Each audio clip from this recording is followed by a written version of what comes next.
planet Earth is being visited by extraterrestrial travelers from a group of suns called the Pleiades, and it's time you knew about it. Hello, I'm J. Randolph Winters, and for the past 7-8 years I've been disseminating information about the most well-documented UFO case ever on record. I'm talking about the case of Mr. Edward Albert Meier. You see, in 1975, Mr. Meier began having contacts with extraterrestrial travelers from the star system we call the Pleiades. Now, these contacts are still continuing today. And we've always wondered, are extraterrestrial travelers coming here? And if they did, would they land on the White House lawn? Would they visit you and I? How would it happen? Or has it already happened? Well, it has. And they've been visiting Mr. Meier for many years. What we're going to talk about today is his conversations with those travelers. You see, he's been allowed to go on board ship with them, travel to other galaxies. He's taken over 1,000 beautiful, clear pictures. There have been metal samples, landing tracks, biological samples, and a lot of other evidences. But probably most important to you and I are the conversations. You see, he's been able to talk to them now for years and ask them questions about us. Where are we from? Where are we going? Who are we? Man's always been puzzled by his past. We seem to have been left alone here a little bit on Earth with no great contact with our past. So today we're going to discuss that, and I'm going to get you a little bit more familiar with our connection with the Pleiadians. For a long time, we've had an urge to contact someone who sincerely wants to be helpful in our mission. Here and there, we open such contacts with inhabitants of different worlds, but only when they have developed enough to become rational, thinking beings. Then we prepare them for the thought that they are not the only rational, thinking beings in the universe.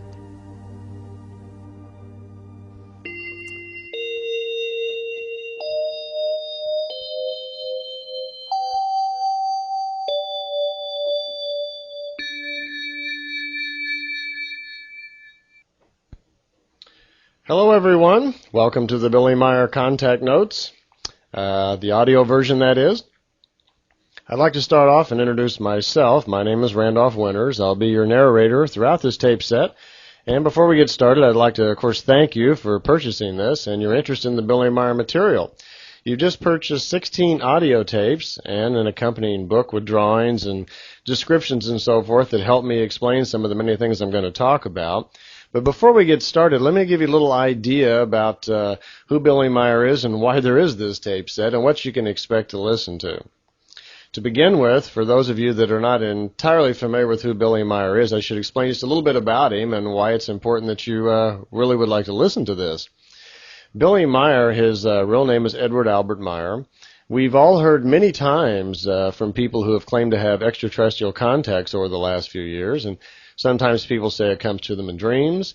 Sometimes they see things in the sky, and some people have claimed to have gone to Venus, other worlds, had contacts and gone on board ships, any variety of things. Beginning in 1975, a Swiss farmer named Edward Albert Meier claimed to be having contacts with extraterrestrials, human just like us, from his little star cluster known as the Pleiades. What was most unique about these contacts was that he started providing physical evidences much better than anybody had seen before, in the form of pictures, metal samples, biological samples, other witnesses, and these continued on week after week. He started providing hundreds of pictures, and it came to the attention, of course, of UFO investigators all over Europe who flocked to his home to see if this was real, because never before had we seen daytime clear photos like this man was getting, and so, of course, it attracted a lot of attention. Billy's pictures, by the way, his name Billy is a nickname. It comes for his fondness for Old West heroes. He was very fond of Billy the Kid, and that's his nickname, Billy. His real name is Edward Albert Meier. Well, from about 75 to 78, he had a lot of contacts. They were almost weekly. These were physical. He took hundreds of pictures, actually 1,400 pictures in all. He took a series of movie film. And these pictures and movie film and the information about his contacts begin to get out into the public. And it attracted, of course, people from all over the planet, great interest. And UFO experts like Wendell Stevens and Lee and Britt Elders and Tom Welch and Jim Delatosa and other people who were fascinated with the case began to work on the evidence to try to prove its validity. And over the course of years, it was learned that Billy Meier had taken extensive notes from his many conversations with these beings from other worlds and compiled them into what was called the contact notes. Well, unfortunately, these contact notes were only in German. Billy lives in a little place called Schmidreuti, Switzerland, about 45 minutes outside of Zurich. And in that area of Switzerland, they speak German. And he, of course, writes in German. He does speak a little English, but, of course, all of his writings are in German. So he wrote down all the information from all of his contacts, which counted to about 135 of them over a 3-year period, where he was allowed to ask questions and receive answers to all sorts of things. So all of this information went into a stack of papers that became called the Semjase reports, or sometimes they're called the contact notes. They comprise about 1,800 pages. Along with that, Billy has also written numerous books on other related subjects from his own knowledge and his own studies from these contacts. So unfortunately, that information, unless you read German, and even if you do, it's hard to get the books because you can only buy them from Billy. They're not published and they're not out anywhere. It's very difficult to get a hold of that information. This is what led me to want to go over to Switzerland and find out more myself. I became aware of the contacts back in 1979, and I became attracted through the books, the investigative report by Wendell Stevens and the work of Lee and Britt Elders when they put their fine book out. When that came out, I saw the pictures, and something inside of me kind of clicked, and I felt like I just really had to know more about this, and I was very drawn to it. As a matter of fact, you could say I was almost kind of obsessed, I think, for a couple of years. It was on my mind all the time, every day. I was dreaming about it, and I felt so strongly, I was so connected to it that sometimes I thought I was going a little crazy. I thought perhaps I was getting too close to it. I was dreaming at night that I was actually seeing Billy have his contacts, and the whole thing became very vivid and very clear to me. So I started writing, and I tried to find a way to get over and meet Billy and find out more about it. For some reason, I felt kind of compelled to go over there.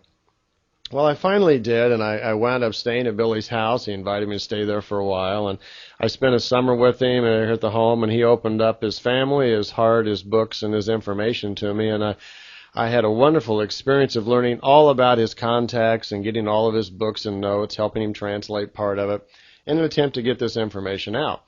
I returned to California where I live, and I spent some time, actually about 3 years, almost on a nightly basis, giving lectures, talks, and classes about all this information.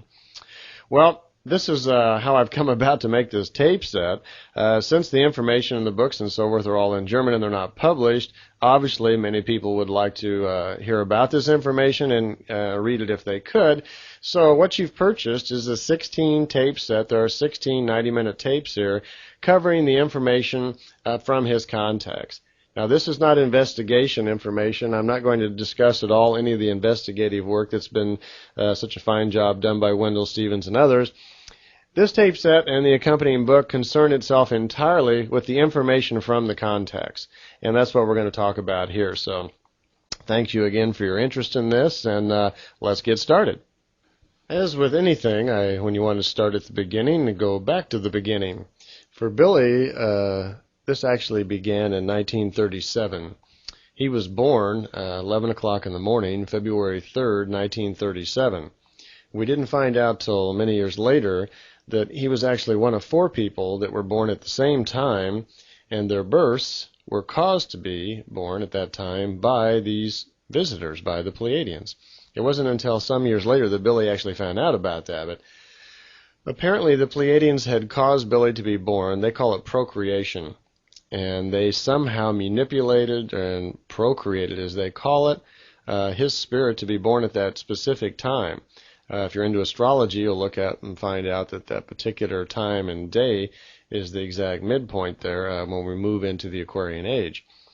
The other 3 people that were born at the same time never had physical contacts like Billy did. Billy was chosen at the age of 5, actually, to have the physical contacts and made his decision to go on with it. The other 3 people had telepathic contacts from time to time for the Pleiadians, but were there primarily to back up Billy and to help him. As the years went by, they never revealed themselves, and unfortunately 2 of them died in a car wreck in northern Italy years ago, and there's only 1 left. And to my knowledge, no one really knows who that last person is. I don't know who they are, and Billy hasn't revealed that.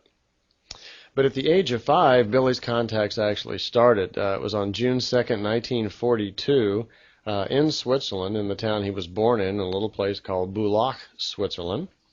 When Billy was with his father actually it was about 9 o'clock in the morning, and they were staring at the sky, and Billy had some odd feeling that he felt kind of compelled to look up in the air and look at the sky for some reason. A few minutes went by, and he started getting a very unusual feeling inside of himself to expect something. He looked up into the east and saw this very large disk. It was about 200 to 300 meters in diameter. This large disk is shot out of the east, and it was very silvery in color, very bright, he remembers, and kind of slowed down over their head. Then just as quickly as it appeared, it shot off to the west just as fast and disappeared. Well, Billy turned to his father for some sort of explanation. His father immediately retorted that he thought it was one of Hitler's new weapons. We were in World War II here, and he thought that was probably something that Hitler had made. Now, he may have just been offering that as some sort of explanation for his child, this 5-year-old kid, without even thinking about it, because what had just gone by them was a large UFO, and obviously was quite different than the airplanes that were being used in World War II. Billy immediately was kind of suspect that it would be Hitler's new secret. Weapon because he had spent a lot of time already staring at the sky and watching the airplanes, and he could tell a vast difference. But most importantly, he seemed to have some sort of knowing inside. Something happened when that ship came by, and he somehow felt very familiar and drawn to it. For the next couple of years, right after that, Billy began to watch the sky all the time. He would go out at night and watch, and he'd see little stars that would zigzag around and move in different directions, and when that would happen, he would have some sort of mental connection, almost like he felt something inside very familiar. And that went on for quite a period of time. Then something rather unusual happened to him. At one particular point, he'd only been observing these craft for a few months, and some sort of voice came into his head, and it was kind of like someone talking to them, but there was no one around. And he was a little spooked by this. After all, he's only 5 years old, and he really just didn't understand what was going on. Well, this voice came into his head, and there were some associated pictures and images that also came into his head, almost challenging him to answer and try to understand what the pictures were about. Well, he was quite confused, and he was a little upset. He didn't know if he should ask his parents about this, talk to his father, or whatever, but he chose not to speak to his parents. Instead, he sought the advice of a local priest. A priest's name was Zimmerman.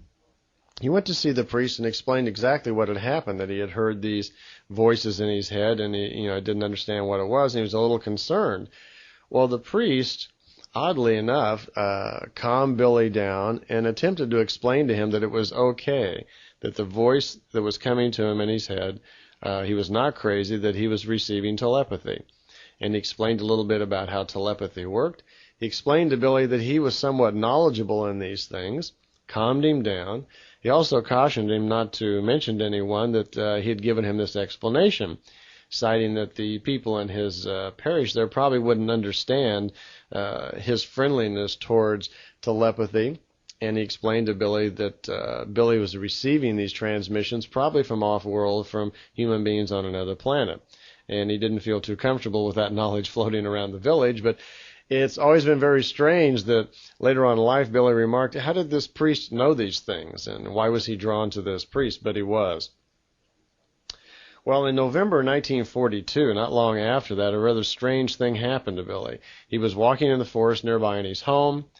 He felt a very strange feeling inside of himself again, and again a voice and some pictures moved into his mind, kind of forced their way in.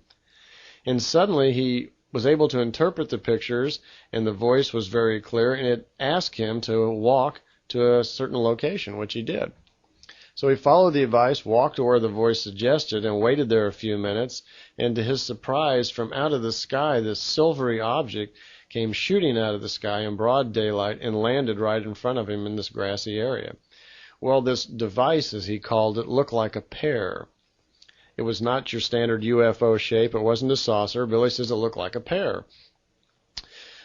Out of this pear, stepped a man, an elderly man with white hair, and Billy remembers that he had on kind of silvery clothes, looked like a jumpsuit of some type, and motioned for Billy to come inside the ship, which he did. Billy didn't seem hesitant at all. It didn't bother him. It didn't scare him. He felt rather comfortable. He went inside of the ship. The man offered very few explanations, just introduced himself, said his name was Sfath, S-F-A-T-H. Went for a very short ride. The ship just rose up off the planet. Billy noticed on a couple of little sight screens inside of the ship that he was away from the planet. And Sfath explained these sight screens were similar to something we would have in the future called television, and that there were several of them inside of this, and they allowed him, to be able to see things and learn certain information. There was 2 rooms inside of this little pear-shaped ship. Well, just about as quickly as it happened, Billy had been returned down to Earth, and the door opened up, and Billy floated right out on the ground. Even when he entered the ship, he didn't remember stepping in. He seemed to float right in. Sfath let him out, and the ship just disappeared. It was a very quick ride with very few explanations. Well, Billy was walking home, very concerned about all this, was actually not confused, and he really wasn't puzzled. He just didn't know what to make of all this. He was kind of searching for an explanation in his mind. First, he'd been having these weird sort of telepathic transmissions and pictures, and now this pear-shaped ship shoots out of the sky, and he goes for a quick ride. Well, the telepathy continued over the next 2 years. He kept getting these images, and the voices would keep coming to him, and they would be challenging him to answer, which he would try to do and try to figure out the meaning of the puzzle, you might say, of the pictures and the things that were asked of him. Also, there were many instances when the voice would be teaching him things, open his mind up to new ideas, explaining to him things that were far different than what he was learning from his parents in the beginning of his school years. Well, about 2 years this went on, and suddenly something new happened in his head. He received a telepathic transmission of a different type, something that he had ever had before. It was the same voice, but it came in differently, in a different part of his mind, and the images and so forth were entirely different. It was so different that it kind of spooked him all over again, and again he returned to the priest, to Zimmerman, to see what it was all about. It was at that point that the priest explained to him that there are basically 2 kinds of telepathy. We're all becoming more aware that we're both physical and a spiritual being. And the priest explained to him that on the physical side, that there's a type of telepathy called primary telepathy, which is primarily short range. And on the spirit side, though, that there's another type of telepathy that he phrased spiritual telepathy. And this type of telepathy could be felt from very long distances far away. He also pointed out to Billy that Billy was very special and that he was able to receive this spiritual type telepathy because he could receive high frequencies that most people on Earth couldn't. Matter of fact, as Billy became older and more developed, he would be one of the very few people who could do this at all. Billy's these new images and these new voices that were coming into his head were an example of this spiritual telepathy that was coming from some alien life form far away. Now, Zimmerman, the priest, encouraged him once again to relax, try to answer the voice that was coming in, and figure out the meaning of the symbols. This went on for a period of time, and again he received a telepathic transmission to come out into the forest again, which he did, and again he was greeted by Sfath in this pear-like ship. Well, this time the trip was a little bit different. He was met by Sfath. Sfath looked pretty much the same as he did before, the same sort of clothing. The ship was the same type. It was not a round disc. It looked like a pear. And Billy walked towards the ship just as he had done before and felt himself just kind of float right in through the doorway of the ship. The doorway shut behind him, and he was kind of standing there on the floor inside of the ship. Well, the ship took off. Billy was not alarmed at all. Sfath led him into the inner room where there were 3 seats, and they sat in 2 of them. He looked on the sight screens that he had seen before. He could see Earth way below them, and already they had moved up way above the Earth. They were 70 kilometers above the Earth. They stayed there for 4 hours, and during that 4-hour time period, Sfath began to explain a lot of things to him, that he was born on purpose for a very special mission. Now, he's only 5 years old at this point. 7 years old at this point. Svath is explaining to him that he was born on purpose for a very special mission, and that Svath and others had caused him to be born at that time. And Svath had been even watching over him to make sure that in his younger years that he would actually make it okay, because he had contrived pneumonia at 6 months old and almost died. Svath told him that he actually helped save him from pneumonia and help ensure the mission. That the purpose today was to explain to him what his life would be like and a little bit about his mission, because Billy was going to have to make a decision right there and then if he was to go on with this particular mission. It seems that they didn't want to force it upon him, but of course they'd already caused him to be born. They'd already sent him the telepathic messages without his permission. He had already had 2 years of telepathic feelings, images, and these sight things and pictures that come into his mind. And so now at the age of 7, they were asking him if he would want to continue on in this capacity and if he wanted to learn a lot more. And if he did, that his lifetime would be filled actually with a lot of hardship, a lot of very difficult times because of the role that he'd be taking on. Billy felt very comfortable with this for some reason. Actually, even at that age, he felt like it was a responsibility, something that he needed to do, and he decided to go ahead with it. He also, at the age of 7, was probably kind of fascinated by this man and this ship and all that was going on, and could also probably have seemed rather childlike to him, like, of course, let's play. So at any point, he went on with it. During those 4 hours, Svath explained a lot of other things to him, knowledges about telepathy and meditation and life and what the universe was all about. A lot of things were transmitted to Billy.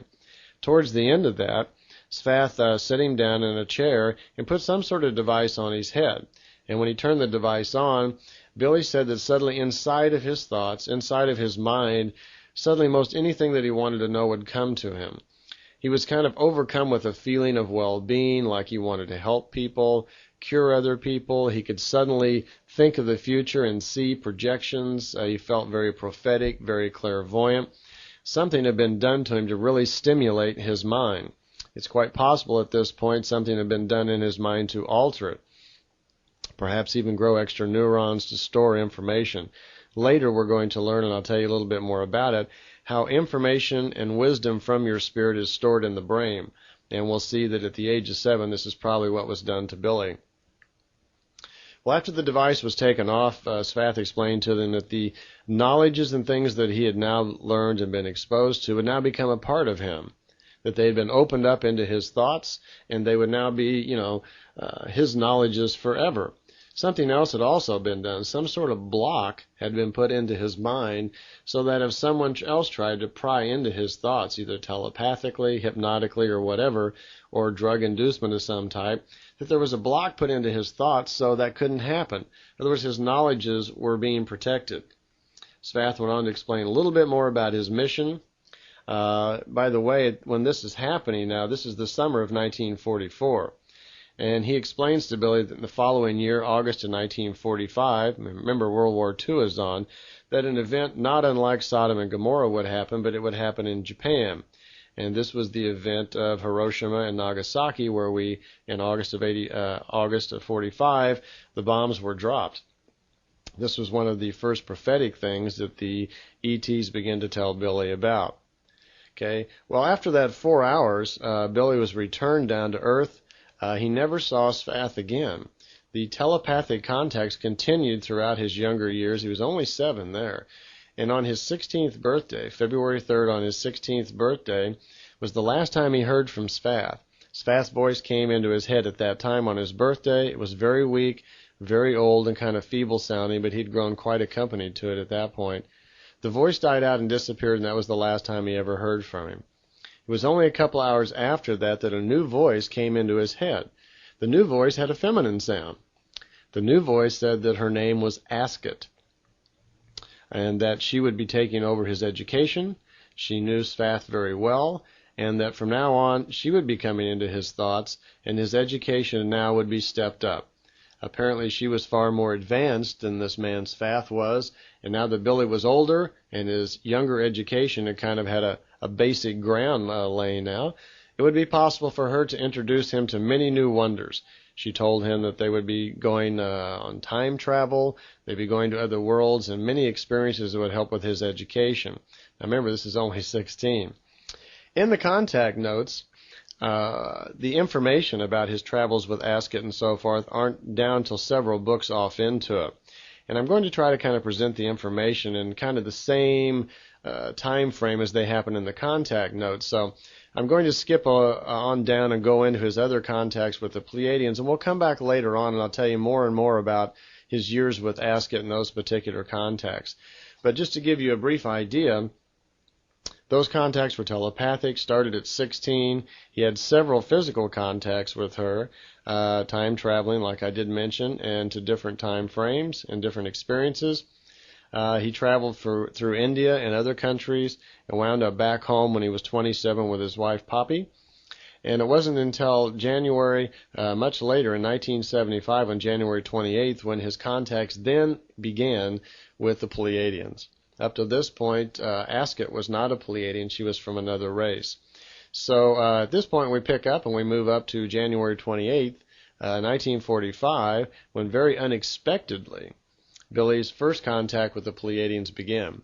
I say unexpectedly because even though he was told that he was going to have the contacts later in life, he wasn't expecting them then. He was told they wouldn't start until a year after that.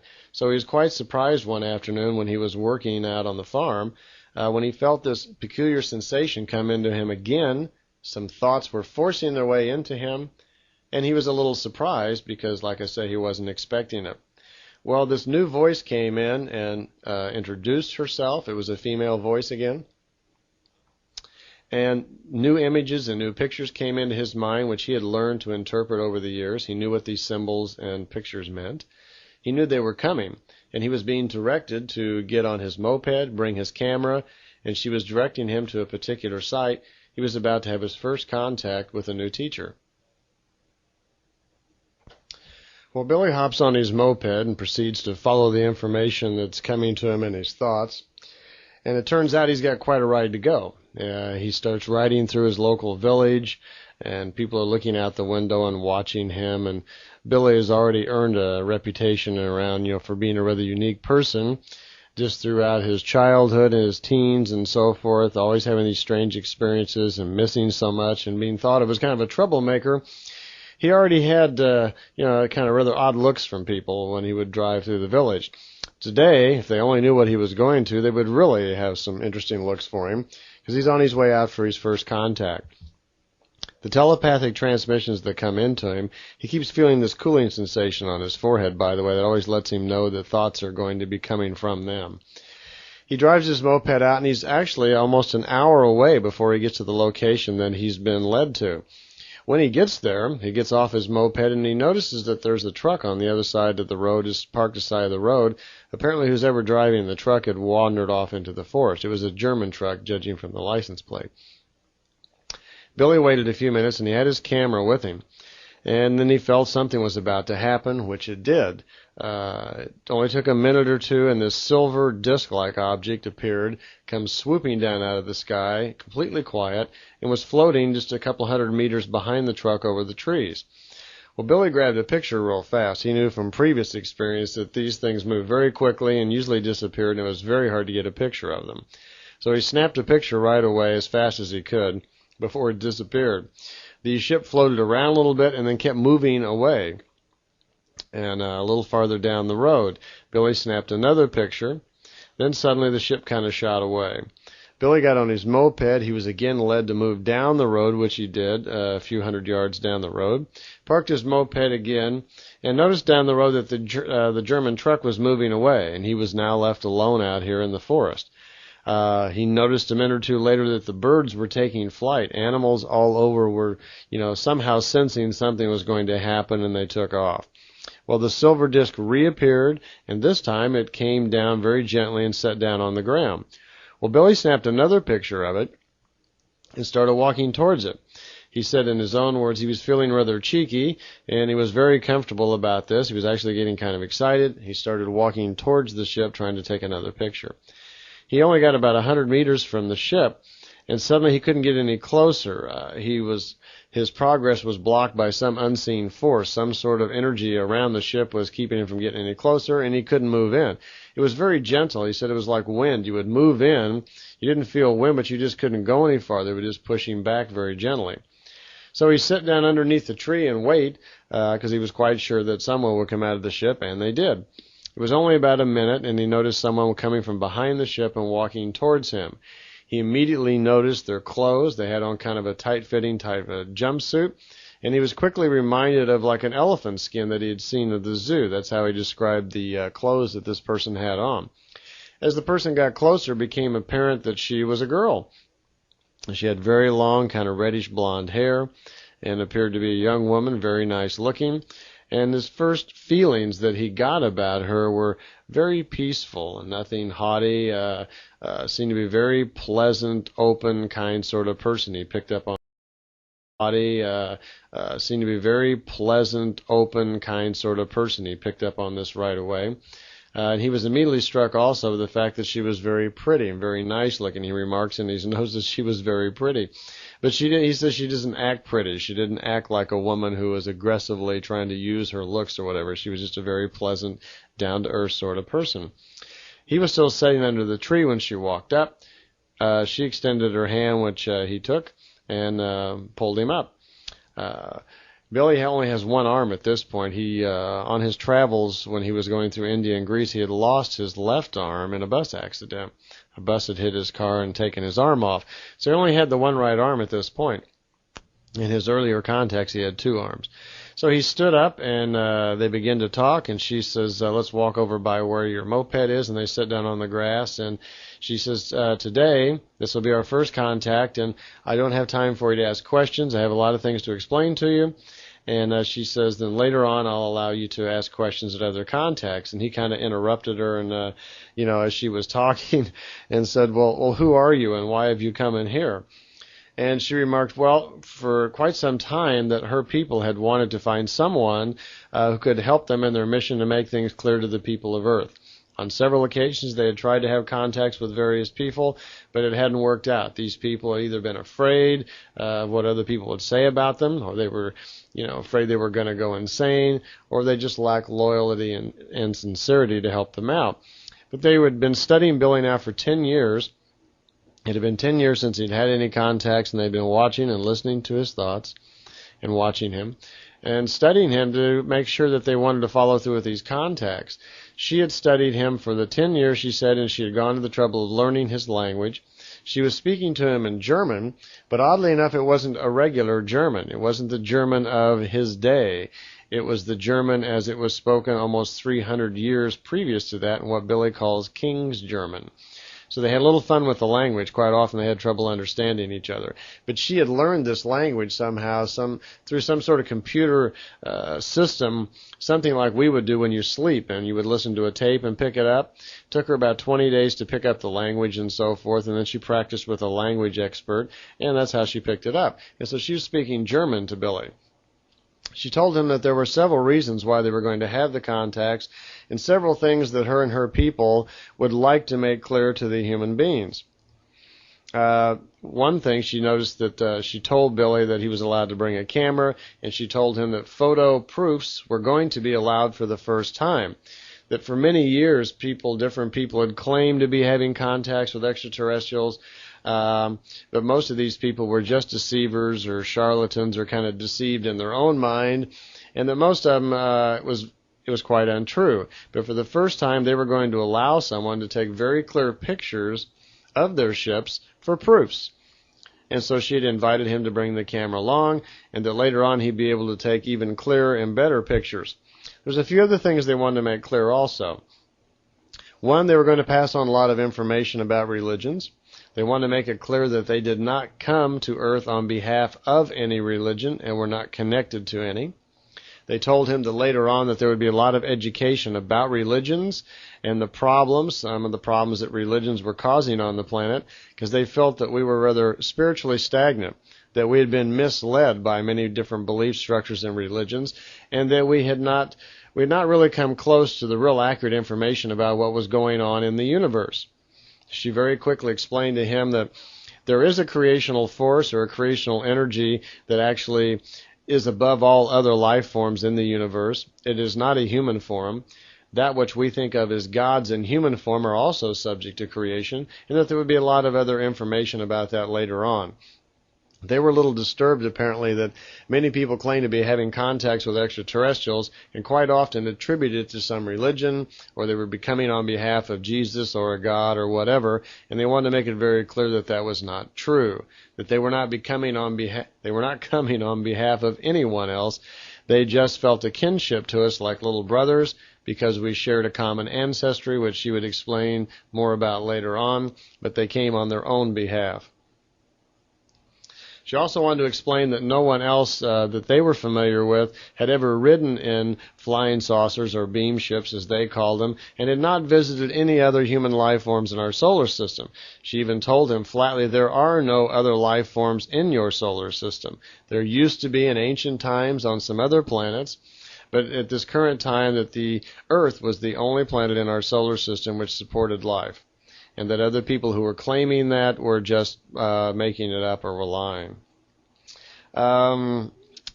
Along with the religious information, they also wanted him to know that they were going to lead Billy, and they were aware that Billy already knew this, but Billy would be led to a man who had dug up some old writings from Emmanuel, the man who is commonly called Jesus Christ. These writings had been dug up and were being translated out of Aramaic and represented the original writings and teachings of the man we call Jesus Christ. They call him Emmanuel. Apparently there was no one named Jesus Christ. His real name was Emmanuel, and his name was changed in the writings later on to Jesus Christ in the year 186. And they were going to have this person who had these old scrolls written by the original writings of Emmanuel, that Billy would be led to this man. They would come together, and that Billy would write a very good book explaining the truths all about Jesus Christ and the forming of Christian religion to the world, so we would know what was true and what wasn't true. Okay. She also commented to Billy that later on that he'd be allowed to go with her in the beam ships and go for on rides and so forth. He naturally had curiosity about where she had come from and how the ship was flying, and she did tell him that she was from the Pleiades, about 450 light years away, and that the ship that she got here in was called a beam ship. She remarked, by the way, that her name was Semjase, spelled S-E-M-J-A-S-E. These beam ships, as she called it, operated on two propulsion systems. They had a light-emitting system for speeds below the speed of light. Actually, what they called the security band, that they could use these. This light-emitting device could be used within 153 million kilometers of a solar system. Beyond that, they had another system, something like a tachyon drive, for speeds well beyond the speed of light. Actually, they said that with the tachyon drives, they could break into what's called null time, where they could actually collapse time and space, causing them to fold into one another, and they could break into null time. And in this null time mode, that the ship could actually travel billions of light years just in a fraction of time, and then reappear wherever it needed to be. That there would be more information on that later, but this was not an area that they wanted to explain an awful lot about, because they didn't feel that we needed any help in our technology. They were mostly concerned that our technology was far in advance of our social development, and we needed far more help in those areas. So that was the basic content of the first meeting, which lasted, I believe, about an hour and 20 minutes, and then Semjase got into her ship and took off, and Billy snapped a couple of more pictures, and the contacts had then begun. One other thing that she did talk about in the first meeting, which I forgot to mention, that they brought up on several occasions, was that we have to become aware here on Earth that there are many other races who actually visit our planet, and not all of them are particularly friendly. She noted that on quite a few occasions, rather barbaric-type races would come here and actually see some of our own people and use them for experiments, sometimes even take them back to their own world and use them in whatever. Apparently this is something that they couldn't stop altogether and really do anything about. She also mentioned that the time was kind of rapidly approaching when we could be openly having problems with some other races out there. Apparently we are afforded a certain measure of protection by the Pleiadians, as long as technically we're not able to leave our solar system. And once we are able to do that, then we're going to fall under a whole new set of rules out there. So that's a rather important idea, because that's these contacts now since 1975. Now we're in 1992.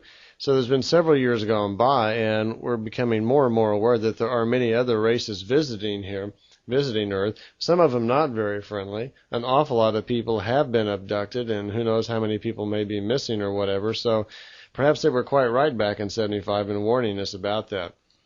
Well, Billy, after the first contact went home, the contacts continued almost on a weekly basis, sometimes twice a week for a while. The notes that he would amass was a rather interesting process. After he'd have a contact, he would go home. He would sit down at his typewriter, and remember, he's only got one hand, and they would transmit back to him, almost word for word telepathically, everything that was said on board the ship. And Billy would sit there with one hand like auto-writing, typing like a madman. People around the house would even watch him. He can type like 60, 70 words a minute with one hand. And when he would get done, he would just be kind of worn out, exhausted from all this energy that would flow through him. Apparently, the way that they would send it telepathically was through some sort of device they had on the ship that recorded all their thoughts and their talking while they're on board the ship. Because apparently it would even stop if he made a mistake and replay until he got it right. So that's mostly how the notes were amassed. They did this continually for 3 years, where they would always send it to him after he got home. That way they were far more accurate, and Billy didn't have to take notes while he was on board the ship. Well, the second contact was on his birthday on a Monday, February 3rd, 1975. And the contact opened up when she picked Billy up. This contact was in the open. Billy had not been in the ship yet. She complimented him on his telepathic abilities. Apparently, he had been thinking about her very strongly and had a lot of questions in mind, and she was picking this up. Excuse me. And she was complimenting him on his mental abilities. She was actually quite surprised that he was as adept mentally as he was. And he was a little embarrassed about what he called the flowers, a compliment. He called them flowers. He said, "Stop the flowers. It's very uncomfortable." And she was very matter of fact that she was just trying to not compliment him, but just state the facts that they were very pleased to be having contacts openly with a human being who not only was so sincere and loyal to their cause, but was such clear thinking and was so advanced in his thinking that he easily grasped the subjects that they had talked about, and were very excited to lead him into other discoveries of knowledge because of that. She even reemphasized on that second contact that he should get the information out once again that there are other rather barbaric races kidnapping and taking people from Earth, and that the time was rapidly approaching when we may have problems. They seem to be very concerned that, from their observation, that on Earth, that we were very warlike, we were not very spiritual beings, and that our planet was pretty much dominated by greed and power. And they knew that we were close, and which we are, very close to being able to go into cosmic space on our own. We're not far away from that. And they were very concerned that if we move out into cosmic space as a ununited planet, many different countries with our warlike attitudes of power and control, that we're going to run into many other races that are out there much farther developed than we are, where their techniques are very developed, and they would have no second thoughts at all about either enslaving our planet or nuking this planet altogether. And they want us to be very aware of that we're not going to be able to get away with these very barbaric attitudes we have here on Earth.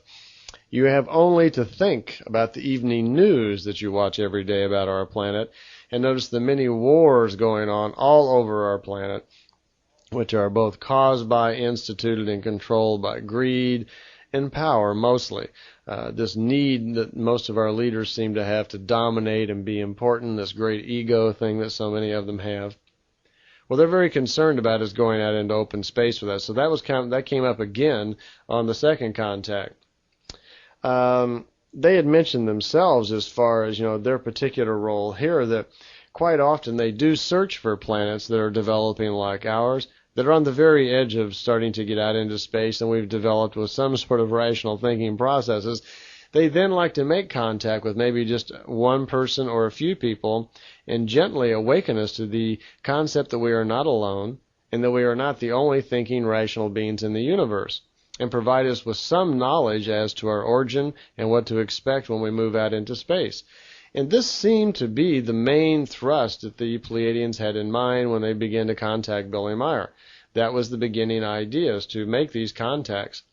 Billy asked them why they hadn't contacted the government and if they were planning on doing so, and they commented that, without exception, every government on our planet was not really interested in having a contact unless they could get a hold of the beam ships or kill the inhabitants of the ship to try to get the ship. It would just be simply for power. And they had no interest in that, so it really didn't serve any of their interest at all. One of the other subjects that Billy brought up right away was the concept of God, and this is going to come up in many conversations as we go through the contact notes. But on this second contact, she just mentioned to him that people quite often, when they will show themselves on the planet, would refer to them as gods and would either worship them as gods or kind of fall hysterical into some sort of spiritual fear if they were to make their ships, known all around the planet and take over.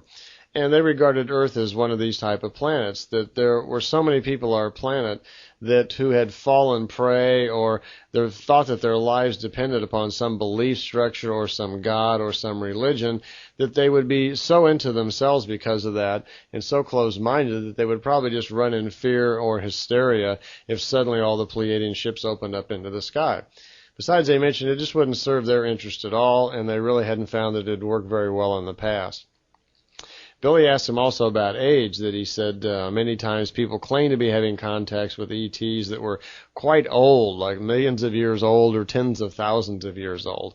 And she remarked that, no, that's not possible, that, as she would explain later, the man does go through a series of physical lifetimes slowly evolving. But when man has become millions of years old, say 10 to 12 million years old, that he would evolve into a different form. And after that many years of physical life, there comes a point where man evolves into being a spiritual being and no longer needs the death cycle and no longer exists in the physical form. So that no, there are no ETs out there, there are no life forms like us that live that long physically. She remarked that she herself was about 330 years old, and that the life expectancy on her planet, which is called Era, E-R-R-A, is about 1,000 years based on our calendar. The fourth on Saturday, February 15th. So you can see they're kind of close together. As a matter of fact, he had another contact on that Sunday, even the next day. And Billy had a lot of questions at this time, too. He was concerned again, and he was asking about the beam ships, how they could travel and how long it took for her to get here. And she remarked that it was 7 hours travel time for her to get here to see Billy in her little beam ship. And basically how that worked, and she reiterated again that the ships have two drive systems. They have a light-emitting system that's used for sublight speeds, and that when the ship reaches speeds at the speed of light or slightly above, that the ship is converted into another form and other drive systems are used. And that she felt that she really shouldn't go into that any farther, but she did tell Billy that at that time, even in 75, that some of our scientists had already been playing with the concepts and ideas of these kinds of drives, and it was starting to emerge a little bit in our own science, but she didn't want to help them out any farther by explaining that. She did tell Billy that the shape of the ship really wasn't important, that they used these saucer-type ships on planets where there was atmosphere or water, or when they had these old beam ship-type drive systems in it, because the large surface area helped make the drive system most effective. She commented that the shape of the ship, of these flying saucers, the saucer-type ship, that they were using it on purpose for these contacts because the shape of that ship would seem friendly or kind of comfortable to many of us. She was going to explain later on, she said something about the heritage and the history of many of us, where some of us may have originated on other systems, where we had in our previous lives already come in contact with ships of that same design and shape, so it would feel very comfortable to us. But she remarked that many of their flying devices were of all kinds of unusual shapes and weren't necessarily in the saucer shape. It was just something. I'm going to just stop right down here because we're going to have to flip the tape over, and I'll see you on the other side.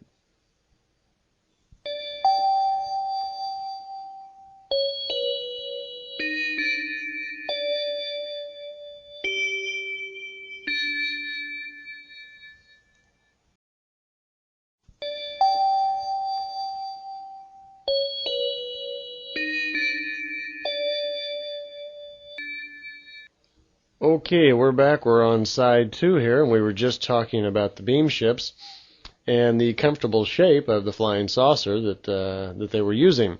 Later on in 1981, Billy's going to take some pictures of another ship that's an experimental craft that looks quite different, and over the years has proved to be uncomfortable to people. It's been challenged more than any other picture, so perhaps they were right.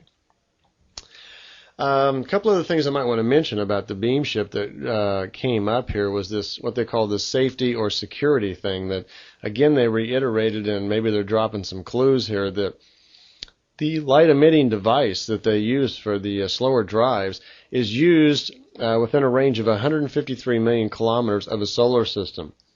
They were commenting that this was important because they had already learned that if they try to accelerate into these with these tachyon drives or these faster than light travel propulsion systems, if they're closer to a solar system than 153 million kilometers, that quite often it can disturb the orbit of the solar system. Quite often it can throw comets out of their orbit or cause, asteroids and things to go a different direction. So it can be a destabilizing factor to the natural orbit of, bodies moving in a solar system. So they've learned to never accelerate or make these hyperspace jumps closer than 153 million kilometers to a solar system. It took her 7 hours to get to the Pleiades where she lived because it takes them over 3 hours to fly out of our solar system at the slower speeds. And once they get past this security area they call, this 153 million kilometers, they then accelerate the ship. The energy screens around the ship protect it from the mass-speed correlation so it's not crushed. Once the ship attains speeds at the speed of light or beyond at some point, the tremendous pressures of the mass-speed correlation of space pressing in on the ship are used to facilitate some sort of compression method where the ship is actually converted to another form. She says it's something like a thought form into particles that exist beyond the speed of light. These particles are then programmed for the destination that they need to go. They then reappear at that destination. Say, for instance, they're going to the Pleiades. They go to the Pleiadian area. The ship then is transferred back into its material form, and then it slows down and flies for 3 hours into the Pleiades. The actual time that the jump or the in null time, I says, is just a part second.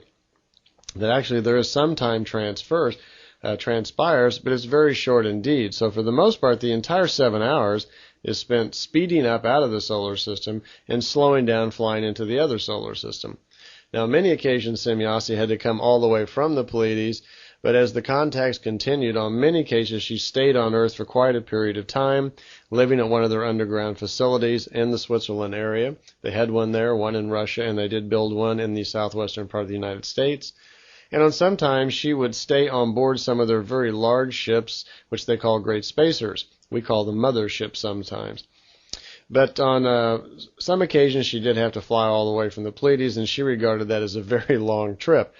That's something very different for us, to take 7 hours to go 450 light years and think of that as a long trip. I suppose that's like if you got in your car in Los Angeles and drove to Colorado Springs or Chicago or something. You would think that was a very long, grueling trip, so they probably regard that as much the same. By the way, in your accompanying book that comes with this audio tape set, Exhibit 1, there's a little drawing you can refer to at this point, and it has a little diagram there of the beam ship breaking into hyperspace and flying over to the planet Earth. So you might want to refer to that. On the fifth contact, which was Sunday, February 16th, 1975, just one day later, there was another contact. And in this particular contact, it was brought out, something kind of interesting here, Billy's writing a book, and at this point they don't tell us what the book is about in the notes. He's writing a book about something, and they're very excited to see that he's writing the book because it contains some truthful knowledge that's been transmitted to him from some higher life form which they've arranged, and they're very excited to see this information get out into the public area. They are, it says in the notes, a little concerned because they think Billy's too anxious to publish it and it's coming out too soon, but they remark that they're going to leave that up to him, that it's his decision on what he does with the information from the contacts. So it's almost as if they're just kind of like, regarding this a little bit as a test, that they would feed him information, teach him things, and he's going to do books and lectures, and they're going to prompt him to go out into public, but these decisions are really up to him all the way through. It was on this contact that Semjase began to explain to Billy a little bit about our own history. It seems that in our own education, or these things that they wanted to make clear to the planet Earth, they wanted us to start understanding about our origin, where we came from, and how we really fit into the family of man, and I suppose most importantly that we're not alone, that we really do have some ancestry. The story I'm about to tell you, which is the beginning of the history that they related to Billy several times, gives us some real insight to where we came from, or of course where many of us on this planet come from, and about the terrible history that has gone before us and that we're possibly about to repeat. So let me tell you just a little bit about what happened on that contact. To begin with, one of the first things historically they mentioned, because Billy had asked about it, was the Great Flood. Now, in our current history, our current Christian historians date the Great Flood at 10,079 years back from that date. All the dates they gave Billy were from the day that they were talking. And so since he was talking in 1975, they placed it at that number of years. But they cited that that was not the exact number of years. And at that time, though, they didn't tell him how far back it really was. They just mentioned that in many cases, some of our history is far off. And I believe that the Great Flood is off about 1,000 years, but it isn't until later on in the contact notes where they explain it again, and we'll go back over it at that point. One of the interesting parts about the Great Flood was what caused it. The Pleiadians are telling us that there exists something they call a destroyer comet, a very large comet that passes through our system. Back at that time period, the Earth had a rotation, not of 24 hours, but something greater than 40 hours. And we rotated in a little differently. The sun did not come up on the east as it does today. So the Earth was a little different than we realize it right now. And that the comet itself had passed by Earth and caused the Great Flood. So at that time there was great destruction. As a matter of fact, this comet's going to come again in the year 2275. They say this great destroyer comet that caused the Great Flood comes by roughly over 575 and a half years. And it came by in 1680, 295 years ago. So we're going to get it back in the year 2275. It's going to come around one more time. It was the cause of the Great Flood when it came by. And that's what happened then. There was large amounts of water flooded over many mountainous areas, and then it changed. On two other occasions the comet has come by, and that's what's caused the major change in our planet, why we do no longer have a day that's more than 40 hours. The planet has been slowed down to 24-hour day revolution, and that's because of that comet, and it's even changed the position of the planet so the sun rises now in the east.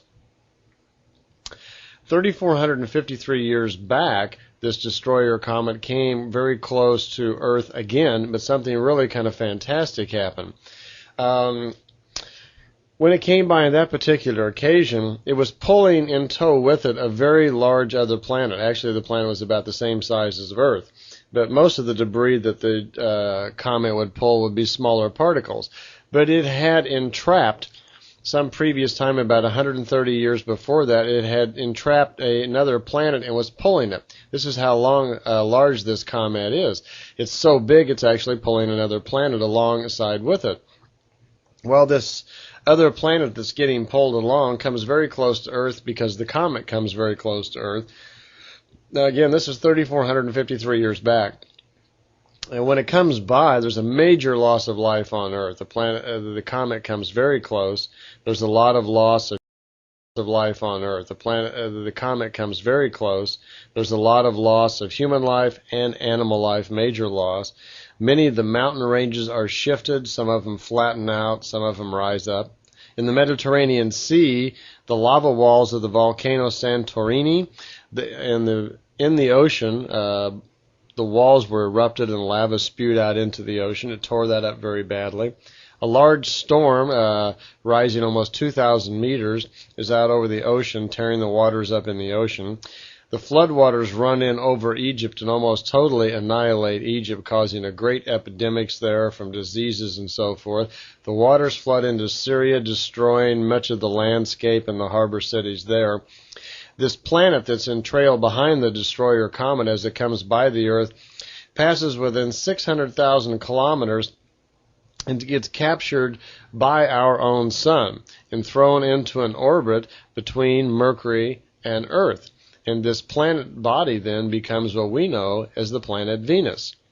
Now, it's not stated at this point in the contact notes where Venus came from, but later on we discover that Venus actually 8,000 years back had been pulled loose from its position as a moon around the planet of Uranus. And on several occasions, its orbit had been again changed by this destroyer comet, and it finally comes to rest in the location where it's at now. So that's how we actually wound up with Venus. Before that, we were the second planet. And when Venus came to rest between us and Mercury, it became the second planet, and now we're the third planet.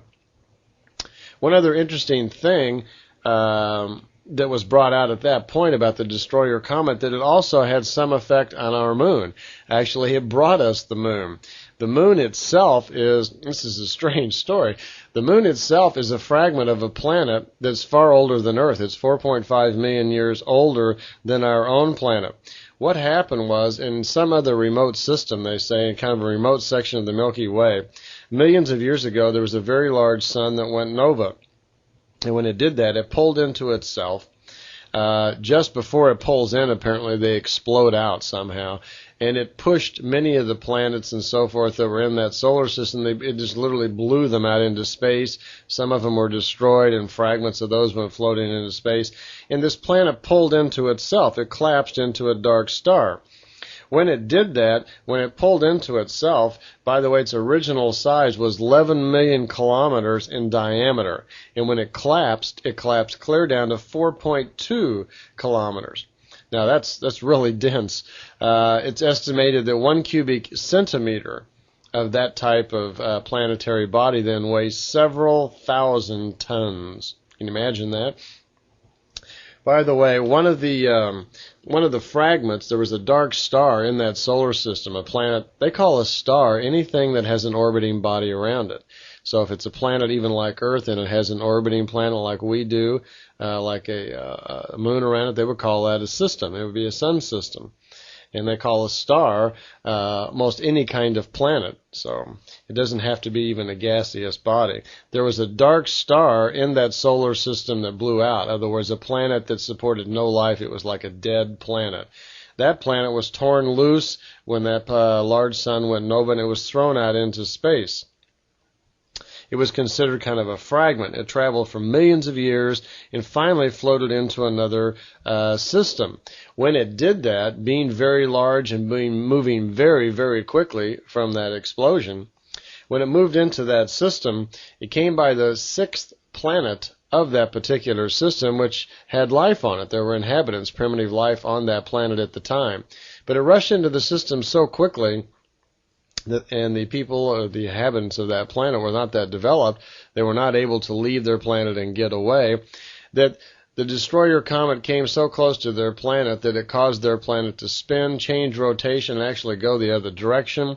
There was large floods, and there was so much major loss of life on the planet. Almost 2/3 of the life on that planet was destroyed immediately when the destroyer comet came by it. The destroyer comet then moved by the fifth planet of that system, but it didn't come very close to it, and there really wasn't much damage.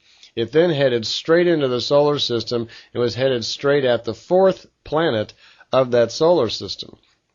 As it got close to the fourth planet was so much smaller than this large destroyer comet that's racing into the system. Okay? You see, this dark star is becoming this destroyer comet. It races in headlong right into this small fourth planet, but just before it hits it, the fourth planet explodes and it blows it into all sorts of small pieces which blow out into space. This dark star, which is now becoming a comet because it's pulling all this debris behind it, will later be called the destroyer comet by the Pleiadians. Anyway, it races on its own path, and fragments of this fourth planet that it has destroyed are blown out into space. Well, fragments of that blow away, and about half of the planet is still intact. Half of that fourth planet is flung out into space, floats for countless millions of years, is bombarded by meteorites and other debris out into space, and slowly starts taking on kind of a round form as it keeps getting hit and goes through other things that it's doing out into space. Eventually, that half of that fourth planet comes into another system and is trapped by the second planet. And the second planet at that time of that new system is our planet, the planet Earth. That existing fragment of that old fourth planet comes into orbit around Earth, is caught by our gravitational pull, is pulled into orbit, and becomes our moon. So that was the origin of where our moon actually came from. The destroyer comet, which is what this old dark star has become, is still raging throughout the system. It's still raging throughout our end of the galaxy. And again, like I say, it'll be back again in 2275. The thing should be back again. And so hopefully we'll have the technology, whatever. Maybe we could possibly even destroy it. But the Pleiadians remarked that that comet's been around for a long time, millions of years as far as their knowledge, and even actually relates back to some of their ancestors. It's no accident that these visitors from the Pleiades are coming to see Billy. They tell us that we share common ancestry, that back in their history, their ancestors were from a different part of the sky called Lyra. And the history goes something like this, that a long time back, about 22 million years back, the ancient Lyrians had come to Earth on several occasions and colonized here because they were a very high technical race and explored the galaxy many different times. Well, the destroyer comet on one particular occasion had surprised them and come into their system. They lived on 3 planets at the time. The destroyer comet had raced through their system and almost totally destroyed all the life on their worlds. What had happened was there was a throwback then almost to primitive times. They lost their technology. They were again back into primitive beings and took thousands of years again to develop into a new civilization. After they did develop back into a new civilization, apparently their technologies grew and developed very strongly. They then moved out into space, and they became a rather conquering race. They would take their great spacers, move in around a small planet, and with their great destructive radiation beams, they would just pulverize the planet and take it over. Well, apparently they did this thousands of times, seeding planets all over this into the Milky Way. Now, these are our ancestors. What happened was that after they had continued doing this for thousands of years, their society grew to great power, great strength, dominating thousands of planets. Their leaders were very, very developed people who learned the ways of the spirit, the power of mind, to be able to link your mind up and use the powers of creation, spiritual powers.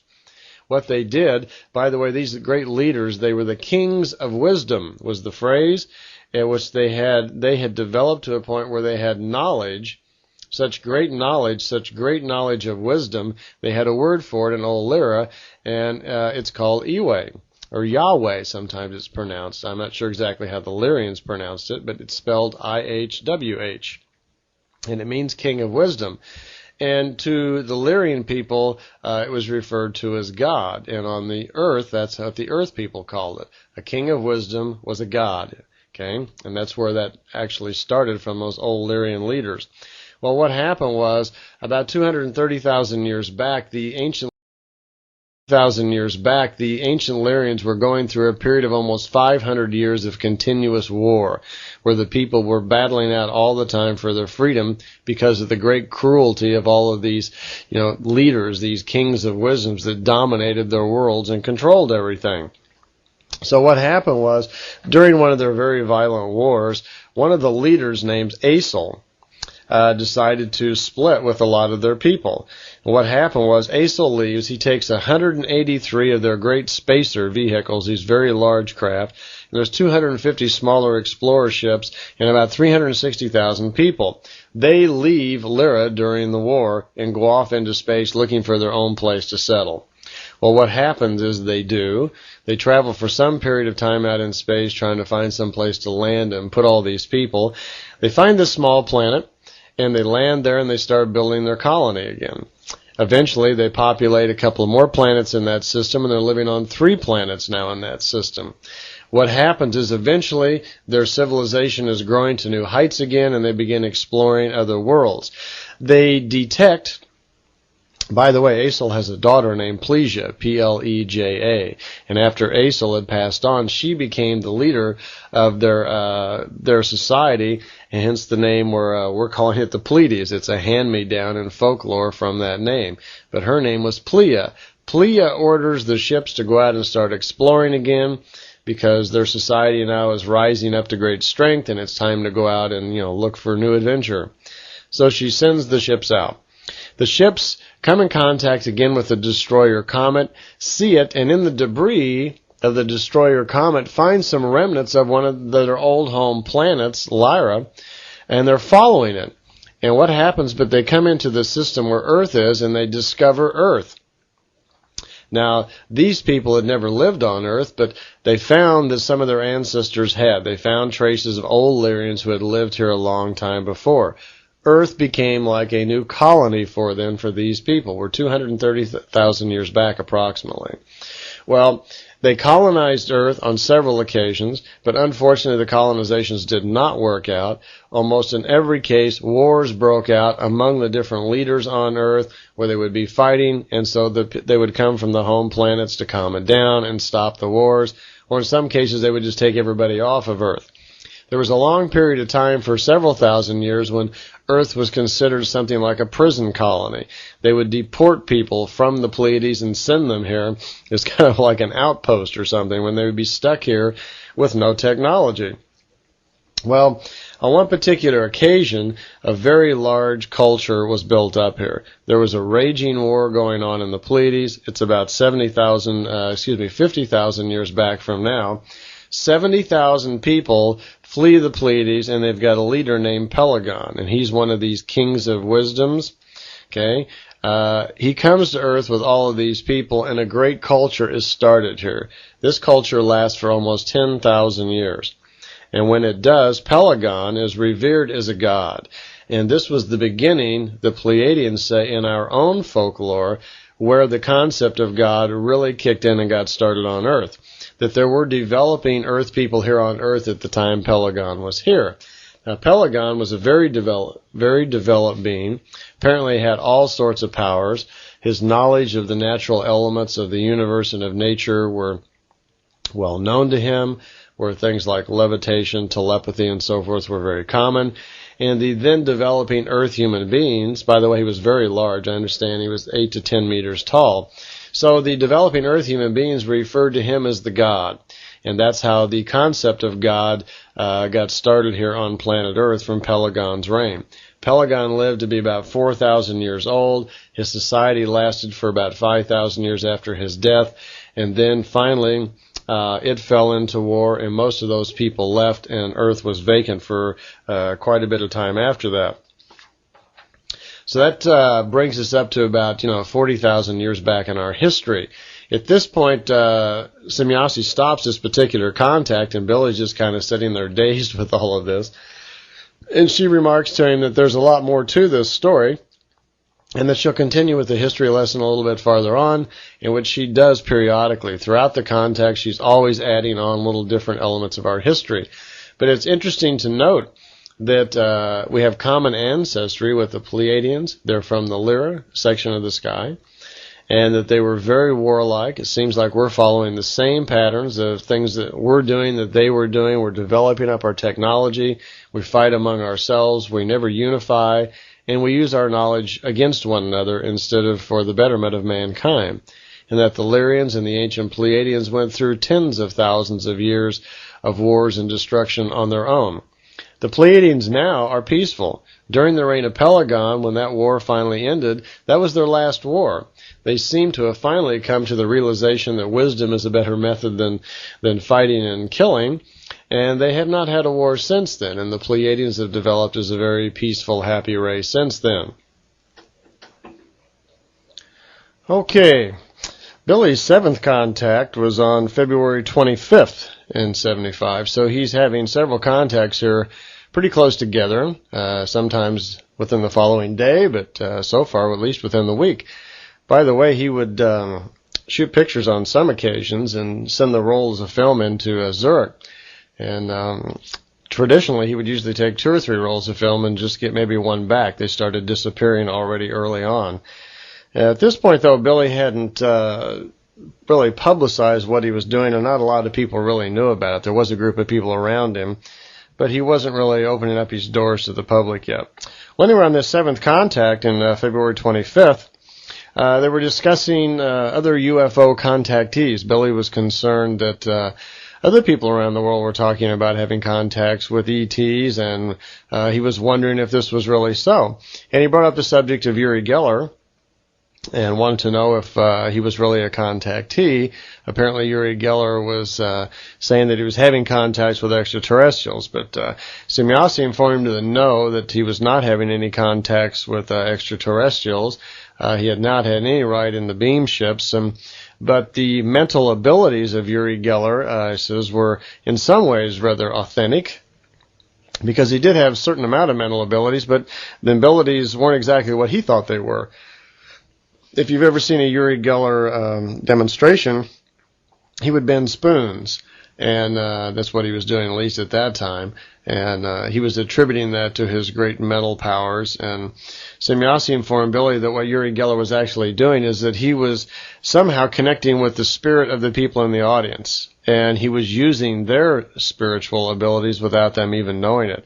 So he was somewhat, I guess, like a catalyst or a conductor somehow, that he would cause that to happen. And he wasn't even aware of it himself. There was a list made of different UFO contactees, like George Adamski. They told him that he was a fraud, that he was making it up. There was a few others, too. They mentioned that Daniel Fry was for real, but I don't think I want to go into that any farther here. It was an interesting thing to note that when Billy would ask these questions, she would usually ask him, "What do you think?" And he would usually comment and state his opinion on it.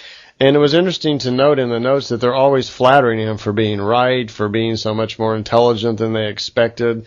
And it was kind of a common thing. You see it going all the way through the notes, where he's always getting flattered and kind of getting his ego buttered up, which was, frankly, to me, kind of a surprise that someone that developed would do that. Either they've really been dealing with some very lowly evolved people, or I'm not sure. Anyway, the next question was about the different color races here on our planet. And Billy wanted to know, he says, we obviously have 5. We have yellow, white, brown, black, and the red race, the Indians. And I wanted to know, if that was common throughout. And she says, yes, it is very common, that depending on the sun system that you live in, that would determine the color. And throughout the galaxy and all throughout the universe, there were many different colors.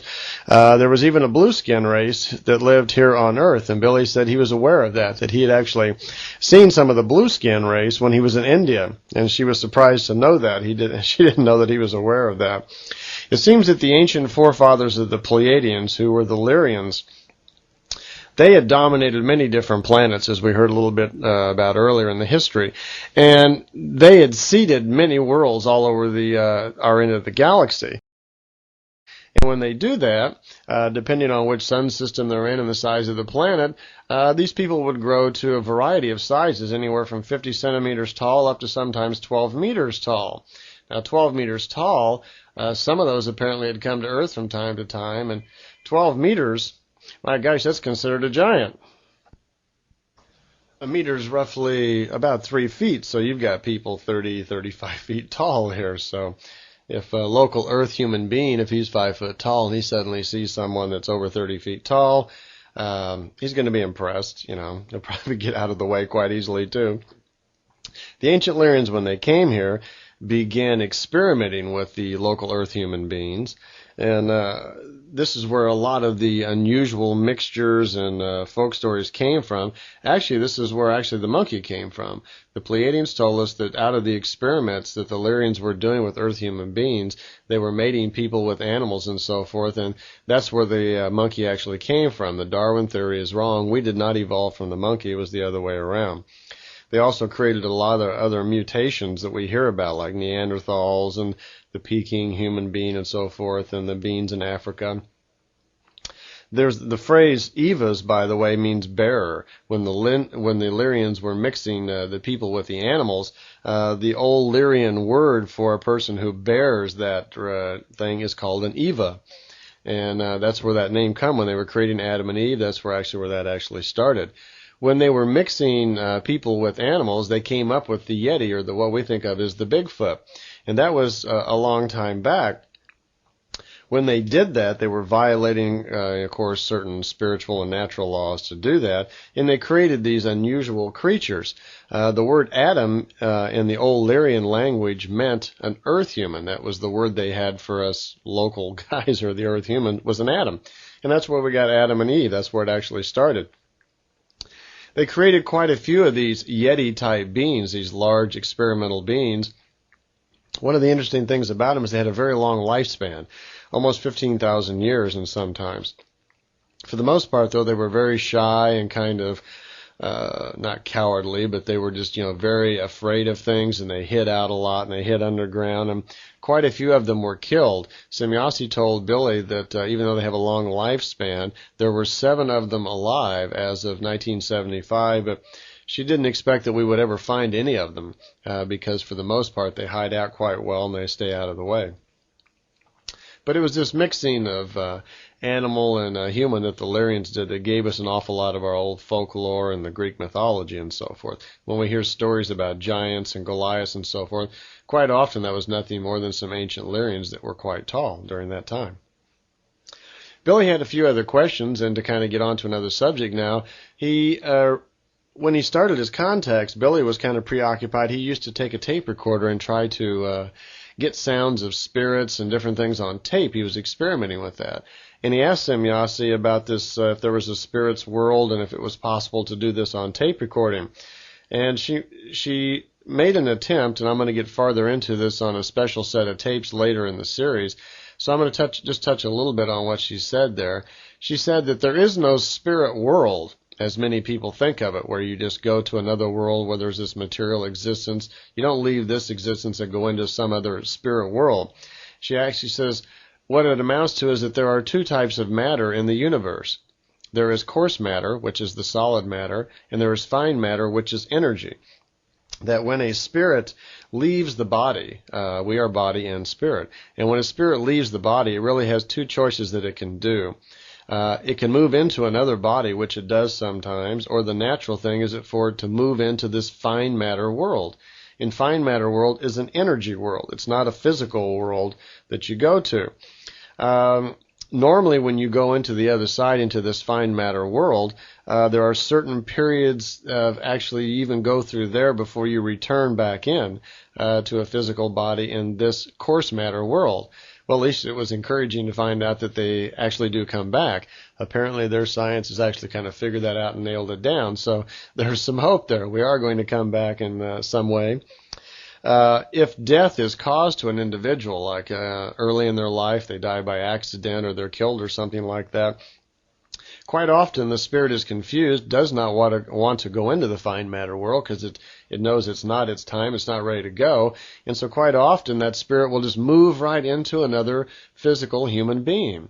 Now this sounds like a really strange thing, but there are more and more people, even in mainstream fundamental psychology, discovering this phenomena, that a spirit, when it dies, does not want to leave the planet, does not want to leave the physical plane. It moves into another person. That person then is inhabited by 2 spirits, and obviously there's confusion of spirit. I know there are certain instances where psychiatrists have worked on this, and through hypnosis, Dr. Edith Fiore's work in particular, I've seen her work on people and hypnotize people, and she's related countless stories where this has happened, where she's found more than one spirit in a body. and through hypnosis she's been able to talk to that spirit and convince it that it has died, that it does need to move on to the fine matter world and move on. The spirit does, and when the person comes out of hypnosis, the confusion is gone and they're once again just a normal person. It's interesting also to think that quite often people who we think are insane or are just nuts might be invaded with more than one spirit. I understand it's possible there could be 3 spirits in a body at one time. Billy even remarked that in many cases where we think that people are retarded or nuts or stupid or something, these are just brand new spirits. These are spirits with no accumulated knowledge. So we have a few extra things we need to learn about this spirit thing. By the way, another little aside here, a spirit, as it goes through multiple lives and comes back, Semjase commented that if you could see the spirit, that the face generally will always look the same.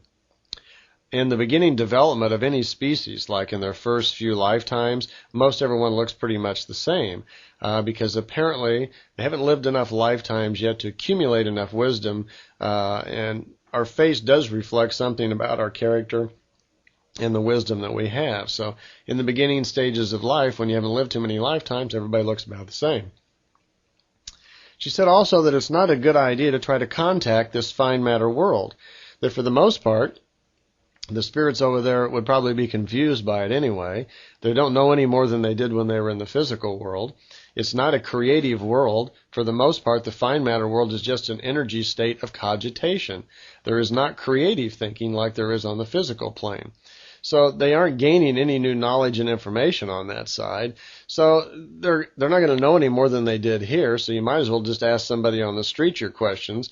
Don't expect that making any contact with the fine matter world is going to bring you any profound knowledge, because you're just talking to spirits that have died, and they haven't gained any knowledge since they left.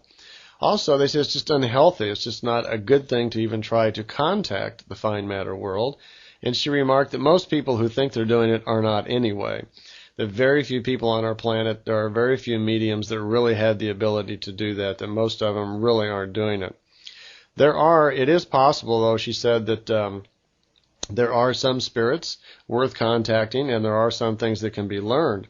You want to be aware, though, of people who maybe have been a medium in this life, in the physical life, and when they pass over and they're on the fine matter world, they would still have the tendency and the idea that they still want to be that.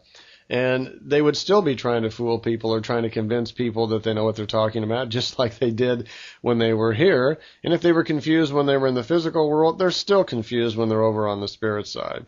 So it's really not a good idea to even try to contact them. Billy asked again about the tape-recorded voices, that he's experimented with that, and a lot of people have, where you can turn a tape recorder on, and voices will appear on it, seemingly from out of nowhere. Well, she mentioned that sometimes those voices on a recording tape could be caused by cosmic travelers, higher advanced beings who normally use spiritual telepathy and or primary telepathy to communicate with one another or with beings here on the planet. Sometimes those thoughts can show up. But most of the time, the voice comes from the person who's actually running the tape recorder. Which is a pretty wild idea, because she mentioned that your thoughts as you're thinking can actually turn up on the tape recorder in the form of words. For instance, you may turn on a tape recorder, you're just sitting there, hoping that it's picking up some sort of spirit information or something, and you're thinking about something. And your thoughts, which do not always express themselves exactly in the same words that your mind may do it, could be going right on the tape. This falls in line with some really interesting work that's going on right now on reverse speech technology, where we're finding out that you can tape record someone talking, play it back in reverse, and find that they are actually speaking, their unconscious or their subconscious is actually speaking what they really mean on the tape in reverse. And most of the time it's a little bit different, because we always form ideas and thoughts before we speak. And then when we say something, we, of course, usually tailor it or whatever to kind of fit what's going on, or, to express ourselves in a certain way. Whereas our subconscious mind is very honest, and we don't have to worry about our inside thinking, because nobody can hear us. So you may walk up to somebody and comment, "Gee, you look very nice tonight." And actually what you're really thinking is, "Oh, I can't wait to get away from this person so I can go get a soft drink or something, or mingle with somebody else at the party." But on the tape, when you play it backwards, what's going to really come across is what was really on your subconscious mind. So this technology, if we experiment with it a little bit farther, may be the beginning of some new technology which could really change our entire social system as we know it. Imagine if everybody had to tell the truth. There are occasionally some real spirit voices on tape, just as there are some mediums who can actually contact spirits. So she says it is possible that occasionally you do get real spirit voices on tape, but apparently I guess it would be really hard to tell, which was really which. They can come from the fine matter world, and here's a clue, another clue into the fine matter world. She says they may come from different fine matter worlds or dimensions. So here they're using the word dimensions, and they're insinuating also that there are different types of fine matter existences, as if there are slightly different levels of it. Apparently you go through different stages in the fine matter world of kind of preparation or something going on before you actually return to the physical existence. Billy also asked about ghost music, if it's possible that spirits can transmit music. And she says, no, that's not possible, that it doesn't happen, that that's not what's going on when people actually record and they get music on tape. It is not from the spirit world. Into that contact, Semjase, when she said she was leaving, Billy asked her where she was going, if she was returning to the Pleiades, and, or where she would stay sometimes. And she remarked to him at that time that, no, they had a base beneath the mountains in Switzerland. And on many occasions she would stay there at that base. And that they had other facilities all over the planet. I know there was one in Russia, and they did talk later about building one in the southwestern United States. And there was frequently conversations about something going on in the North Atlantic or underneath the ocean. So they probably have a number of places. And she mentioned that they are in areas where they would be almost impossible to ever detect, even with our good instruments. So apparently they're quite well hidden. If they had a base under the North Atlantic Ocean, I would think that would be pretty well hidden. That'd be pretty hard to get to. I don't know how we would ever detect that. It was on this contact that she remarked to Billy that she was getting a new ship. She was going to get a new beam ship. The old ones that used the old wave principle of propulsion were, very reliable, and they used them frequently. But she was getting a new ship. Actually, this new ship that they had coming in, they were getting 4 of them. And she remarked to Billy that he'd be able to take some pictures. And in the slideshow, if you see my slideshow, I have these pictures where Billy's gone out and taken pictures of the 4 ships all at one time. And they're pretty remarkable pictures. Other people have gotten pictures of the occasional UFO, but very rare to get 4 of them in broad daylight. So she got a new ship, and by the way, this new ship was had a little different capabilities than their old one. It had the ability to make a time shift or a time dilation. And with that, she was able to move in time and actually visit different time frames. One other group of information that she gave Billy on this contact before she left is she told him that she had noticed that Billy had a group of friends around him that were all interested in this material, and she had examined their thoughts and listened to some of their meetings. And she was not impressed, but she felt that they were all on the right track, and they were a very good group of people for Billy to be with. And she suggested that he actually form a group out of these people. And one of the main reasons was that she wanted to give Billy some information that he could get out to the world, to scientists around the world about certain things. And it would be helpful if he had a group of people to help him do this, to get the information together, do the mailing, etc. So she said, for many years, the Pleiadians had been controlling most of the aspects of the planet. Apparently they're involved in a number of things like, the axis of the planet. They watch the weather. They have some sort of detecting devices all around the planet so they can monitor incoming ships all the time. She says one of the things that alarmed them is over the past 60 years they'd noticed a continuous breakdown of our ozone layer. Now today in 92 we all know that we are having a problem with the ozone. There's arguments over exactly what it is or what's causing it and so forth, but we're aware that something is happening. In 1975, then, Billy's being informed that for 60 years they'd been monitoring the ozone layer. They were watching the rising use of bromine gases that were floating up into the stratosphere and dissolving the ozone stratum. And she remarked to him at that time that there was 6.38% damage at this time, that even that amount of damage would already start having effect on the quality of life of people and animals and nature on the planet. They considered this a dangerous level. This, of course, allows an increase in the ultraviolet radiations of the sun coming through. There would be 3 different locations, she said, on the planet where, if left unchecked and this continued, that the ozone layer could get so thin it could actually break through and cause a hole in the ozone layer, and ultraviolet radiations could come through and be quite harmful. And one of those areas was over America, one of those areas was over Europe, and one of those areas was over South America. So we're starting to see that already. We've seen the one over the South Pole. She did remark that one of the things that scientists aren't aware of is that these ozone holes can wander, they can move. Now, if she said that in 75, we've been aware of the ozone problem now for a few years on our planet by our own scientists, and we haven't seen the ozone hole move. And if they remark that they do control many aspects of our planet, then it's quite possible they're controlling that ozone hole and trying to keep it down at the South Pole where it's not dangerous for us. So the other thing that really surprised them was they quite often monitor a lot of thoughts of scientists, and they monitor language all the time. They have these little telemeter devices that look like little small discs, and some of them look like round balls. They're all over the planet, and they monitor things all the time. They discovered that certain scientists on the planet, being aware of the bromine problem, how it affects ozone, thinking that they could make some sort of weapon that would cause an ozone hole over a certain country, scientists had designed like a bromide bomb where they could set it off actually in the stratosphere, blow a hole in the ozone hole, causing these, ultraviolet radiation to rush in from the sun. It would then shine down on our enemies and kill them off. And scientists had actually gone so far as designing and building this bomb, and they thought this was just crazy. So this is why they were remarking Billy to get his group together and try to alert some people about this, because if you blow holes in that ozone, she said naturally it would take hundreds of years before that to heal and get rid of those holes.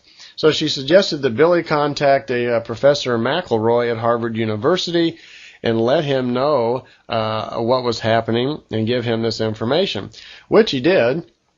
Billy did send the information to Harvard, but he never heard anything back. So I would imagine if Professor McElroy ever hears this tape or knows about it, he may remember that letter, but he may have thought it a little unusual to get a letter from a farmer in Switzerland about problems in the ozone when it was barely detectable at that time.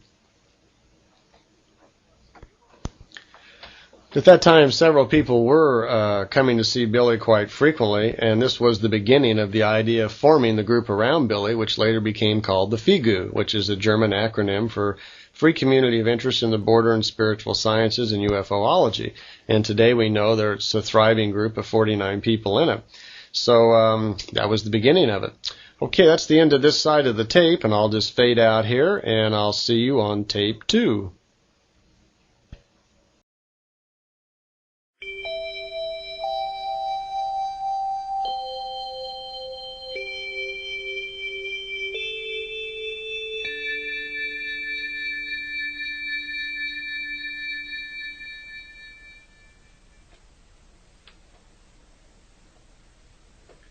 Okay, welcome back. This is tape 2. In case you've gotten lost, we're on tape 2. This will be the third side in the series. Right now we're up to March 18th, 1975, and it's Billy's 8th contact with Semjase from the star cluster known as the Pleiades. The interesting topic that happened in that particular meeting, Billy had some questions that he was getting now from his group members. When he would go out for a contact, he would, of course, come back and tell everybody about what happened, and they would discuss the information because, excuse me, they were all starting to take part in actually helping him get the information together. Billy would type it out very roughly, and then they would clean it up. So already they were forming kind of like a work group to help him out.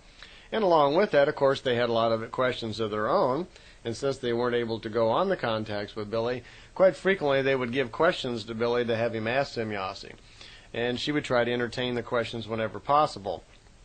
And this brought up a pretty good group of questions on this occasion. And the first one is, Billy jumped right off and says, "What is matter?" Well, she says, matter is a sizable idea. It is a solid form of energy that can be sizable.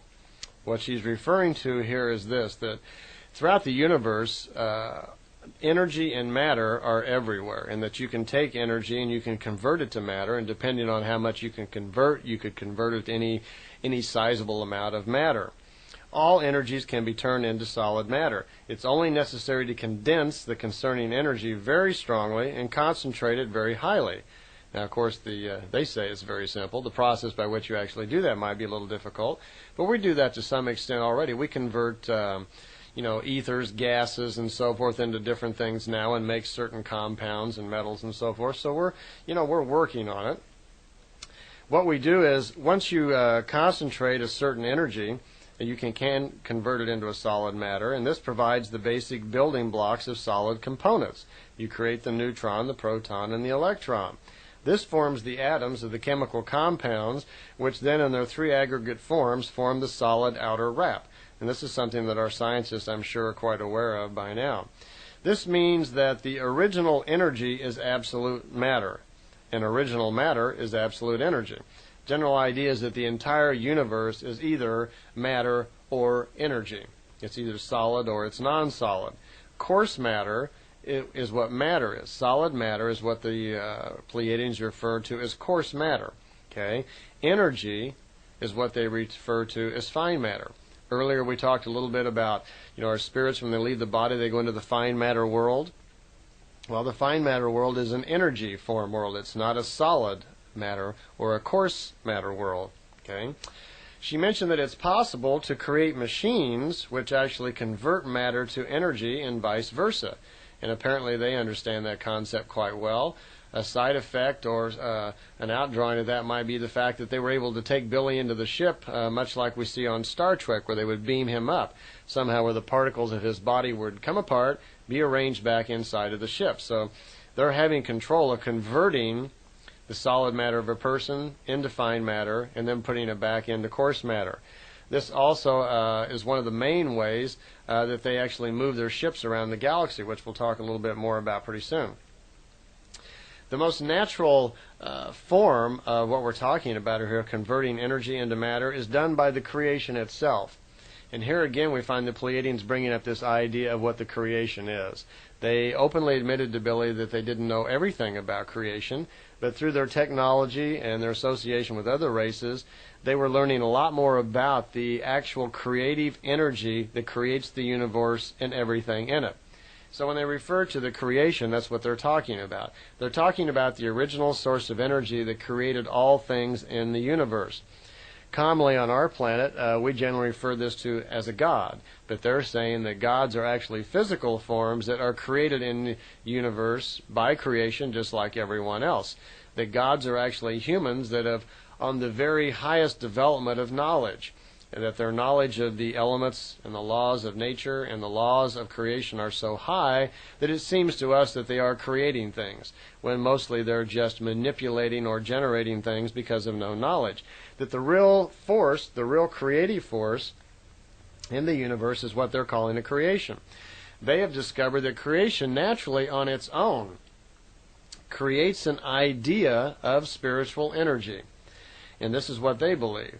They say that the creation, the creational force that started this universe, and we'll go much farther, more into depth in this on the tape series at the end, is that the creation has the idea of spiritual energy. The spiritual energy then is converted into different forms of matter, which begin to evolve, and everything throughout the universe then has logical reasoning to it.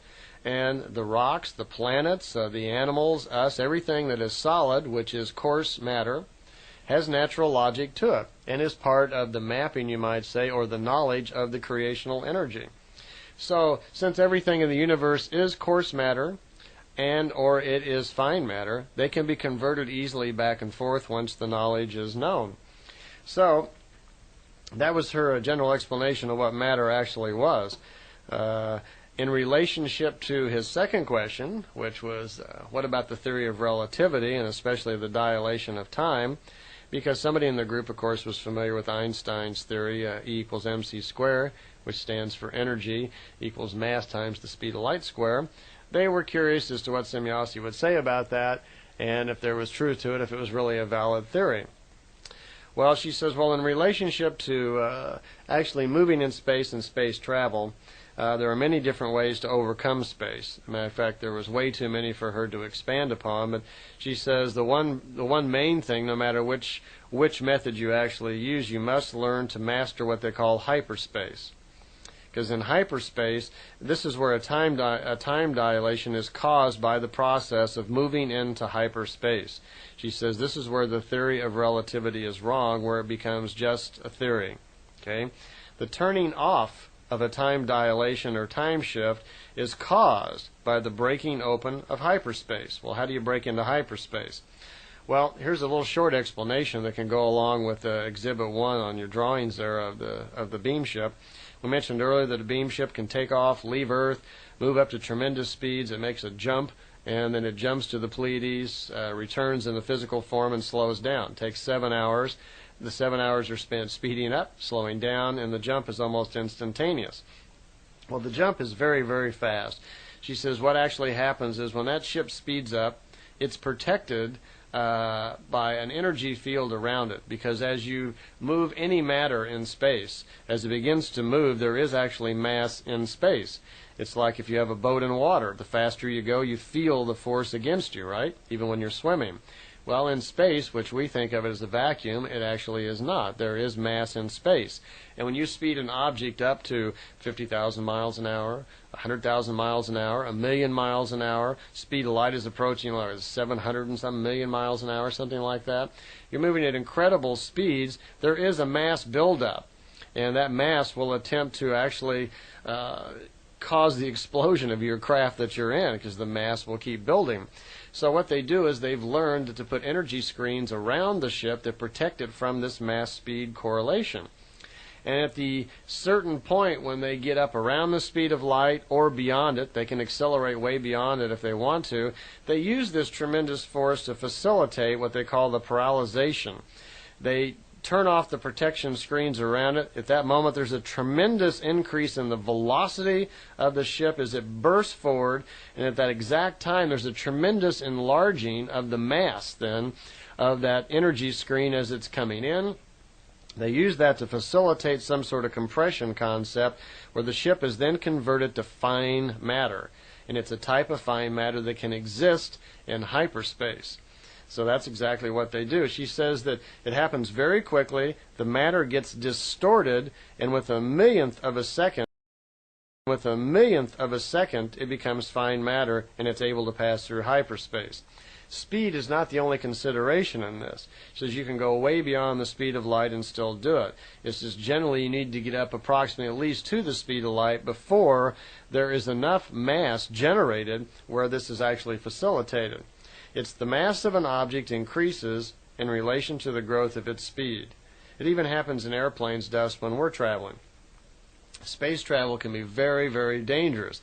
As we move forward in our technology, and right now we're blowing rockets out into space at 40,000 miles an hour, which is very slow on the scale of things that move throughout the universe. The speed of light is 186,000 miles in 1 second. And we're only going 30,000 miles in an hour.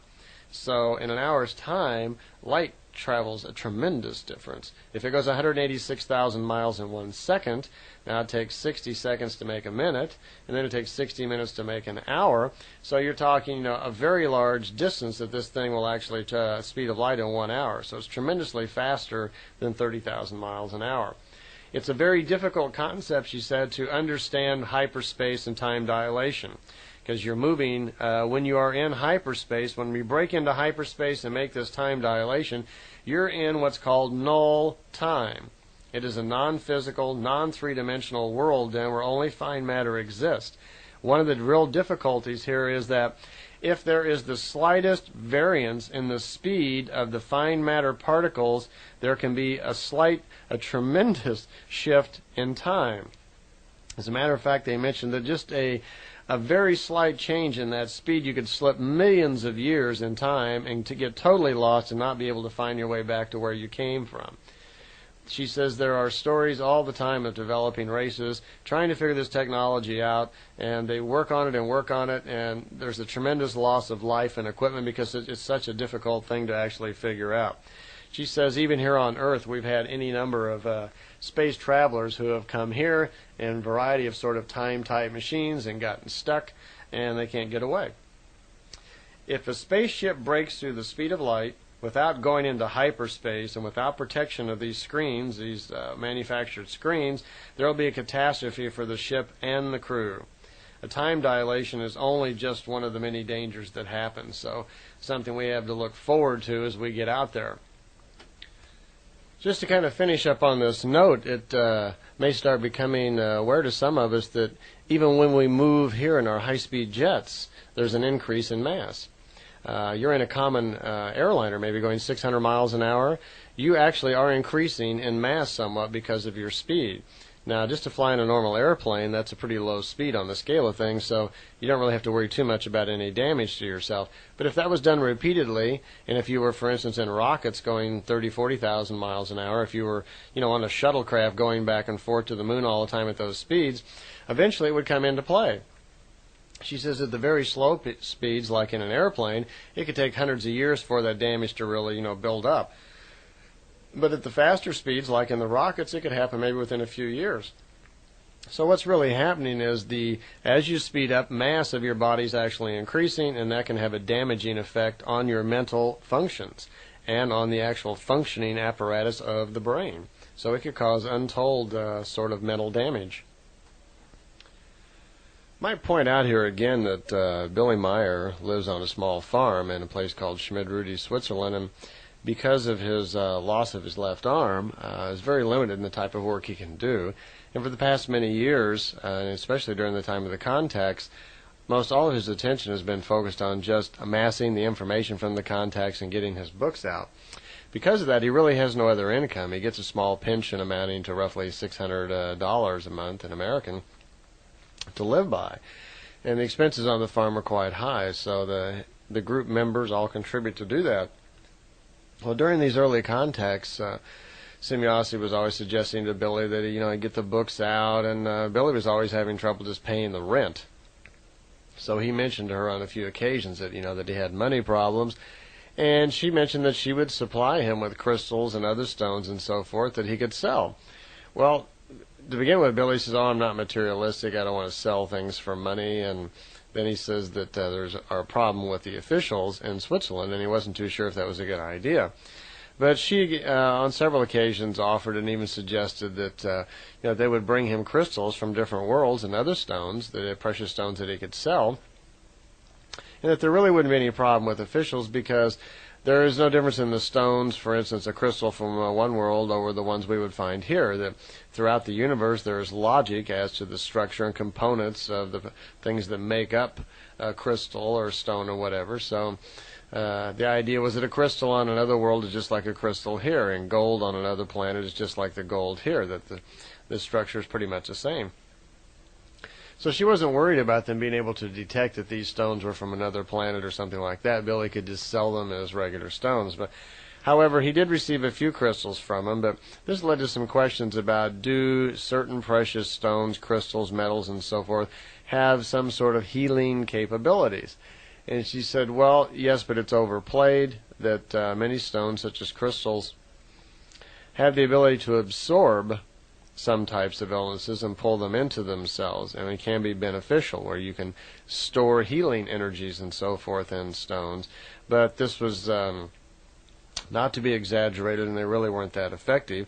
She even commented to Billy that it's important that you know how to clean stones, because someone can be wearing a crystal for a period of time, and if they're suffering through some sort of illnesses, either physical, mental, emotional, or whatever, that also can get into the stone, and these stones need to be clear out. So she went through a brief description explaining to Billy how to clean them out and so forth using a pyramid.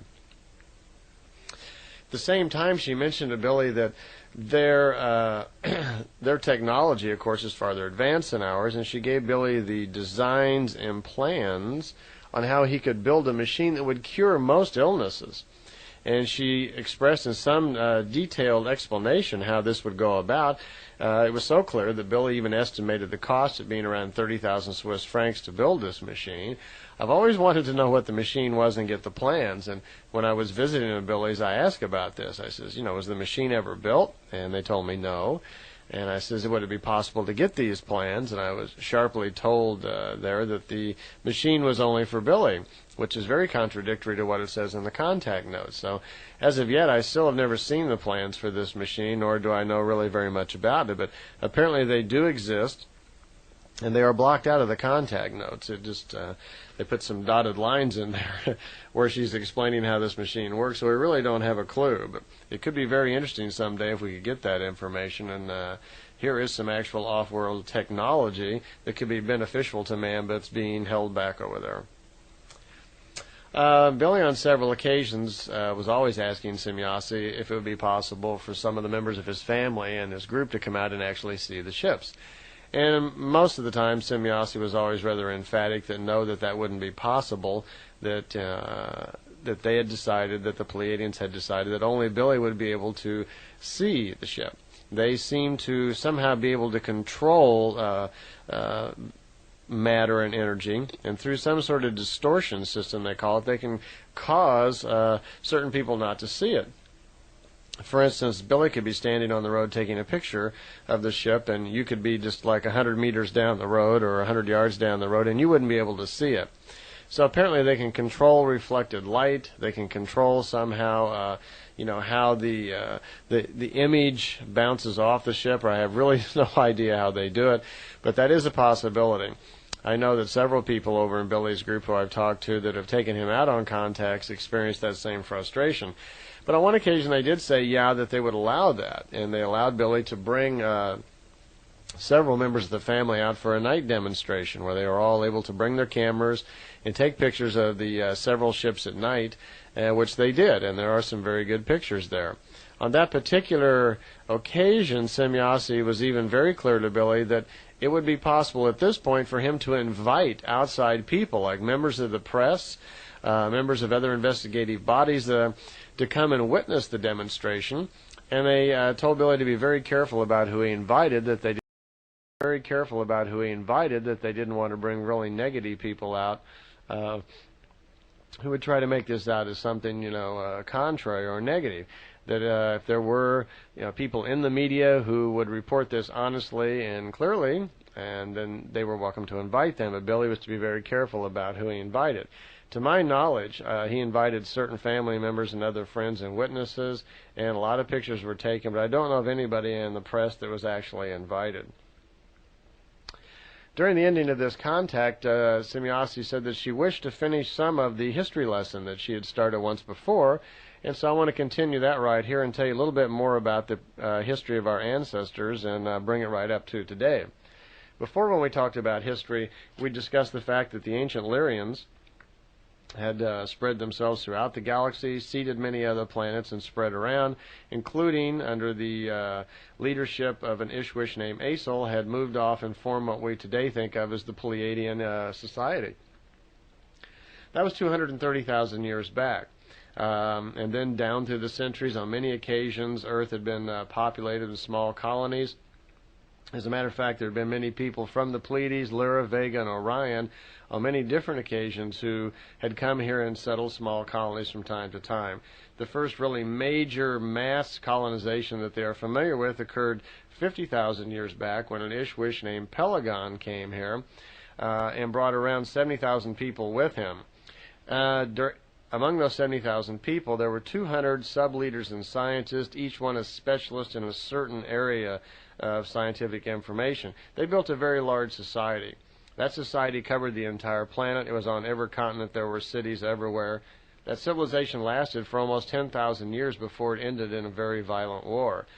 Fortunately for them, they had the technology to get off the planet, and most of them fled, the ones that could survive anyway. For 7,000 years, then, there's a period where the Earth is almost totally alone, where there's nothing going on.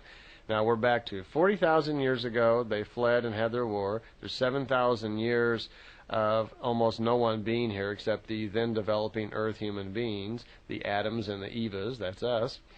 And 33,000 years back then, the descendants of those who had fled that big war, many of them returned. In particular, there was a great leader named Atlant, and he had a wife named Caratide, and they founded the continent that would be called Atlantis. Karatide's father, his name was Muras, M-U-R-A-S, and through him they founded a city called Mu, which was located, the central city, in the Gobi Desert. The city of Mu had two underground cities, Agharta I and Agharta II, which had tunnels built between them, and that was the central seat of power for Mu. Mu and Atlantis both had their own colonizations all over the planet and sprung up all over the place. But they lived peacefully for many thousands of years, actually about 18,000 years. And then about that time, certain factions grew up in both of their societies, which were beginning to cause problems and causing one person against another. And after all these years of peace, strife broke out. There were some factions of war beginning. The governments at hand, the Atlantean and the Mu governments, would not stand for this war breaking out, and those who were attempting to cause the wars, they drove them out of town, literally. But in this case, they drove them off the planet. Well, these people left in large amounts. There was an exodus of those warlike people. They left, and I'm told they went to the Barnard Star. Some of the others may have split off and gone to different areas, but that's where the major amount of them went. 2,000 years went by where there was again peace between Atlantis and Mu and the cities of Earth. We're back to about 13,000 years now, back from our time. That's the time frame where we're at. At that point, those people who had left had built up on their own planet, the ones that were exiled. Their race had escalated and become very ruthless and very warlike. They then had a leader named Arus, A-R-U-S. They decided to return to Earth. Arus must have been quite a guy, because it says in their folklore that he was thought of as the barbarous one. He also had a strong following, had a couple hundred leaders behind him, similar to Pelagon, that were very high in the sciences and the arts. They settled in the high north country, it says, and in the area we now call Florida. In these two areas, and proceeded to start small wars again against Atlantis and Mu.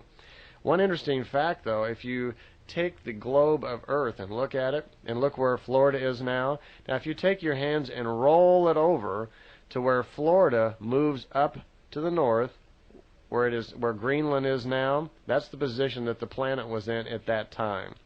So just roll the planet over so Florida moves up farther north and up to that northern area where Greenland now is, and that's the position where things were actually at. That puts the area where Atlantis was, which was the large landmass between South America and Africa, that moves it up farther north, where it's north of the equator then. Okay, more on the line almost with where America is now. So you can see that the planet was in a different position. What happened was, war finally eventually did break out, that Eris and his people caused a great war to break out. There was a major war that happened between Atlantis and Mu. And that ended actually in one day. It was such a short war. They had such high technology. Just to give you a brief idea of what happened, on the history tapes that I have, this goes into much larger detail, and there's a much longer explanation of all about the history and these things, but I don't have time for here. So you could listen to that if you're interested in more. But ultimately what happened was the Atlanteans, who had a large number of ships, a very large army of spacers, started an assault against Mu in the morning, and apparently within about 20 minutes' time, with these some sort of dissolving ray energy beams they have, they almost immediately annihilated the city of Mu. Now, the people of Mu were thought of as scientifically being more advanced than Atlanteans, but they didn't have the number of spacers, and apparently they really weren't prepared for the immediate attack. The Atlanteans caught them by surprise and wiped Mu out almost instantly, like I say, within about 20 minutes' time. Unknown to the people of Atlantis, as they were back celebrating and cheering their immediate victory, they had just wiped out millions of their friends. The people of Mu, the scientists of Mu, who had been expecting a war, had taken a large group of their people, flown out into space in the area where the asteroid belt is, and found rather large chunks of the old planet Milano, which is what the debris of the asteroid belt is made up out of. They took one very large asteroid that was floating out there that was several miles in diameter, and they actually, by hooking some sort of engines or ships to that asteroid, propelled it towards Earth. They then propelled this large asteroid and smashed it right into Atlantis. When it hit, it actually didn't hit Atlantis. It exploded when it hit the atmosphere several miles above the land. But when it exploded, it ignited and blew up the atmosphere. It caused the ocean floor to crack open, and that's why Atlantis sunk down to the ocean floor. The air, the atmosphere of Earth was just black smoke and ruin for, I think, something like 40 years. It threw us off our axis and caused the rotation of the planet to actually change. So it was a rather disastrous war and wiped out just about everything. There was hardly any life left on the planet. Eris and his people survived. Most of the people who survived from Atlantis and moved from the different cities fled to get away from the wars and the evil tyranny of Eris and took off back to the Pleiades, Vega, Barnard Star, or other friendly places. When the dust had settled, so to speak, Eris, an Ishwish who has an expected life expectancy of over 3,000 years, was still alive, along with all of his followers. They had taken Earth. Well, there weren't too many people, though, to rule over. There was the then developing Earth human beings that were left here, and just the people that had followed Eris, and hardly anybody left from Atlantis and moved, because the destruction was so wide-filled.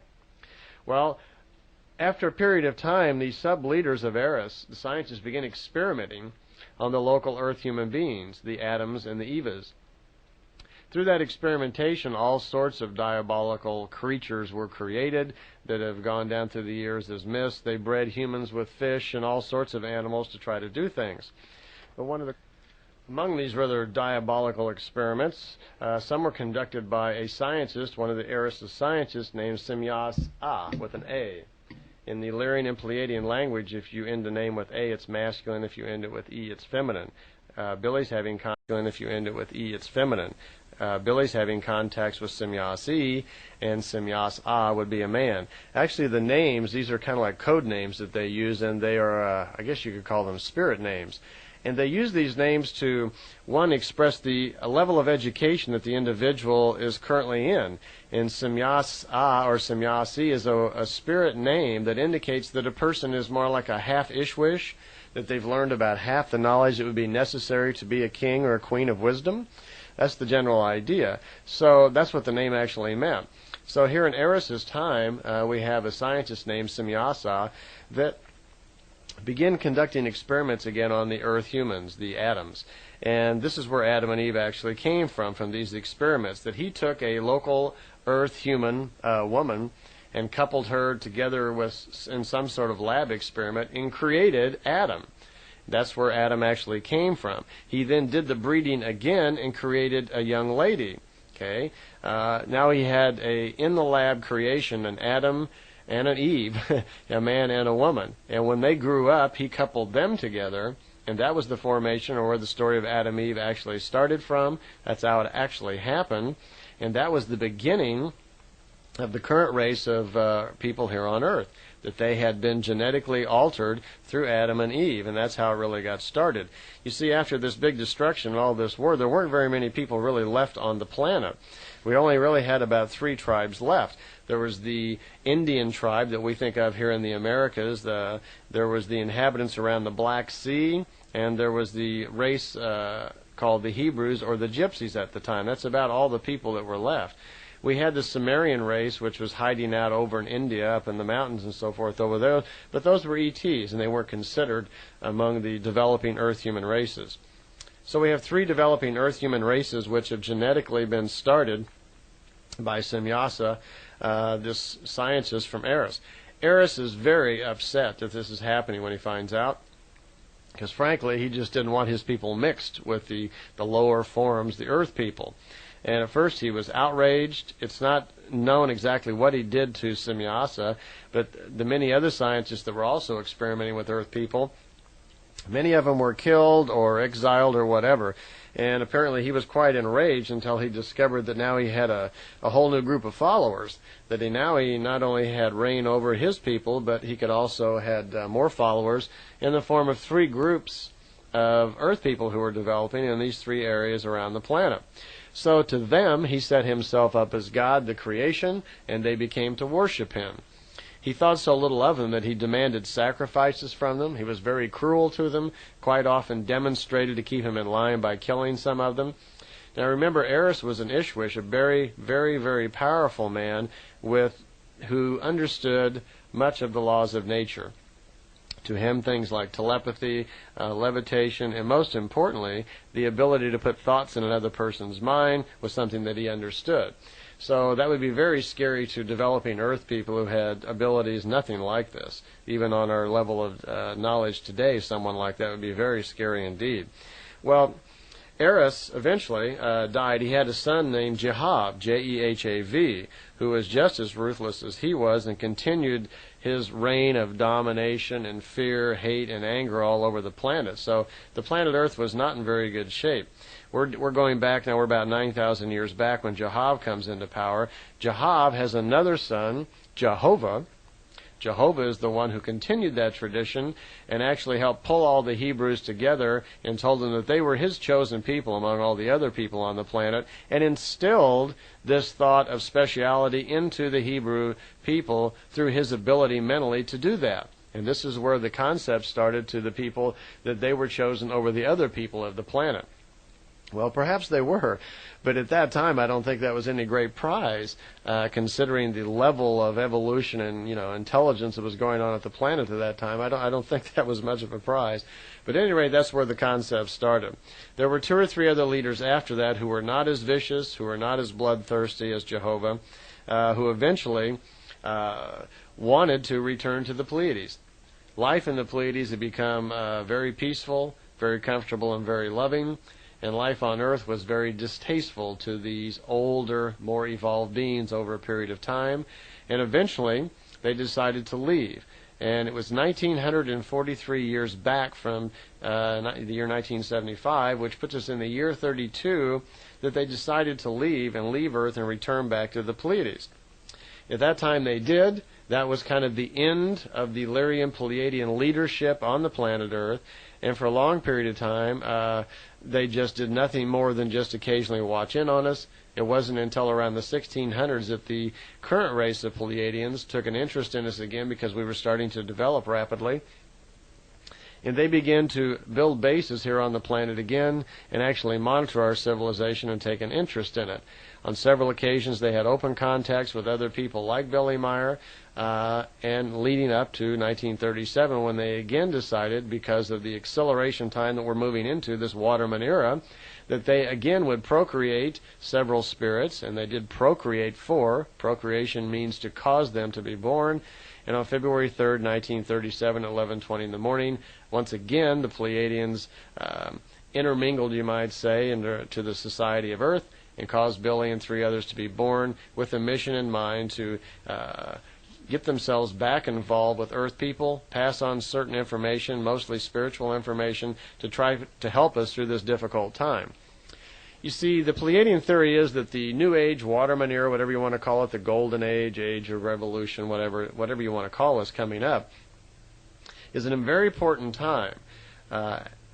They understand scientifically what is actually happening and explain that to Billy, but they feel it's very important during this time of potential growth and learning, that they try to bring strong people forward, light bearers, light workers, teachers, prophets, and intelligent people forward, educate them so that the Earth has a chance to grow into a peaceful civilization instead of the rather warlike greed power system that currently prevails over our planet. First of all, let me make a couple of things clear, at least clear by the Pleiadians, that they wanted to make it known that the New Age time is not a time of ending. Many religions, beliefs, and different people like to think of this as the end of the world, that this is an ending time, and it's not.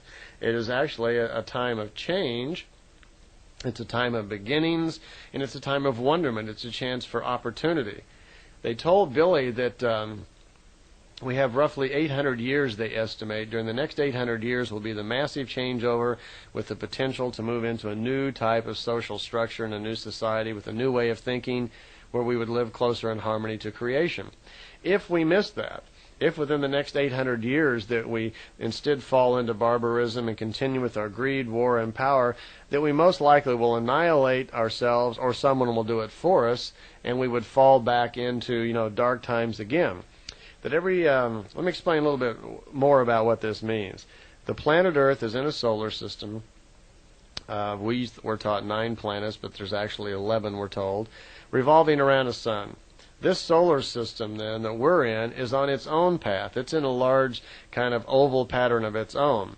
And every 25,860 years, our solar system, it's just a scientific fact, returns to the same spot that it's at right now. We are revolving, we're moving very slowly as a solar system. Just like our planet revolves around the sun, our entire solar system also revolves around the central sun. That central sun is very, very powerful. We're just beginning to understand that radiations, electronic waves that are emanated by other heavenly bodies, planets, stars, etc., actually do affect our thoughts. They affect nature, and they have effect on a lot of things which we really don't understand yet. But the scientific understanding of the Pleiadians is that every 25,860 years, the solar system that we live in, all of our planets and our sun, move close in proximity to the central sun. The strongest point of radiation from that central sun is just as we enter it. That's when we get kind of a boost in energy. There's a surge of power, kind of like turning up the switch on your hair dryer from high to low, and there's this sudden surge of heat, and then after you use it for a second, you kind of get used to it. Well, it's something like that. So what they want to make us aware of, that this is a great time of potential. It's a time of change. It's a time of wonderful opportunity. Along with that, the downside is that there's going to be a lot of problems, too. Anytime we have change, we have fear and a lot of other problems. You don't have to be a genius to look at our planet right now and look at our planet as a whole and see all the people around it in China and Africa and the Polynesian Islands, Australia, Asia, everywhere, that everybody is growing up with different ideas, different concepts. We are a world in turmoil. We are being thrown together through communications and technology. Some places it's going well, some places it's not going very well. But unfortunately, most people, when things aren't going well, they turn to whatever they regard as their religious beliefs. They try to put faith in what they believe. And these ideas are not going to serve them in the coming years, because these old philosophies, old thinking, old religions don't really provide answers for the coming questions that we're going to have. Consequently, there's going to be a lot of emotional hardship for many people. Murder, suicide, crime, things like this are going to be tremendously on the rise. We are going through a time of change. On February 3rd, 1844, we began 184 years of change. This is when we start to move into the proximity of this new age position, this new cycle. And at that point, things start to accelerate. We've noticed just ourselves in the last few years the great acceleration of inventions and so forth. There is no other time in the development of our society when we will accelerate as fast as we have the last 100 years and will the next 20. Look where we came from covered wagons to going to the moon in such a short space of time, where for 2,000 years before that we hardly grew anything at all. Well, we had this 92-year period from 1844 up to 1937, which was the beginning, or the first half of this changeover period. The Pleiadians say the changeover period is 184 years long. It goes from 1844 up to, let's see, that would be what, 2028. So they're saying that the first half, the things start changing, inventions and everything greatly accelerate. Since 1937, on February 3rd, that's the second half of this changing period. This 92 years is dominated now by all the problems that come up because of this accelerated change. And boy, aren't we seeing them. There's going to be a lot of wars, a lot of other emotional problems. One thing they said we can count on seeing is there will be a tremendous rise in new religions and new ideas. So apparently, and we are seeing some of that, apparently as things get more difficult, people search for answers. They search for ways to solve, their problems. And when they do this, they come upon their own conclusions. They then form together, maybe in a small group, give themselves a name, and we have a new religious sect. Well, we can expect that to happen a lot more as times get more and more difficult. One other thing of note, they mentioned that because of this change and because of the increase in radiations, that those people born on February 3rd, 1937, as close as possible to 11:20 in the morning, have the greatest possibility of being the teachers, prophets, and geniuses of our time. So that was the optimum time, apparently, for people to come in and be affected by the radiations just as they were at that moment. From that date forward for a year, through the whole year of 1937, beginning of February 3rd, like I said, was the highest probability of these geniuses, prophets, and way preparers and teachers to be born. So we might look to people at that age. We're in 1992 as I'm speaking now, so those people would be, 55 years old. So we could look to, as you're looking around at people that are speaking, lecturing, and talking, you might keep an eye out for people who are roughly 55 years old right now, and let's see how many of them have really come forward. Because, of course, even though you may be a highly evolved spirit, and evolved means wisdom gained over a number of lifetimes, okay? So we may have a number of those people that were born, but they were born in poor environments, or for whatever reason they weren't able to really come through. So it's also interesting that that's when Billy was born, right at that moment, why they caused him to be born at that time. And they seem to have very high respect for Billy's evolution. Billy is not Pleiadian. He is not Lyrian. He's from an unusual little race called Lawsons. Apparently they live on only one planet, are very, very old, older than the Pleiadians themselves, and consequently are very good beings for becoming prophets because of the age of their evolution, they can withstand and understand things very well. Also, I think it has something to do with the brain matter itself being able to grow larger numbers of connectors, which can hold more acids and consequently more intelligence. So there seems to be something to that. That's probably why they altered Billy's thoughts when he was 7. There's probably a strong connection there someplace. So anyway, they wanted us to be aware that scientifically it's just a fact that our solar system is moving into this new period, that we're in new geography. We're getting closer to the central sun. The radiations from the sun have a really strong effect on our thinking and so forth here. Consequently, this new age period, which is here, is a very good time for potential. It's potentially a great time for us to grow. But this means those of us who move more towards a spiritual life, seeking out the answers of creation, learning to develop our world and our society around spiritual laws, have a much better chance now because of this location where we're at. We have a better chance of being heard, being understood, and developing ourselves.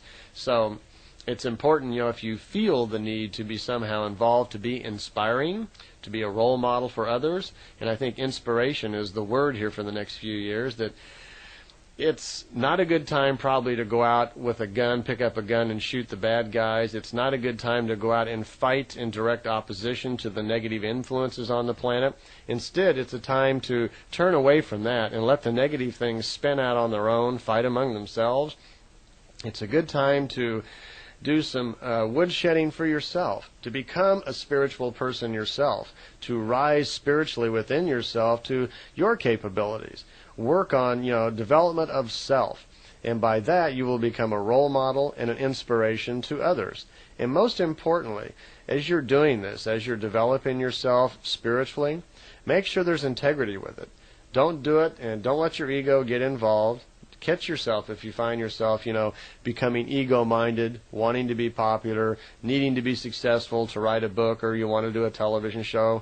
In other words, don't make things up. Because true spiritual development, part of that is the development of integrity to self. You will not be a good role model, nor a successful inspiration to others if what you're doing is not filled with integrity. I think integrity is probably the main thing that we look for in our leaders and our role models, and sadly enough, it's one of the main things that's missing right now among our leaders that we normally see in today's world. Our presidents, our leaders, our generals and so forth, even though they think they're doing the right thing, that this world is terribly lacking in integrity. So keep that in mind when you're on your own path of spiritual growth here. Incidentally, the Pleiadians see a pretty good future for us. Even throughout all of the chaos and other things that are coming up, they see a rather positive future. As a matter of fact, there are a couple of ways of calculating the future. As you said, there's one way to calculate. There are two ways to see the future. You can use mechanical or spiritual means to see what's called a future vision. You can look ahead into the future, and that's fairly accurate. Or you can also use numerology and numeric systems and so forth, mathematics to predict future. And that's not nearly as accurate.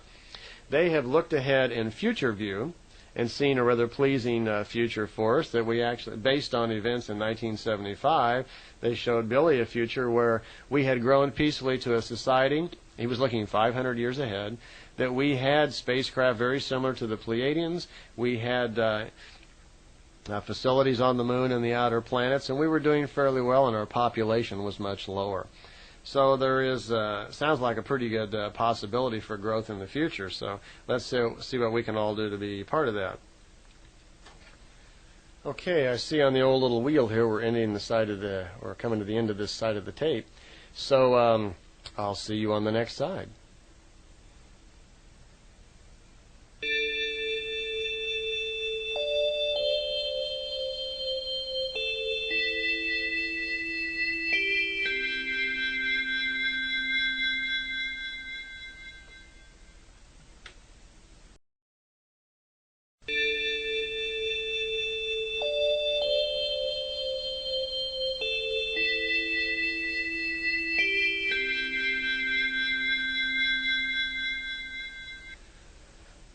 Okay, we're back here on side 2 over here. This is actually the 4th side of the tape series on tape 2, so I hope you're still with us.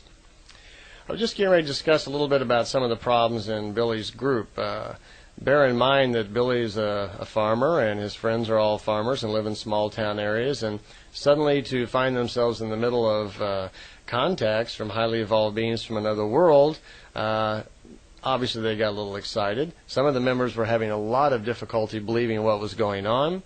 Much of the information that was coming from Semjase and the other Pleiadians was very disturbing to some of the members of the group.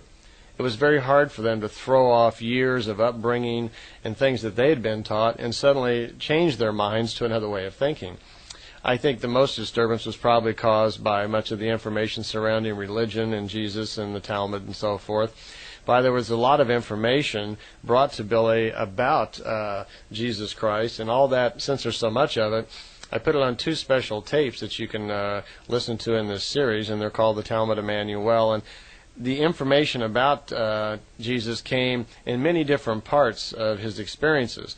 He had some experiences about it when he was young, in his teens, and then on many contacts there would be little snippets of information, as well as the uncovery of the book, the Talmud Emmanuel, which was translated out of Aramaic into German. So I've put all that together on 2 tapes, so it's a little bit more coherent, so you can listen to it there. But some of the members in his group were having trouble with that, and it caused problems. Billy took a picture once of several members of the group with the ship floating overhead, and Semjase was very uncomfortable that a couple of these doubters and people who were having problems was in the picture, and so she actually destroyed the pictures with her mind. And she didn't want these pictures out, and she wanted Billy to kind of remove these people from the group before they caused any problems. So already we're having difficulties with Billy and the people around him. While Billy is a very nice, warm, intelligent person who is full of integrity, he's not your leadership type. The two don't seem to go hand in hand. And throughout the whole history of his contacts in the group, he's always had difficulties with, with members. But that's to be expected. There's so much pressure on these people from inside their own ranks, from the outside world, and from these extraterrestrials that obviously there'd be a lot of difficulties springing up. They're no different than just the rest of us. So overall, though, I think they've done a wonderful job of coping with all this stress and pressure from outside influences and trying to keep this information as honest as it is and to try to get it out to the world. So, okay.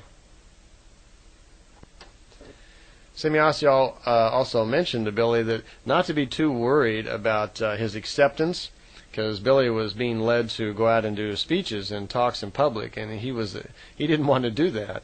He says, I'm not good at that. I just don't know how to talk to people in public, and he really never has. And she told him not to be too concerned, that there were a lot of good people, she called them friends, around the planet that would hear about him and be drawn to the information that could be helpful in those ways. A couple of times people from Billy's group also went out and gave talks, and I understand Billy tried it once or twice, but he was not received very well. I think it was just too difficult for someone that had had all the unusual experiences that he had had, contacting people in other worlds, seeing other worlds, traveling in other times. actually visiting, moving in time and visiting prehistoric times, medieval times, visiting Emmanuel at the time just before his crucifixion. These were all amazing things. Billy, thinking, of course, everybody would be fascinated to hear about it, comes out in public to give a small talk, and people really think he's kind of insane or crazy. Billy spent some time when he was younger in a mental hospital. Because he was incorrigible, and they thought he was really difficult to handle, and he was having problems. So he was always kind of concerned that people were going to think he was totally nuts, and then he would wind back up in a facility someplace. So this always was concern to him when Semjase would press him to go out into the public arena. Early on, too, in the contacts, the Pleiadians were making it clear to Billy that the purpose of his education was to get information out to the general public, speaking, putting out books and so forth, and letting the world know about this, because they were very adamant about the main part of their reason for coming was to try to educate us about the universe, about life, who we are, things that we would call philosophy or spirituality. And throughout all of the contexts, there's quite a bit of information about that. I have not interjected too much of that to this point, just a little of it, because it was kind of sporadic throughout the meetings whenever they would start talking about it. So again, like in the Talmud information, I've assembled that all in kind of one coherent straight through message and put it on the 2 tapes in your series called the Creation Tapes. Actually, one of them is called the Semjase Spirit Lessons, which is Semjase speaking on the philosophy of life based from a Pleiadian point of view. Then there's the tapes marked Creation, and those have more of, I guess you'd call them the spiritual laws on them or something like that. But that's where most all that information is. Instead of just putting in little pieces of it here and there, I tried to put it all together in one coherent statement. So you can listen to those just on their own. Before she leaves, Billy has a couple more questions that he has to ask. He's concerned once again about other people claiming to have contacts with other ITs and other life forms in other worlds. Excuse me. Semjase again tells him that there are no other life forms living in our solar system, and that no one on Earth is having any contacts with other Ts. As a matter of fact, she goes so far as to tell Billy that he is the only person on Earth having contacts with ETs. But in another part of the notes, they also suggest that about 3,000 ships a year come in, and occasionally ETs do have contacts with people, but maybe only for one time or so.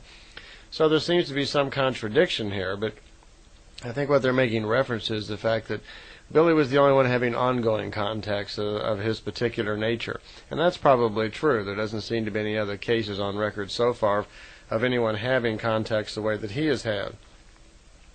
Billy is also at a point where he's getting kind of upset and frustrated because he's having a lot of problems at home, and he's trying to, do something about that. So she's trying to comfort him to keep going, and again she suggests that perhaps he could sell some crystals or something. And she hammers home again the fact that Billy is the first person in 2,000 years that has been able to be in contact with higher intelligence. That the Pleiadians for the past few weeks have been putting Billy in contact with a higher form of consciousness for his own spiritual growth, and also so he can put a book together on this particular subject. So even though things are getting kind of difficult for him, she's pushing him to hang in there and so forth and hang on, that if he gives up, this is the interesting part, she's saying, well, it's your decision if you want to go on. And Billy's saying, well, I've got to get a job or something because things are tough at home and I don't have any money. And she's saying things like, well, it's your decision, but of course if you have to get a job, then mankind will suffer. That if you have to get a job and we have to discontinue our contacts, then she's putting all this pressure on Billy that the development of Earth itself will suffer from this. And I know after, this is in 1975, and I know I didn't meet Billy till 86, I guess it was. And even then, in the summer of 87 and 88, when I was there, Billy had the same feeling that he had somehow let the Earth down, that he felt by the fact that the contacts had come to an end years earlier, that he somehow had failed the Earth. So there was all this pressure on him, even at this early time back in June of 75, that they were pressuring him to make him feel like the entire fate of the Earth was dependent upon his shoulders. And here's the poor little guy that's trying to do his best to understand all this information, write it down. He's got a wife at home and kids that need attention, need money, and need help, and he's not providing well as a father, and that makes him feel bad. So he's in a rather tough predicament here, and she's really not trying to help him out very much. She's suggesting that they would help as far as crystals and so forth, but she's leaning on him all the time and reminding him how valuable he is, how important he is, how evolved he is. How important he is, how evolved he is. There's really a lot of psychological pressure on Billy at this time to deliver. Well, on another note, he asked her at one time about government on how they make decisions and so forth. And she mentioned that the Pleiadian worlds, of which, as I understand, there are 3, that the Pleiadians belong to an alliance of about 127 billion people on a variety of planets that all belong to a certain alliance. And they have come together and have agreed upon certain rules and laws governing their section of space and how they do things. And under these laws follows the rules on contacting lower species like ourselves and what they can do and what they can't do. So apparently they do have a large alliance. It's a collection of human and non-human races. And quite frequently throughout the context, she would always refer to the fact that she would have to get permission from her council. And her council refers to a group of people in the Pleiadian worlds who make the decisions for the Pleiadians based on information they get from this alliance. The head of the alliance apparently is a very highly advanced group in the Andromeda galaxy that offers information or advice to the alliance, and then these people take it back to their planet, discuss it among themselves, and then they decide what's good for their own race. That's kind of their form of government. Interestingly enough, they don't have voting like we do. Their world, everyone has to agree. Here, if we have a 51% majority, you can be president. But on their world, it takes a much larger percentage. They figure, and if all the people don't agree, then there could be some valid reasons for it, and they like for everyone to agree, so they work everything out until all are in accord. On his 25th contact, which was June 16, 1975, Semjase informs Billy that the group demonstration that she was intending to have has been called off. Now, Billy's group members have been asking him time and time again, can they see the ship? Can they meet Semjase? I mean, I would do the same. That was certainly one of my interests when I was going over there. I was hopeful that something like that might happen. And I can imagine the excitement back in 75 from the group members that were helping Billy when he was having contacts regularly, that they would certainly be excited about wanting to see the ships. So they were waiting in anticipation because Semjase had said a group demonstration would be forthcoming. Well, apparently she changed her mind. And she changed her mind, she said, because after examining the thoughts of some of the group members, she found them to be, in her words, were not mature enough and could not understand what was going on. She explained that they felt that certain members of the group were of such low evolution or such low understanding of mentality that they would not take the demonstration correctly, that they would misunderstand, that they were not spiritually developed enough to properly, absorb this, I guess. I guess they felt if they made themselves visible to these people, that this would kind of overload them, that no longer would there be room for doubt in their minds. Normally we go through life making, kind of rationalizations about things, and we say, well, we don't have the real answer, so we make up our own answer about something. Like, we really don't know what God is yet on our world, so we just make up our own reasoning and our own logic, and we subscribe to whatever religious group kind of goes along with our thinking, and that's our acceptable standard. But if something were to come along, like if we had irrefutable proof that God was this or God was that or there was no God at all, and it was irrefutable, well, there was evidence, where we would have to immediately drop our own logic, and we would have to change our whole view of the world based on this new information, and had no choice. That could be very disruptive to our mentality.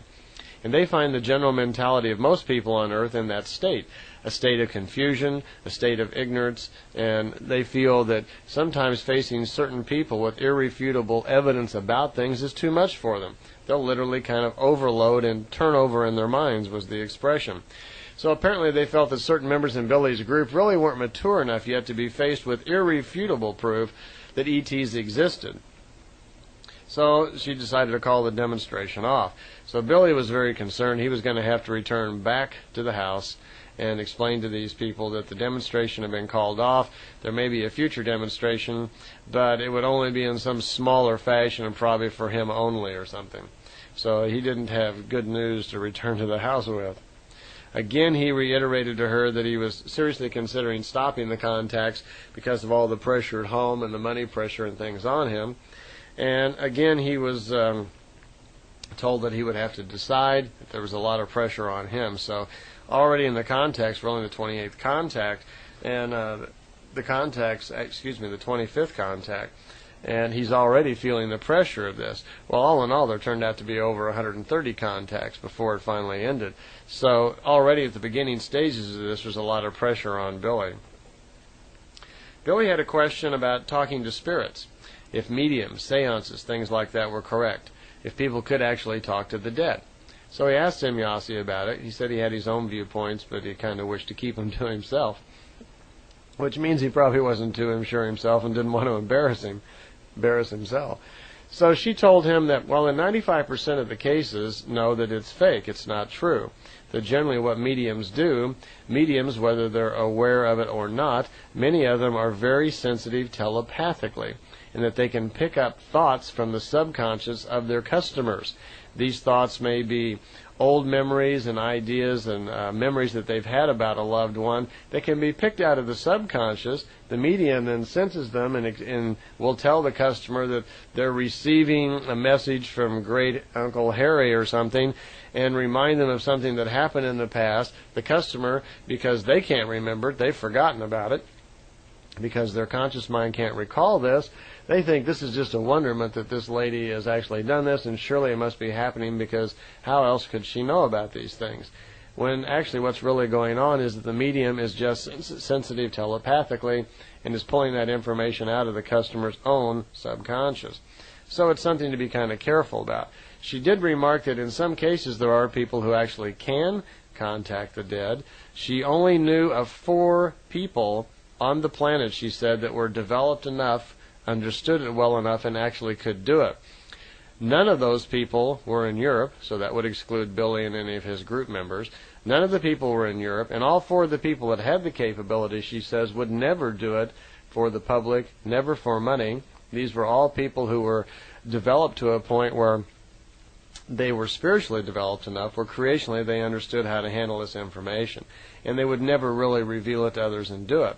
So this is suggesting, even though they're telling Billy that he's very evolved and the highest evolved person on the planet and all that he's very special, that he wasn't special enough actually to be one of these people. That there were obviously 4 other people on the planet that were spiritually probably more developed than he was and had these abilities and these understandings that Billy did not have.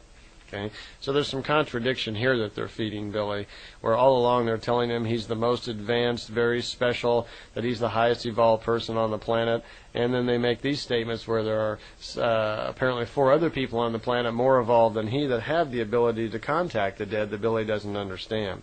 So there are some areas of contradiction here where Billy is being led down a path, and by psychiatry standards, you could say he's almost being brainwashed in some instances without even being aware of it. She did, in summing that up, she did mention also that they don't even feel it's a good idea to talk to the dead, and reminded Billy that a dead spirit, once the spirit passes over into the fine matter world, it doesn't have any more knowledge and information than it did when it left. That once you pass over into the fine matter world, all that goes with you is the current wisdom. It's the wisdom of the experiences that you've just had. There is no creative thinking and no new experiences in the fine matter world. The point is you don't know any more in the fine matter world than you did when you were here. Actually, even less, because you lose recall, apparently, of many experiences. Mostly, what goes with you is just the wisdom of those experiences. So someone over in the fine matter world couldn't answer your questions now any better than they could when they were here. Apparently, also, it's similar to something like a sleep state in the fine matter world, where it's kind of a cogitating thing, where you kind of cogitate, is the word that Billy used, that you're working out or kind of finishing out, things and experiences that you've had in the that you're working out or kind of finishing out, things and experiences that you've had in the physical world. This would be very similar to like sleep at night. when the experiences of the day are still kind of working around in the machinery of your subconscious. So she remarked on this because she says, for the most part, spirits don't like being contacted. They don't like being bothered, and they really aren't even interested in sending any information back to the physical plane, and in most cases will lie, make things up, or just play a joke on the human because they don't want to be bothered. It seems to be an attitude they have once they're separated from the physical body. So the Pleiadians don't make any effort to contact the dead. They see nothing helpful about it. She did remark that it can be useful and helpful in some areas once the individual is spiritually developed enough where he can contact higher forms of life. But that's very rare because very few people know how to do it. But in that event, you could contact a higher form of life, a being of higher consciousness and higher knowledge, which, if that being was interested, could transmit knowledge back to you and educate you. The drawback seems to be that it's very difficult to do. And in most cases, a being of higher consciousness will have little interest in sending you any information, and that information that they send may be too much for you. There's something to this learning thing that you should get information when you need it. If you are working on a particular problem in life and need to solve it, then information pertaining to that problem is useful at the time. If you receive information about something that you don't need, it's not useful. Or if the information is not of the right type, if it is too high information, if it is information that doesn't pertain to the learning steps that you need at the moment, it may only cause frustration, anger, or whatever, and it's not really of any use to you. So it's not a great answer either, just assume that you can contact higher forms of consciousness and that it's going to be a wonderful thing for you. So there are problems at contacting the spirit world. Semjase then suggested that it might be a while before she gets back to Billy because they have a special mission going. They've apparently been doing some work on Mars and watching something's going on Mars in 1975 that they're very fascinated with, and she wouldn't tell Billy. It was very clear throughout the contacts that on many occasions, well actually quite often, they were very open to Billy that they would not tell him certain things, that they would eliminate information from him on purpose so he would only be hearing the things that he needed to hear for his mission. They would purposefully eliminate information about governments and so forth that he didn't need to know. One, they didn't want people to get the information out of him accidentally. And two, they felt it was a form of protection. If he didn't know something, then he wouldn't be considered, a threat to a government organization. They also informed him on quite a few occasions that they would only tell him part of a truth. It became obvious in some areas of information where they would only tell him half of the truth, and he wouldn't even know that. They would just tell him part of an explanation, and later on he would find out there's more to it, and he'd want to know why they didn't tell him the rest of it. And that came up a couple of times, and she just remarked that they had decided that there, in each area of information, they would only tell him certain things, and they would only tell him enough information for what he needed to know at the time. So right here, they're already dealing with him on a need-to-know sort of basis. When you sum this up with the way they talk to Billy and so forth, it's plain to see that they regard Billy almost like an experiment or a test case in some cases, where they're trying out to see what he can do, what he can understand. They then feed him information. Like at this point in the contacts, they were very adamant about him doing public speaking, about getting certain informations out. They were very adamant about him wanting to go out speaking about the ozone problem. And Billy kept kind of balking. He didn't want to do this. He did not want to go out speaking in the public. It's just doesn't suit his personality well. You'd think they'd catch on to that. After you meet Billy only for a little while, you can see right away he's not the public speaking type. Billy's your little guru type. He's the kind of guy you seek out in a quiet cave somewhere and have a beautiful, wonderful, loving conversation with. But he's not your public speaking type. If he was speaking in a crowd, you would probably need, for one, you need a translator, and you would probably need some visual aids or things to help him out. It's not his forte. Well, anyway, as I was mentioning, she told him that it was going to be a while before the next contact because events on Mars were going on and something new was happening. The Apollo-Soyuz hookup was getting ready to happen. The Russians and the Americans were planning a joint capsule venture or satellite venture in space. Billy was a little surprised because he had been told by the Pleiadians that was not going to happen until years later. So apparently their future view can be off too. They were surprised that events had moved forward so fast and they were getting ready to happen. And she commented that they were very, very concerned and wanted to be careful about this mission because they didn't want the Russians or the Americans to learn certain things. That they were concerned that on this mission that the Americans or the Russian team, the scientist team, may come about certain knowledges and cognitions which could be dangerous to mankind, they said. They were afraid that some of this information they may learn in space, if fallen into the wrong hands, could provide entirely too much power to either the Russians or the Americans. Apparently they say that both the Russians and the Americans were already working on so-called doomsday machines, technologies that were very advanced and could actually cause the destruction of the Earth itself, all in the name of peace, of course.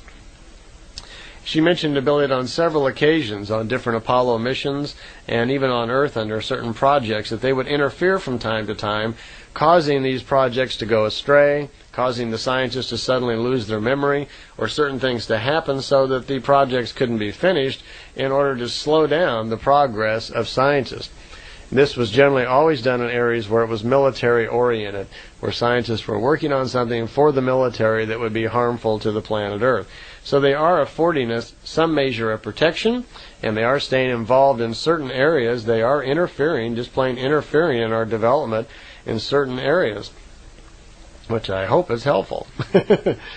One other question before we stopped this contact was Billy was concerned that other ETs were also coming here also, and what, these other ETs that come to Earth that the Pleiadians are telling them about, what kind of effect does this have on people?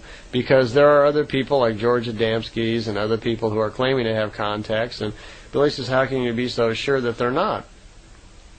Well, Semjase told him that yes, there are other splinter groups of the Pleiadians, one in particular called Bafath, B-A-F-A-T-H, we're going to hear more about as we go through the contact notes.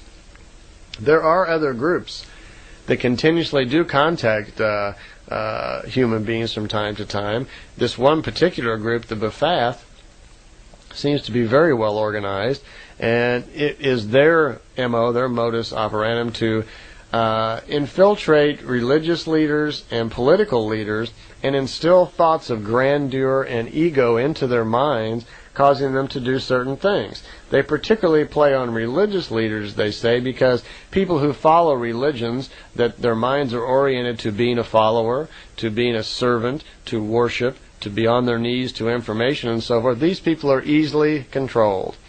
And if through religious leaders they can implant thoughts into these people, then they can control their thoughts. Apparently, the Bafath, for years, a small group, much smaller than the whole Pleiadian nation, has been concerned and has been trying to control the planet Earth through force. They can't openly do this because their existence would be confronted, of course, by the Pleiadians and the others that protect the planet. But the Bafath seem to be doing their dirty work on the side. We'll learn later on that even back in the 50s, there was a large group of people, a list provided to Billy when he was a teenager, of over 700 religious and political leaders around Earth that were being broadcast delusions during their sleep and so forth by the Bafath. Our subconscious is very open and susceptible when we're sleeping, and it's possible for these beings and for the Pleiadians to literally push information, ideas, and thoughts and dreams into our thoughts, and we will have no idea where they come from.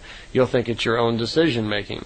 So this could be, of course, be very dangerous, and she told Billy that, yes, it is happening, but they really can't do anything about it. For one, they don't know when it's happening. They can't detect it. For one, they don't know when it's happening. They can't detect it.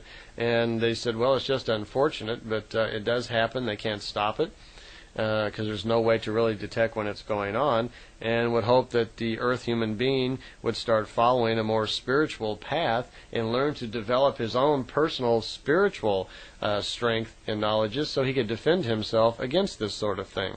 This was one of the reasons why they kept coming back to this idea of religions, of worship, of being subservient and believing in gods and idols and so forth, that this makes us very susceptible to this sort of thing, and then we do not take responsibility for ourselves. People who generally tend to worship and are followers do not take responsibility for their own life. They're always blaming the problems of their life on other things. Like, well, gee, I can't get this job because, well, it's just the way God meant it, or it's just the way things ought to be, or whatever leader they're following, whatever the name of their religious belief may be, they would blame it on that, and they just chalk it up to, well, that was God's will, or that's the way I guess it's going to be. And that's not true. We are all 100% responsible for ourselves. We are all 100% responsible for our own actions and our own personal growth. This is probably the main, if there was any particular one statement that the Pleiadians are really trying to get across to us, it's that. It's get off your knees and take responsibility for yourself. This is your life. We go through a period, a succession of material lives in order to gather information to feed our spirit truth. That's the purpose of our life. That is the meaning for it. So in order to do that, you must learn to be clear thinking, clear and balanced when you gather this information. It is the purpose of our life to feed ourselves. You feed your stomach food, you feed your spirit truth. You feed it wisdom so it can carry forward and grow. That's the whole purpose of what life is all about. So if you are caught up in some sort of religious delusion or grandeur, what are you going to be feeding yourself? Delusion and, lies and deceit. So they look at us as a planet of spiritual stagnation, a planet of hundreds of different belief structures and ideas, idols and so forth, and they would like to see us, and they know that we must grow up. We know that they know we must start being responsible for ourselves, and they're very concerned that we're going to develop technology and speed off into space with our spiritual stagnation and all of our religions and our anger and hate and greed and power, and we're going to go speeding out there with that attitude, and we're going to run into some very dangerous adversaries who would take us out in a second. That could be, it could throw mankind back into, total slavery and primitive times again, if we were to do that.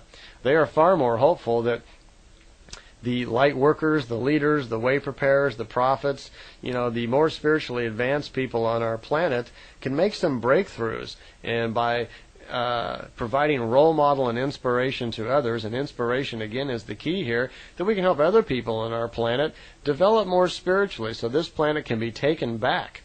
And we can get our planet back and live in a more spiritual, more creative, creational way.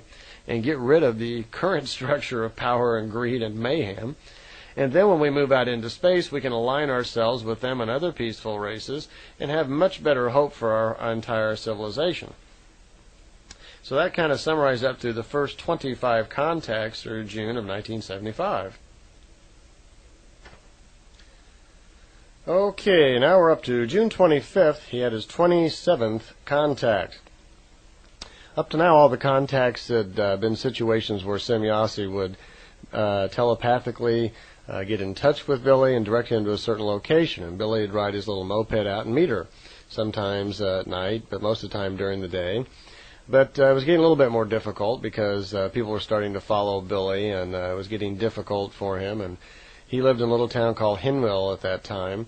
And word was getting out more and more about what he was doing, and a lot of the locals kind of frowned on it and thought he was kind of strange, and so things weren't real comfortable for him. But he was still going out and meeting Semjase on these contacts on the ground. He had not ridden in the ships yet, but things were to change because on this particular contact, Semjase informed him, he says, "Surprise! Get ready, we're going to go for a trip." And she said, "Would you like to go for a ride in the ship?" And he said, "Of course, when?"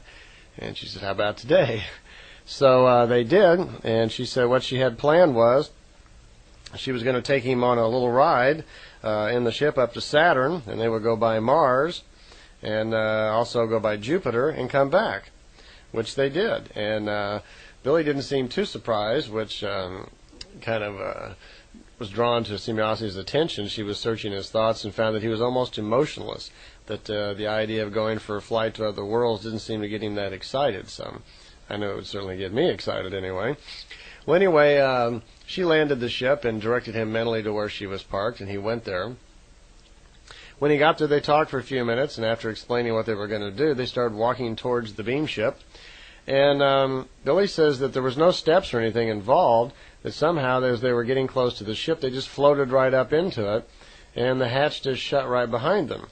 And he doesn't have any idea really how that works. But when he got inside of the ship, he had his camera with him, and she told him that he'd be able to take pictures. He could take pictures on the out the windows of the ship, and he could also take pictures inside the ship on these little sight screens they have. And it's television screens that allow them to see things, whatever they want to see. So Billy right away noticed that inside of the ship it was kind of green, the colorization in the air, and the windows were green. But from the outside, the windows appeared orange. So he asked her for an explanation of, why the windows, if they were glass, why were they different?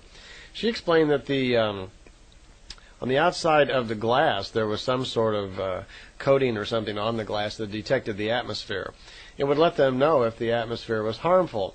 And when they were down on the ground like this, where in the normal atmosphere, the windows would appear orange outside, and they would be green on the inside. And that was a sign that everything was okay, that the atmosphere was usable, they could get out. If for some reason they landed somewhere and there were different colors, reds, blues, or greens, whatever, that came through the window, if the windows changed that color, they'd know that there was a problem, and that they'd have to wear some sort of atmospheric suit before they could get out of the ship. Also, if the windows were a different color, it would not allow them to open the hatch and get out of the ship. They couldn't do that accidentally unless they had their atmospheric suit on. So there is some intelligence going on in the ship here. Later on, we're going to find out that the intelligence in the ships are primarily organic, that they're growing, what we think of as computers, that the ships are somewhat intelligent and can actually do some of their own thinking, which you have to figure for a race that evolved much, way beyond us. It's probably not such a big surprise. Well, anyway, once inside of the ship, they take off, and Billy notices as they get out of the atmosphere that the windows turn clear. And she said, yeah, when you're not in an atmosphere, they turn clear and you can see through them. Also, the windows block out radiations. So if you're looking out the window and it should be a comet or you go by a sun or something, that the radiations are blocked so there's no harmful effects from pressing your face up and looking out the window. That's probably what I'd be doing. I'd be right over at the window with my nose against the glass, looking out like, what's going on? Well, inside of the ship, too, they had several sight screens that they could watch on. Well, this was a rather short trip by their standards. It took 2 hours and 34 minutes, and they went, as it's expressed in the contact notes, they traveled 3,000 million kilometers, which would be equal to 3 billion kilometers that they went. And I don't know the exact route they took, but I know they went by Jupiter, Saturn, and Mars, and then returned. When they got back and sat down, Billy, for some reason, was just as emotionless, and she was a little surprised that he wasn't more excited than he was, but he assured her that, it had made quite an impact on him. He was just thinking about it. He was just considering about all the things that he had seen, but he didn't act excited. I know I'd probably be jumping around in the ship going, yeah, wow. Probably have a little trouble containing myself there, but there weren't any other remarks in the contact notes about these things.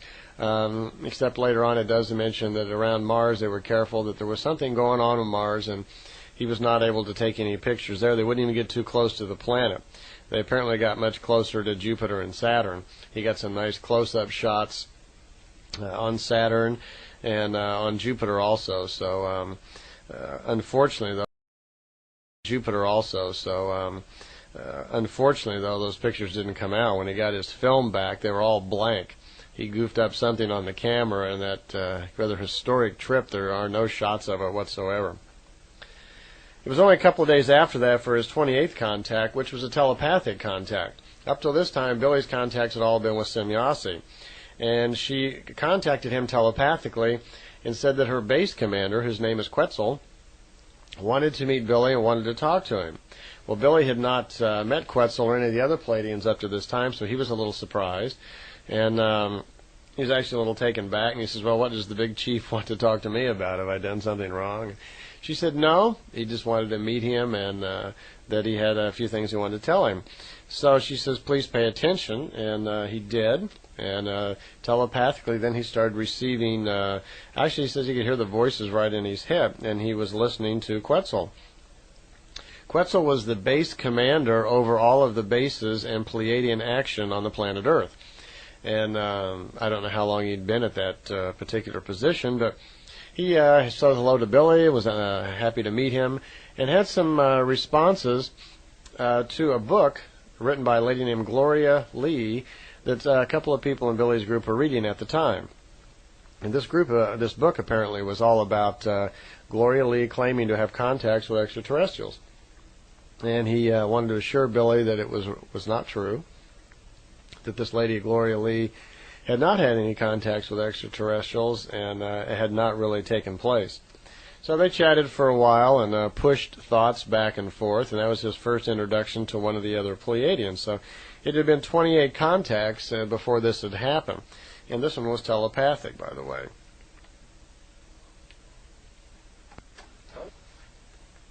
On his next contact, Billy met Semjase, and they were talking, and this again was a ground contact. He had some questions, since now he was an interplanetary traveler.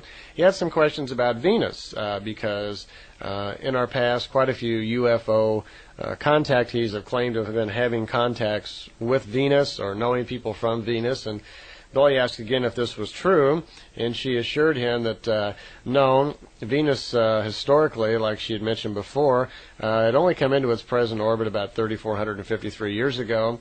There was no life on Venus, and she remarked to him also that Venus originally, as I think I mentioned earlier, was a moon around Uranus, and 8,000 years back it had been knocked out of its orbit by the Large Destroyer comet. It had been pushed into two other orbits closer to Earth, and then finally, at 3,453 years back, it moved into the orbit that it was in now. So originally it was an ice-covered moon around Uranus. It had a lot of moisture on it, but was covered with ice. But when it passed close around the sun and moved into its final orbit, all that ice was greatly heated up, and it became like a cloud, a vapor of clouds all around the planet, and that's how we see it today. And for 3,000 years or so, it's been like that, where it's been very, very hot.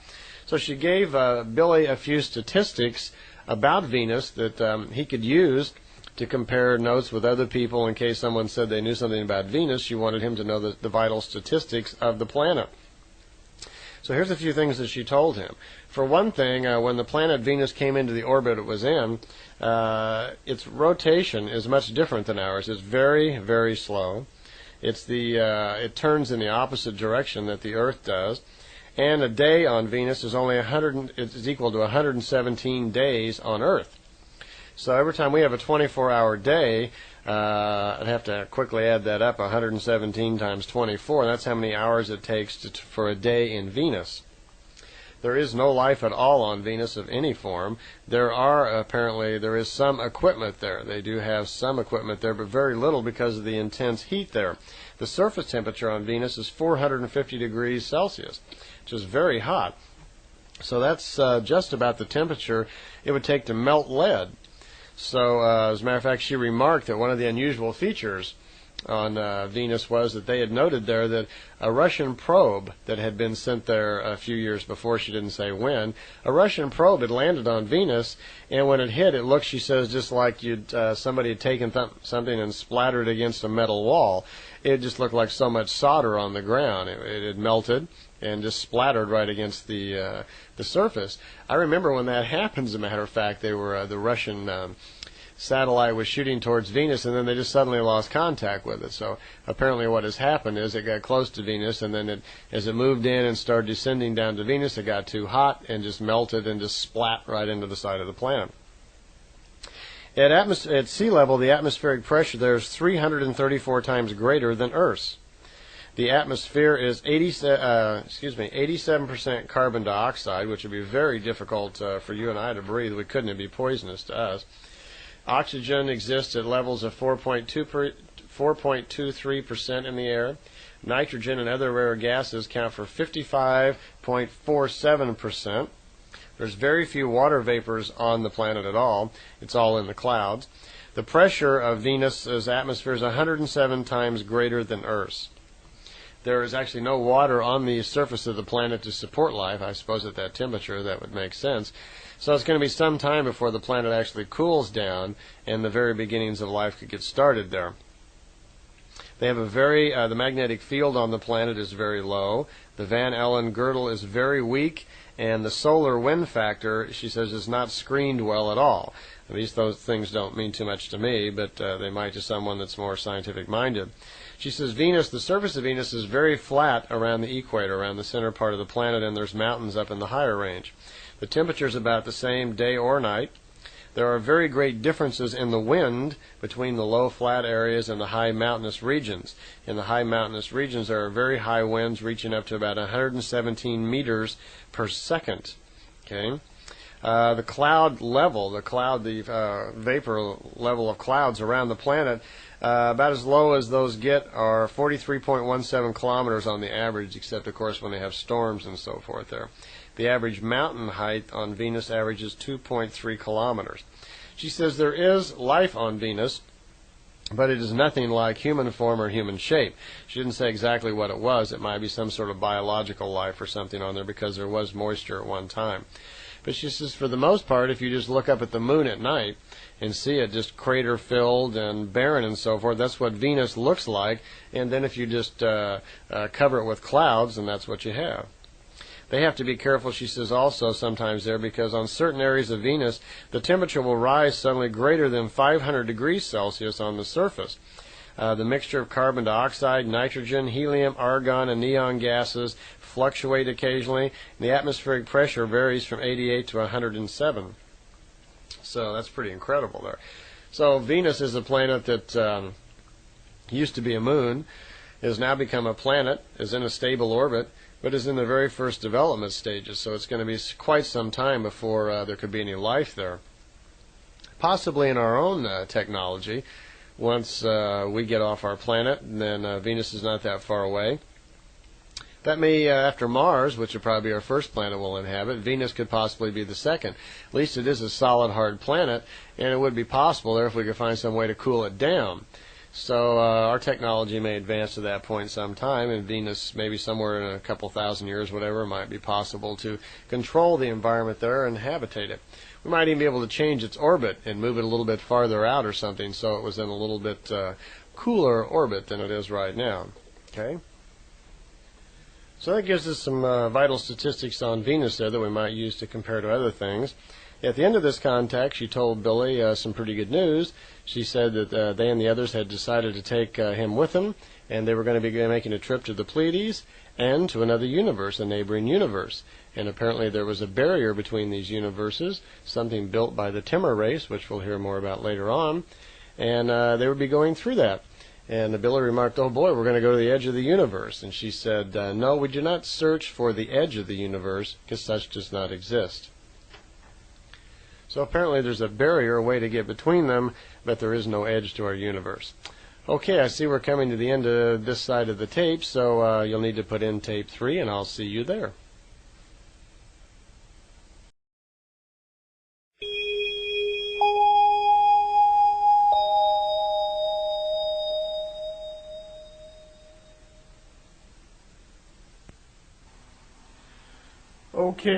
Okay, we're back. Here we are on tape 3, and this is a really fascinating tape because up till now Billy's experiences and contacts have pretty much all been on the planet Earth. But things are changing now. He's up to his 31st contact, which takes place on July 17th, 1975. Just a couple of days before this, Semjase has contacted Billy telepathically and asked him to prepare for a surprise for a rather long mission, that she and the others have decided to take Billy to the Pleiades, and that they have some other things to do, and they're on a certain mission of their own, and they plan to take Billy with them for a period of time, actually amounting to several days. But they mentioned to him that he would only be gone for about 30 hours. So apparently they plan to return him, somehow kind of making some sort of time shift.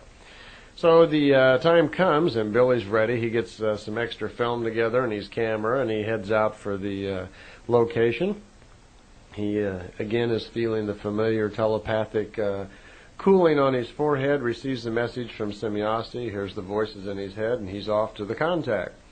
Well, she picks him up. First of all, she's on the ground when he gets there. The ship is already parked, and they talk for a minute, and she explains to him what they're going to do, that they're going to go for a ride, and that they're going to go visit several other planets, and ask him if he has his film with him, which he does. So she says, well, all right, let's get going.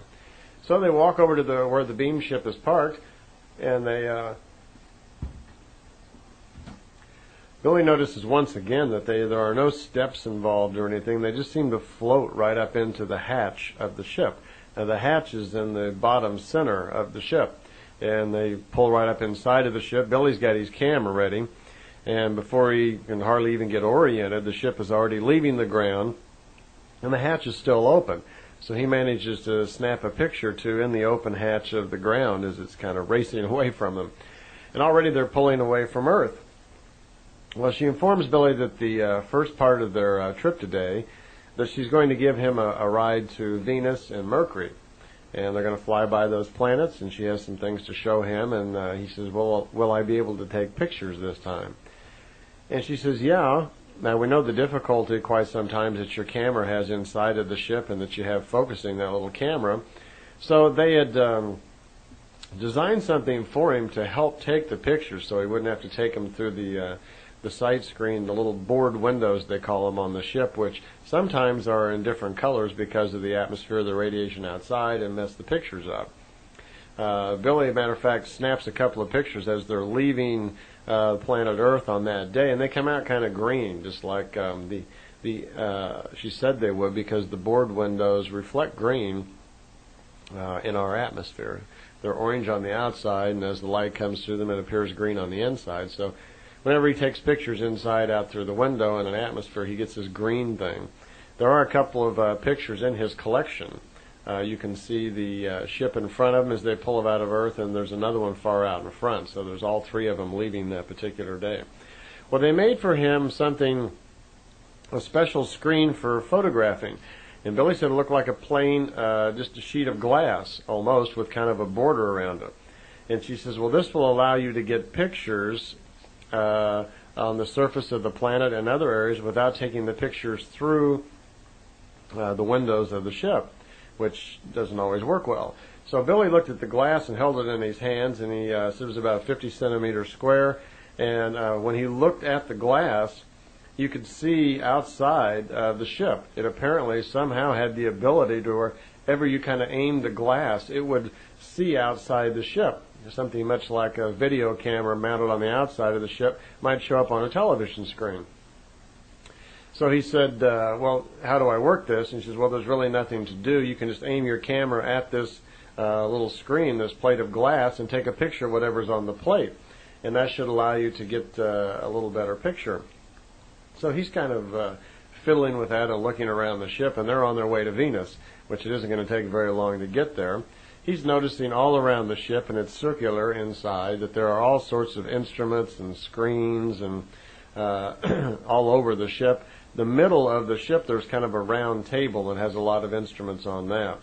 And over on the, I guess you call it the console, where she actually controls the ship, there's a lot of different screens there, but he notices that they're quite different than like our television screens, which are normally flat, just one-dimensional things. That the screens inside of the ship seem to be kind of like holograms or some sort of 3D effect. That when you look at the picture on the screen, you don't get the effect of looking at a screen. It actually, excuse me, almost looks like you're looking at the real thing.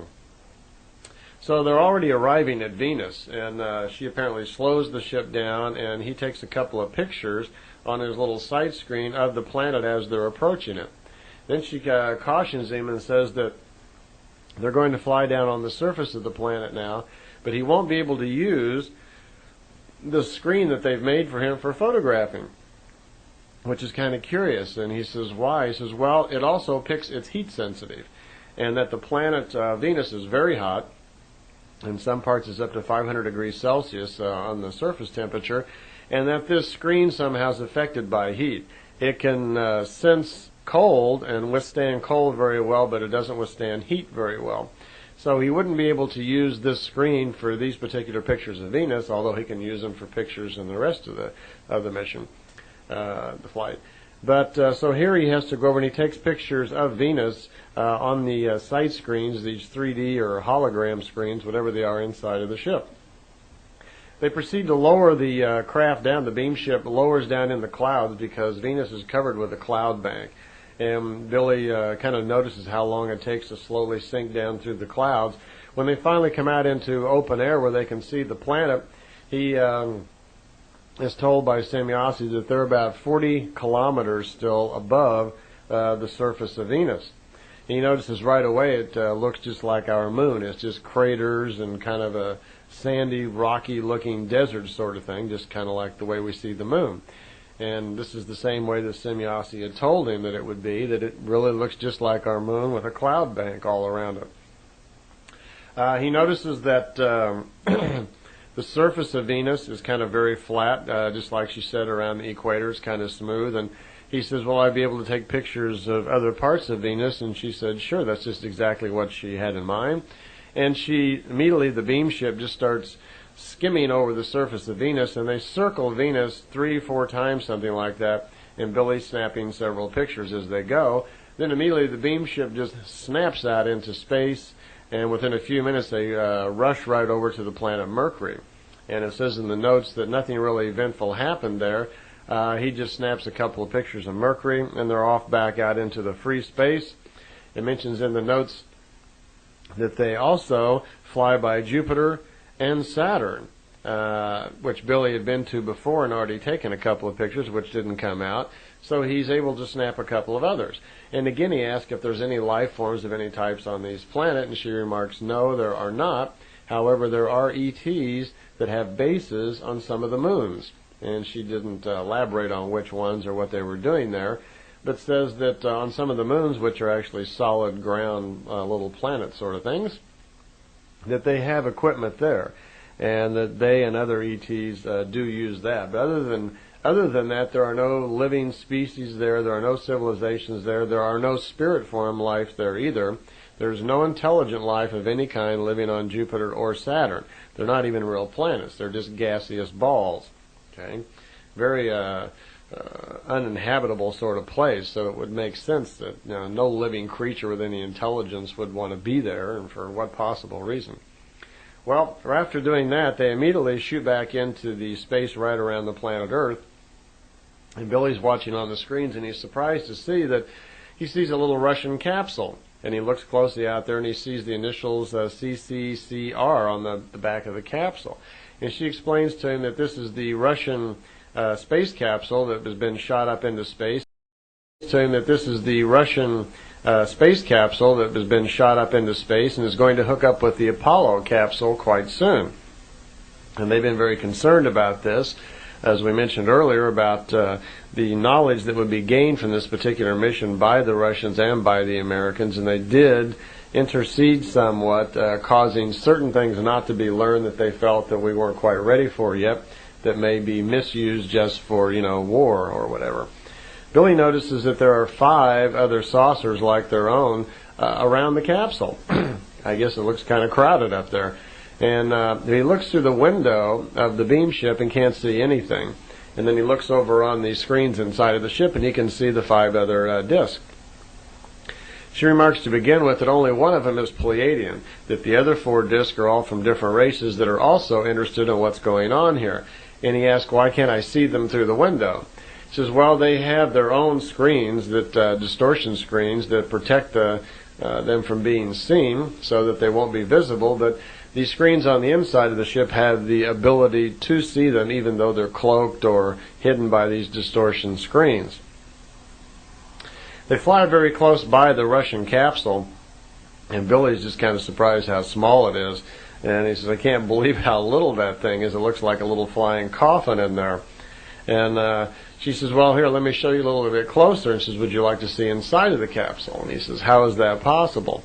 And she says, well, with our technology, we can see through the side of the capsule. And immediately on the screens inside of the ship, Billy is seeing that. And he's kind of surprised and that suddenly it looks like a cutaway. You can see the two Russians inside of the capsule, and they're kind of laying in a horizontal mode there.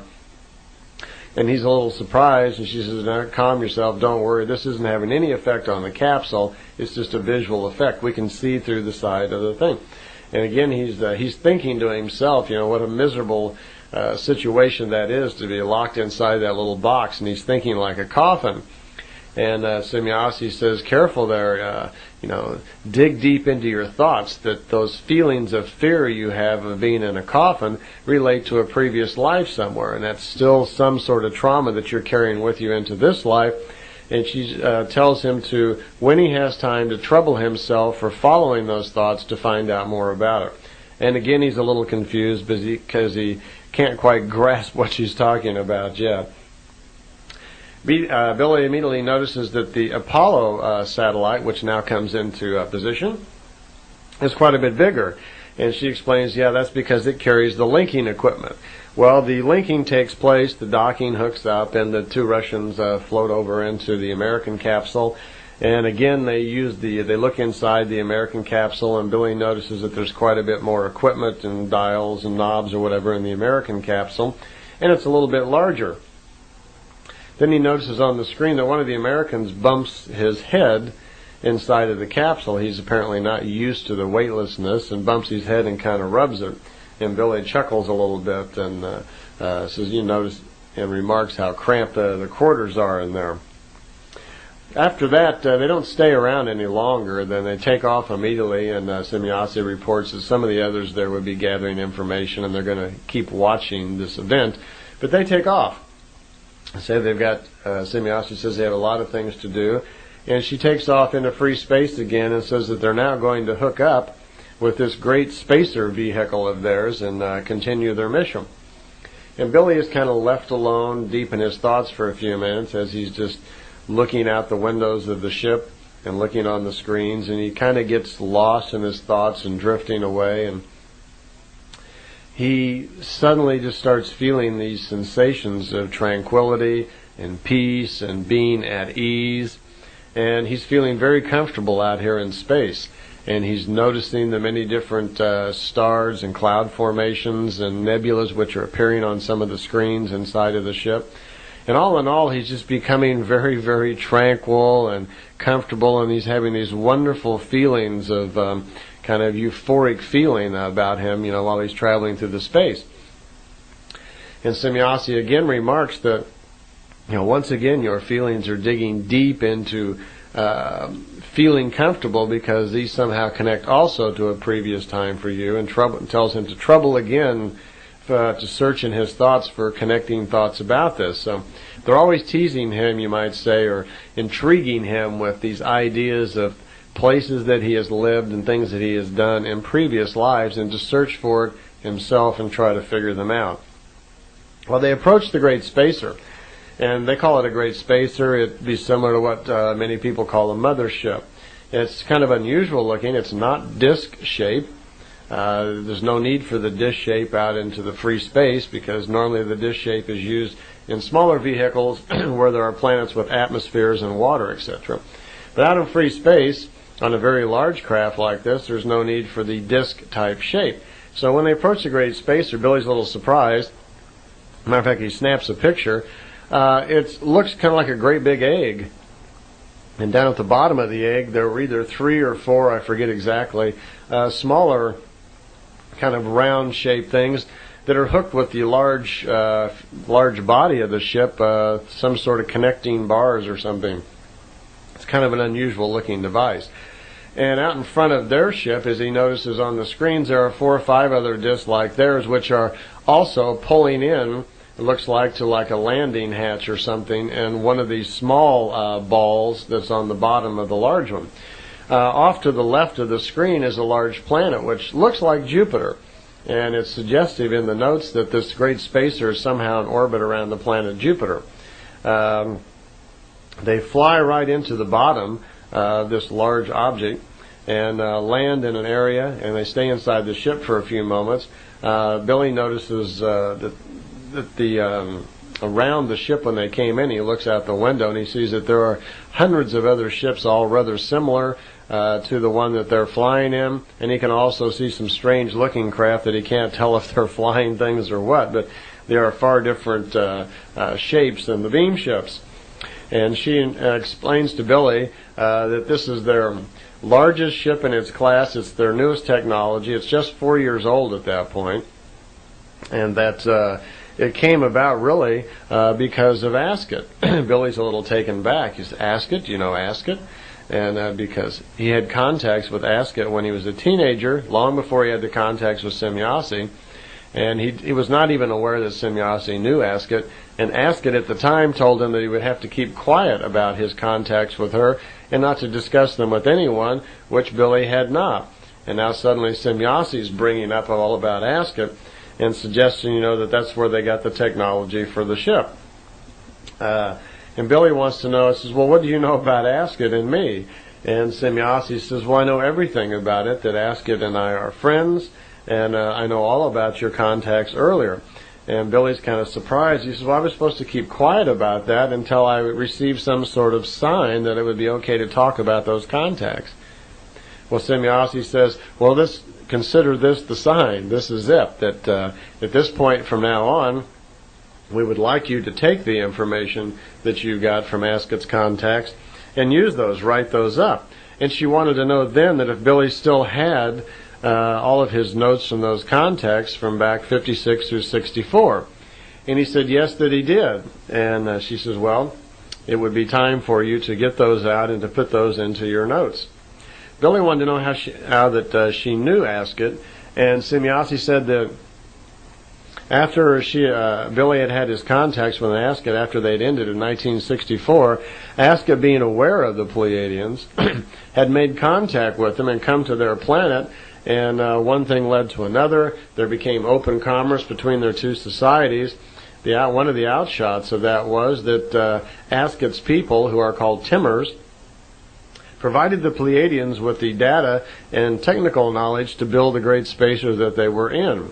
And that it had only been 4 years ago that they finally created this craft. And up until that time, up until about 9 years back, they had never had the ability even for time travel. The Pleiadians themselves are not a race that try very hard for the technical knowledge. They mostly seem to be kind of spiritual people. And even though they're far older and far advanced of us, they had never really made the efforts to break through in the knowledge of time travel. Asket's people, the Timmers, come from another universe that they call the Dal universe.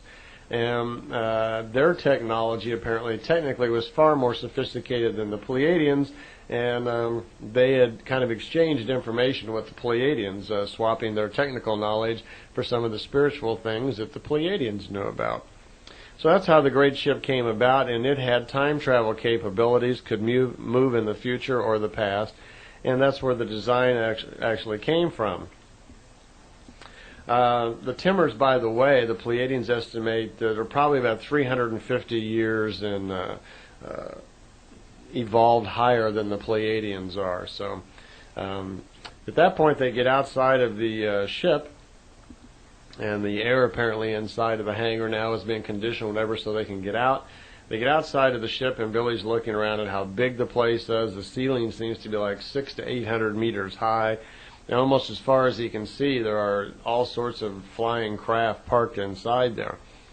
Almost instantly, a little floating kind of platform pops up beside them, or just drifts over somehow, and Billy likens it about to the size of a Volkswagen. And they just sit down on it, and they start floating up in the air very comfortably, and they're rising almost straight up. And Billy looks up above and sees that there's a rather large hole up in the ceiling, and they seem to be floating up towards that. And she says, yeah, we're going to go right up into the ship. And Billy, after just a minute or so, he's saying, my, we're getting awful high. How high have we gone up? How big is this thing? And she remarks, well, so far we've gone up 11,000 meters. And he's quite surprised. It's 11,000 meters. That's higher than the highest mountain on Earth, Mount Everest. And she kind of chuckles and says, well, yes, you're right, but the highest mountain on Earth is not Mount Everest. And Billy says, come on, now I know my geography. Our highest mountain is Mount Everest. And she says, well, that's because your scientists measure the highest mountain from sea level. We don't. We measure from the center of the planet. And because around the center of the planet, around the equator, it's farther from the center of the planet, that actually the highest mountain on Earth, the way they measure it, would be in Ecuador. And Billy says, oh yes, I remember from my geography studies, in Ecuador there's a mountain range, or there's a mountain called the Chimborazo or something like that. And she says, now you've got it. That's the highest mountain range on Earth if you measure it from the core of the planet. Well, as they float up, suddenly the little floating craft, whatever it is they're on, just floats over to the side. They're in some sort of great big open area where it just floats up through the ship. And as they're going up, they keep noticing off to the left and the right there are all these different kind of levels. And they're going by, many of them. And suddenly they float over to the side and there's sits right down on the ground and they get off. Billy steps out and he's just knocked out. What he's looking at, he says, looks like the most beautiful garden he's ever seen. They're in a huge area which serves as a recreation area for the people on the ship. She remarks that there's 143,000 people living on this great spacer, and that it is completely self-contained. It contains everything you need, almost like living on a normal world. It has outside recreational areas, lakes, streams. They can fly. They can grow all of their own food. They are completely self-sufficient on this great spacer. And this area that they're in is kind of a recreational facility. It's an outside area with real mountains, streams, lakes, everything, and it's huge, almost as far as you can see in here. Billy is just flabbergasted by the size of this thing, and he wants to know how big this craft really is.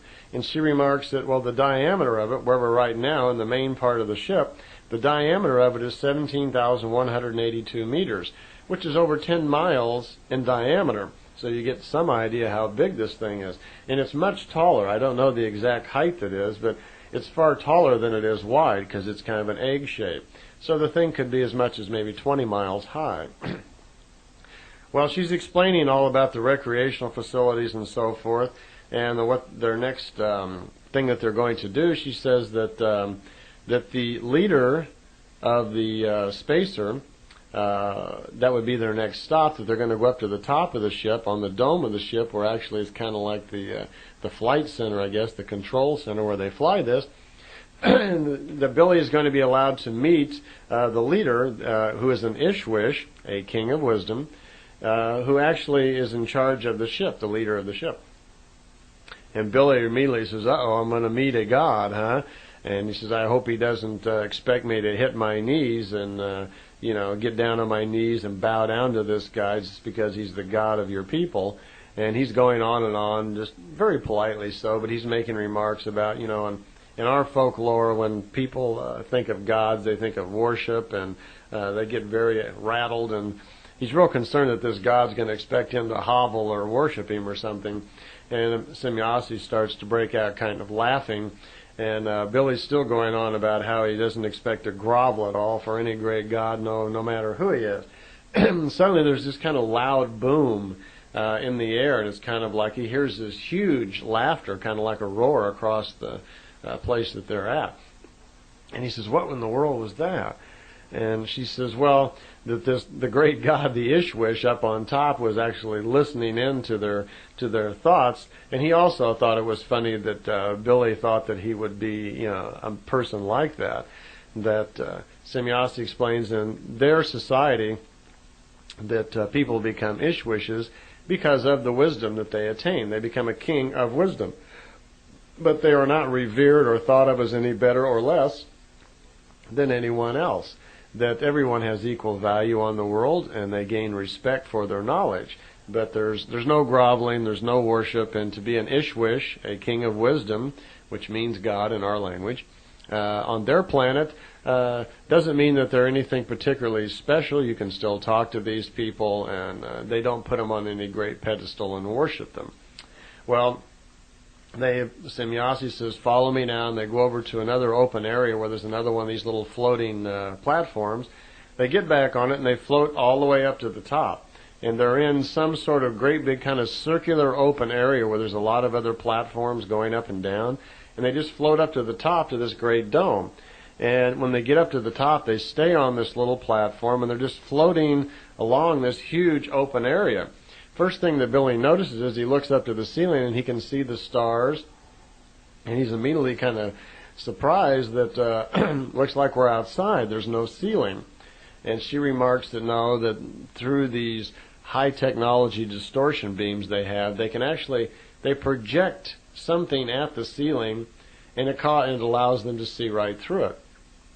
That actually there is a metal ceiling there that's very strong, very hard, and protects them, so not to worry about it. As they're floating along, Billy notices that it must be several kilometers distance long, because he can't even see the end of this. And there are all sorts of people up there working, doing different things. And he notices right away that there are some very peculiar looking humans. And it's explained to him that these are droids. They're organic people that the Pleiadians grow on purpose for specific functions. It would be like what we think of as an android. And Billy's just watching this as they're floating along. He even notices that there are some droids that looks like built right into the equipment, where they're only like half a person. And these are beings, she says, that they've learned how to organically grow a brain and program it so it can do particular functions. And they're all over the place like this. Well, they're moving along, and she's explaining to him more about the equipment and where they're at and more about the ship. And Billy glances ahead, and he sees like a big kind of horseshoe-shaped area that they're slowly approaching. And there's a man standing there that's kind of looking at them. He appears to be about 70, 75 years old, and he just kind of gently smiles as they approach it. And they step off the little floating platform, and Semjase immediately runs over to this fellow and grabs him, and they're hugging, and they give each other a big kiss, and they look very, very excited to see each other. And Billy notices that he has kind of a sinking feeling. I think he's just a little bit of jealousy kind of creeps in there, because he's very, very fond of Semjase, and whether he knows it or not, he really has strong, heartfelt feelings for her. And so he feels a little bit of a sinking feeling here, a little rivalry, he comments in his notes. And Semjase walks back over with this elderly fellow and says, "I'd like for you to meet Ptah." She says, "This is my father." And Billy is immediately kind of embarrassed that he was feeling that way. And she says, "This is my father, Ptah." And Ptah immediately starts speaking to Billy. And Billy's kind of surprised right away that he knows German. And Ptah says, "Very nice to meet you." Just the usual cordialities are exchanged between them. And Billy notices right away that he speaks great German. And he says, "No, I don't at all. I'm just wearing this little translator device here that takes my thoughts and converts it to whatever language that I want it to, any language that we have on our program bank." And Ptah asked Billy if he speaks any other languages, because Ptah doesn't speak German, but he speaks Greek and a few others, and wants to know if Billy can speak Greek, because he'd like to turn the thing off and they could practice. And Billy says, "Well, I speak a little Greek, but not very well." And he says, "Well, that's okay." So he shuts off the little translator box that he's wearing, and Ptah begins to speak this old Greek. Well, Billy is a little surprised that he can actually kind of understand it, and they give him a little device to wear also, so that when he thinks in his own language of German, it comes out in perfect Greek. So they're exchanging things in Greek. Ptah is speaking Greek himself. Billy's thinking German, and it comes out Greek, so Ptah can understand it. So this was how they were conversing. Ptah mentions to him that his name is a little unusual, and asks if Billy understands the historical reference to the name Ptah back on Earth history, that it was used by some Egyptian, he says, leaders. He says he has an old ancestor named Ptah that used that name, but Billy wasn't familiar with it, and says perhaps he would look that up when he got a chance.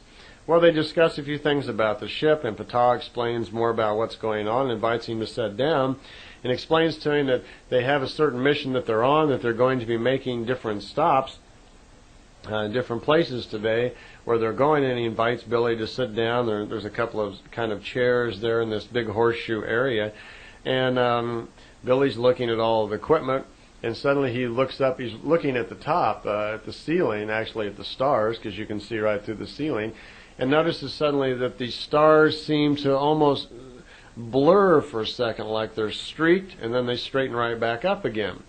And he says, what happened there?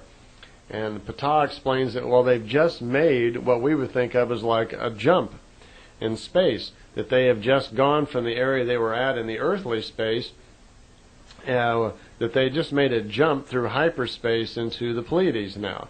And that's all it took. There was just a little secondary kind of blurring of the stars. And Ptah is beginning to explain to him a little bit how that worked. He also reminds Billy that they've managed to stop about 153 million kilometers away. They're farther than that, but that's as close as they can get to the end planets.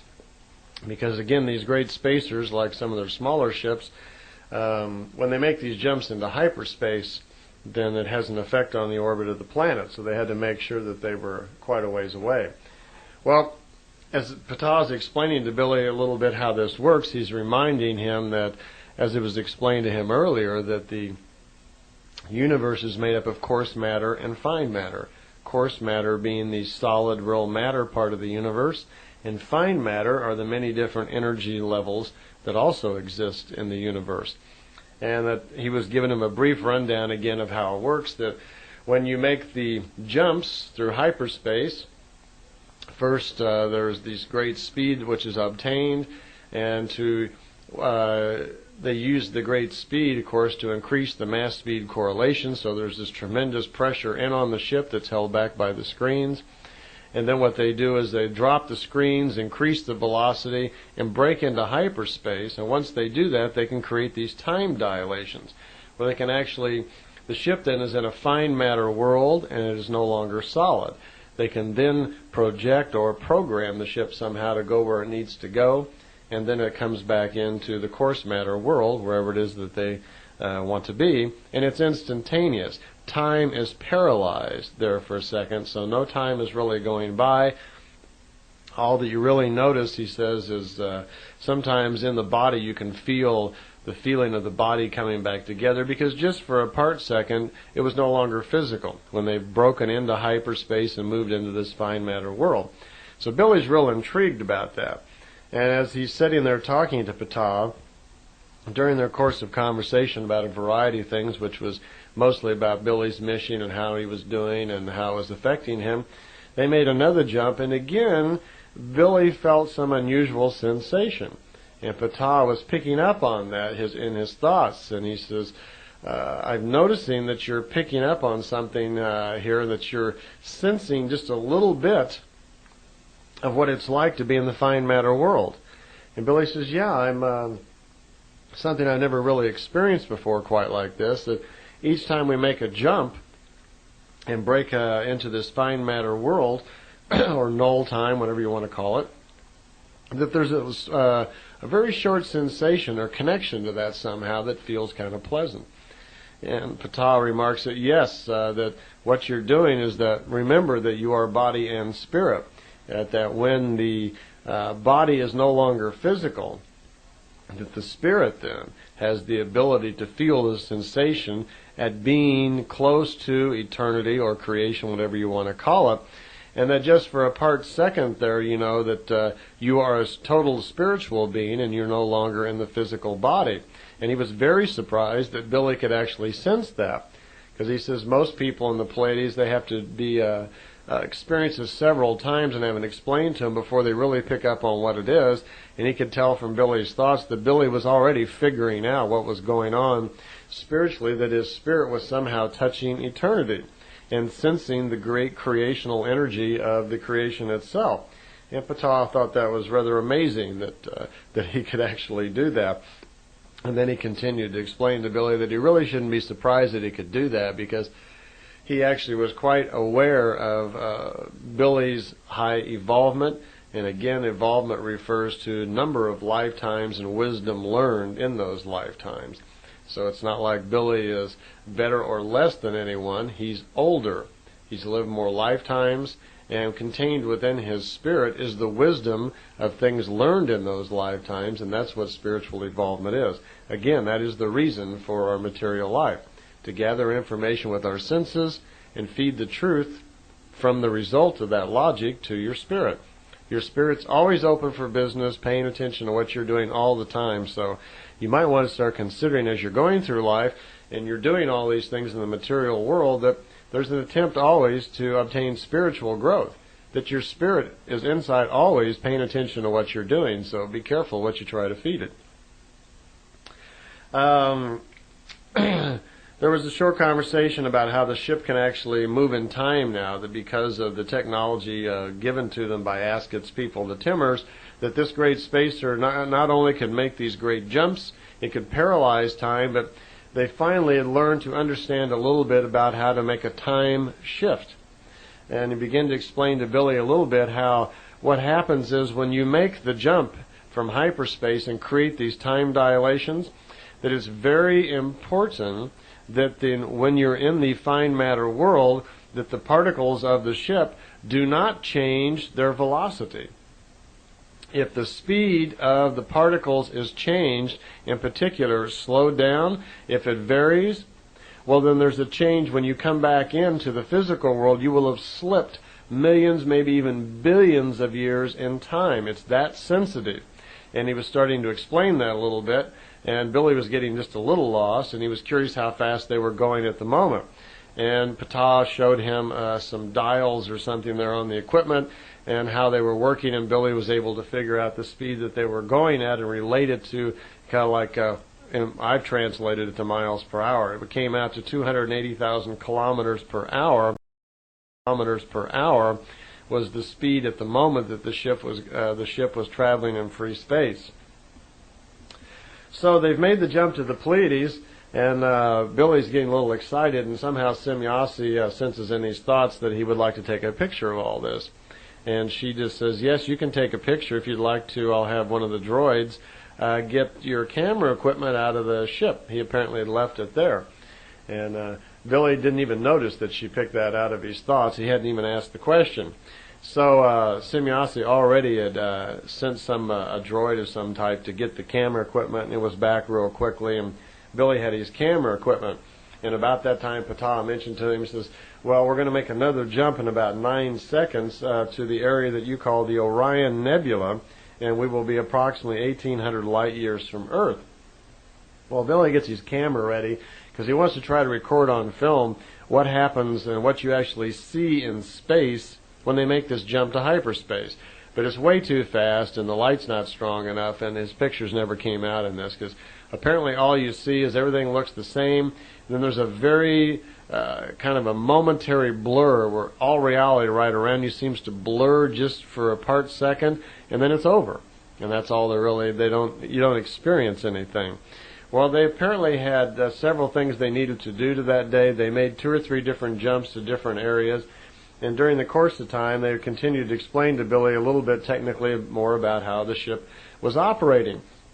Each time they made a jump, Billy was becoming more sensitive. He was trying very hard to pick up on this feeling that he was getting when they made the jump, this small microsecond there where he's in touch a little bit with eternity. And he's getting more and more intrigued by it, and in his mind he's, trying to figure out how it works. And Ptah senses that he has a lot of interest in this, and explains to him that, well, in the normal hyperspace jump, that it's no problem for them to paralyze time. That actually when you watch your watch, no time really transpires. It's just almost instantaneous.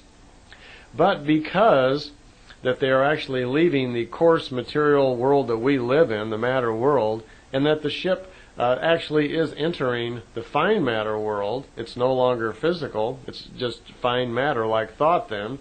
Since it is actually converted to that, it does exist in a different state there for a very brief time. And he explains to Billy that they can stay on purpose in the fine matter world for a period of time if they're very careful about how they control the speed of their particles when they are in the fine matter world. And again, he explained to them if they don't control the speed just exactly right, if they slow down a little too much or drop the speed, that they would find themselves in endless, timeless loss. They would never find their way back home. They would be, apparently, they would get so far out of time, wherever they would be, that it would be impossible for them to even find their way back. So they had to be very careful, but he says they had learned to control it where they could control the speed, the velocity of the particles just a little bit, so they could actually stay in the fine matter world for 7 minutes. And he says, here's what would happen. He says, if you are interested in that, we can do that we're going to be making a jump to what they call the barrier. There is a barrier built, a man-made barrier built by the Timmers, Asket people, at a certain place in the universe that connects the two universes together. And they're going to be going to that today. And that apparently, on that particular jump, he says, if you would like, we've done it many times, and we can cause the ship then to stay in the fine matter world for 7 minutes. And we can do this by controlling the velocity of the particles very, very little.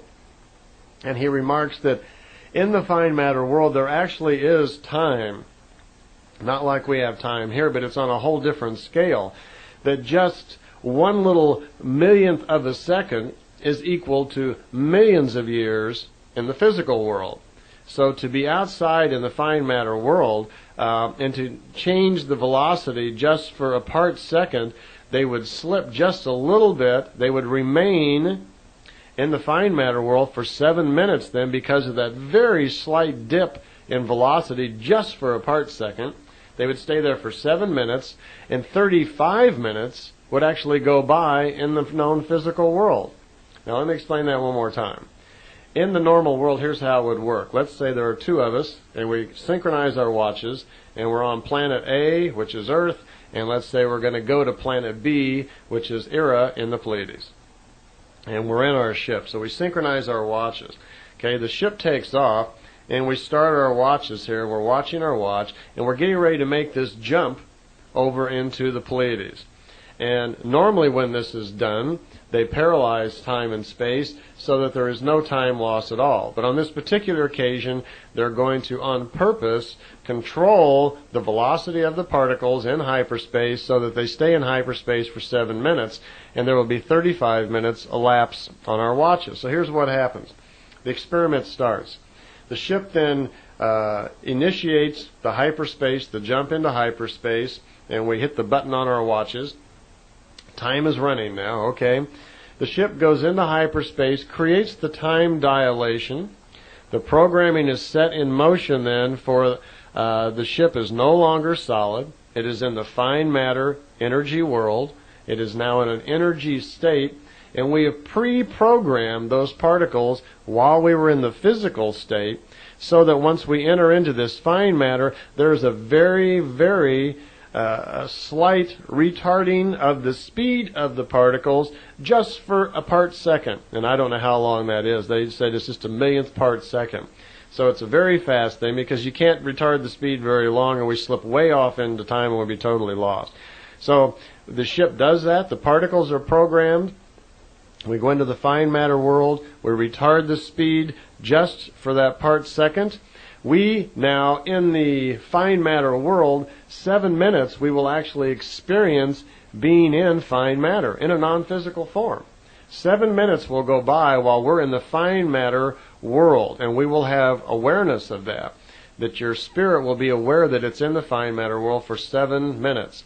At the end of that 7 minutes, the ship and everybody in it then is converted back into the physical world. Only 7 minutes has gone by on our watches for those of us who are on the spirit side. We were there for 7 minutes. But we look at our watch, on the people on the planet, 35 minutes went by. That equates to 1 second in the timeless is equal to 5 seconds in the physical world. That's the general ratio. So 35 minutes went by, but we only lived 7 minutes. So in effect, 28 minutes, we're now younger. The people in the material world live for 35 minutes, but we were gone during that 35 minutes, and we only lived for 7 minutes. So there might even be the beginning of a technology or somewhere where we could do with the cells of our body somehow, where the process could actually be reversed, where we could run all of our cells through the fine matter world or something and retard the life span. I don't know. But that's how they do it. And they had learned technically to get to that particular point where they could control the speed of the particles in the fine matter world. Well, Billy says his mind was boggled and he couldn't begin to understand how all that is possible. But if they were willing to retard and do this and allow him 7 minutes in eternity, he was very excited. He says, well, how would it be possible? Is everybody here going to experience that? And he says, no, all of us on the ship will feel it. Everybody on board the Great Spacer will sense that they are in the fine matter world. And Semjase remarks, one of the drawbacks here, Billy, is that because we're in the fine matter state, it's not possible for our physical minds at that point to record your thoughts while you're in the fine matter state, which is what they normally did. So when Billy got home, they could play all of it back. They have devices that record all of your thinking, so when Billy would get home, he could play it all back and then write it down so we could read it. But that wasn't going to be possible while he's in eternity. I see here we're coming to the end of the tape, so go ahead and advance it, and I'll meet you on the other side.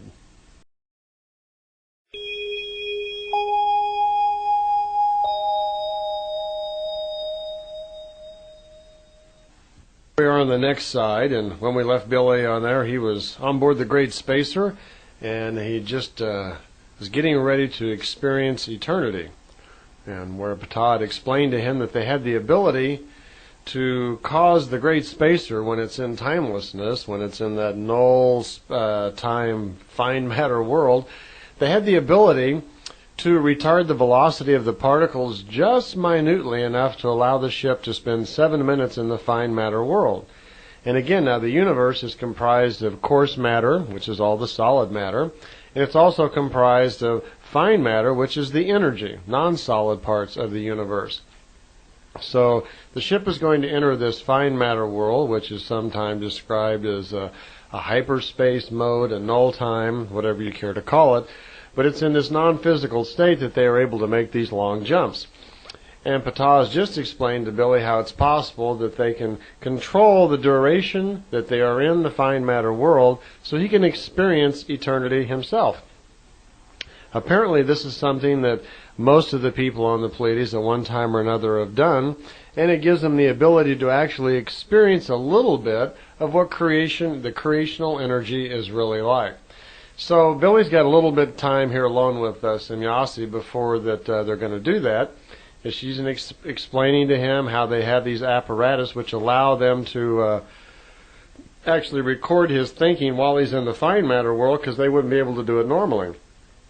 Billy, out of the clear blue, says, Semjase, while we're waiting, could you write something for me for the people back home? And she says, what do you mean write? What's that for?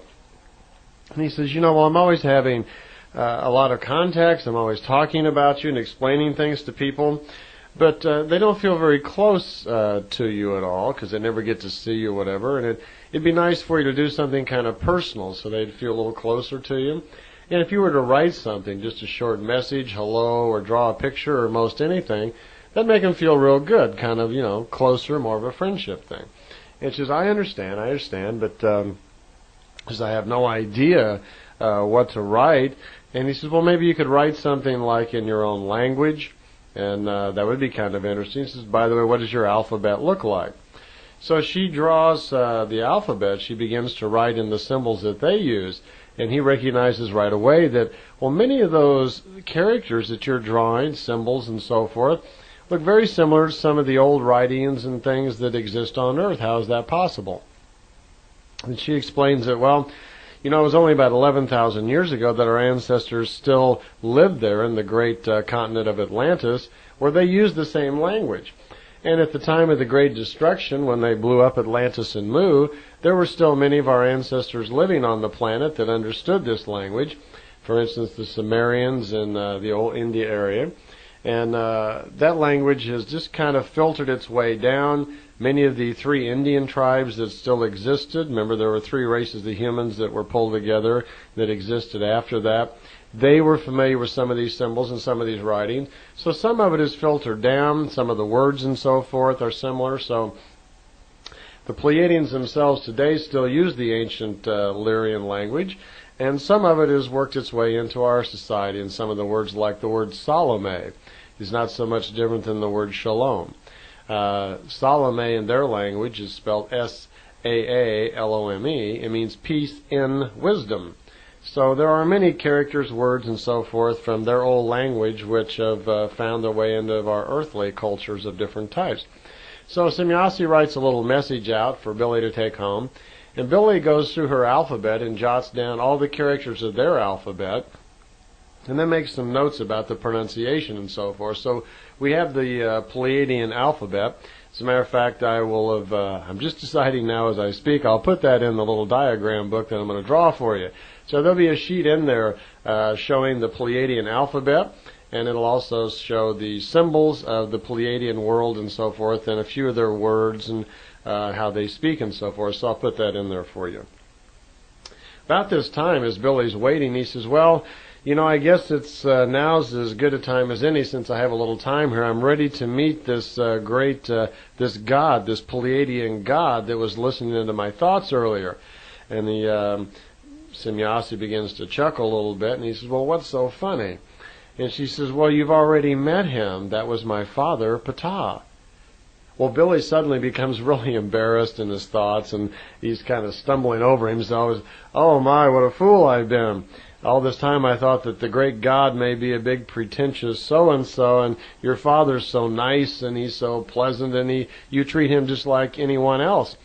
And she said, yes, even on our world, unlike yours, where people are all treated the same. Men and women are treated the same, and even those people who have become Ishwishes, kings of wisdoms, or gods to your people, she says, even these people, we still revere them on a very personal, we think of them on a very personal basis, that they're no better or less than the rest of us. They just benefit from greater lifetimes. And again, a reminder here that your spirit accumulates wisdom from lifetime to lifetime, and after a period of time, you gain in this wisdom. That's what spiritual growth is.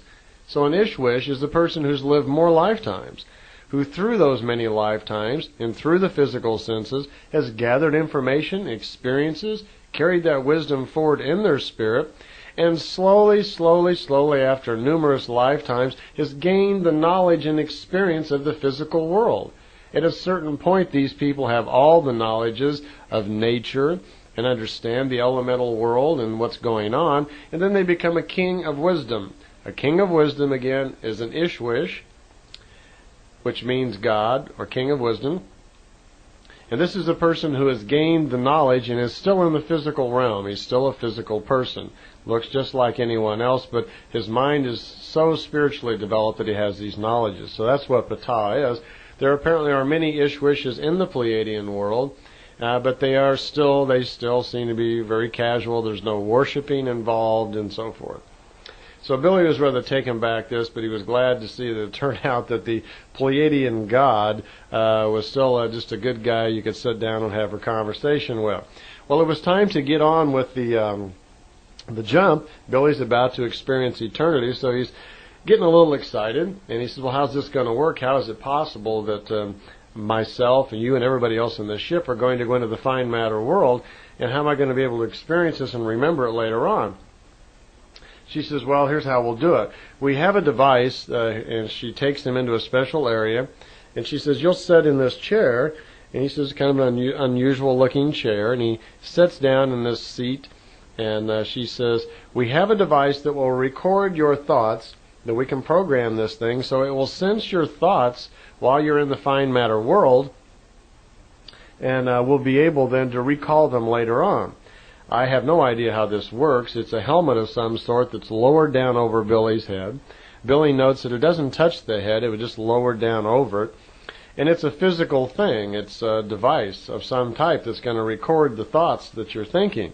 Well, the unusual part is if the ship is going into this fine matter world and it's a physical object, I really have no idea how it's capable then of recording thoughts, because it also would no longer be physical and non-operative, I would think. So They have some pretty advanced technology then, if they're able to do that, that somehow even the particles of the computers and this equipment can be programmed so they can be operable when they're in the fine matter world to record his thoughts, because that's exactly what's going to happen. Well, we're getting close to the time for the jump to come, and Billy is sitting in the seat, and the device is lowered down over his head, and he's preparing his thoughts and trying to get ready for what's going to happen next. So he's sitting there, and he notices it's just about getting ready to happen, and he sees Semjase's backing up, and suddenly he looks up and sees that the stars are beginning to change again. That here comes the the jump just like it happened before, and he sees everybody kind of freeze and go into this milky thing, and there's a kind of a little streaking action where all the stars are slightly blurred, and then suddenly all just goes black. There's no more stars, there's nothing, there's no coloring at all. They're in the fine matter world now, and it's just this plain, dark, black area. And at the moment, there's no sensations whatever. Suddenly, the darkness gives way to kind of a golden color.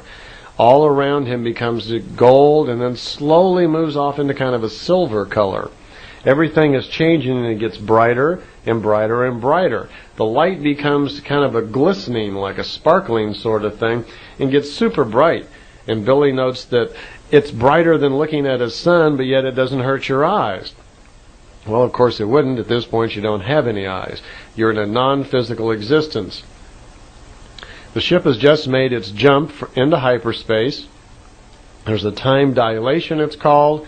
All of your particles, all of the physical existence then, are now in a fine matter state. They're only existing as energy. Matter has been converted to energy, and it is now programmed for 7 minutes to be in this timeless situation. Well, in Billy's notes, there's about 5 pages here describing his thoughts of all the things that went through his mind while he's in this 7 minutes of eternity. So, not having it experienced myself, I can't tell you exactly what it's like. He said words even escaped him also, but I'll try to do the best I can explaining what the 7 minutes were like in this eternity. After he's immediately overcome with kind of the sensation of the light, he's still aware of himself. He's still aware of his personality, his own identity, and he's still thinking like in his normal mind. He has that awareness. But one of the first things that really happens is his feeling is changing. And he starts using a word like magnificent, magnificent. Man, oh man, this eternity, it's magnificent. What a feeling.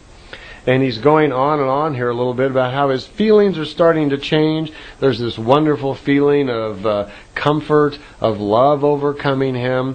Gone and dissipating are any feelings and stress, the remembrances, the thoughts of the physical life.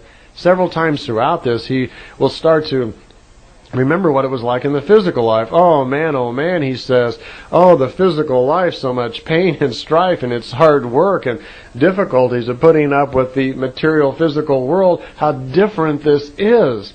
How wonderful this is over here in the fine matter world. Because what's happening? We go through life perceiving everything with our physical senses, don't we? Sight, feel, touch, smell, hearing, so forth. And we perceive everything with those senses, and then we make decisions and judgments and values and everything based off of our physical thing.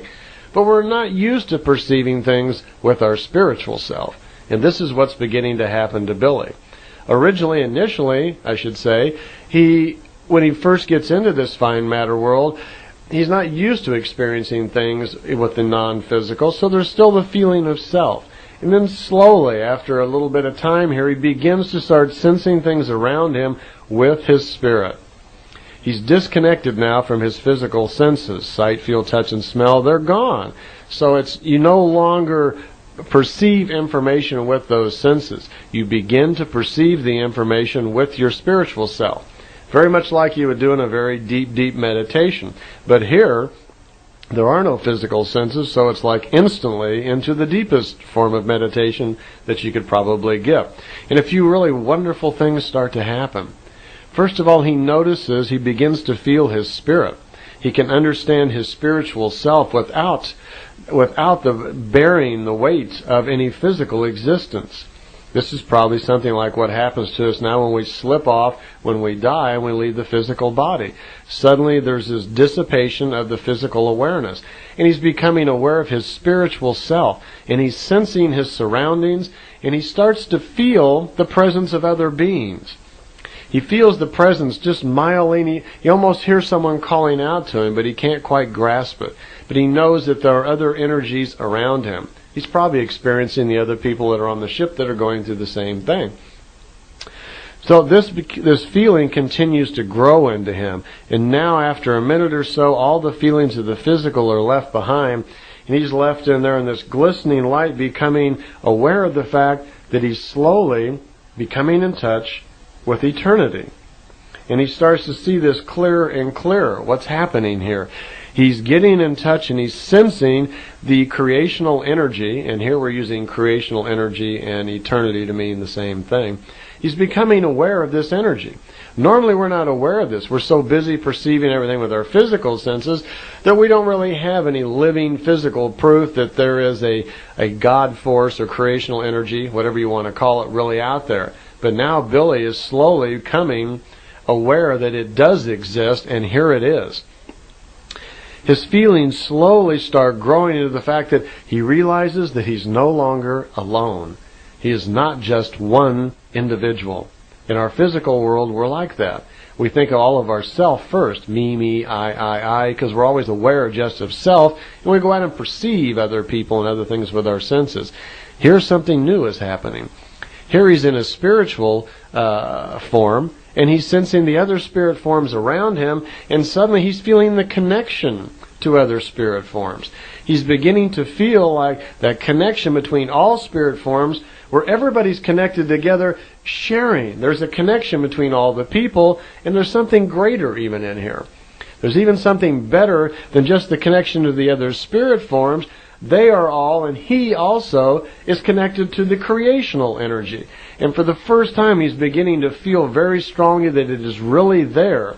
There's this overwhelming feeling of love and calm and warmth and just generally feeling good. There are no more feelings brought on from the physical world of depression, of anger, of anything. Any tensions are left behind from the physical world, and you're left alone in this blissful state where the creational energy that's out there, which is perfection itself, is beginning to move in and make its impression on his spirit, and he and everyone on the ship is feeling it. Imagine, if you can, the ability to shut off your physical existence and just for a moment to feel the complete love and perfection of the spiritual energy of the universe. Billy's starting to move into this.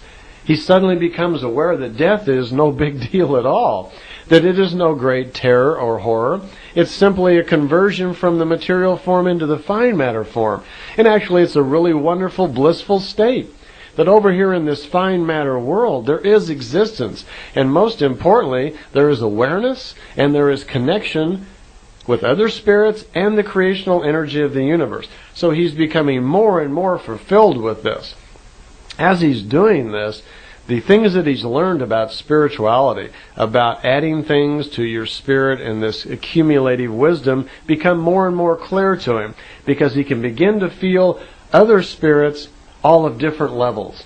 He can sense people, their spirits, that they are different levels of evolution. And he can feel clearly now that everyone in here, there are millions of spirits, uncountable spirits, all connected to creation, and that everyone has their own path. Everyone's on their own level of evolution. You see, again, the reason for the physical life is to gather information with your senses. You create logic, you have experiences, and when you've had experience and it becomes part of yourself physically, the wisdom from that experience is passed on to your spirit. That information moves on from lifetime to lifetime. And as your spirit gathers in wisdom, that's what spiritual evolution is. So everyone is slightly at a different spot. We're all learning different things and experiencing things at different times. So it's a little different from all of us. We're all on our own paths of discovery and going different places. So The important thing is that Billy is sensing this very clearly. He can feel other spirits and sense that they're all different, that they're all experiencing different things, they have different feelings about them, but they're all connected to creation, and they all share that in common. What a wonderful thing it would be on our world, in our physical world, if we learn to calm down and use our spirit when we meet someone, to perceive them as a spiritual being instead of just what we experience with our physical. Normally, let's say a plant, for instance.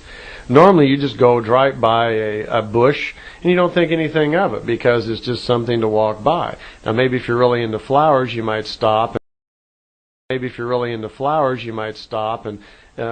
Notice what a pretty flower it is, or what kind it is, or how it was grown, or where it's grown. But let's think just for a second that suddenly, even with a flower, because it's part of creation also, it's just at a different level than us. Let's just for a second imagine that we could look at a flower, and anything in nature for that matter, and look at it as a spiritual energy, a spiritual being of its own. And just for a second perceive it that it also is just like us, a spiritual form moving through an evolution, and that it also is connected to creation. It's not just a material thing. Something really wonderful happens when you perceive anything in creation as a spiritual being on its own, and look at its wonderful self that it's doing, that it's creating its own life, and it's creating its own petals. It's having its own experience. It's not mad at you. It's not challenging you. It's not threatening you. These are things that we do with our physical senses. We learn in our difficult society to be prejudiced and hate and anger and these things, but all these things dissipate for the spiritual person. The person who can perceive anything in life as a spiritual entity, as a spiritual form first, hate, anger, and these things just vanish. They don't even ever come up. So Billy's in this fine matter world, experiencing the love of all of these spirits, and he's feeling more and more the connection to creation itself. And as the minutes go by, that feeling gets stronger and stronger, and he becomes clearer and more aware that the creation itself is the true perfection. What is happening here? Well, what really happened is that creation itself is a collection, it is an idea. I think you could describe the creation best as the creation is a spiritual energy that embodies the idea of perfect love, of perfect coming together of all the senses, of all forms of creation. It is the creation that had the idea for the spiritual energy to begin the universe.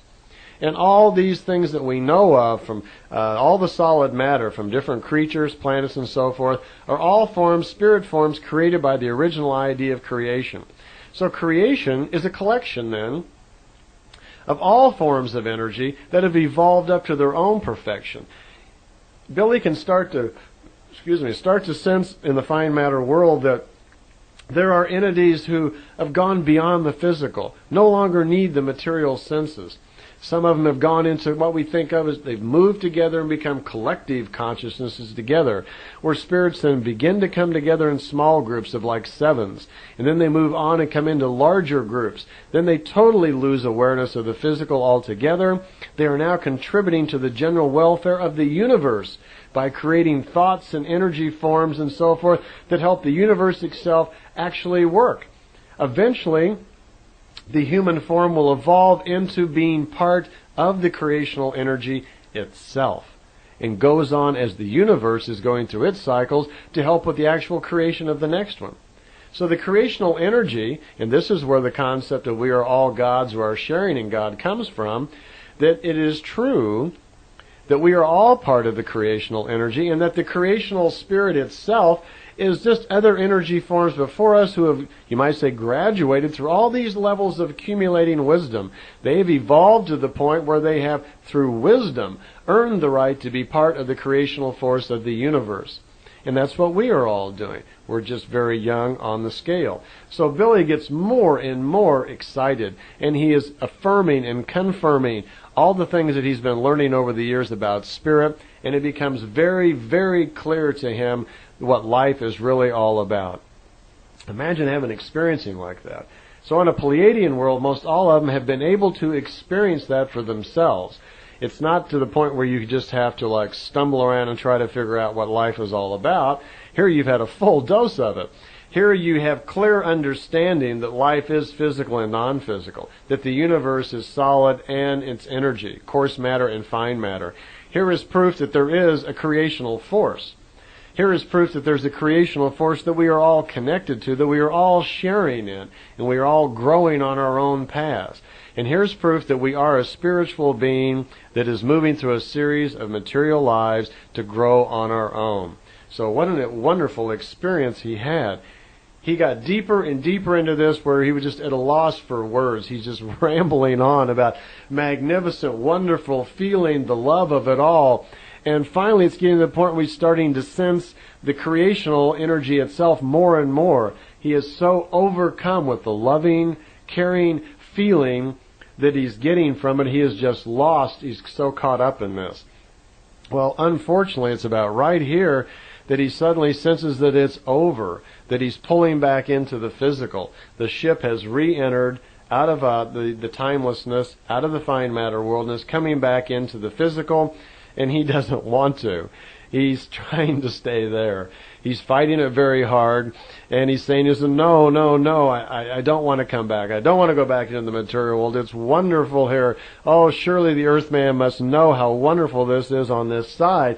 Everyone must learn, what it's like to be a spiritual self. And how could anyone ever, think a mean thought, and, if they know about the spiritual side? And he's going on and on like this, and suddenly he feels Semjase is shaking him. And he kind of snaps to, and she's grinning, and she can tell what's going through his mind. And he just does not want to leave this state of mind and come back into the physical. And she comments to him, well, I understand, I know, we've all experienced the same thing, and this is your first time. And he's just babbling. He's going on and on about how wonderful it is. And she helps him out of the chair, and I can almost imagine what state you might be in at that point, having had an experience like that. You can even begin to see now a little bit why Billy's the way that he is.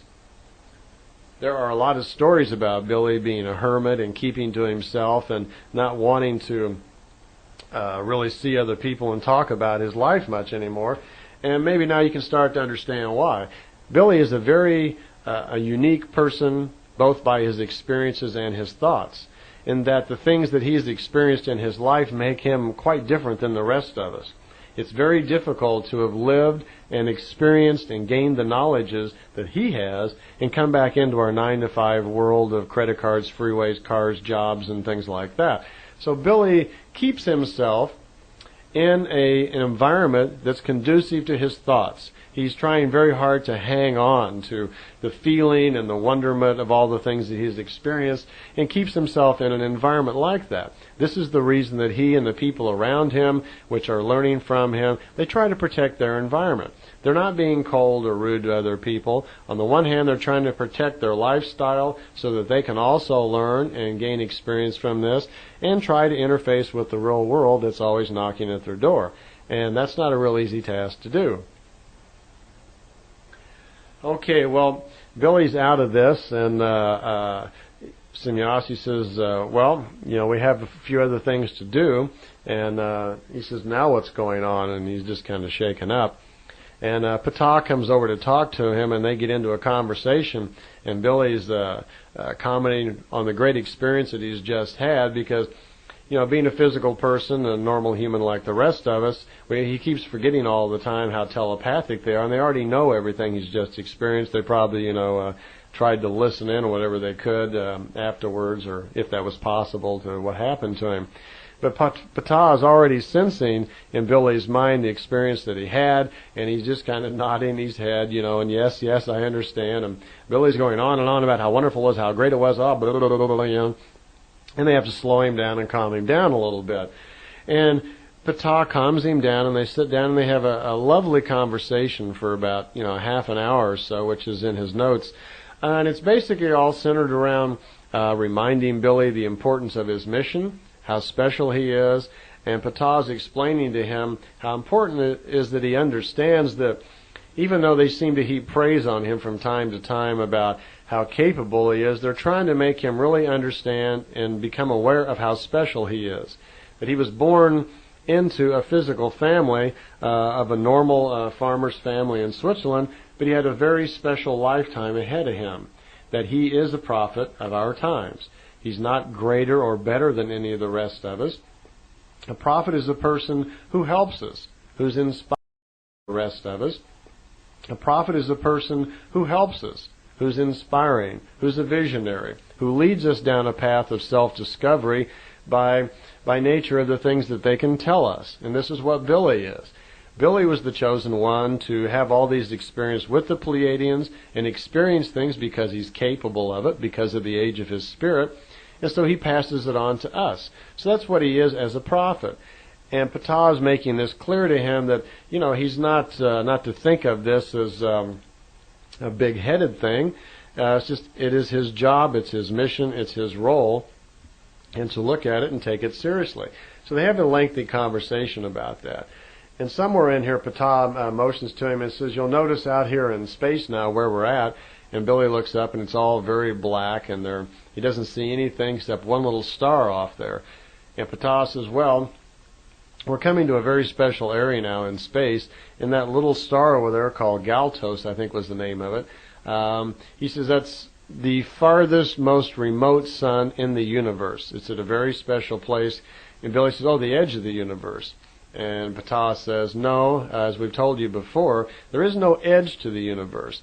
The universe doesn't have an edge, but this is a very remote area. And the reason we're here is that this is where the barrier between universes is. And we are going to go into another universe called the Tao universe."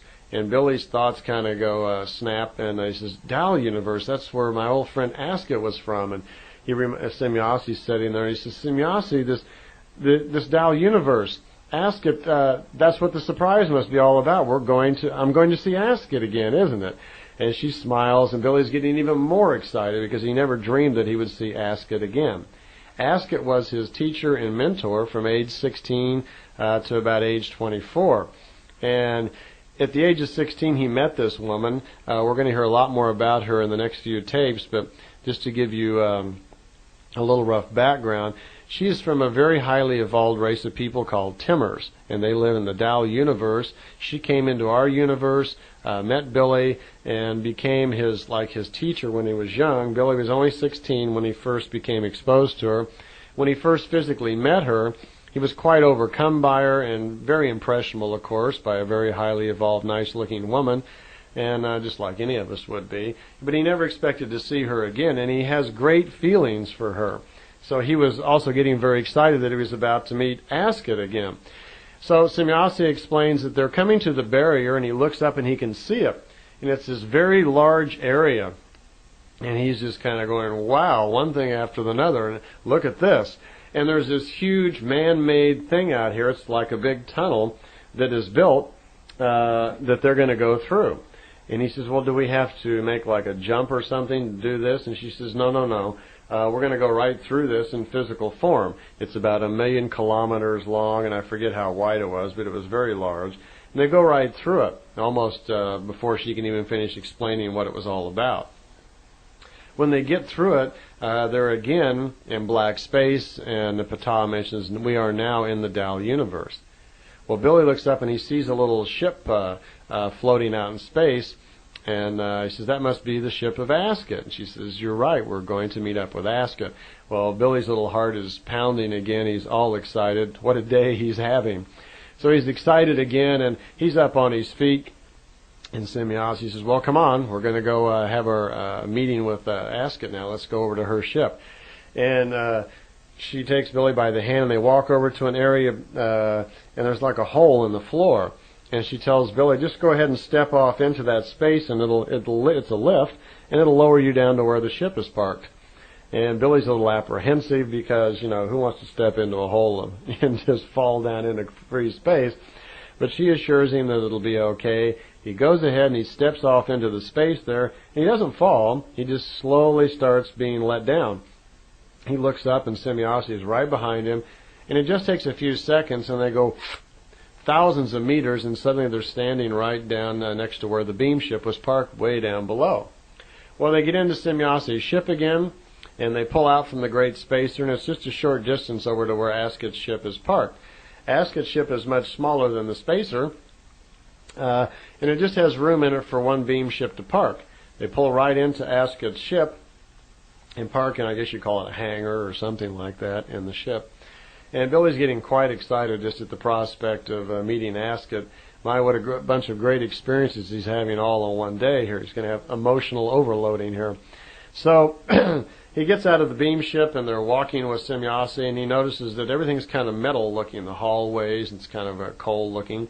And they go down the hallway, and this wall kind of opens up, and they go into this very nice looking, comfortable room with chairs and very comfortable furniture. And he looks across the room, and there's Asket. Now, Asket's a tall, blonde, very nice-looking woman. There's a picture of her over at Billy's house. She's a very beautiful, nice-looking woman. And he's just kind of overcome. He hasn't seen her in ages, and he was very impressed by her when he was young, when he had these meetings when he was 16. And it's been a long time now since he's seen her. I think he stopped seeing her in 64, I think it was, something were in there. And so we're up to like 75. So it's been 11 years since he's seen her, and he never really expected to see her again. One thing I need to tell you about Asket, her race, the Timbers, are far older even than the Pleiadians are, and they have total faculty of the mind. And by that I mean is they have recall of any thought or word that they've spoken throughout their life. An incredible concept, right? But they're using a very large percentage of their brain. Later on, we'll find out that Asket was even able to recall to Billy word for word and thought by thought almost all of their experiences and help him go over his notes from his encounters with her years later. Well, one of the special things about Asket also is the fact that they have an interesting way of saying hello. We kind of shake hands and, hi, how are you, and talk for a few minutes to establish an atmosphere between each other when we meet each other. Well, with Asket, it's slightly different. When Billy first met Asket the first time, the physical contact years ago, he remarked that she has the ability, when they say hello, she takes and kind of pushes telepathically all of her feelings and love and concern for another human right into you. And Billy says every cell in your body tingles with the sensation and the feeling that she pushes into you. And he's never forgotten that, and it just happens to him again. She just rushes him mentally with her wonderful feelings of love that she has for all of humanity, and especially him. And his heart's just pounding 90 miles an hour. He can't even talk. He's trying to speak, and he's just like stuck.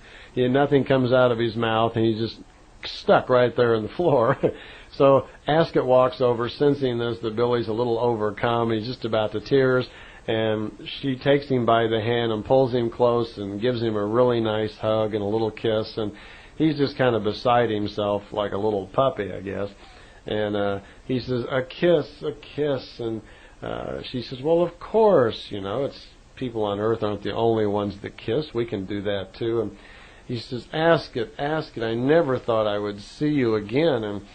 And she said, well, I wasn't sure that we ever would see again. When last I left you, this meeting was not projected. I didn't really expect to, so there was no way I could let you know that it was really going to happen in the future.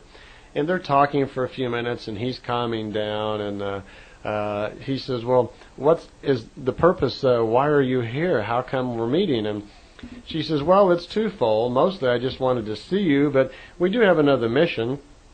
And I think Semjase had explained a little bit about Billy to it before, that Asket explained that her people, the Timbers, who live in the Tao universe, some years back, about 9 years previously, they were experimenting with kind of a time projectile capsule that they could time project from their universe into ours. It doesn't fly. They somehow just cause it to time displace. And it would come from their universe and just appear right in onto Earth. Well, they had sent one of these projectiles as a test, and it had gotten lost. There had been a miscalculation somehow in the time projection, and the Earth was not where it was where they thought it was going to be when the capsule hit the planet, and so it got lost. And apparently the capsule was a little late, and the Earth had already rotated and moved, and they couldn't find it. It took, I think, Semjase about 3 years, she said, to find the capsule, and it was in India somewhere, and there was even an accompanying story and letter that Billy had heard from earlier. He says, oh, I've heard something about that. And he turns to Semjase and says, I received a letter from a couple of women who say they came across an extraterrestrial woman digging something out of the sand in India and said her name was Semjase. And I thought, well, that couldn't be. And then Semjase confirmed, yep, that was me. I did have those experiences. That's one of the reasons we're here, is to return the time capsule. We could have done it in other ways, but we wanted to tie this in also with your reunion with Asket. So they came to retrieve the capsule, and Billy's just so excited, And Asket says, excuse me just a moment, and I'd like you to meet Nira. And Nira, and it's spelled N-E-R-A, she's a dark brunette-looking woman, very nice-looking woman, and I'd like you to meet Nira. And Semjase says, Asket, is this your ship? And she says, no, this is not my ship. I'm acting here as the first commander. Excuse me, the captain of this ship is named Scholars, and unfortunately you won't be able to meet him, though. He was off doing something else. But she introduced Billy and Semjase to Nira as her deputy, second in command here. And she says, Billy, if you'll speak with Nira just a few moments, and I need to go, she goes with Semjase to get the time projectile out of the beam ship. So Billy's left with Nira to talk, and he takes one look at Nira, and he immediately has these swelled up feelings in him again of, what a nice looking woman, how pretty she was. And Nira kind of giggles because she's feeling what Billy's thinking, and Billy, again, being an Earthman, forgets how telepathic they are, and he's a little embarrassed. But she calms him down and explains, well, it's very kind of you for an Earth person, that I've been on Earth many times, and I'm not used to Earthmen having those kinds of feelings of sincerity about women. A little slam towards us there.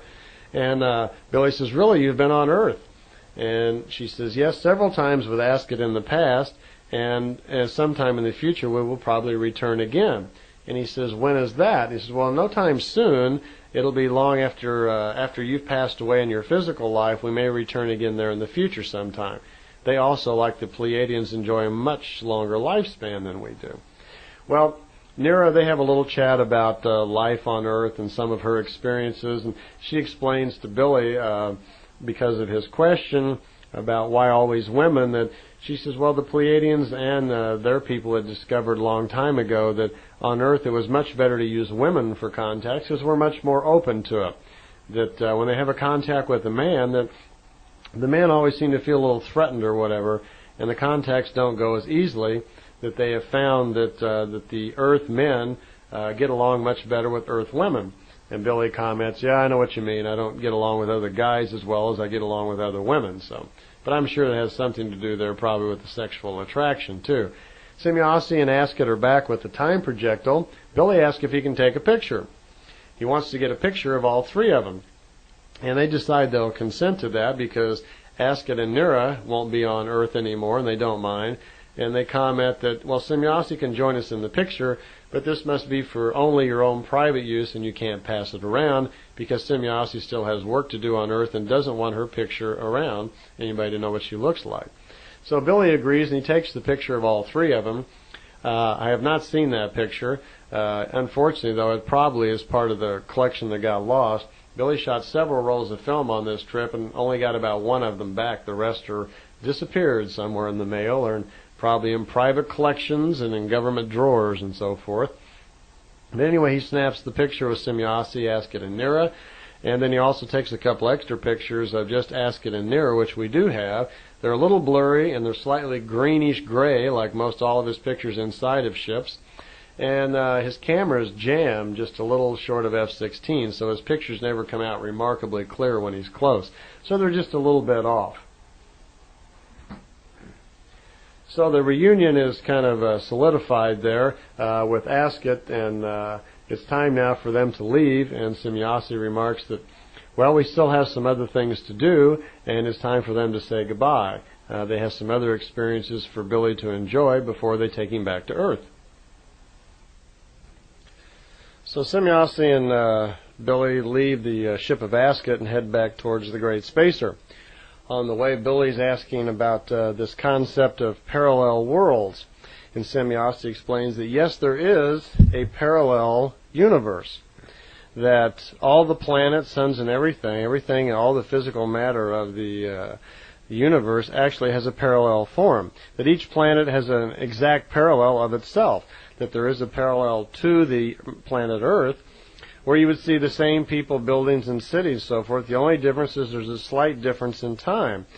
And Billy comments, gee, I'd like to take a picture of that. She says, well, it really wouldn't reveal very much because it looks exactly the same as the present world really does. She says it would be okay, but you really couldn't expect to get very much. They get back over to the Great Spacer, and they park the ship again in pretty much the same place that they did before. And once again, they take the little floating craft, whatever you want to call it, this little floating platform, and they go back up to the top of the spacer where Ptah is. Ptah immediately senses how excited Billy is from all these experiences he's just had, and invites him to sit down and talk with him a little bit. He explains to him that what's going to happen next is they're going to go back through the barrier, back over into their own universe. And so Billy's looking up in the space, and he can see the big barrier up in front of him there. And Ptah remarks that they're going to go back through the barrier. When they get to the other end, that they're going to have some time. They have to wait when they get through the barrier on the other side, because they have to close the barrier. And when they close the barrier, he says it's automated. The ship is automatically programmed to do that, but it takes about 50 minutes for the actual closing of the barrier. Apparently this barrier, he also explained, was that there are only certain locations that it would be possible to build this barrier. And he didn't specify where those may be. Of course, we wouldn't have any idea what he was relating to anyway. But so they do get through the barrier and they stop. It takes a very short time to get through it. And they pull through, and Ptah mentions that they're going to be waiting out if Billy has any questions, that he could be a good time to ask. And Billy says, sure, I got lots of questions. And Semjase remarks, when is there a time when he doesn't have questions? So one of the first things that Billy wanted to kind of talk about was, he says, repeatedly throughout the contacts and even through his other contacts with other races, there's always been the subject all the time of religions, and he understands to some degree why religions can be difficult for people when they become, cult followers, so forth, of certain belief things, and it forces them not to be taking responsibility for themselves. But he also realizes that religion is also like a learning step that people can go through. So he was interested in Ptah's comments about religion. One of the main things that he did comment on says, yes, religions are a learning step, and it is something that everybody has to go through. One of the things they were concerned about, though, is that on Earth, unlike on other planets that go through belief structures and so forth, it had gone so far where religions had become so powerful, they had not seen this happen anyplace else in the universe. The term religion, as they referred to it, is organized Christianity. They had never seen it done quite to that extent. And he remarked that nowhere else in the universe had they seen that happen. His biggest problem with it was, he says, that Christianity had distorted the truth so much that it was interfering really with people's ability to learn. That people were coming into society because of the environment or family they may be born into. They are exposed to Christianity. They are taught Christianity. They believe that what Christianity is telling them, and it becomes like it's a hampering force. It keeps the individual from actually ever getting a chance to understand the truth. That it's not really so difficult to understand the truth about life and so forth, that it exists in nature around us all the time, that the observant person can come to understand more about life if he was just left alone. But in most cases, especially in the Christian world, that's not possible. Okay, I see I'm getting to the end of the tape, so I'll see you on the next side.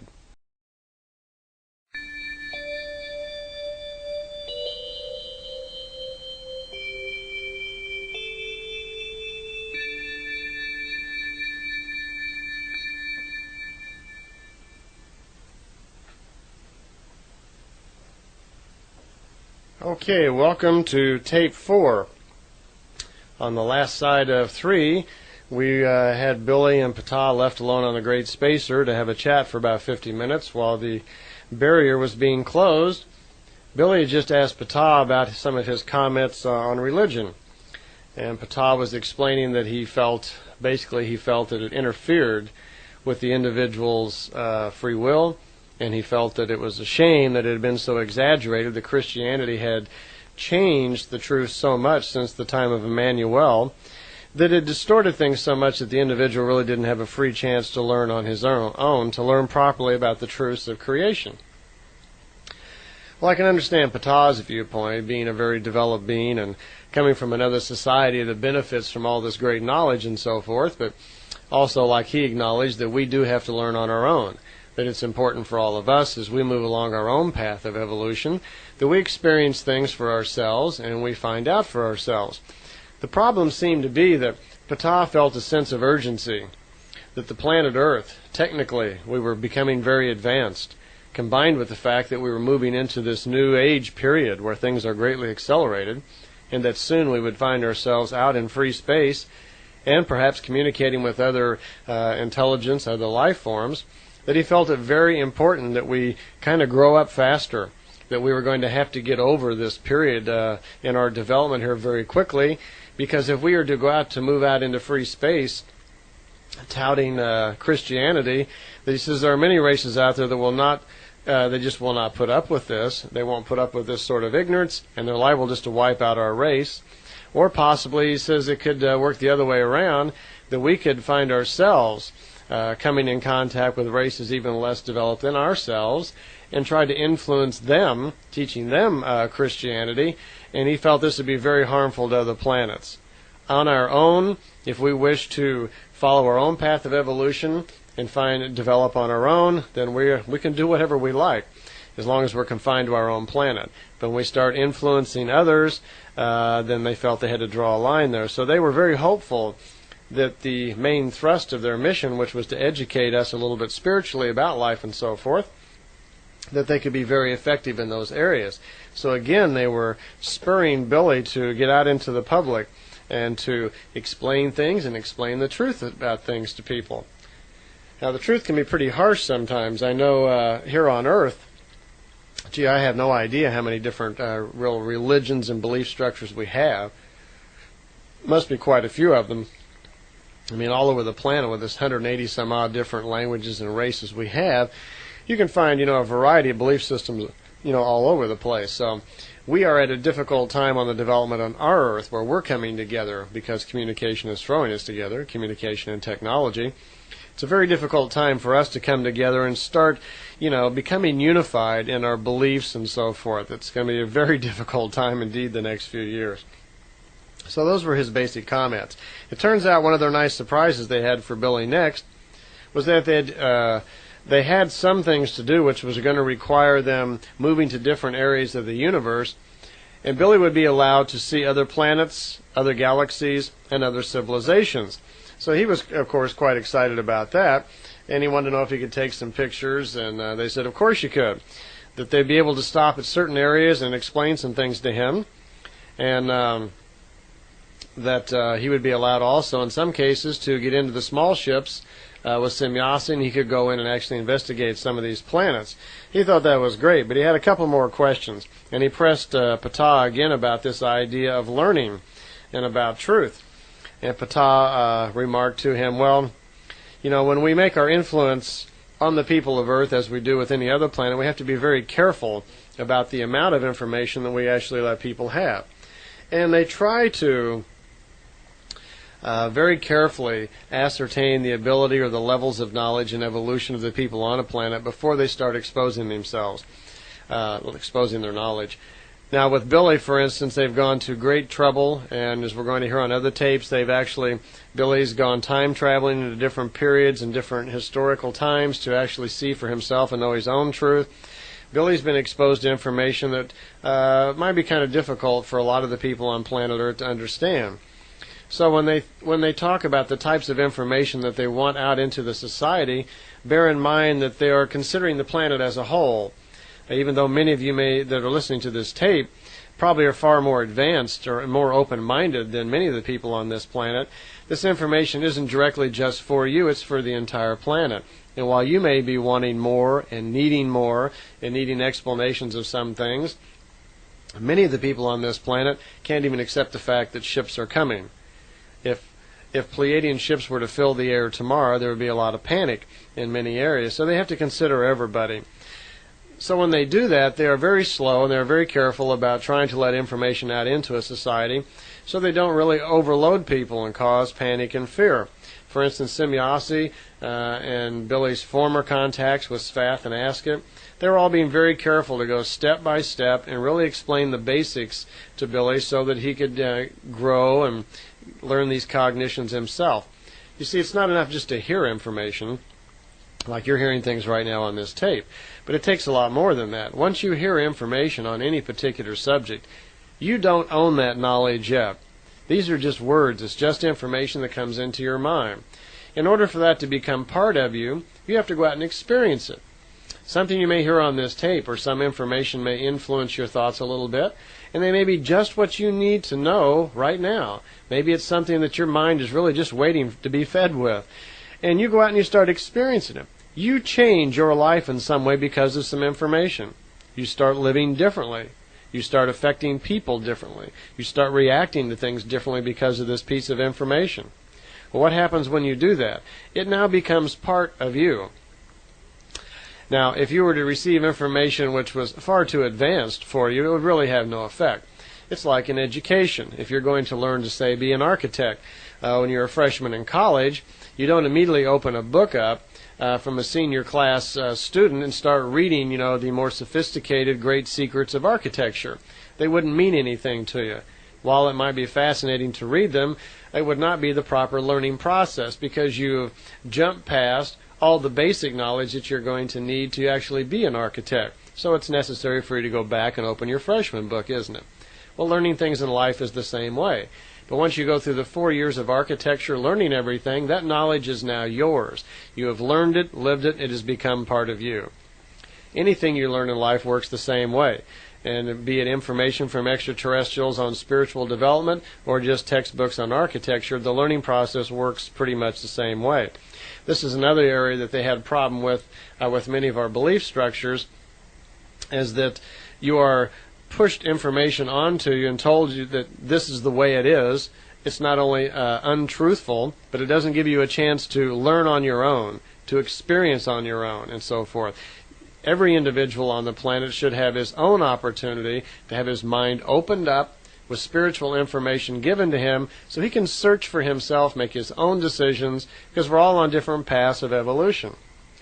And again, they mentioned that on this learning thing, they thought it could be dangerous for us to, spread the religion around. So they've been very careful about the types of information, but kept reaffirming the idea that they felt it was time that we actually heard the truth about life and about creation. And as Billy has just experienced going through eternity, here is certainly one of us anyway that got to experience it firsthand. So Billy has real knowledge of his own, having contacted creation and felt what happened there. Gee, wouldn't it be marvelous if we could all experience that? So Billy had another question, too, about the governments on Earth, if any of them were actually in contact with any extraterrestrials on a regular basis. Now, we're actually in contact with any extraterrestrials on a regular basis. Now remember, we're in 1975 here. Ptah said no, that there were no governments on Earth having open contacts with extraterrestrials. Now in 92, this might seem a little curious because many of us are becoming to believe that the American government, at any rate, is probably having ongoing contacts or relations with the people from Zeta Reticuli, sometimes referred to as the Greys. We don't know for sure that they are, but it seems to point to that. There's a lot of evidence that the Greys are here abducting people. But interestingly enough, in 75 anyway, Billy had been told that the Greys are coming here, that there are beings from Zeta Reticuli coming here, and that they do abduct people from time to time. But Ptah says at this point that the governments really aren't in open contact with any of these races.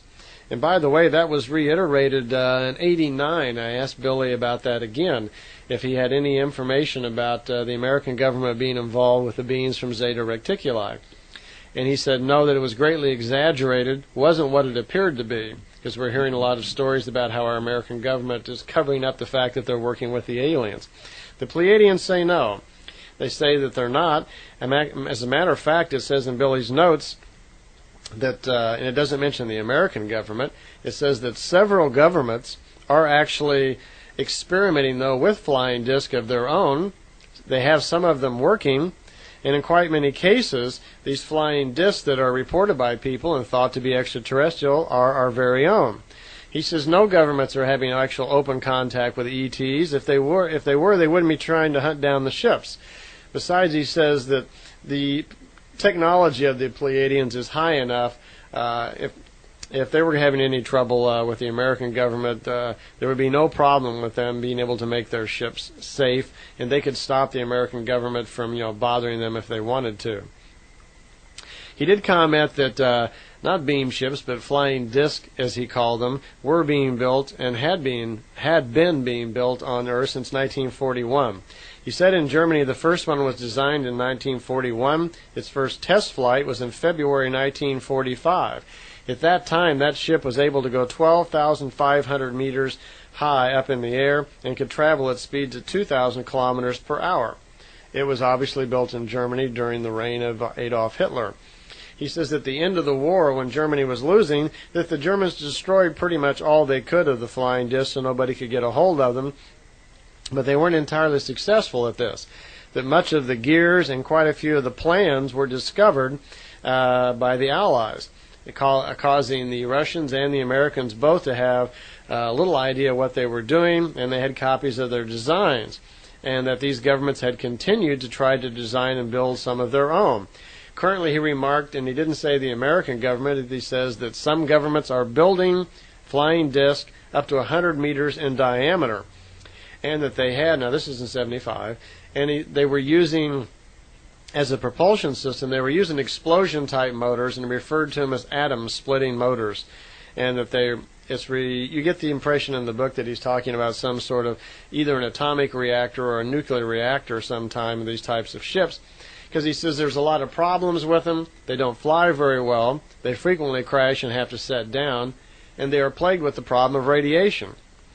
That quite often people who work on the ships will suffer from radiation illness, and there are several instances where the ships are forced to land because of problems, and the people around the ships then working on them or even attracted to them that may come up to them can also suffer from the radiation burns. He says frequently, oddly enough too, which kind of surprises them, is on some occasions these flying discs developed by the governments, when they may have been seen or they are forced to land and people see them, they will explain to the people, they will come out of the ships and tell them that they are ETs. They'll tell them that they are gods and they're from other planets. And why they would do this, I'm not real sure. But he says it happens frequently. In some cases, they will even go to the trouble of kidnapping the people that see the ships so the people can't tell anybody else about it. And wherever these people wind up, I have no idea. But he says quite often, flying discs that are seen in the air and so forth are mistaken as extraterrestrial when they're really not. It's kind of a strange thing, isn't it? Billy said he knew about this for many years, but he had been told to keep quiet about it. But Ptah told him that there's no longer any reason to. Then now's a very good time for him to reveal this and to let people know it, because too many people are claiming to see extraterrestrial ships and claiming to have contact with extraterrestrials, and Ptah says it's just not true. Most of these so-called extraterrestrials are ships of our own and people of our own. Well, they continue on now, the great spacers moving through space again, and they're going to have a series of stops, and they're showing Billy some rather unusual things.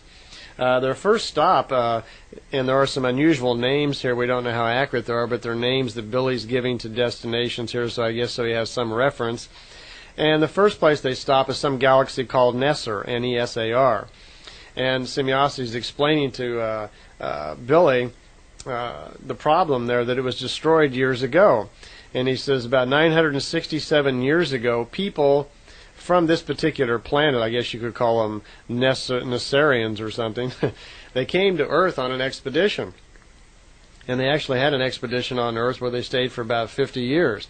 After that time period, after studying all our culture and our religions and our way of life, they returned back to their own world. Apparently their technology wasn't very good, because Semjase said it shows that it took them 4 years to get back to their world. They had a lot of trouble getting back. When they did, they were explaining all about the religions that they had learned about on Earth. They were explaining all about what they had done for the 50 years that they had been there. A lot of arguments broke out on their world about the religions. I can just imagine what they were arguing about. But they sent another group of people back to Earth for some more reconnaissance to find out some more about it. They returned 5 years later. By the time they got back, the different planets of this race had already fallen into a war. They started building churches. There were arguments about one religion than another. They got into a terrible war with one another, and a couple of planets became destructed. The war didn't stop there. It kept fighting, and pretty soon other planets fell in, and they caused so many problems in the magnetic fields and orbits of several solar systems. When the fighting started, the part of the universe started falling into itself. Apparently, when you upset the magnetic stability somehow of a solar system or a galaxy, things started going wrong, and more planets started falling in. As more planets started falling towards the center, it threw off the magnetic field of the entire galaxy, making the orbits of many systems unstable. And over the course of some time, many planets started falling in, and the center part of the galaxy now was in total destruction, with thousands of planets which had literally fallen together in like a large clump. And they had cited this to Billy as the sort of megalomania that can get run away with when war breaks out over really ridiculous issues. They continued on, and this next area they went to is called a galaxy called ASAP. It's spelled ASAP, so I guess that's the galaxy as soon as possible we've always heard about. There's a planet in there called Desom, D-E-S-O-M, and it was a planet with human life on it. And Billy was allowed to, through the screens, they got pretty close, and he could see the grass huts and so forth. And living here on this planet were people you might consider in the Middle Ages. One interesting thing to note here that Ptah mentioned to him that they have a moon that's about ready, well, not about it. They predicted within 3,200 years that the moon would crash into their sun and would cause some problems there. And it would apparently throw their planet out of orbit. And Billy was concerned. He said, well, what would they do? Because they're, a Dark Ages or Middle Ages sort of development here. Ptah's mentioned that there should be enough time for them to develop technologies well enough that they would be able to escape from their own planet. If they had not by that time, and they would be watched, then others would come to help them and get them off of there so that they weren't destroyed. The next section they go to, there's a galaxy called Nepon, N-E-P-O-N, and there's a star system there. And there's a star system there called Lisa, L-E-S-A.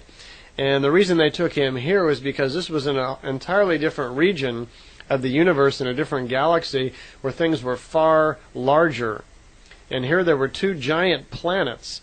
And I suppose looking out the window of a ship, it'd be hard to understand how big they were, depending on how far away you were. But Billy said he was also stunned at the size. They were just huge. And he saw a small moon just circulating around one of the planets. And Ptah commented that that small moon was 524 times bigger than our planet Earth. So you can imagine how big the planets actually were. One of these planets had human life on it. They made a leap, a hyperleap, in that solar system, and they had to make a leap within the system because it was so big. This is an area of the universe where the planets are far larger than they are here. It was at this point that he commented that living on Earth, we really have no conception of how big things are, how long they are, and how time actually works. That the distances, things would just stagger us. Most of us live a very brief lifetime of 50, 70, maybe 80 years on here, and that's really our conception of what a life cycle is. And we have no concept of what it's like to see something 1,000,000 years old or 5,000,000 years old. And Ptah mentioned here some insights into spiritual growth. He mentioned, wouldn't the Earth person be surprised to find out that the average person on Earth is over 100 million years old as a spirit form.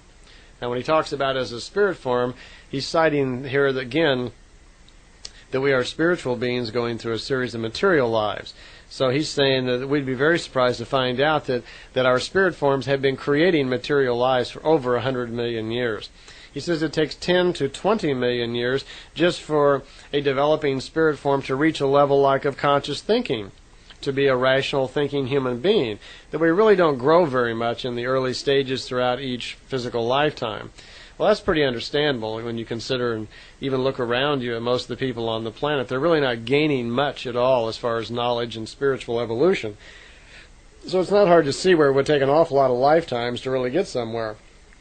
He says it takes literally billions of years for us to live through the entire physical existence to the point where we no longer need the physical body and move into what's called light body existence. Normally that entire period could take over 70 billion years. Then he went on to explain a little bit to Billy about how the creation works, and this will be done much more in detail on the creation tapes, but I'll give you a little idea here. The universe that we live in, which they're calling a creation, has a lifespan of 311 trillion and 40 billion years. This is the entire spiritual length, not the physical length of the universe. For the universe is first a thought, then it's an idea, then the idea is manifested into like thought energy. That thought energy then evolves thicker and thicker and becomes fluffy matter. Fluffy matter then evolves into gas. Gas then evolves into solid matter. Remember from earlier that matter and energy in the universe are pretty much the same things existing in different forms. That the entire universe is solid matter, which is coarse matter as they define it, and energy is fine matter. So the universe itself goes through a long stage of evolution as fine matter before the physical or coarse matter of the universe actually evolves. So when we hear 311 trillion years, the vast majority of that is in fine matter or energy before it actually evolved into the planets. We're currently in the 47th trillion year of that cycle, by the way. He says that a creation, one cycle of expansion, evolution, development, and contraction is called the Great Time. And that's the 311 trillion and 40 billion years. A universe, or a creation, they're meaning the same thing here, that a creation will go through this cycle 7 times.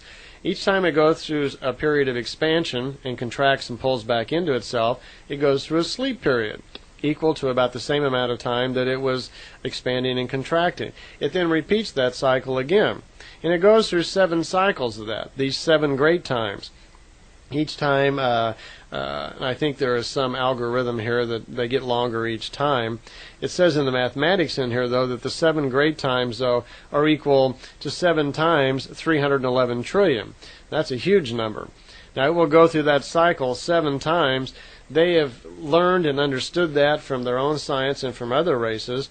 And he says this is the creational formula of time, that this is what the universe is doing, this expansion and contraction on this scale of 7s. And this is where the numerology of the creation comes from, these numbers of 7. So they have learned that the cycle that the universe is going through, which we'll talk more about later on, is repeated throughout all evolution. It's repeated in humans and animals and everything. That the human beings go through also through 7 levels of evolution, 5 of them physical, 2 of them non-physical. That the human being then will go through, imitate more or less the cycles of what the creation is doing.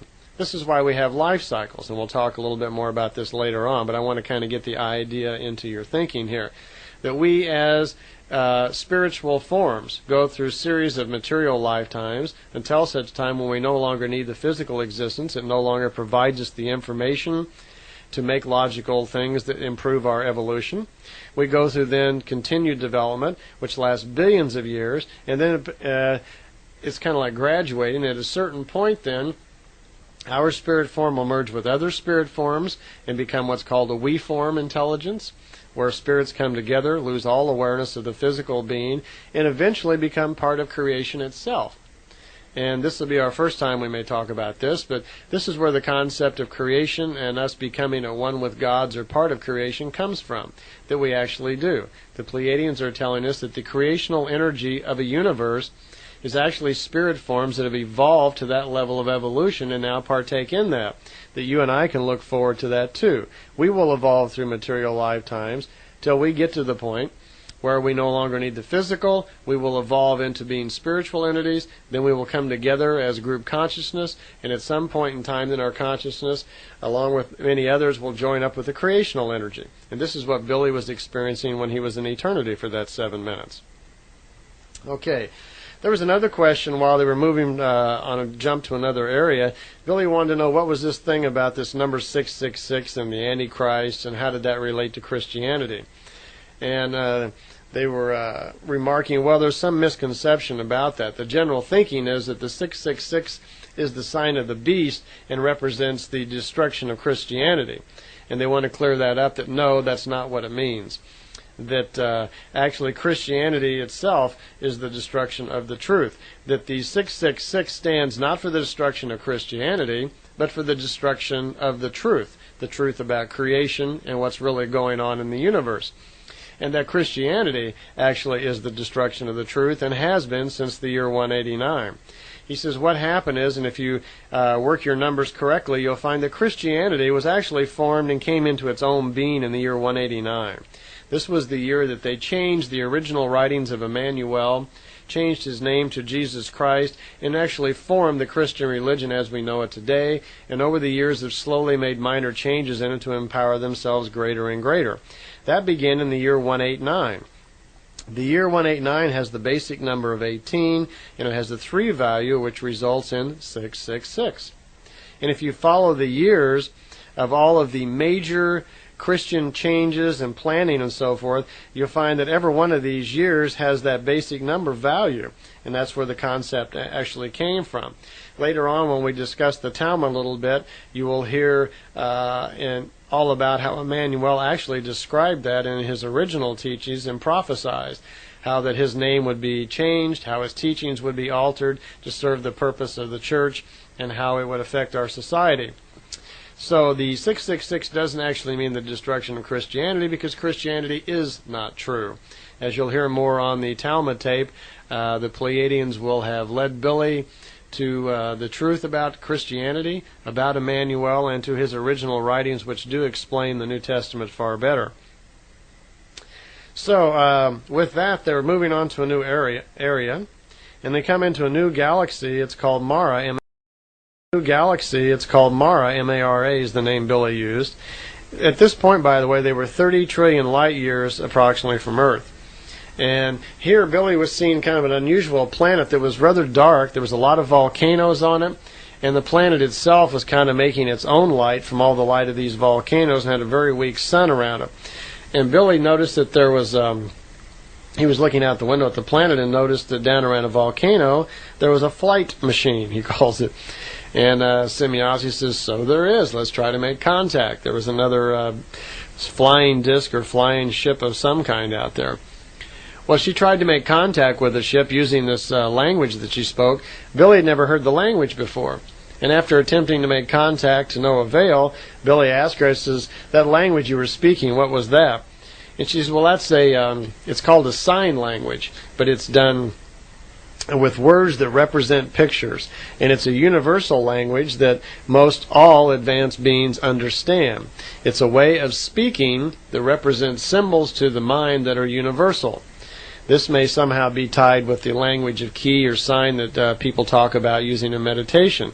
And Billy said that he had no idea that there was a language connected to symbols and sign. She says, yes, there is. That she didn't have time to explain it to him at this time, but it does exist, and they use that quite frequently when they need to communicate with people that they don't know. It's the universal language.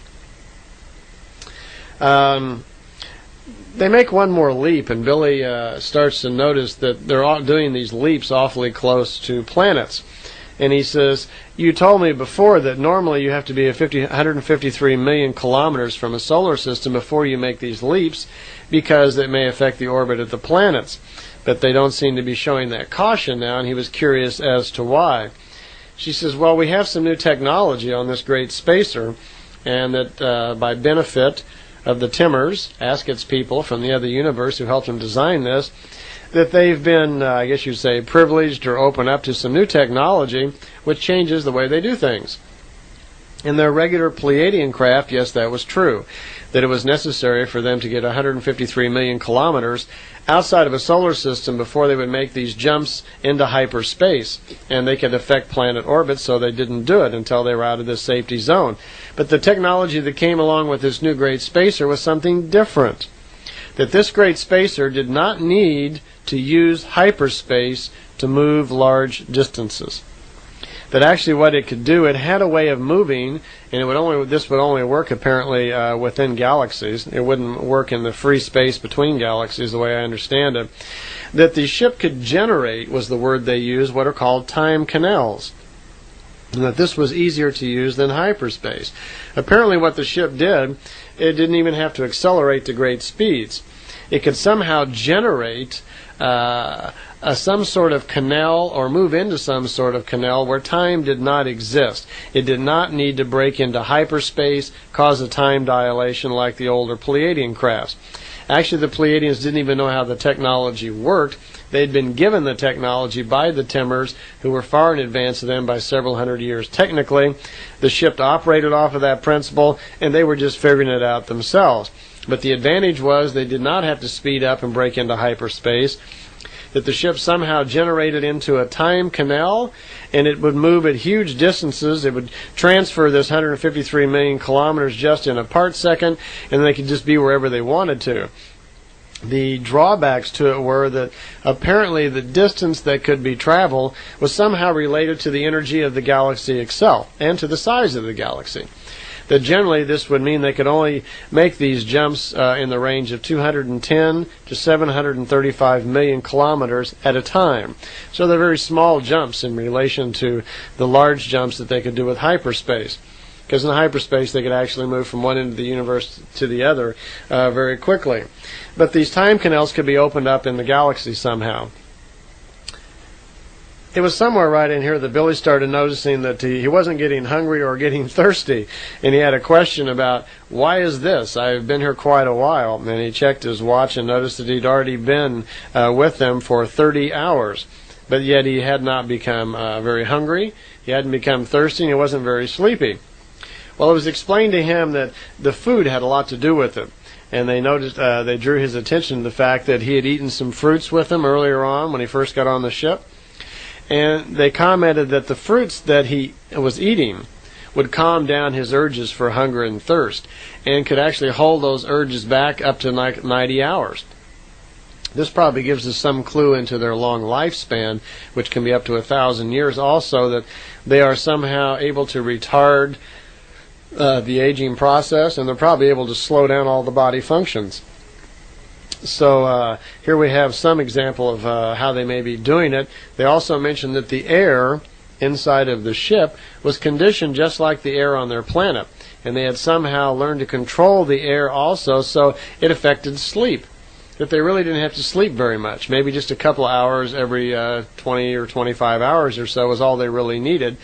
And they didn't sleep very much, and the air had some effect on that. They had raised the oxygen content, and they put other things in the air which somehow had allowed them not to sleep so much. So Billy was in kind of a controlled environment. Then he noticed on his watch that he's been gone like for almost 2 days, and he starts getting a little keyed up. He says, "Oh, my wife's going to be so mad. I told her I'd be gone like for 18 hours, and now he's been gone, for like an extra day, and he's going on about how she's going to like call the police, and she'll be out looking for him, and she's going to be enraged. Where is he?" And they comment, "Well, don't worry, that this ship has the ability to actually move in time. So when they take him back, even though probably 3 days will have passed because they still had some things they wanted to show him, even though 3 days will have passed out here, then when they take him back, they'll make a time shift and take him back so he'd only been gone for 20 hours. Well, Billy was kind of scratching his head and made some references also to other situations where they had moved trees and caused people not to even remember that the trees had been there. In one particular case, they damaged a tree. He came back, the tree was gone. They moved the tree's time so it didn't even exist in a time period where it could get hurt. They even changed the memories and thoughts of people in the area somehow, so they wouldn't even know that a tree ever existed there, but they allowed Billy to remember it. So Billy's kind of babbling on about all these things like, oh, sure, everybody's going to remember, they're going to believe this. Yeah, they're going to believe this when I tell them about I can move in time. They're going to believe that a tree was there and now it's gone. He says they're going to think I'm crazy. Well, they get to another galaxy, and Billy calls this one Aratom, A-R-A-T-O-M. It's in the system of Neb, and there's a planet called Kartag, K-A-R-T-A-G. The reason they went to this one, Billy had asked if there were planets out there just like Earth, in approximately the same stage of development, going through the same problems that we were. And they said, yes, there is, and they wanted to show him one. As a matter of fact, it was so close to what was going on here on Earth. Actually, they were a little beyond us. They were having, I guess you would say, an atomic war, a nuclear war. And when they came into the system where it was at, they explained to him that this planet was just like ours, very similar in looks and style, and looked about the same way, and that there was a terrible war going on down here on this planet. And Billy says, why aren't you going to stop that? He was noticing that there was massive destruction. And they commented, yes, that the great nuclear war that's always been fearful on Earth was actually going on here, and that these people had developed missiles and weapons and bombs that were even far greater than the ones that we had come up with. And we've done some pretty good work on that. And that Billy could see that missiles were hitting major cities, there was major loss of life, and they were literally ruining the planet. Just as they left the Great Spacer, he wanted to get a closer look, and they got off into Semjase's ship and started moving towards the planet. They got in very close, and just as they did, one of those very large missiles came right by the ship, and the ship was actually jolted a little bit, and Semjase had to grab the controls, and she remarked that, these missiles are very dangerous. They're much larger than the ones that are built on Earth. And just about that time, the missile that had gone by them exploded, hit a city below them, and there was massive destruction. Just as the missile had hit the city, a missile was launched from that town at the enemy and came right up by them and shot off into space. Well, apparently its projection had been thrown off due to the explosion just as it had been launched. And Billy remarked that the missile looked like it was escaping out into free space. What are you going to do about that? And Semjase says, well, I'm not going to do anything about it, but my father, on the Great Spacer, and as soon as he gets out into a little farther out into free space, that he'll take care of it, which actually that he did. And what happened was kind of unusual. Semjase moved the little ship they were in up close to the Great Spacer so Billy could watch, and she told him that he could take a picture if he wanted to. Now, what happened was a little unusual. Billy could see the runaway missile moving up into space, flying up into the air, and suddenly, from out of the Great Spacer, some sort of energy, and it was color. There was like a golden yellowish color. It just shot out from the Great Spacer, and as soon as it came out, it went around the missile, and it formed almost in a square or a rectangle right around the missile. The energy itself did. It just locked right around the missile, caused the missile to explode, and the explosion was contained, apparently, within just this area. And Billy noticed that when the explosion went off, it was very fast, and it didn't seem to blow out very large for being such a big missile. And she says, well, two things. One, the energy that formed the block that came out caused the thing to explode right away.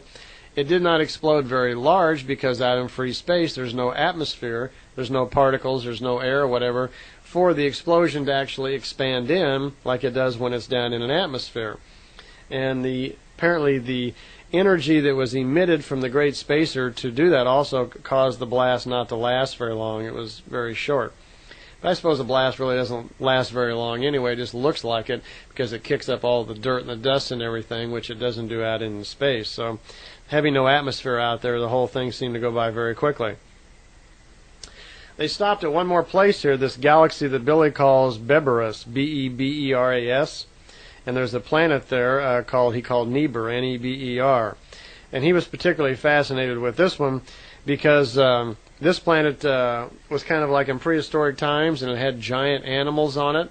And he's always been fascinated with that, with dinosaurs and other things. And as soon as she explained to him that The planet had prehistoric animals on it, and the largest. It was a planet that had among the very largest animals that people had ever seen on it.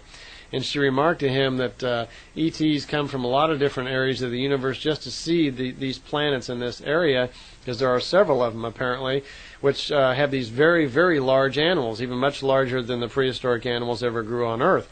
And Billy says, "You mean like saurian birds? There's giant birds here?" And he was kind of fascinated with that. And she says, "Of course, they're huge and they're very dangerous." So Billy immediately rattles on how he's not scared, that he's packing a .44 Magnum with him, and he wants to get out of the ship, and he wants to touch, one of these birds. And Semjase is just really surprised that he would have any interest in doing that, because she, of course, wanted to stay safe inside the ship. And that they said, "Oh, you can't do that. These animals are, they're very dangerous," and so forth. That he went out in the long run and was able to convince her to stun one of the animals.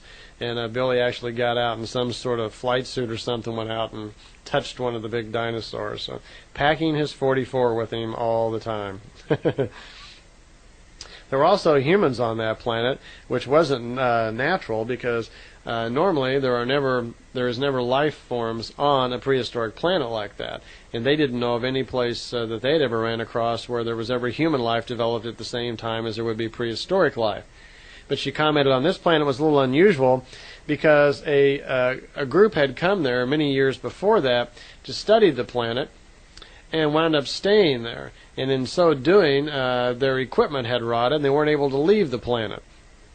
They were stuck there, and what happened was there was a pretty good number of them apparently. They had a little colonization there. They had children. Their children were raised without technology, and what actually happened was they were kind of technically degenerated, where they had become like a degenerated race. They lost all their technology and their knowledge, and after several hundred years they become like prehistoric people and fallen into hard times there. So there was a race of people living on that planet who had actually degenerated themselves by being stuck there, and were sharing the planet then with these prehistoric animals. Well, back on the Great Spacer, after seeing this, Billy once again is left alone with Ptah for a while, and he had some questions about government in the Pleiades. He was well aware of how governments worked on all the many different countries on Earth, but he was a little curious how the Pleiadians were doing it, because apparently they'd had peace now for almost 50,000 years, so of course he was a little curious how they managed to pull that off. Well, to begin with, and it probably goes without saying, that government in the Pleiades is quite a bit different than government that we would have here. Worked a little bit like this. Thousands of years back, about 50,000 years back, they finally had a great war where it was kind of between the spiritual people and the military-type people. And the spiritual people had actually won out this time, taken control of the planet, taught the people the ways of creation, and the place had become very peaceful. And they had built a new system. What they did was, since there are several planets with Pleiadians on it, originally there were three planets with Pleiadians on it. We don't know exactly how many there are today. They live in an area where there are 254 suns. I have no idea really how many different planets there are in the Pleiades, but it's explained that they all work pretty much the same way. Each planet has a governing body, and each planet is considered one nation. They don't have multiple states like we do, that everybody is of one nation on a planet, and that each planet has its own governing body. They have then one central planet which has their high council on it. This is a special planet, and on the planet of the high council are beings who no longer, they call it in the transmission stage, where they are no longer existing just in the physical. These are people who have lived through the physical times of their life and have evolved to a point where they no longer need the death cycle. Some of them are like half physical and half light beings, where they won't die any longer. They just live for long periods of time and get less and less dense. Many of the beings there now have moved into this collective sort of consciousness where there are multiple consciousnesses, but most of the people there are just on these stages of development now where they are beyond the physical. they are in touch with the higher forms, or the we forms, of intelligence, and receive information and suggestions from the higher forms of intelligence. The High Council then of the Pleiades, these people in the higher stages of development, then make the suggestions and so forth to all the other worlds, and then something kind of neat happens.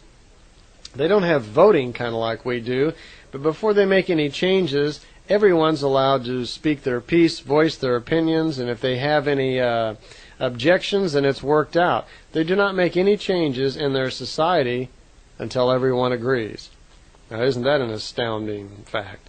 Think of how that would work here if we didn't make any changes in our government until all of us agreed upon it. Well, they've gotten to that point in their society now where the people actually have a say-so and affect change by having to agree on everything. One interesting thing to note here, too, is that they brought up the fact that no one on Earth is really in touch with these higher forms of intelligence, these collective consciousness. These are beings that now are so evolved that they have really very little awareness of the physical, and they don't make any contact with it. You can't force a contact with them, but it is possible to receive information from them, apparently. Okay, I see we're coming to the end of the tape, so let's fast forward this to the end, and I'll see you on the other side.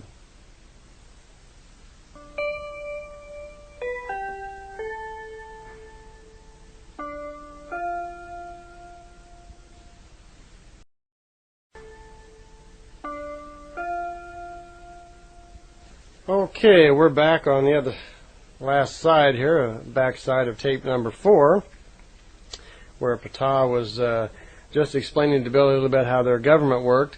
Interesting point that when the information is filtered down from the High Council, it comes down to the planets.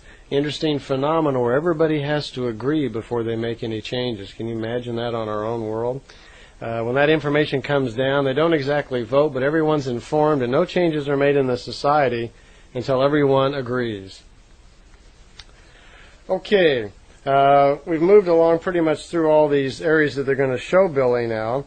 And Billy, while they were moving back, he says that they're getting ready to bring Billy back into the area around Earth. And before they do that, he had a couple other questions too. He says, Ptah, am I correct that on the planet Earth, I noticed that there are some changes in the climate and in the poles and so forth, and I noticed that there are possible effects from the atomic bomb in 1945. It looks to me like it took about 2 years for the radiation for that to move up into the atmosphere and have some effect on the weather. And Ptah says, well, that's very good that you noticed that, because most people didn't notice it for years, and the scientists still haven't figured out the actual real effect that those bombs actually had on the planet.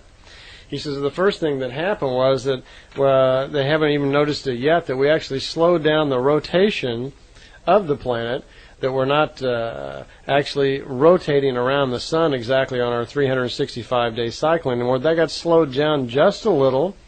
And our orbit is off just a little bit, that we actually moved the planet out of its orbit.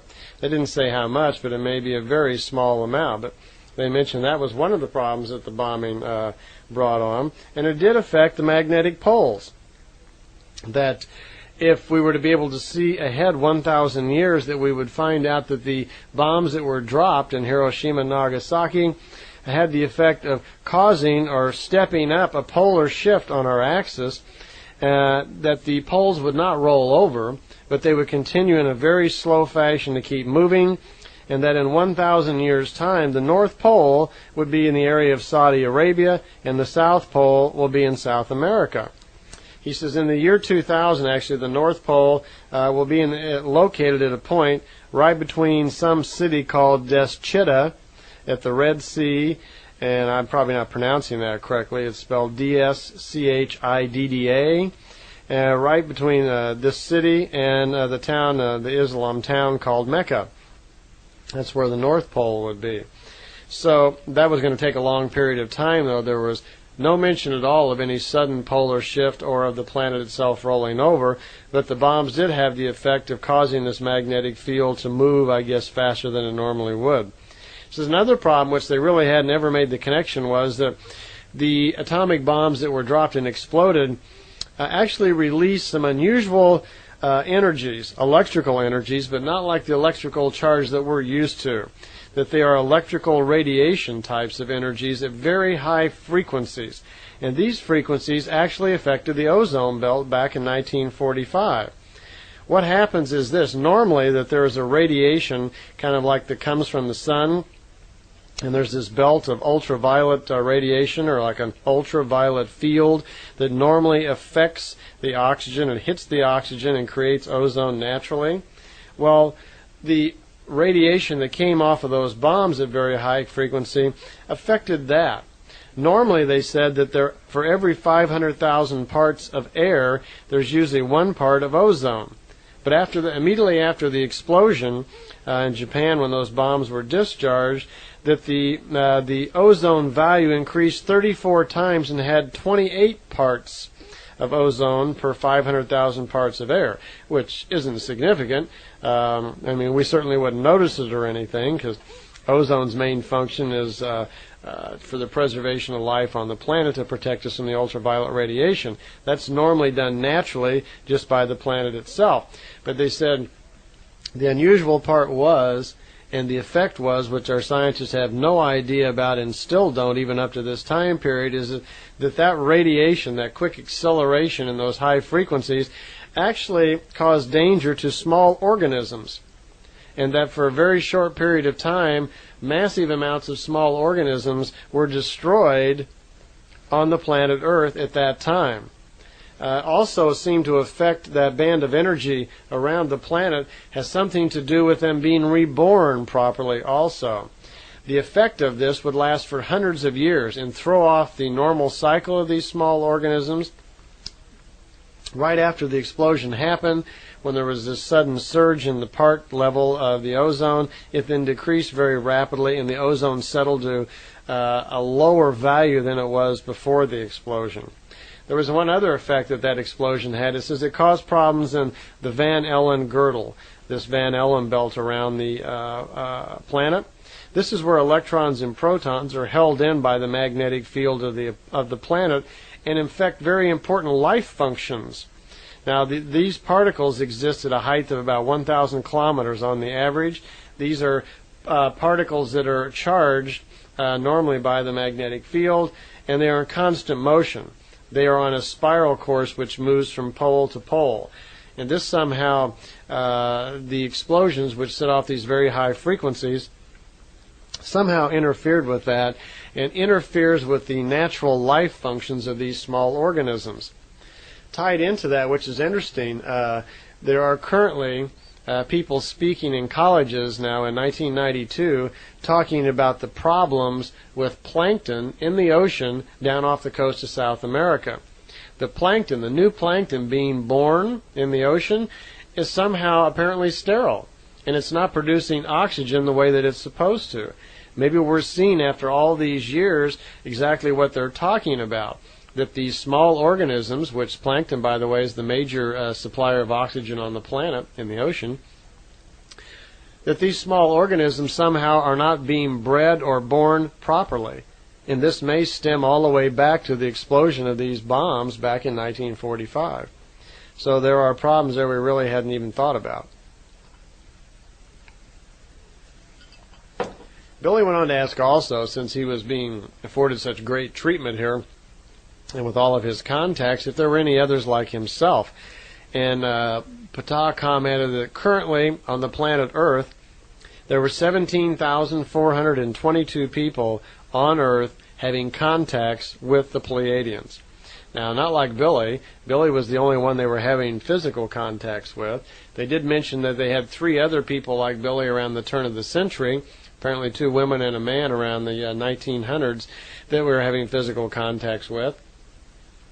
There was even a couple of the people they had physical contacts with during those times, but who chose not to come forward, who did not, they were afraid they would be branded as maniacs or whatever by all their neighbors, and they didn't want to.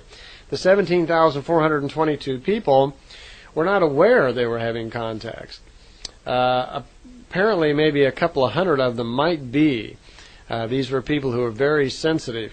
But for the most part, they broadcast, I guess would be the correct word. They seem to broadcast ideas and thoughts and feelings that are picked up by 17,000 of us, and that number is increasing all the time. Apparently people who are open and sensitive actually pick up information. It's not always terribly accurate, but they do pick it up, and that number is increasing all the time. Many people who sense that they are actually in contact with the Pleiadians actually start feeling like they have specific tasks to perform. And this may even be the case in my own here, where I don't think I've mentioned to you. I'll sidestep here just for a second.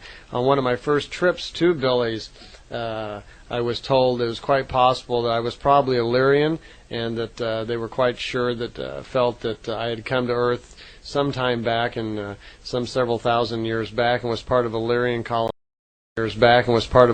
colonization here, and my own evolution was much older by virtue of being Illyrian, which a lot of people here on Earth are, and I was somehow compelled probably to come. Many times I've had extensive dreams, thoughts, images, and visions about Billy, other life forms, and this information. It's almost as if I've always kind of known this stuff. I really didn't even have to study it very well. It was all kind of like I was always part of it. So this may be the case with a lot of people, where they've been stimulated by dreams in their subconscious and somehow feel drawn to this information, very comfortable to this information or whatever. So we are probably receiving broadcasts from the Pleiadians and are among these 17,422 people that they're talking about. By the way, none of these people, they say, are in government or in political positions. So apparently they have some control over who receives this too. Otherwise, probably somewhere in government there would be some people picking this up. So they must be a little concerned about who is actually receiving it. So it's just not random broadcasting. They also mention that the splinter group of the Pleiadians, which we're going to hear more about later on, there is a race of people called Bafath, B-A-F-A-T-H. This is a splinter group split off from the Pleiadians about 75,000 years back. They're human just the same as the Pleiadians, but the Pleiadians kind of regard them as terrorists. During a very violent war many years back, they split off, and there's hardly any of them left, but the ones that are left are here on Earth. And they are sometimes, in the Billy Meier case, referred to as the Giza intelligence. I'll tell you more about them later on, but these are a renegade group of ETs that have, and some of them live under a large cavernous area below the Giza pyramid, which is why they're called the Giza intelligence. And like the Pleiadians, they are far older, more evolved, and have very strong mental abilities. Their technical abilities aren't as strong as they used to be because they haven't grown. They've been forced to stay here on Earth, and their technology is not advanced very much, but they still have the flying beam ships and are quite often seen in the sky. The reason it's brought up here is that while Ptah was explaining that 17,422 people on Earth are receiving thoughts and feelings from the Pleiadians, 723 people at that time were under the influence of the Bafath. Now, when I say influence, the Bafath are instilling thoughts and ideas into people in order for control. We'll hear more about the Bafath later on, but the Bafath primarily have tried to seize control of the planet Earth on many occasions through this mental control. They have not openly tried to take control of the planet, one for two reasons. They couldn't get by the Pleiadians. Plus, their technology is not very advanced any longer, and while they have very strong mental abilities, and they do have flying discs, these discs are susceptible even to our rockets and missiles now. We could shoot them down. That apparently their ships are quite old, they are not a very great technology, and apparently they don't have the speed or the protective screens that the Pleiadian ships do, and they can be shot down. So they've taken to trying to take over the planet through mind control, and have on many occasions controlled certain people and world leaders for certain events. They mention out of the 17,000 that two people that had had open contacts that were very legit were Daniel Fry in America and someone named Victor Schauberger, who had just passed away at that time. And they went on to comment to Billy about what a very advanced being Daniel Fry was, who a very old spirit, much like Billy himself, and they painted a picture of this man as being very understanding, very loving, very knowledgeable about creation and what's going on, and that apparently Daniel Fry's quite old now, and I don't think he's really out on the speaking trail any longer, but he is one that Ptah says is genuinely legit. Billy asked also, we have life on Earth, cities, people, and so forth. Where's the next closest planet that has human life on it like ours? Ptah remarked that it really wasn't that far away, that just 5 light years away there were several planets with human life on it just like ours. Actually, technically they were 117 years in advance of us, and that they even frequently visit Earth. Apparently these were descendants of people who, after the great explosion and war of Atlantis, had kind of exited and taken up life there. They had not advanced very rapidly. They weren't far in advance of us. They were kind of on the beginning stages of development of space travel. Their ships did not have the ability to jump into hyperspace. So consequently, they had space stations out in free space. It took them quite some time to get here to Earth.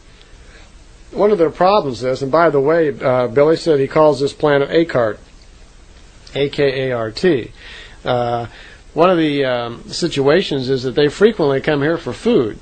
Their planet, or at least one of them anyway, Ptah says is overpopulated and has 23 billion people on it. We have 5 billion right now. So they have about 5 times as many people as we do. And he says their problem is that, like us, they become greatly overpopulated. We have too many people for the food chain. We're putting too much stress on the planet as it is. There's plenty of space for everybody, but when you have this many people, it puts tremendous stress on the social system, which ours is rather poor. It's all based on money, greed, and power. So the more people you have, the tougher it is to control the system. We still have a system of economics which is not designed for the general welfare. It's designed for the general welfare to keep them in line and to feed the rich people who designed the system. So in that respect, we're also overpopulated. And, of course, the food chain. Already we're into genetically engineering foods and so forth. And, of course, we affect nature because we're out of control with our technology. Well, this planet has 23 billion people on it, 5 times almost the population of the planet Earth. And they're coming here regularly for food. Ptah mentioned that most of the time when they come here, their ships are seen from time to time, pictures are taken of them, but they don't take our food. They generally take seeds and plants and so forth back to their world and grow them and grow their own food and so forth. Apparently they're a very kind, peaceful race, and they're not warlike at all. We have nothing to fear from them, and we probably will have no open contact with them for quite some period of time. This led into an explanation. Ptah was saying that probably around the year 2000, it's quite possible that we will probably have open contact with another race. He says when this comes about, that this race that's coming here will be human, similar to us. They'll look a little different, and that they will broadcast across space to the planet Earth that they're coming. There'll be a lot of pandemonium, there'll be a lot of fear, there'll be a lot of panic. But it won't be justified because they'll actually, when they get here, turn out to be a very peaceful race. No problems for us really at all, except that we're going to have to wake up to the fact that there really are ETs out there. Their ship will be very large, egg-shaped, not a dish-shaped like the UFOs we're used to seeing, but it'll be a very, very large ship, and it'll look like an egg. And Billy asked, well, where's it going to land? Who are they going to contact? And Ptah says, well, the natural place is America. And Billy says, America? Why always America? What's this thing with everything happening in America? And Ptah says, well, America is the most logical place. One, because of the government, and the other is the fact that they will be concerned about their arrival causing panic on the planet, and that the American people are more open, more willing to accept UFOs, and by the time that time period gets here, remember we're speaking now in 75, so it will be 25 years, he says by the time that happens, the American people will be greatly opened up to the idea of extraterrestrial contact, and there's far less chance of panic in America compared to other countries. Well, before they end here, and before they drop Billy off, Billy one more time is pressed by Ptah that to go out and do public speaking and to get this information out. that they've been watching Billy, and even though Billy has been saying all along that he's going to do this, that he's going to write lectures, and he's going to go out and talk, he still has not done it. And Billy keeps saying he's just not good at it. He does not want to do the public speaking thing, and that he's trying to get Hans Jacob, his friend, to do that. And Ptah's in agreement with that. And Ptah's in agreement with that. Okay, Billy, if you really can't do the public speaking, then work with Hans. But it's not happening. So Billy's pressured one more time to, again, get out and do public speaking, which he has not done so far. Okay, Billy's returned to Earth, and a little time goes by before the next contact. There were a couple of short contacts telepathically.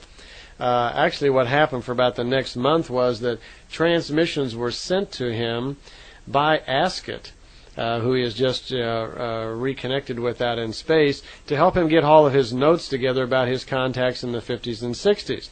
And they are so extensive that I'm going to devote the next tape to that, so I'm going to kind of skip by that part right now and go on a little bit with Billy's other contacts here and finish this tape up, and then the next tape will devote to Billy's travels with Asket and so forth.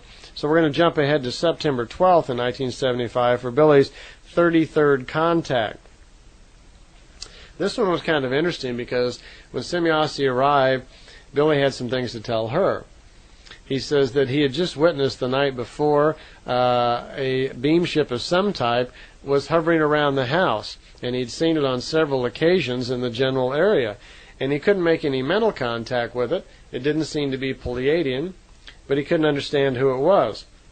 Semjase remarked to him, well, these are the ships of the Ptah people that we'd mentioned earlier, that she was quite sure that they were watching Billy, probably planning on even kidnapping him. And Billy was a little surprised. He says, they would kidnap me?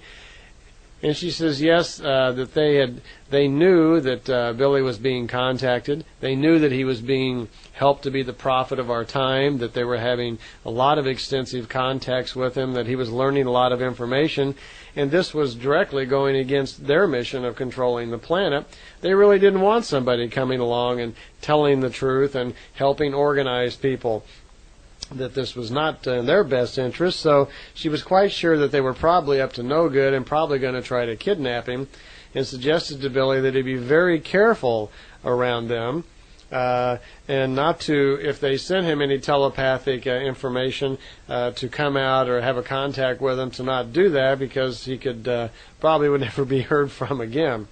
That it was generally their normal MO to like attract people to the ships, telling them that they were in touch with God or that they were in touch with Jesus, whatever, and that they were gods and so forth, and they were sent here on behalf of a god. That was their general mode of operation, that the Earth people were very susceptible to that they could be drawn into their ships quite easily and drawn into their control very easily by telling Earth people that they were somehow here on behalf of some god or on behalf of Jesus. And the many people, especially the Christians, were quite prone to believing that, wanting to believe it, and this would allow the Ptah actually to control them and build up their own followers here on Earth. Well, after that was explained to him, Billy says, well, a friend of his named Jacob had received a letter from some other man who claimed that he'd been in touch with a being from Alpha Centauri some time back. And the man had gone to the trouble of describing all about these contacts and this being from Alpha Centauri, and Billy wanted to know if it was true. And Semjase says, yes, it is. We're aware of these contacts, and we know of this man. He's one of the genuine contactees, but they didn't give his name, and the name wasn't in the letter. She did say it was true, that the being was from Alpha Centauri, and that his name was, spelled S-E-F-H, Seth. It's kind of like Spath and all these other names you're hearing. Most of these names I don't think are very accurate, either the names of the people or the names of the planet. I think they're mostly just labels given to us by the Pleiadians for reference, or they're names that Billy uses and so forth, whatever, just to label things. So we're not real sure about these actual names. But it says this being from Alpha Centauri was here for 11 months. and that it was sometime back. It was before 1975, before Billy's contacts had actually started with the Pleiadians. But this man had written to Billy through Jakob because the being from Alpha Centauri, who understood how to look into the future and see things, told the man during his 11 months of contacts that there would be contacts between the Pleiadian race and Billy starting at this time. And that's why the man had written. His contacts were actually over and had been discontinued. Apparently what had happened, the being from Alpha Centauri, seeing the problems on planet also, much like the Pleiadians had decided to try to help out and feed information into our society also through this gentleman. Spent some time educating him, much like Semjase had been educating Billy, but the man decided not to come forward, pretty much like Billy had. Billy didn't want to come forward either into the public arena. This man had decided that he would not do it, and so the contact stopped, and the being from Alpha Centauri gave up the idea and returned home. But the contacts were real. Billy right away wanted to know who this guy was.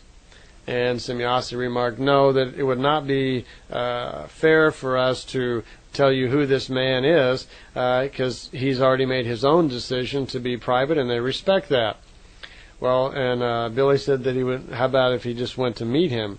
And she again remarked that no, he'd made the decision of his own free will now to not come out into the public arena any longer, and they were going to respect that. We're all on our own path of evolution, and they were not going to violate that.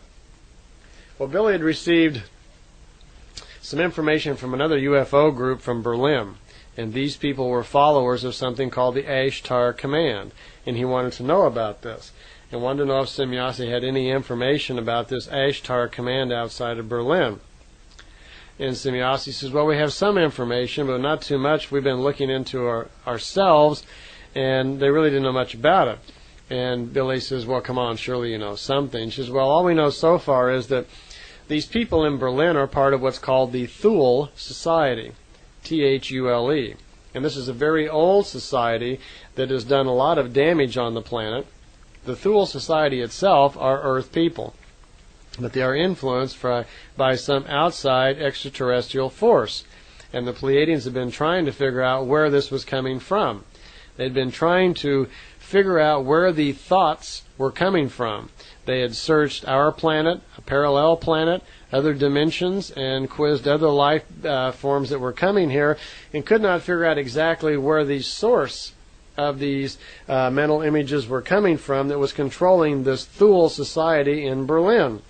But she says it dates back a long ways, because the Thule Society was they were the people that were involved in controlling Hitler.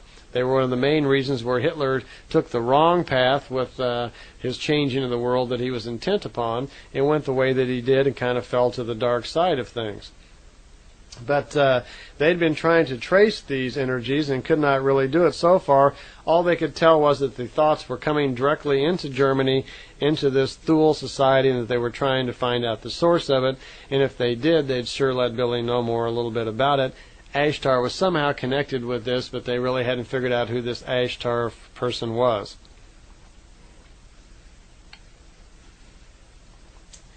In my magazine I used to put out, I had a section I called The Mysteries of Earth, because there are a lot of unexplained mysteries like the pyramids, the Bermuda Triangle, Easter Island, things like this that traces of unusual things that have happened on our planet that we really don't have any explanation of. Well, quite often Billy would ask questions about them, and most of all those mysteries have been explained at one point or the other. I'm just going to go over one or two of them here on the tape. The Great Pyramid, by the way, which we'll find out later on, was actually built by the Ptah 75,000 years back. But right now I want to talk a little bit about the Bermuda Triangle, because its cause and its origin are really quite unusual.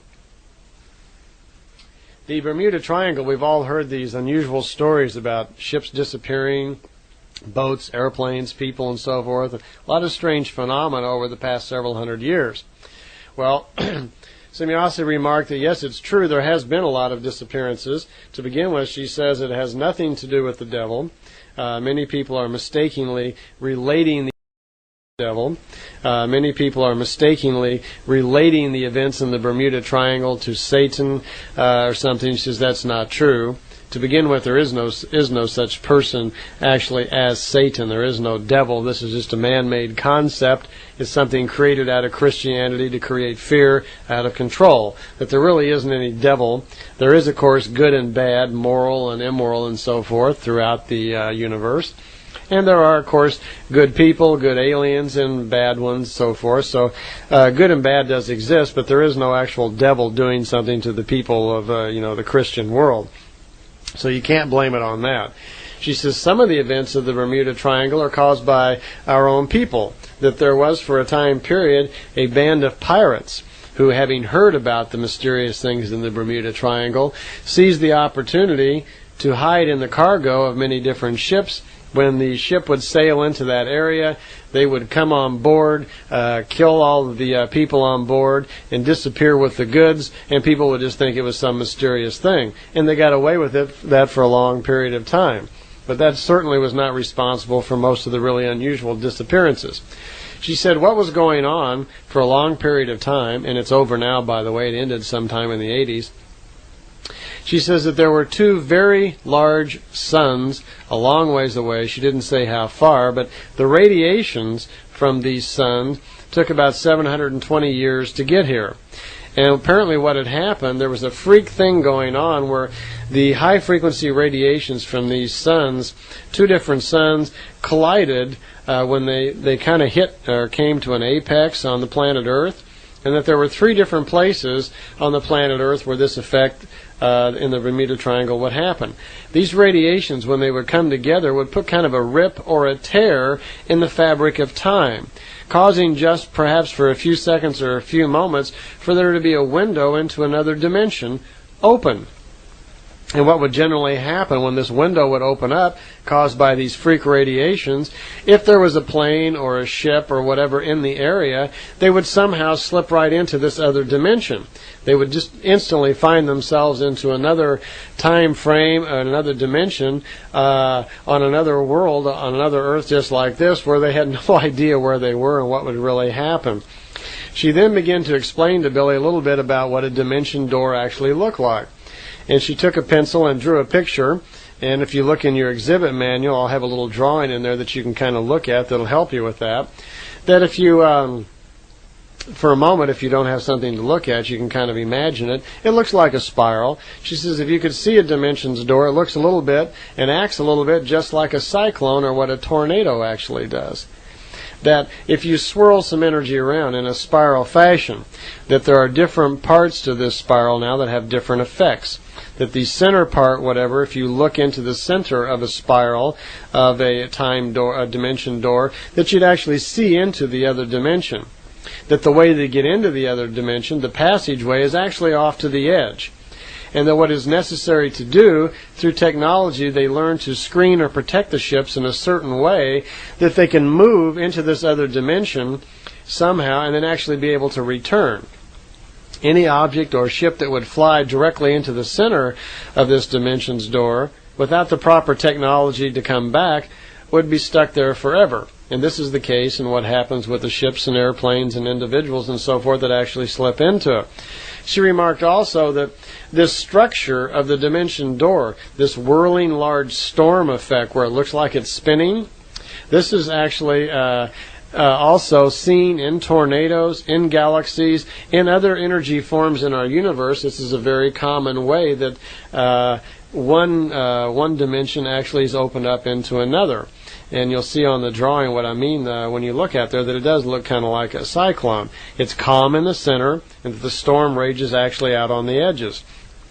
Just before the dimension door is about to open up, it'll be very quiet. Nature seems to kind of freeze, and the temperature will warm up a little bit. Very much just like people observe before tornadoes or cyclones. So she drew this and remarked to Billy that throughout the microcosms and macrocosms of the universe, that this same theme, the same concept of moving from one dimension to the other is relevant throughout.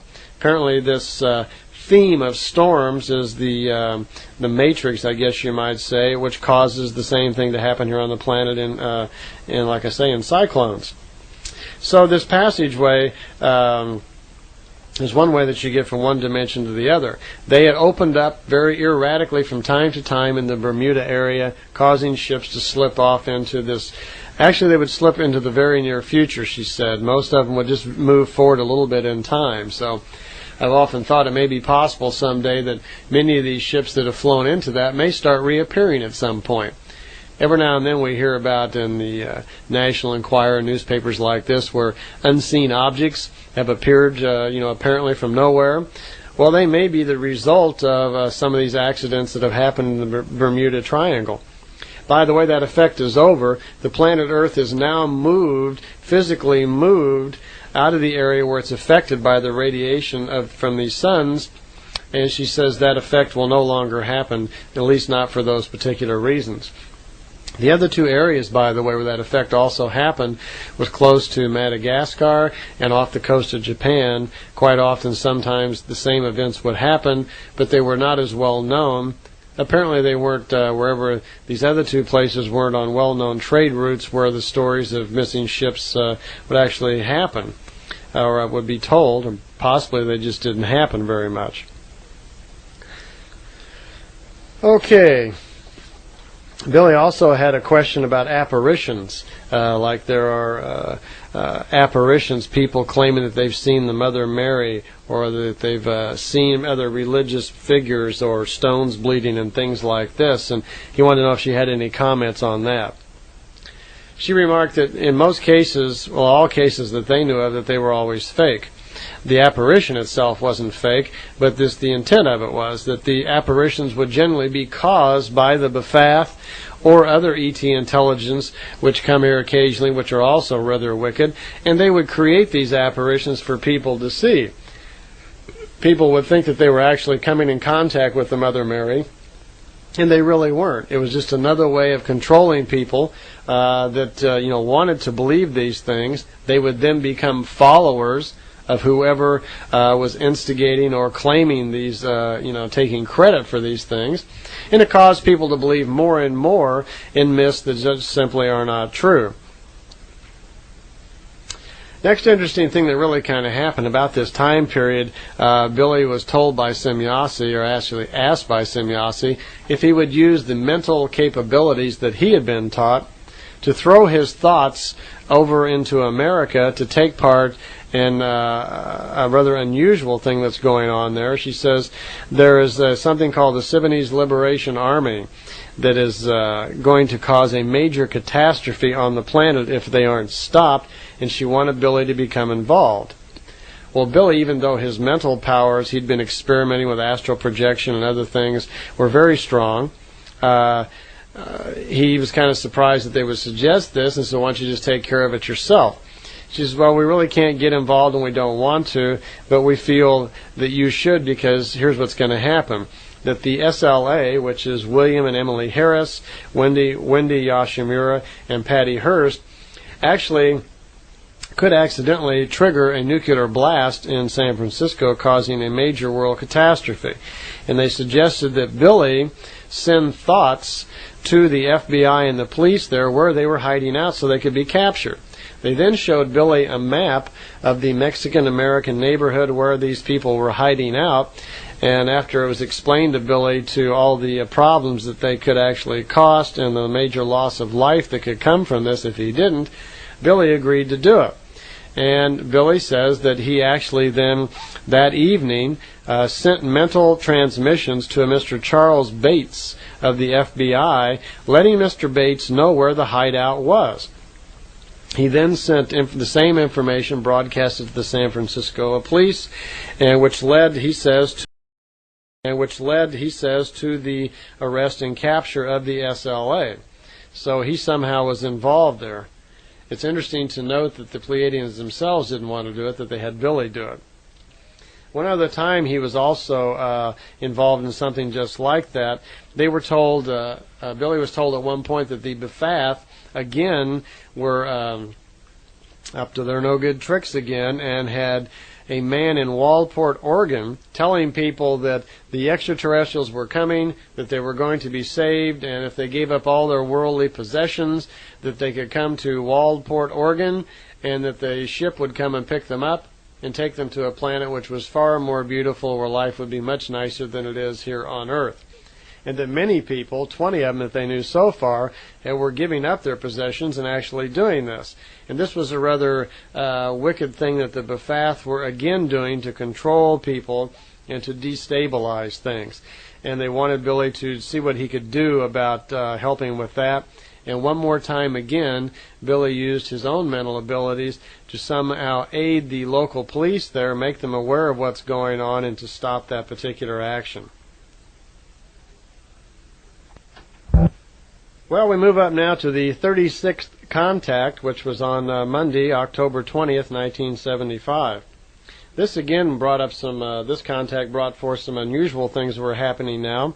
As Billy's contacts continued, he was now put in contact and received telepathic transmissions by what he thought was a feminine entity calling itself Ptah. Now, previous to this, he had been put in contact with another entity called Arahat Athrasata, which was the teacher that Emmanuel, the man known as Jesus Christ, experienced 2,000 years previous. This entity was the teacher that taught Emmanuel, and Billy was also put in touch with this entity, Arahat. And I've skipped over that part because this is directly related, of course, to the information all about the Talmud and the Emmanuel information we're going to go over later. So I'm going to, on those tapes, the Talmud Emmanuel tapes, I'll get a little bit more into Arahat. But Billy at that time had been receiving information from Arahat, which was a light being, and now he was in contact suddenly with some other entity, telepathically, called Ptah. And he wasn't sure who this was. The Ptah entity described itself as a we-form consciousness, and that it was going to send him some transmissions, and Billy wanted to know what's going on. Semjase told him that this entity, unlike Arahat, was what's called a we form. It no longer had awareness of male or female, he or she, that it was a collective consciousness of the highest order, and that it would be, you'd have to consider it an I. But they just called it a we, because it was a collective group. And that this entity was coming in contact directly with Billy on purpose to explain the Ten Commandments. That there were some mild differences in them as to their original drafting with Moses years back. They'd been altered somewhat, and that they thought it'd be a good experience for Billy to write them back down and re-put this information back out. And he did. He published a book called the Decalogue, which is the Ten Commandments. There were actually 12. And they really don't vary too much, but the explanations of them were a little bit slightly different than what we've heard. That book, unfortunately, is not published. If I have time later on the tapes when we talk about the creation information, I have the Decalogue book, and I'll go over that just a little bit, but I don't have time here. But she wanted to draw out that the Ptah life form, that's what it was, and that he would not be able to ask questions or communicate directly with the Ptah form because it was of the very highest frequency. That somehow the information from the Ptah was being transmitted through the High Council of the Pleiadian somehow through their own particular meditation. They meditate, receive the information. The frequency then is downscaled to where Billy could actually perceive it. And then that information was moved on into Billy so he could receive these telepathic transmissions. Because normally, beings of that high, their thoughts are of such high frequency that you couldn't perceive them anyway. So that was the process that was going to happen. That would continue on, by the way, throughout, and he will write that book called the Decalogue. So I'm not sure what to do about that book. I think possibly, if I don't have time as I'm making these tapes, that what I may do is, okay, we'll make a decision right here. In the exhibits, I will write out the Ten Commandments again with a brief explanation of them, so you'll know anyway what Ptah is transmitted to Billy. Okay. There had been so much discussion here about Ptah and the Thule Society coming up in the last few contacts. Billy had some questions about Hitler because she had suggested earlier that the Thule Society had somehow intervened in the life of Hitler. So he wanted to know more about that. And she explained that yes, that Adolf Hitler originally when he was born, they were watching him and so forth because they knew that a man of great, what they called a man of brains, had been born. His spiritual evolution wasn't very high, but his brain power was very strong, and in some manners he was quite the genius. he, unlike most people on Earth, had a very good understanding of the uses of the forces of nature. And throughout his life had used that. We all know how charismatic he was and how strongly he was able to influence masses of people. This probably is where that came from. They knew he was destined to change the world because he was mentally so powerful. But it was believed early on that it would be a change for the good. They were quite not surprised, but they were quite unhappy when apparently during his reign of power he was kind of overcome with the ego of all of it and the power of it, and the Thule society, who were being influenced by some extraterrestrial force which they weren't aware of yet, had actually turned him towards the dark forces, and he really couldn't resist. Apparently Hitler knew and was having contacts and knew a lot about the Jewish race and how historically they had caused many problems. And it was his idea to better the planet through trying to clean up you might say, the genetics of the planet. And it was unfortunately the Thule Society that pushed him into the idea of just wiping out the Jewish race instead of just dealing with them. So here was a man who was of great brain power, who originally had a good idea that he was going to try to raise the consciousness of the planet, and he was going to try to raise the level of knowledge of the people of the planet through a master race idea, but it had gone astray. She said that at this point they had learned more about the Thule Society, though, and this Ashtar Sharam, and the last name is spelled S-H-E-R-A-N, is the way Billy spells it. She said they had finally discovered where these transmissions were coming from that was affecting the Thule Society and creating this Ashtar cult of people. She says the Ashtar Sharan, actually, his real name was Arusek, A-R-U-S-E-A-K, that he was a cousin of the Ptah people. And she went on to explain that near as they could tell, somewhere back in the 1920s, this Arusek had split off from the Ptah to form his own group, and apparently going on his own and trying to better himself. And that the Pleiadians had discovered that Ashtar, or this Arusek individual, had changed his name and was no longer in the earth plane, but was transmitting telepathic influences to the Thule Society to create forces on the planet Earth. And he used what they called telehypnosis. It was something like that, where you could actually hypnotize someone telepathically somehow. And that's what this Arusek individual is actually up to. So since 1920, we've had this Ashtar person trying to influence certain elements on the planet, in particular the Thule Society, through some rather wicked means. It has become known also through the Pleiadians that his general modus operandum is to convince people that he somehow is a god and that Jesus somehow travels with him, so people who are prone to wanting to believe that will do so and, of course, follow into his legions. He also even tells people that he's been around since the time of Moses, and that Moses himself got the 10 Commandments from him on his ship, which isn't true either. Okay, I see we're kind of coming to the end of this tape, so you can fast forward this on, and I'll see you all on the next tape. Okay?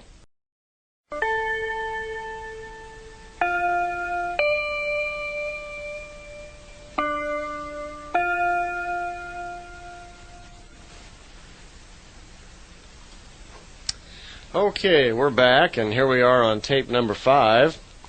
This tape we're going to kind of regress just a little bit and go back to some of Billy's early years, and we're also going to go over his early contacts with Asket. Billy's, of course, most well known for all of his contacts with the Pleiadians, which began in 1975. And few people are aware, actually, that he had contacts almost throughout his entire life. And that by the time the Pleiadian contacts had started, Billy had already had years of contacts with another race and with other people, and been on many adventures which had served to educate him up to this point, so the contacts with the Pleiadians would really be possible. Kind of an interesting side note, I want to give you a little background into Billy's early life. On an earlier tape, we discussed his early contacts with Sfath, the old Pleiadian man who had kind of helped him through his early years. He had caused him to be born at a certain time and saw to his early education, and also taken Billy up for his first ride in a spaceship. Well, Billy's young school years were plagued with problems. You can almost imagine a young person in school that is having visitations from highly evolved extraterrestrial beings. It's very difficult then to go back to the schoolyard or the classroom and deal with mundane things like reading and writing when your mind is filled with far-off things of the universe and complex philosophical and spiritual philosophies and ideas that are running through your head. So Billy had a lot of difficulty really dealing with being an average child. And because of this, he spent a lot of time just being absent from school, from wandering out in the forest, thinking on his own, being led out into nature to discover and to observe more about nature and its laws. Because many things were going through his head, because he was constantly receiving telepathic transmissions from Sfath during these years. Well, what happened was Billy became kind of the town juvenile delinquent. That's what they thought of him. He was always skipping school, and anytime something would go wrong or somebody would complain about something, like maybe something missing from their house or something, they'd usually blame it on young Billy right away. Billy, for some reason, had trouble defending himself. Whenever he would be questioned by the local authorities about, what his connection was, maybe with a certain crime or problem, Billy somehow would just keep quiet and not even answer. And he always felt it kind of unusual himself that he wasn't able to do this. But it got him in a lot of trouble. As a matter of fact, he landed in young men's institutions on a couple of different occasions because he just wouldn't speak up for himself, and he was assumed guilt in many cases. He even remarks that in some cases he would go ahead and sign the police reports, knowing full well that he had nothing to do with the crime that had been committed, but found himself still incarcerated in some sort of institution for the I guess you would call it the young insane or the young troublemakers. He finally wound up in what's called the Renault Clinic, which is a clinic for people who are psychically disturbed, where psychiatrists and psychologists can observe people. He was kind of young for that, but apparently too many days and weeks alone on the street and so forth led him to too many problems, and he wound up in this Renault Clinic. Well, not wanting to stay there, Billy devised an escape plan. And what he did was he made a little key out of some wood that there was kind of like a wooden throw rug in his room. He devised a little key out of that, and one night he broke out of the Renault Clinic by getting through a window in the bathroom. He had to drop about 20, 25 feet to the ground below, which was concrete. He did, and in doing so, he twisted his foot and badly injured his foot. At the time, he felt it was probably broken.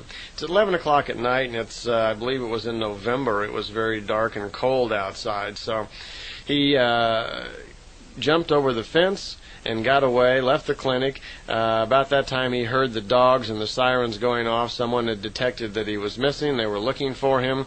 Billy ran through the woods and came to the Rhine River and dove in the river, thinking there was no way they would expect him to dive in the river on a cold, wintry night and swim, but he did. And he did make good his escape. He swam down the river for a ways. Must have been awfully cold. When he got out of the river, he stopped, ate some grass and leaves and so forth. He had spent so much time in the forest, he was beginning to understand what to eat and what not to eat, and knew a lot about nature. Ate some plants or whatever that he had found there, and made his way out of the country and traveled for several months. Actually, what he did is he snuck out of Switzerland and made his way all the way across the country into France, where he joined the Foreign Legion. It doesn't say exactly what the date or the year is in here, but he managed to join the Foreign Legion, and at that time when he got to France, his foot which was really troubling him still, he got some medication and some help with his foot, and the Foreign Legion then packed him off to Algeria. Well, he wasn't in the French Foreign Legion too long when he decided this was not for him, and he already started to plan his escape. He was told by the other legionnaires not to even consider it, because the remote area they were in, he was miles and miles from any kind of civilization, and surely would experience the greatest trials and tribulations if he tried actually to strike out on his own across the deserts, because there were no oases, there was no food and water, and he would surely perish. So Billy looked at it as like, gee, this could be a living hell. So he decided to abandon the idea, is what he told everybody. But so everybody left him alone on that thought and didn't expect him to follow through on those ideas. However, secretly, he was still planning to do it. He did make good his escape one night and spent 2.5 months crossing the dangerous deserts in Algeria to get back to any kind of civilization. During this time period, he almost died on several occasions. Telepathically, he was encouraged in a couple of occasions by Asket, who at that time was his newfound teacher, who told him and kept encouraging him to go on, to fight it, and to make it, and he did. Well, oddly enough, he fights all the way back, gets back to Europe, and decides to turn himself into the police and confess everything that he's done, draw a clean slate of it. He does this and is immediately put back in the Renault clinic again, where a Dr. Rosselli, or R-O-S-S-L-I, is how I believe it's spelled in the contact notes, he conducts an interview with Billy to see, check him out. The doctor listens to Billy's strange stories because Billy's telling him all about what's happened to him, about his contacts when he's young, his visitations with Asket, his telepathic things. And the doctor doesn't seem to be too overwhelmed with all this, but yet he doesn't write any of it down. Billy is then brought before the judge and is offered a chance to explain everything and to perhaps maybe even get off it. Again, he's not able to defend himself and instead finds himself just standing there at the mercy of the court with no defense. He is given 4.5 years in jail for his actions. And he spends that 4.5 years in that clinic and other places where he says he learned a lot about himself, life, and it was a great time to spiritually grow through his telepathic transmissions from Asket. So he had a rather rough childhood and teenage years start getting going. At that point, though, he actually finally leaves Switzerland and spends about 12 years on the road going through foreign countries, and which brings him up to where he meets his wife in Greece later on. He meets her in Greece on December 25th, on Christmas Day 1965. Previous to that, he had spent years on the road, mostly in India, Pakistan, and those areas, working in all sorts of odd jobs and so forth, getting along. His contacts with Asket now, which is what I really wanted to get into, but I want to give you a little background on Billy's teenage years. His contacts with Asket actually began on February 3rd, 1953, on his birthday. That's when the sound of Svath's voice left him. Asket's voice then came into his head and has been guiding him since during that time period. It's his travels and teachings with Asket which are most fascinating and prepared him for the Pleiadian contacts. So I want to tell you a little bit about those. Okay? He meets Asket on February 3rd on his birthday. It seems that most major occurrences in Billy's life occur on his birthdays. He was told even by Svath earlier times that his birth was quite significant on February 3rd, that very few people were actually born on February 3rd, 1937 at that time, at that exact point at 11:20 in the morning. And they seem to be very adamant about that was a very important time for people to be born, and anyone that was born right at that moment or very close to it would be very, very special people. It has something to do with this New Age period and this jolt of new radiation energy that hits the planet and will cause increased awareness. So his telepathic transmissions from Asket begin then on February 3rd, 1953, and it's not till his birthday on February 3rd, 1956 that he actually meets Asket. About 16 days previous to his birthday, he is sent a telepathic transmission by her that she's coming, that they will actually meet. He's familiar with the location where they're going to meet because it's a place that he likes to go frequently, where he would just kind of be alone with himself and contemplating his life. So it's very cold the morning that he sets out for this contact. Sun's just been up a couple of hours, and it's freezing cold in February in Switzerland, high in the mountains. Billy goes out for his contact to meet Asket. He climbs high up on the hill where they're to meet, and he's very, very cold, and he notices suddenly this shining little, this looks like a little ball shooting down from space. It comes down very swiftly and just then stops, and then gently just floats slowly down to the ground. And it's it's a shimmering color, kind of silvery color, and it's a flying disc. So no one gets out, and Billy feels somehow compelled just to start walking towards it, which he does, finds himself just floating or lifted right up inside of the ship. He's surprised once he gets inside of the ship There's no one there. There's just one seat, and he's alone. But he's guided then to sit in the seat, which he does.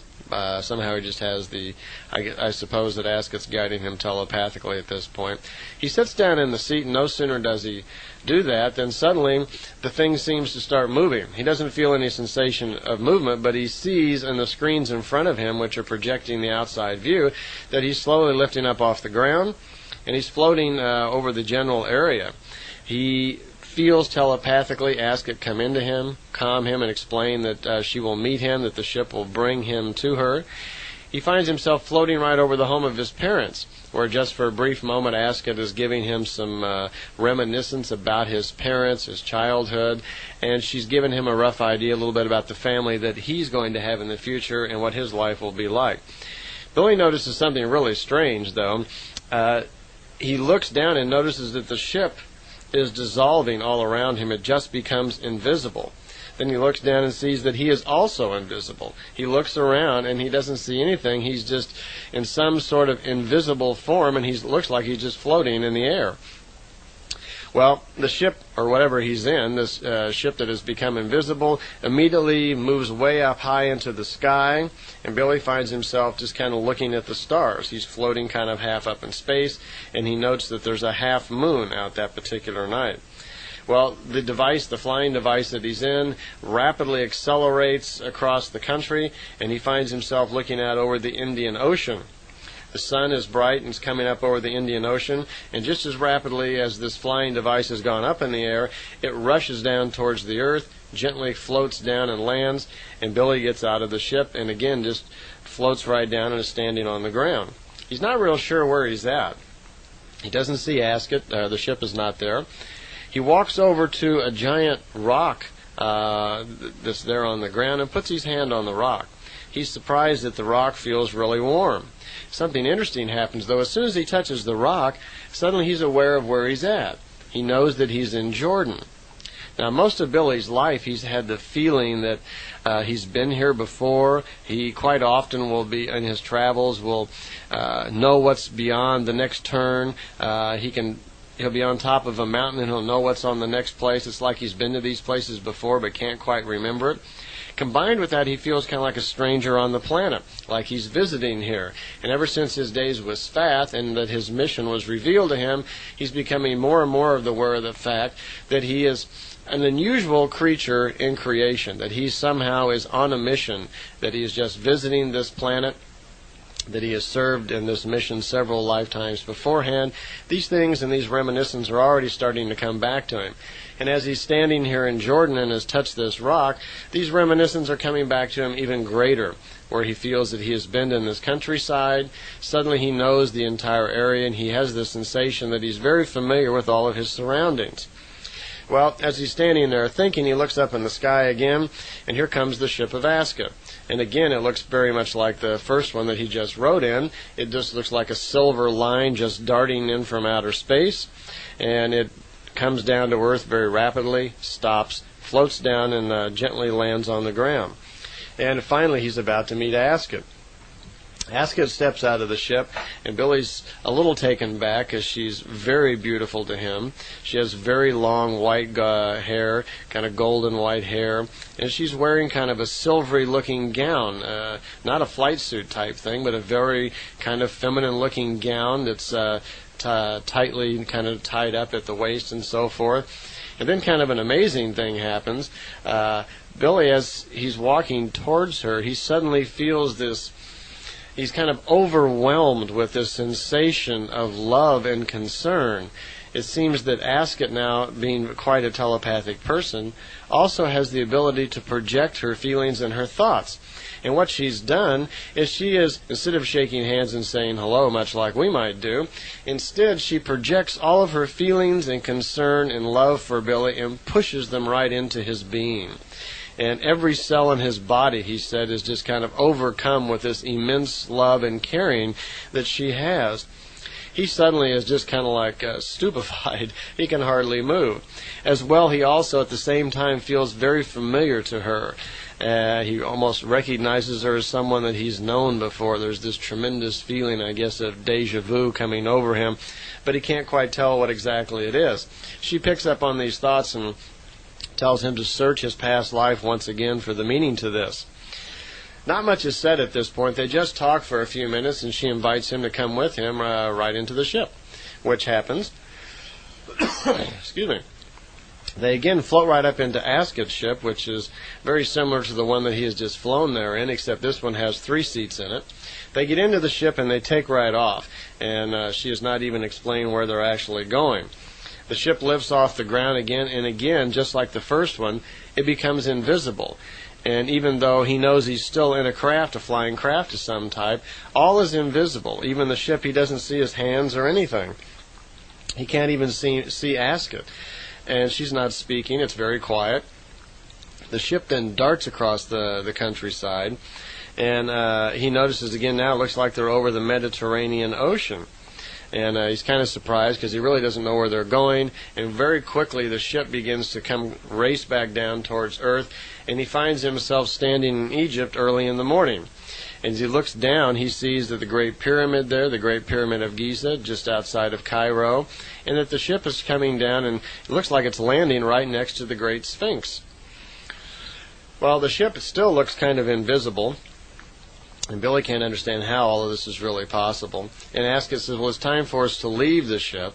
And she senses Billy's bewilderment about the invisibility and explains to him not to worry, because even though there are people milling around on the ground, the merchants and so forth that are up early in the morning, they can't see the ship either. And he really can't understand how this is possible.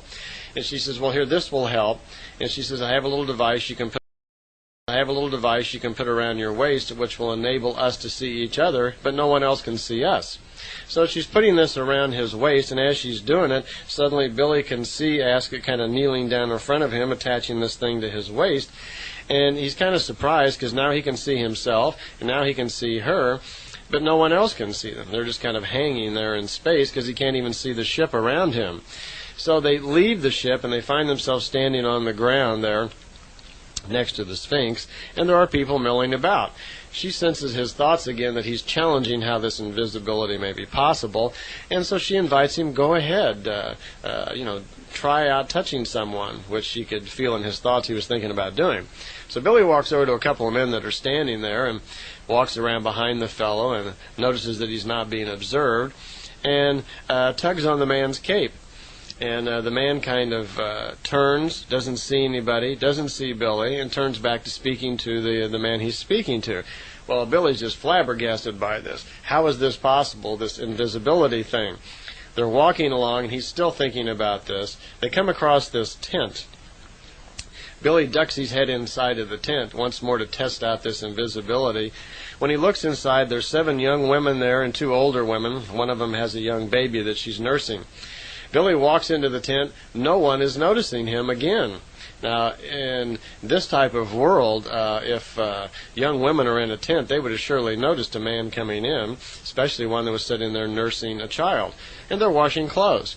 Asket follows Billy right inside of the tent. Actually, I should be calling Billy Edward now, because at this point in his life, the name Billy has not been used. And Asket is calling him Edward, so I'll try to remember to call him Edward throughout these travels here, because the name Billy has not even come up yet in his life. That's not his real name. It's just a name that he adopts later on in life because of his fondness for the Westerns, and in particular Billy the Kid. But his real name is Edward, his middle name is Albert, and his last name is Meier. So he was born Edward Albert Meier. And at this point in his life, as I mentioned, he's still being called Edward. So Edward enters the tent, and Edward is there with the 7 women and the 2 elderly women. And for some reason, he just decides to test out this invisibility thing again. And Edward walks over to a young woman who's sitting there on a bale and who does not have any clothing on her top. Apparently, her clothes are being washed, and she's naked from the waist up. He gently kind of bends over and gives her a kiss right on the lips. Well, the woman jerks back a little bit. She doesn't see anything, but she's felt that she's just been kissed on the lips. And she looks a little bewildered and so forth, and raises up her left hand to her lips, and trying to figure out what happened. Well, her hand falls back down to her side, and Billy does it again. This time he moves in and gives her an even nicer, warmer kiss right on the lips. And the woman, her eyes just kind of roll back, and like she's enjoying it. And suddenly, she just seems to kind of swoon and begins to faint, like she's going to fall over. Well, Billy catches her and helps her sit back upright. The other women in here aren't even noticing this. Okay. Well, I guess if they can't see Billy, what would they notice? So the woman that he's just kissed, after a minute or so, kind of clears her head and gets her consciousness and begins to explain what just happened to the other women that are in the tent. And Billy hears Semjase just kind of lightly laughing in his head. And so the other women swarm around her, and Billy says, Edward says, "What's going on?" to Asket. And she says, well, that the woman has just felt like she's been kissed by an angel. And she's explaining that to all the other women. Billy goes over, and he goes to each one of the other women that he can get to, and he kisses each one of them also right on the mouth. And one by one, they're all excited and so forth. And as they leave the tent, Billy is, remarking about why are they all getting so excited, and will they think this is a strange experience?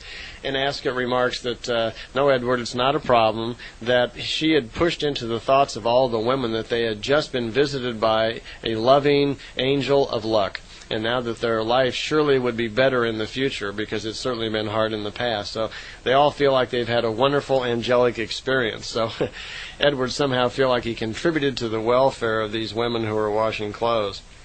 They no sooner leave the tent, which is right next to where the Great Pyramid is, when Asket leads Billy right into the side of the pyramid.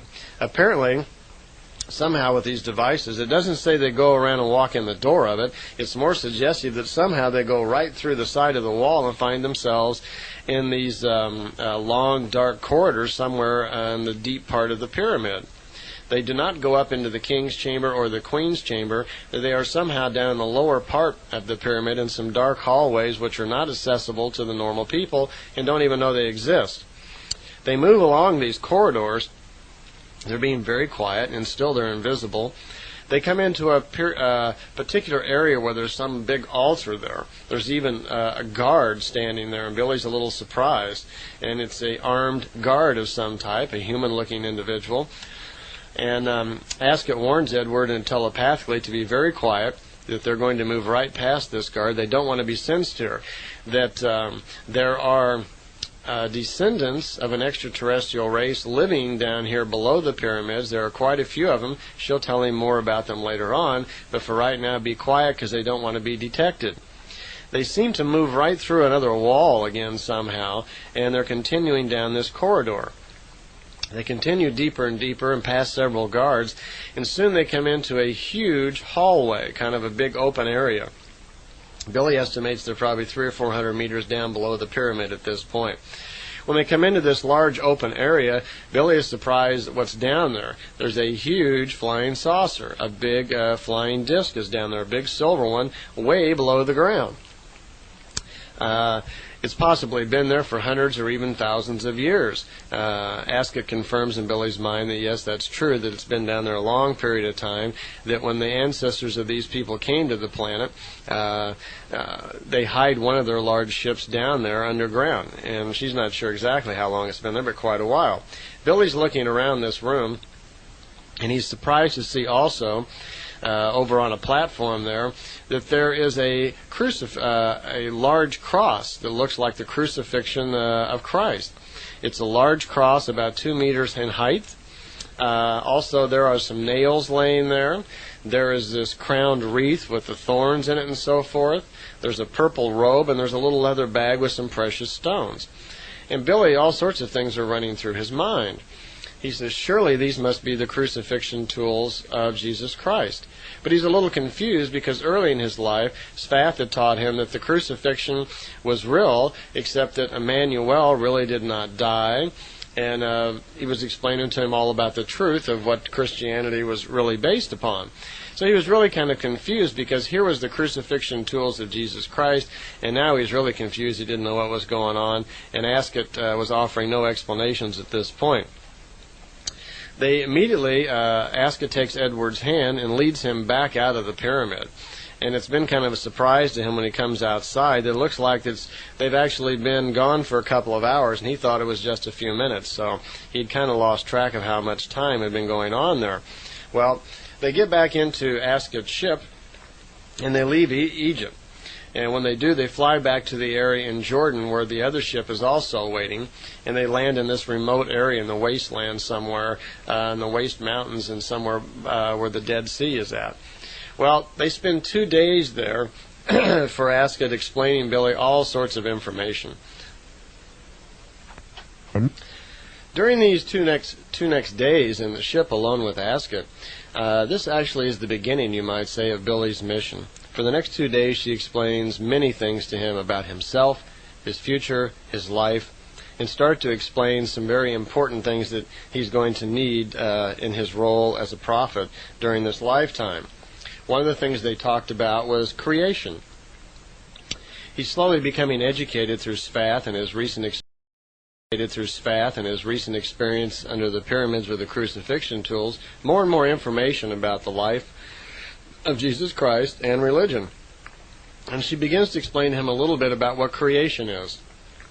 And she just gives a few explanations here. She says, the universe, what we call a universe, this large thing, full of planets, galaxies, and nebula and all sorts of things, they call it creation because they regard it as a living thing, as an evolving thing. And she explains that he will become more and more knowledgeable about this, but she wanted to explain to him that the creation itself embodies the entire life of all living things in the universe. It is responsible for the existence of all things, including that which we call gods and all other forms of life forms. There is a creational force. The universe itself, then, is alive. It is an evolving form of energy. That originally the creation had the idea to create a universe, and it did. That idea then embodied all of the information that was necessary for that idea to expand and evolve into matter, which became the planets and all the galaxies, the universe we were in.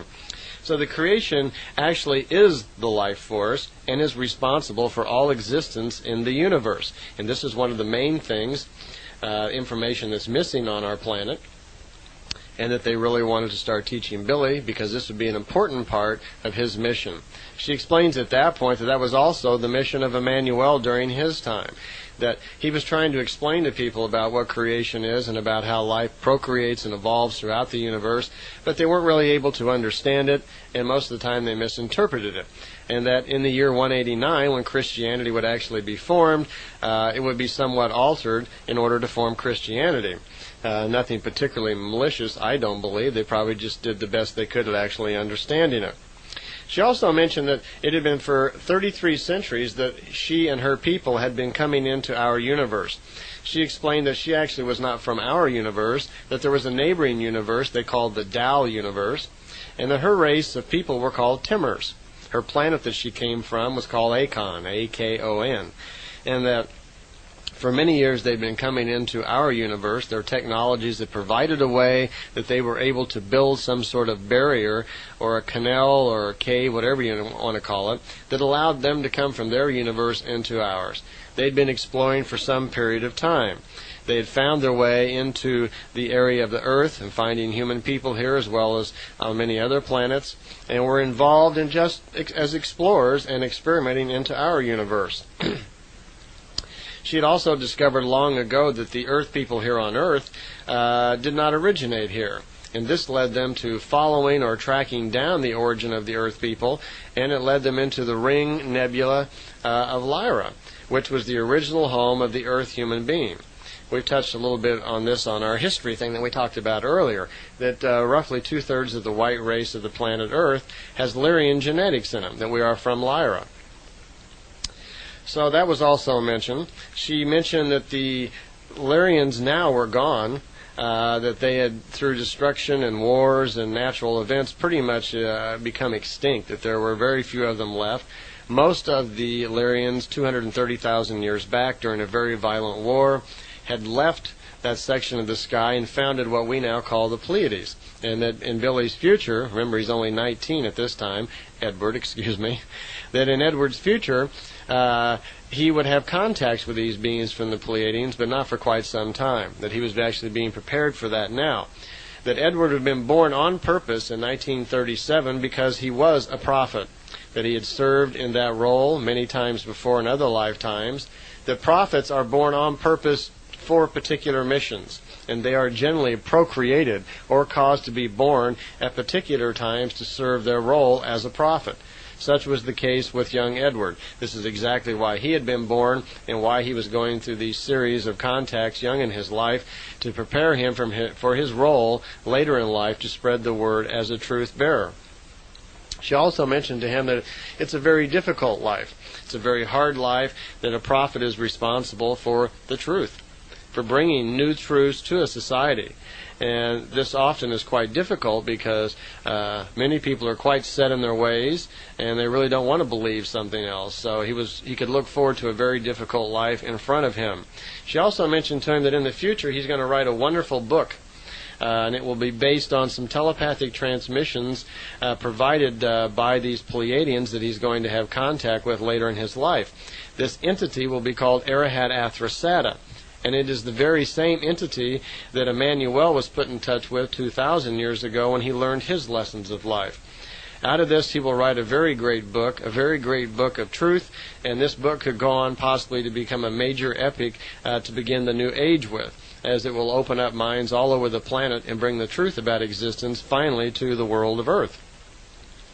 She commented again here that the truth really is not subject to change, that there are real laws in creation. When creation had the idea to create the universe, there were fixed laws involved with this. So the creation itself has purpose, it has total logic to it, there are reasons for things that we just don't understand.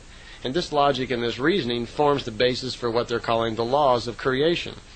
And she says, these laws of creation, Billy, will be made more and more aware of, but people should know that they're not changeable. Even though we may get off on a tangent making up our own rules of society or whatever, that eventually, in order for us to evolve, we must come back to the true laws of creation, or else we would just be spiritually stagnant. That evolution really would not be possible. Many races have ignored the laws of creation, become too materialistic, too warlike, and ended up just degenerating their society and being self-destructive because of war. The true evolution is only attained through discovering knowledge and living by the laws of creation itself. Next thing she mentioned was something kind of interesting, that we know in our solar system that we are taught that we have 9 planets, and we have an asteroid belt. She says that asteroid belt used to be a planet called Milana, that there were inhabitants, Lyrian inhabitants on that years ago, and that they came to a war and they destructed their whole planet and blew it up. When they did that, that planet used to be between the planet Earth and Mars, and when the planet blew up and all of it formed the debris which now forms the asteroid belt, it actually pushed Mars out of the orbit that it was in, causing life on Mars to be ended. It threw the planet Mars out of its orbit and caused Mars to be in a shorter, closer orbit to the Sun than it used to be in. So this is one of the reasons there's no atmosphere on Mars at the moment, and where all the people were killed. Apparently the planet was violently thrown out of its orbit, and when that happened, all the life that was on the planet was thrown off of it out into free space, and the atmosphere disappeared, and all life on Mars ended. After that, there were only sporadic expeditions to Mars, and ETs occasionally keep equipment and so forth there. But at one time there was life on Mars, and there was life on the planet Milana, which is now gone.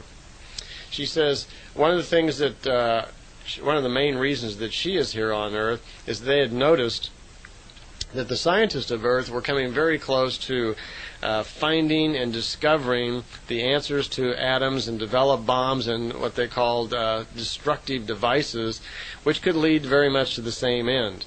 And that the particular position that the Earth and our solar system was in right now, it could be very dangerous to our whole galaxy and maybe even this part of the universe if we were to destruct the planet accidentally before 1974. For some reason, she was very clear that there was a clear and present danger of us blowing up our planet and causing major damage to the universe up through the year 1974, and it was her particular mission to come monitor the scientists of our planet and very carefully make sure that this did not happen. Along with the rest of her mission was to help guide and teach Billy many things, so his mission as a prophet could be fulfilled. She says currently right now, and this is back in, I think we're in 1956 here someplace, that America, Russia, and China were all kind of fighting for dominance of the world.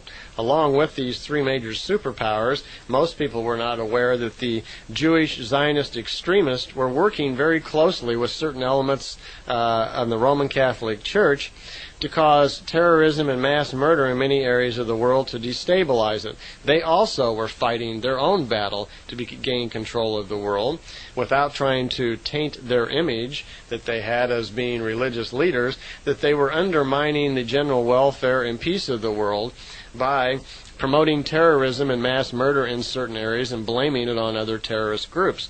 That this action actually was being caused by the cardinals or chairs of Rome in connection with Jewish Zionist extremists.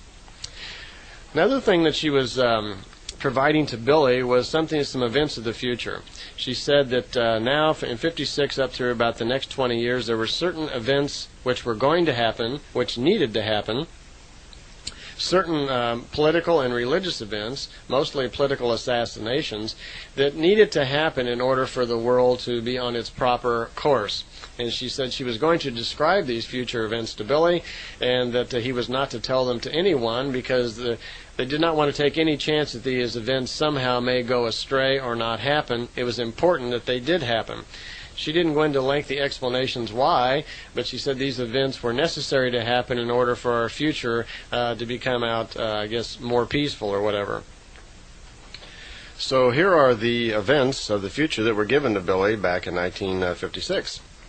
The first one that she mentioned was Joseph Stalin, and who was then head of Russia at the time, and she said that he was going to be poisoned on March 5th, 1953, because he would be kind to the Zionists. Of course, that event had already happened by the time that these prophecies came along. But Nikita Khrushchev would be his successor, and he would be coerced out of office in 1964. John Kennedy would become the president of the United States, which he did, and would be assassinated on November 22nd, 1963.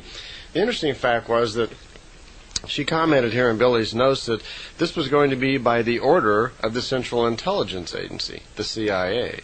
Now here we are in 1992, and we're finding out it's becoming more and more clear in the public that the CIA somehow probably was involved in that, although we don't have any exact proof.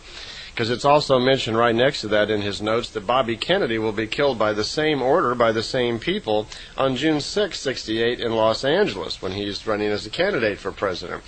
So here we have some information from extraterrestrials prophesizing and being very accurate about the death of Kennedy's. It says the Holy Office in Rome will also not be spared. Pope John the 13th will be poisoned in 1962. Interestingly enough, that he and Pope Paul VI, who will also be poisoned by cooperation with the cardinals and the Jewish Zionist extremists. Here we have the cardinals, or the holy chairs of the Catholic Church, actually plotting to kill their own pope. It's the cardinals that put the popes in power, and apparently they put one in they didn't want, and they conspired somehow with Jewish extremists to kill their own pope. In Greece, King Paul I will be poisoned on March 6th, 1964. A lot of poisoning going on here, so apparently there's, I guess if you're into assassinations or whatever, there must be certain kinds of poisons that are undetectable that you can use. His successor will be named Constantinos, who will be exiled in 3 years by a military regime. In Egypt, the land of the pyramids, Nasser then was president and leader of Egypt, but he would be poisoned by his own relatives in 1965. Again, there's poisons being used. In Saudi Arabia, King Faisal will be shot in 75. So here they're using a gun instead of poison. These were the most important events of the next 20 years, events that help shape and form the political leadership of our planet. And it was most important, she said, that these actions not be interrupted for whatever reason. Okay. She mentioned that, Asket mentioned that she and other extraterrestrials did not really have the authority, what they called the authority, to interfere with politics and religion. That authority wasn't by some laws that they had passed. They regard this as the authority of creation itself. Their moral value, you might say, is that every life form has the right of its own path of evolution. That every individual has the right of free will to make his own conclusions and do what he wants. And they regard the people of Earth as having free will. It's up to us who we elect, who we let lead us, and what we do about it.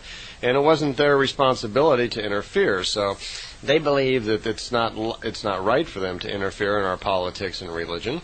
They can give us all the advice they want, so we make our own decisions, but they don't directly get involved. She says one of the main reasons for her coming there, her mission, was to prevent these scientific catastrophes that they were so worried about.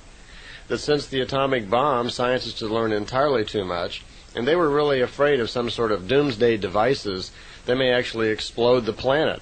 They said there was a window of opportunity open up through 1974 where the possibility was very high that scientists here on Earth would invent and develop bombs and destructive devices that could actually explode the entire planet, just like what happened to the planet Milana, ruining not only our solar system, but maybe having catastrophic effects on the universe itself.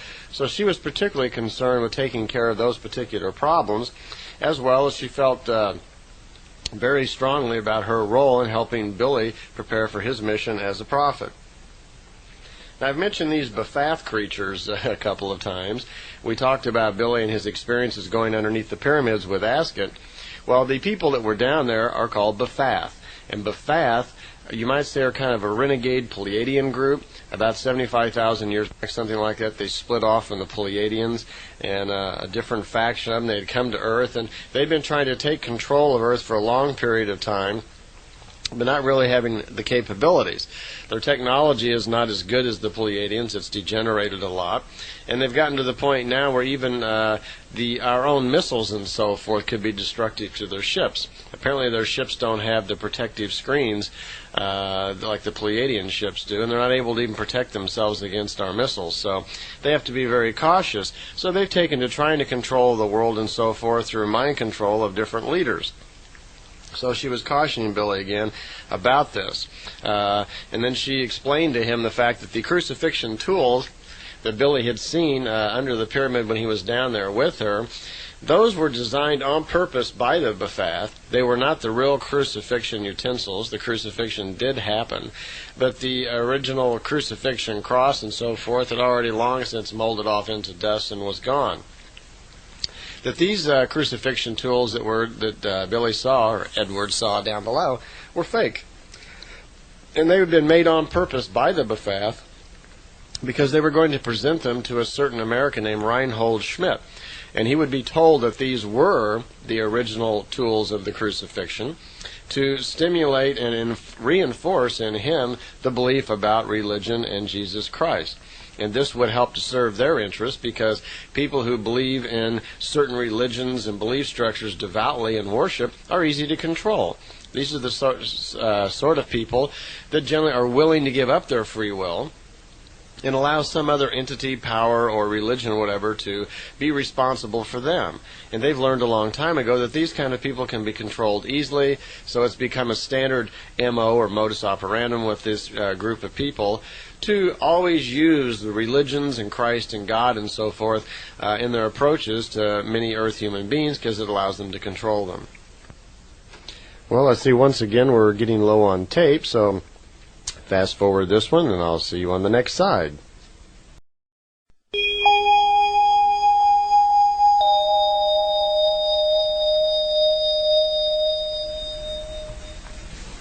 Asket's also going to take Edward back into the past so he can learn for himself a lot about different historic times. And in particular, they wanted him to have his own first-hand knowledge about religions, about Jesus Christ, and different historic periods, so it would be his own knowledge. When you hear information from someone else, that's just information. It's not your truth. But if you actually experience it yourself, then you have first-hand knowledge. It becomes part of your life, and it's your truth. So in this instance, they were always careful to take Billy and let him learn for himself, see for himself, so it became his particular knowledge. Well, they've been in the ship talking for a long time, and nightfall comes, and they decide to go for a walk. They're actually walking hand in hand. Billy's 19 at this time, and obviously very taken with this woman. You can understand why. And they're walking. There's a dim moon out dim light out that night. It's very pretty out. They go for a walk, and they're just chatting and talking. And suddenly, Asket pulls Edward's hand and kind of stops him. And this fellow jumps up at them with a gun.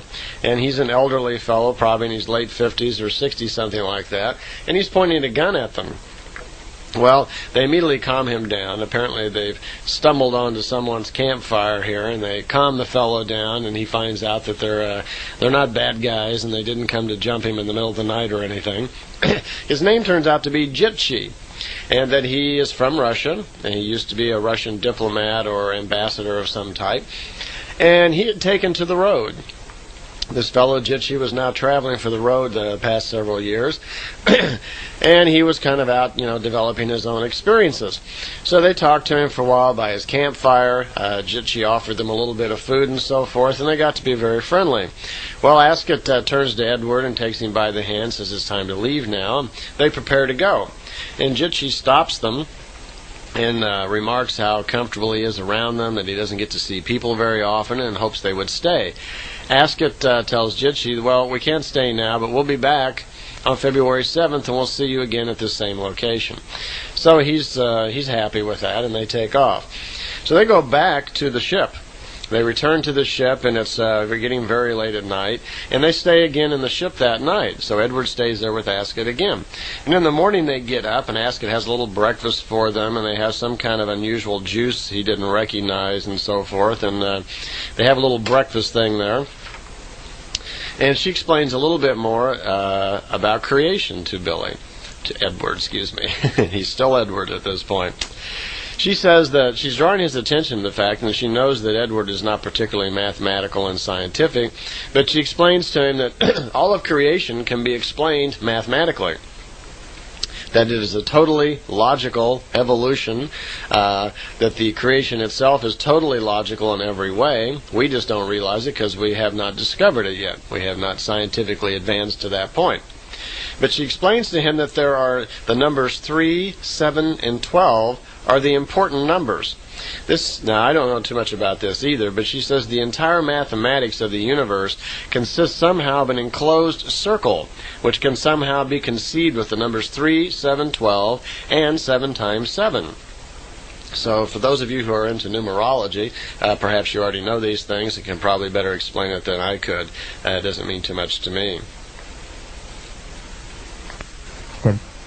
She's being very careful with Edward all the time not to take any particular information too far, only to open him up to certain ideas and concepts a little bit at a time. And she acknowledges this again and says that she and ETs, they have to be very careful, when they give information out so as not to overload us or, give us things that really aren't useful at the time.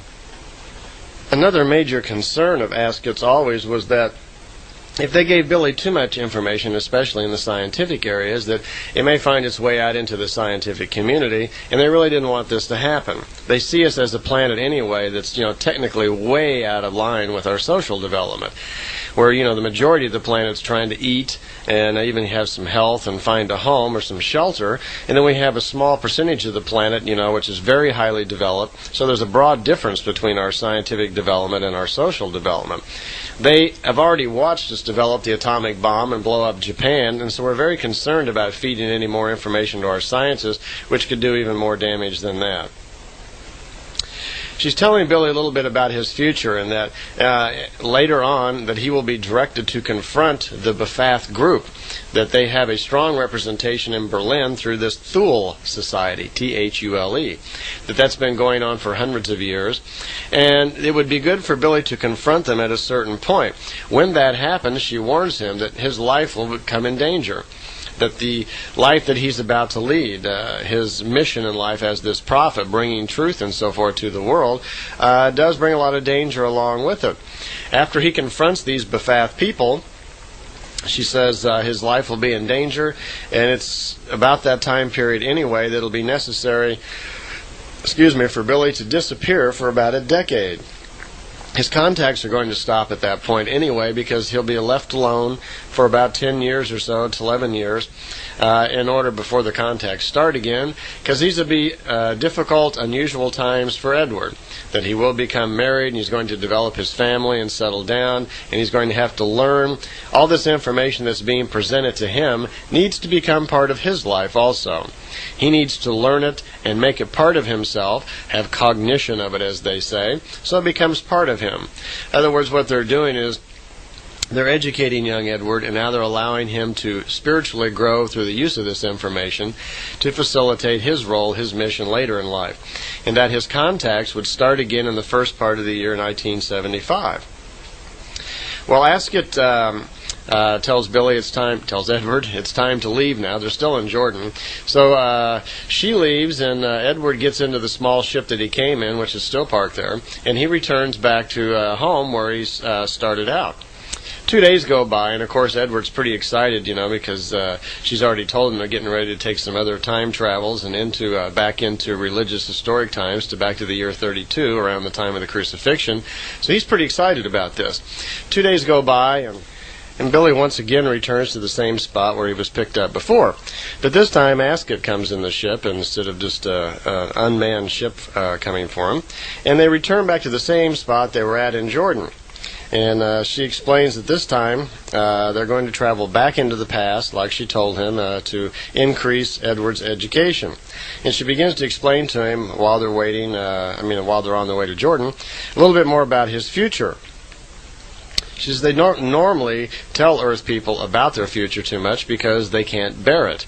It's not good for people, for instance, to know about their lifespan, about who they're going to marry and so forth, because one of the problems is if they tell people, they'll probably mess it up. You may not agree with the way your future's going, or the one that you have planned out for yourself at the time, and you'll be able to try to make changes in that, which can have cause and effect on other situations. So normally, she says, most people can't understand and bear their future, and so they don't tell them. But they were telling Billy because in his life as a prophet, he's going to need to learn more and more about self-control, that he's going to have many hard times, many difficult times, and he's going to have to let them happen and go the way that they're going to go. He has to understand his future and actually live it the way that it's going to happen. At this point, Edward still has both arms, and she explains to him that he's going to lose his arm, even though she knows exactly when and where. She doesn't tell him exactly, because she doesn't want him to know the exact time. She just says it'll be between the 1st and the 5th of August in 1965, which it did turn out to be. She says at that time, right around that time period, that he will change his name and start going by the name of Billy. She says you'll be known all over the world by this name, and unfortunately it's going to cause you lots of personal misery, which in a way it kind of has, because Billy now is fairly well known around the world, and it has caused him a lot of problems. He's had several attempts on his life. His family's been harassed quite a bit. His life really hasn't been his own, and only the last few years has he really tried to force his own privacy to kind of get his world back together. She tells him that he'll marry a 17-year-old girl in Greece, and that he'll have 3 children with the names Atlantis, Gilgamesh, and Methuselah, using the old names. And that he will have 10 years of very hard life before his next contacts are going to start, which will be in 1975. When these contacts in 75 start, which will be with the Pleiadians, she says around that time period he will be invited to come to Germany to address a UFO Congress there in Berlin. And once they find out, though, the types of things that he was going to say, the kind of truths that he's going to talk about, they'll cancel his engagement. They won't want him to speak because Billy's going to speak some very harsh truths about life and religion, and this UFO group there is based all around religion. This is a UFO group who believes they've been contacted by ETs who are somehow sent on behalf of God. And they are, believing this, and they are, don't want Billy involved now suddenly in their operation because he's going to come and tell them the truth about creation, and they just don't want to hear that. She said it's also important that no one uses the name that Billy had been traveling by in Persia, which was Phantom. Apparently, even though his name was Edward, on his travels around and so forth, he was using the name Phantom for some reason. Now, I don't know where that came from. But she told me from that time on, from 1975 on, he should never use that name again. He should only use Edward and Billy, which will be his new name at that time. At that particular time of the contact, she said that there was 2.7 million people on Earth who had seen a UFO. There were 3,104 Earth people who had actually had contact with extraterrestrials. Most of these contacts were telepathic. Some of them were actually physical contacts. There seem to be, around 3,000 ships a year come into our atmosphere. A very small percentage of those really have very much interest in us. They just kind of look over the planet or stop and get something, pick up whatever they might want. But a few of them actually will have some physical contacts from time to time with Earth beings. These will generally only be one time or two times because they're just passing by. They very seldom ever lead into anything, on running. So there aren't really that many people out there that have, actually had contacts with the ETs. She said also, beginning in 1964, that he would start writing down all of his contacts. And again, we're still in 1956 here. She told him beginning in 64, he'd start writing them down, and it would be with the help of the technology from extraterrestrials, that he would continue to have meetings, contacts, teachings, and so forth, just like was going on here. It wouldn't be necessary for him to take notes and write them down, that the extraterrestrials, and in particular Asket, had the ability to store all of the thoughts and words and feelings in their own subconscious. And they had devices on board the ship which could recall these words, thoughts, and feelings from their subconscious at any time, and they could forward them on telepathically to Billy so he could actually write down all the notes from his conversations. And this is what did happen over the years. When Billy's contacts with the Pleiadians started, that's exactly what they did. He would be on board a ship. All the thoughts, feelings, and words and so forth were recorded into the subconscious of Semjase. And later on, their devices would actually pull these thoughts back out of the subconscious and telepathically send them to Billy so he could type and write down all of his contact notes. Well, they settle down and go back to sleep again in the ship, which they do. They spend the night again in Asket's ship there in Jordan.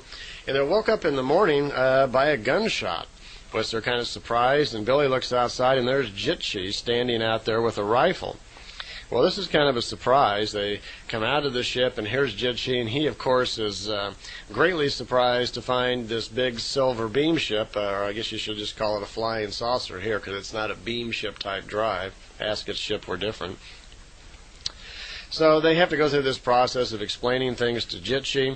Jitchi, of course, gets very excited, and suddenly he says, "Oh, God, you guys must be from Venus or Mars or something."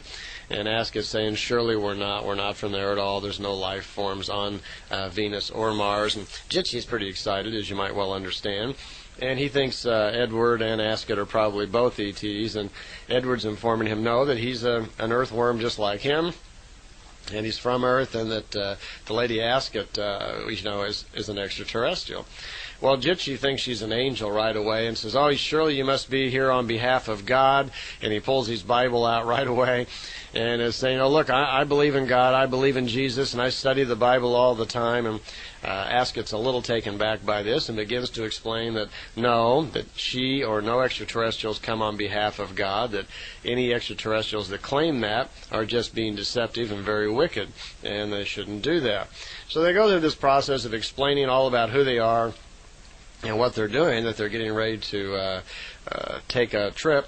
Well, this kind of throws Asket off. She wasn't expecting this at all, for Jitchi to turn up right here and doesn't know exactly what to do about it. So the opportunity is extended to Jitchi to come along with them.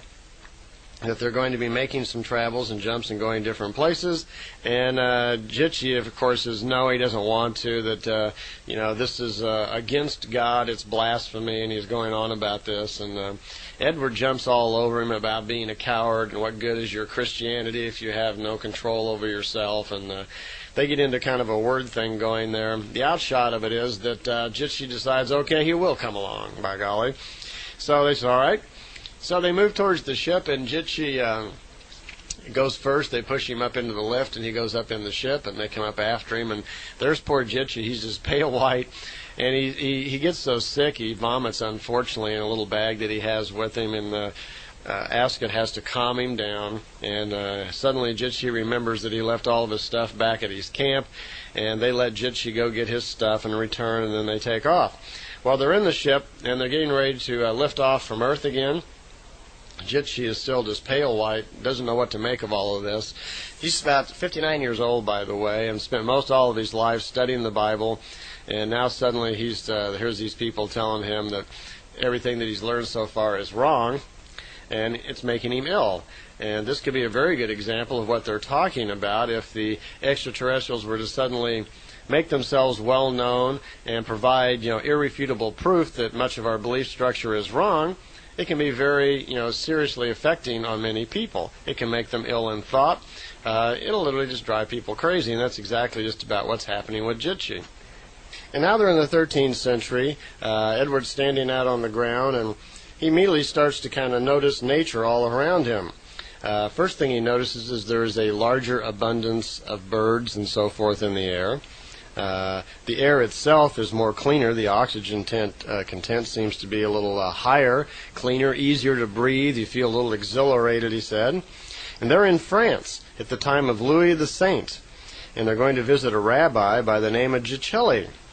Also, the sky looked a little bit different in color. He remarked how the blueness of the sky was more blue and clearer and cleaner than he had seen it before.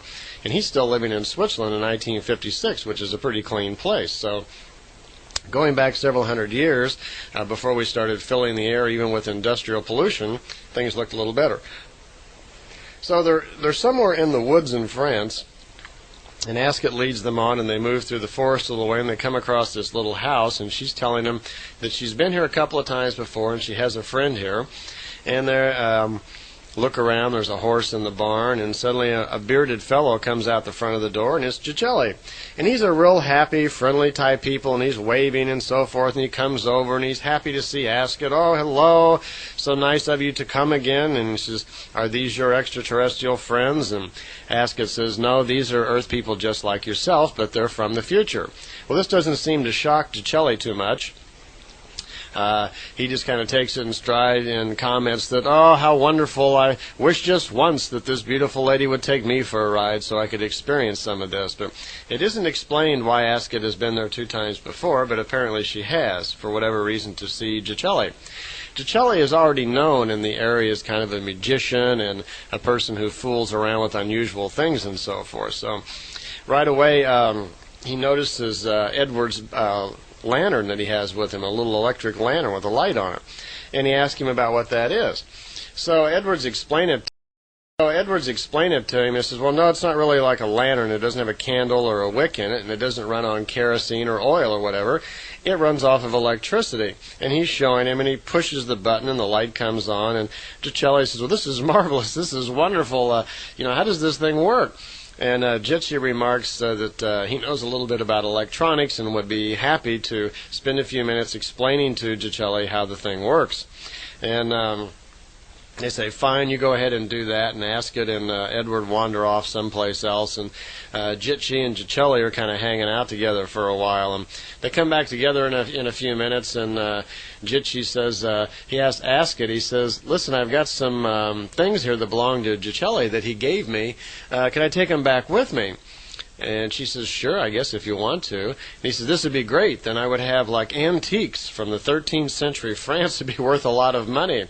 And Edward jumps on him again about being a materialist, and he says, oh, you're having this fascinating experience here, and all you think about is making money. And they get into it again.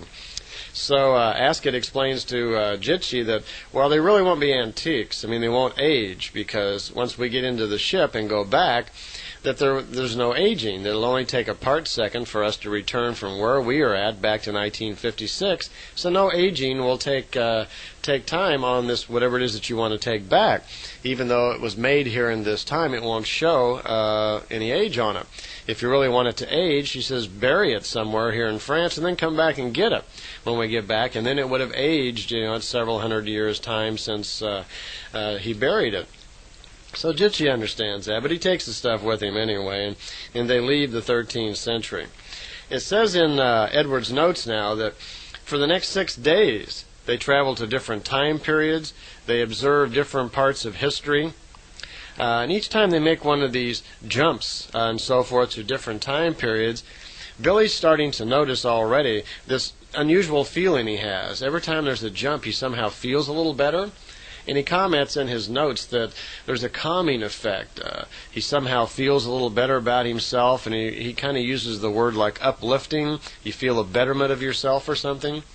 Well, earlier we talked about the time when Billy got to go on the Great Spacer and experience eternity for 7 minutes.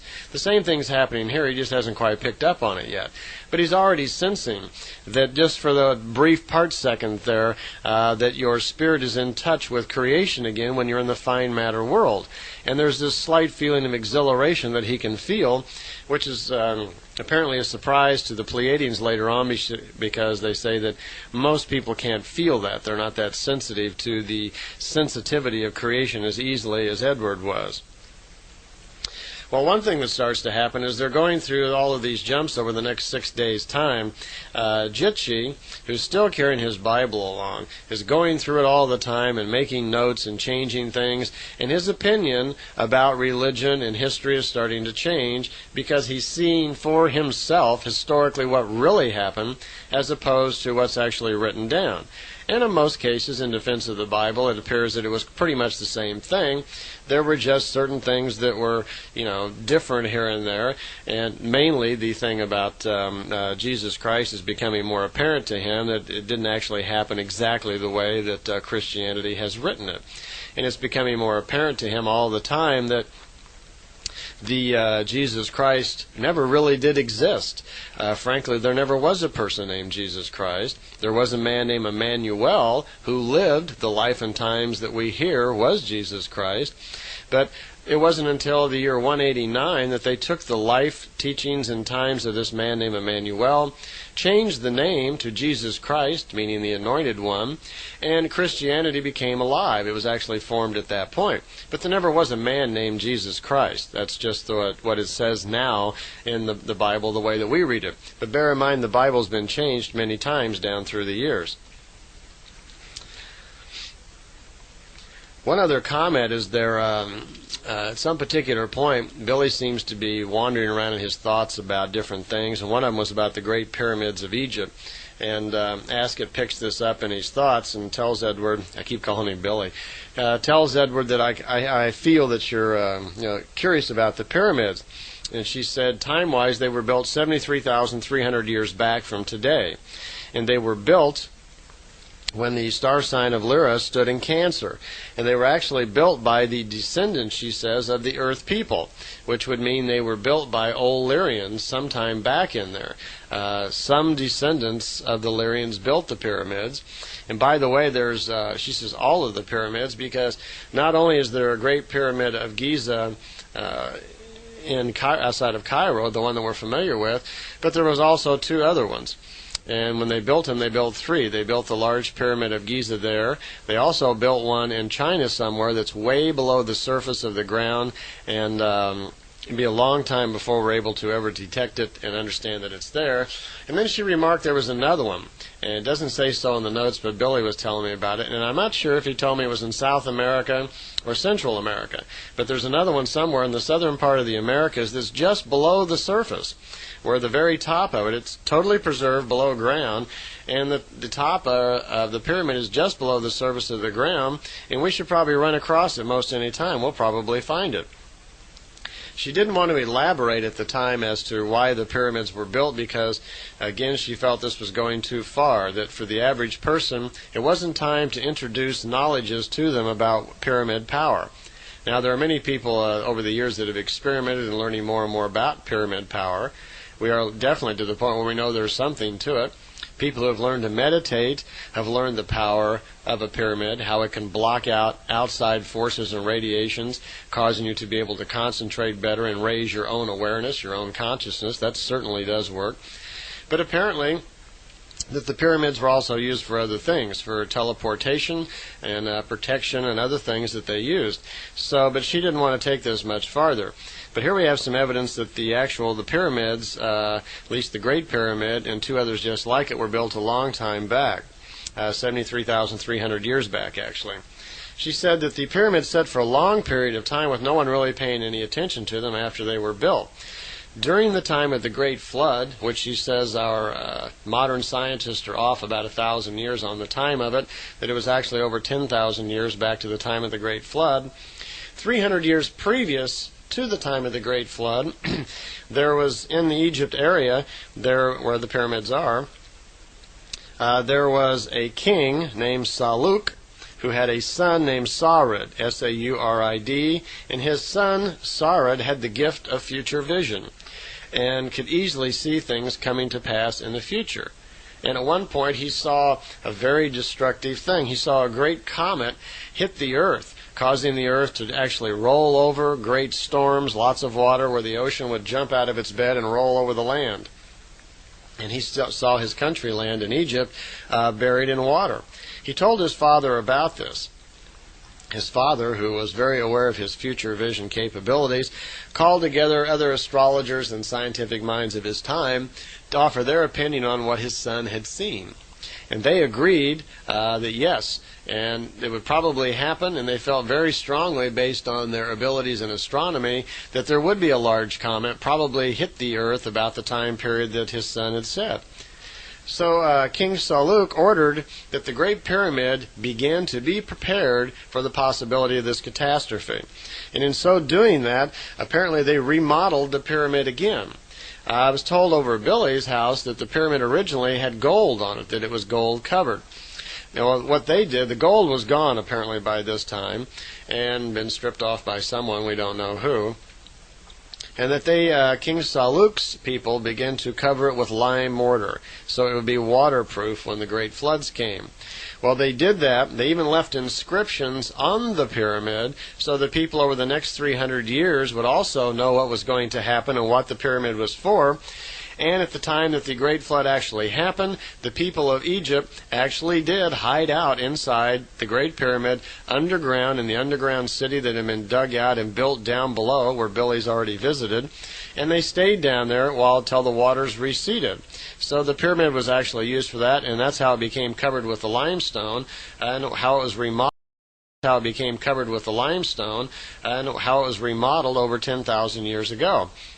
It was stripped of its limestone later on, and it's been remodeled a couple of times apparently after that, but its origin was over 73,000 years back and had nothing to do with the Egyptians. The Egyptians, of which King Saluk was an Egyptian, was responsible for resurfacing and recoating it with limestone. Hence, this is probably where the idea that the Egyptians actually built it came from. They didn't really build it. They just kind of remodeled it. Another thing that Edward was thinking about was horses and animals, and she picked that out of his thoughts too, and commented that the horse did not originate in Europe, as modern scientists and archaeology think, but actually the horse originated on the continent of America. That there was, way back over 50,000 years ago, there was a large settlement of extraterrestrials, and this was the time period of Pelagon, his people. They brought the horse to Earth, and because this was the continent that they lived on, that the horse then was very common and very popular on the American continent. The great wars that broke out later on and destructed that area, the horses on the American continent all disappeared, leaving the horses that were also in the European and Asian continent, leading archaeologists to believe that that's where the horse originated, but it didn't. It actually originated in America. And she said the horse back then was called a Hipparion. or Hyperion. I'm not sure exactly how it would be pronounced. It's Hipparion. She says, as evidence of some of the great wars and some of the very destructive devices that had been used by ETs in the past on Earth, we could look to Death Valley. The Death Valley was the scene of a great war at one time where terrible weapons that dissolve things were used at that time, and that's why it's all flat and out there. The dissolving weapons, literally just some sort of particle beam something or other that they used. Unlike just an explosion where you blow things to bits, these weapons just dissolved things and they were gone. Okay, at this point, we're at a point after 6 days where they've been on several travels through historic times and so forth that Asket explains to Edward and to Jitshi that she feels that they are now both very prepared to go back into the time of Jesus Christ, Emmanuel, and that their education at this point now should serve them well, so they will better understand, and it is time for Edward to actually meet Emmanuel. At this point on the tapes, I was a little quandary whether or not I should go on with this or not, but what I'm going to do is I'm not going to continue on with the time travel back into the year 32 right here with Edward, because I want to tie that together with the rest of the information about the Talmud of Manuel, the writings of Manuel, on two separate tapes. And those are in your tape set. So what I'll do here is I'll just kind of tell you a little bit about the general overview and what happened to Jitshi, and then we'll go over it again more in detail, and I'll tell you all about the conversation that young Edward's going to have with Emmanuel on the other tape set. Well, they do go back to the year 32. They're there for 4 days. When they get there, you have Asket, Edward, and Jitshi is still with him. By this time, Jitshi has had a major mind change about life and what is real in creation and what's really historically gone down on our planet. He's seen the truth of things now for quite some time, and a lot of changes have gone on in his head, so he's pretty much ready now to make a trip back to the year 32 also. They make the trip. They're there for 4 days. One of the problems that Billy had was his hair. He had just had a haircut before they had gone on this trip and had short hair, which apparently was very unusual in those times. That most people just let their hair grow all the time, and I suppose they did because they really didn't have barbers, or it was just the style at the time to let your hair grow. And not to mention, many people believe that long hair facilitates personal strength. And I think that was a belief during those time periods.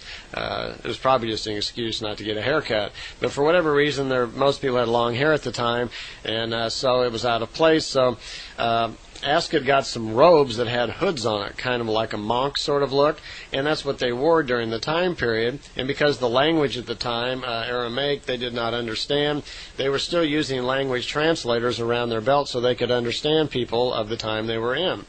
They were there for 4 days. I don't know exactly where they sat down, but they wandered around from area to area and wound up close to the Mount of Olives, where Edward does have a conversation with Emmanuel. Jitshi's with them all the time, taking all of this in. When they actually get there, Jitshi gets very nervous about the fact that he's actually going to meet Jesus Christ.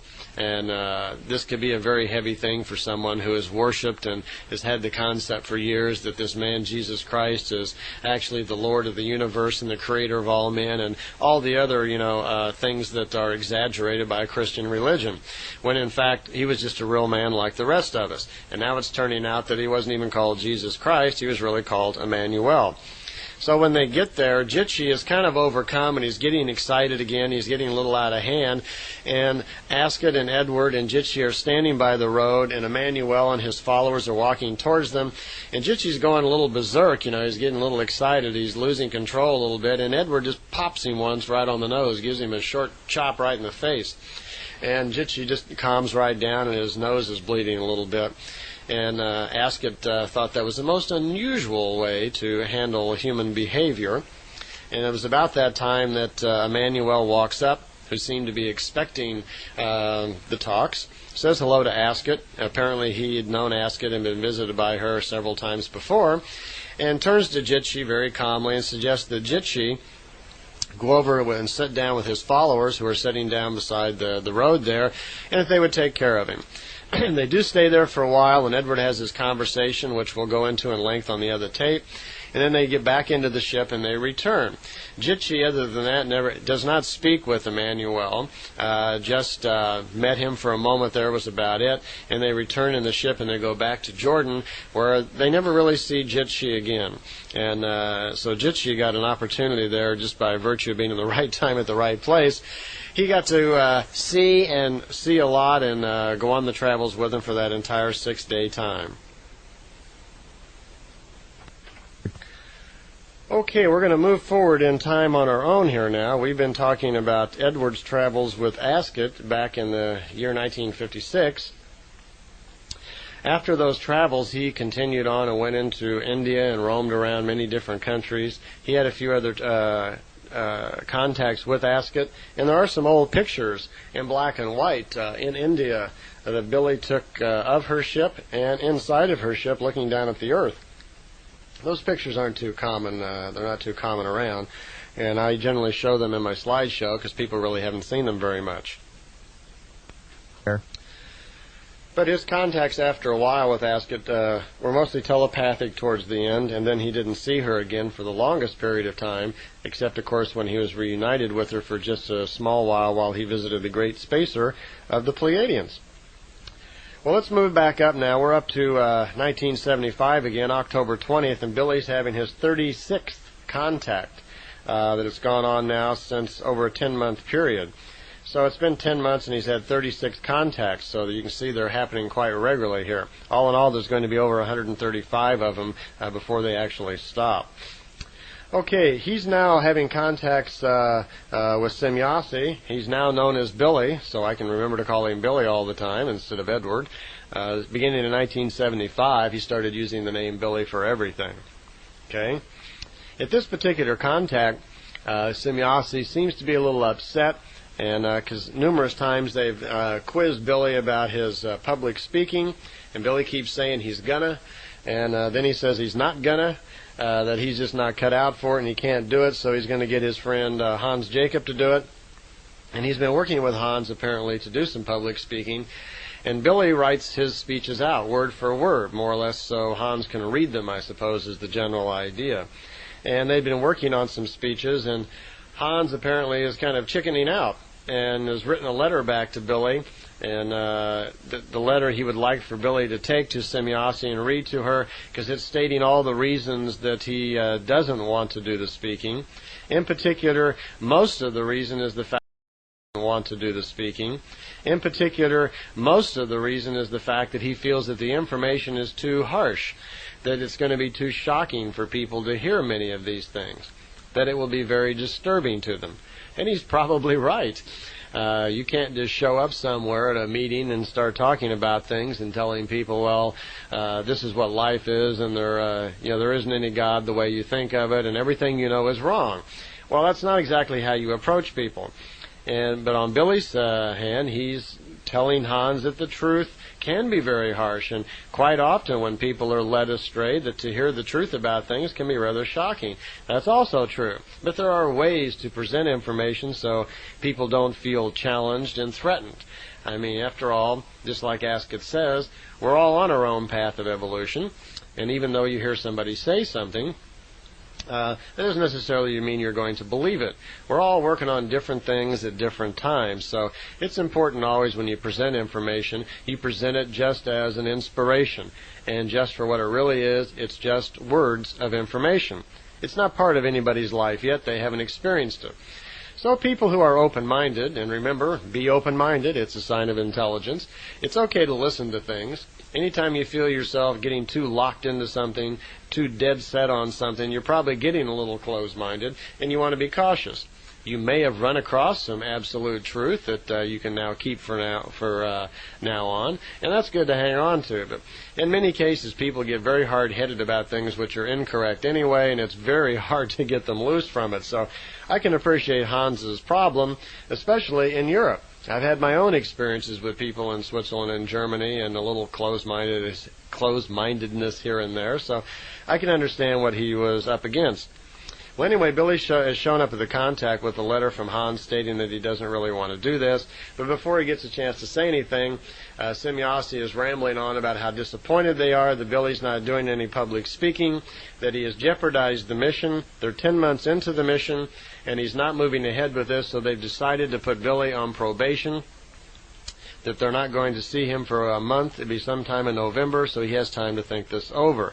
And that they feel they've been deceived somehow by Billy, because he has said all along that he was going to do public speaking and get the information out to the public, and he's not done this.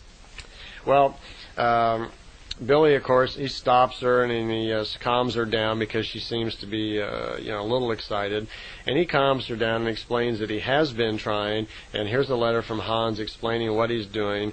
And she reads the letter, and she's really kind of taken back by it a little bit and surprised that Hans is taking the attitude that he is. Because you got to remember, the Pleiadians, even though they're older than us, have higher technology, that doesn't mean they understand us that well. They don't live in the same kind of morality. They don't have the same kind of problems, especially social problems and social pressures like we do. Hans has got a tough problem here. ETs have come and educated Billy. They have not educated Hans. Billy's just giving all this information, writing a speech out for Hans, and expects Hans to go out like a little robot in front of a crowd and read this stuff off. Well, that'd be a tough job, especially since it's not Hans's truth. Hans hasn't had the benefit of all the experiences that Billy has, so it's not true for him. It's just secondhand information. He may not even believe in a lot of it yet. So far, to him, it may just be information. Well, at any rate, Semjase's upset by the letter. She goes back to the beam ship with Billy, and they get Ptah on the screen there. They're kind of having a conference call of some type. And she reads the letter again to Ptah, and Ptah understands, and he comments, he understands Hans's situation, his problem, but he also understands that Hans is, in his letter, apparently kind of twisted things his own way too, and has accused the Pleiadians of doing things that they haven't, and he's accused Billy, and he's calling Billy names and so forth, that he's this and he's that. So Hans has gotten a little excited on his own also. So Ptah just calms everybody down and says, well, that's fine. If Hans doesn't want to do it, we understand. Everybody has to make their own decisions, and he's not particularly upset by it at all. As a matter of fact, he seems to have a very highly evolved, open-minded view towards all people, and understands that people have different problems with different things in life, and that's okay. We all just kind of have to follow our own path. I know for myself, it was a big lesson for me younger in life when I finally dawned on me one day that we do have to give everybody space to be themselves. And when we can start looking at somebody else as just an individual spirit on their own path without any prejudice, and when we quit looking at them materially, when we look at them just as a spirit of nature or a spirit of God, whatever you want to call it, on their own path, then you can start to appreciate them. You almost find a little humor in looking at someone and seeing what they're doing with their life. But then you don't feel prejudice and anger. I've always kind of been like that, and it was refreshing for me in this material to find that attitude even more reinforced. I don't always find in the contact notes where the Pleiadians are particularly aware of this, even though they say it, but they seem to have pushed a lot of on Billy, telling Billy how important it is that he do things, and leaning on him by telling him, that the world is going to go bad if you don't perform this mission, and the whole world is waiting on you. And there's a lot of pressure on Billy to perform back in these times. So it's not hard to understand why he's had the difficulties that he has in life.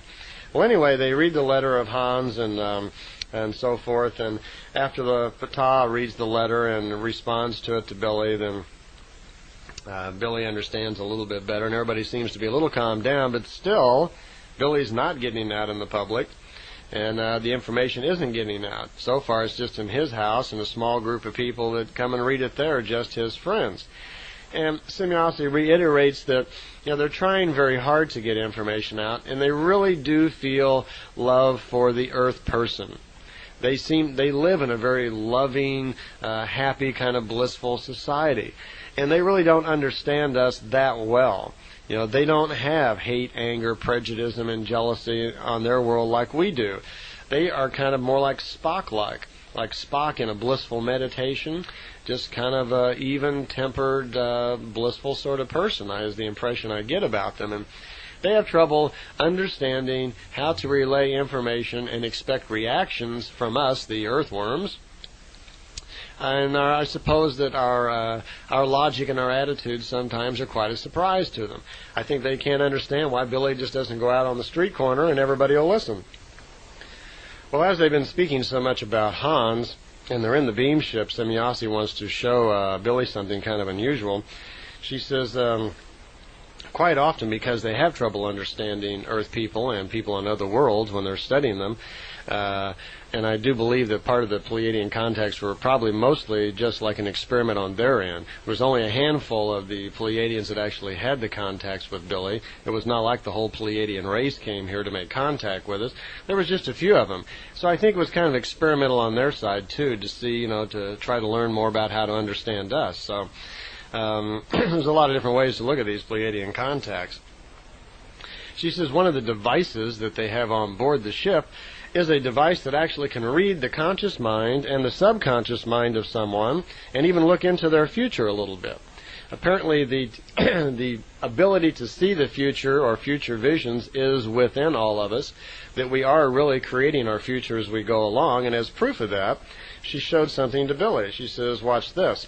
And there's a little device that looked kind of like a world globe or a round ball in the ship, and she put her hand on it and she says, now think of Hans, which she does, and she saw Hans on the screen. Billy says, well, I can read that screen. And apparently what you see on the screen is some sort of symbols and so forth. And these are symbols that Billy had somehow learned in meditation when he was younger. Things that have been opened up in his mind about sign and symbols and what they mean and how to translate them into language. Billy begins to read some of the symbols on the screen, and he says, I understand that. You're looking at Hans on this ball. And she says, yeah, I am. And he says, well, wait a minute. That's not Hans now. That's Hans in 2 days, right? And she was surprised that he understood the symbols actually as well as he did. Once again, the old problem with tape, so I'll see you on the next side.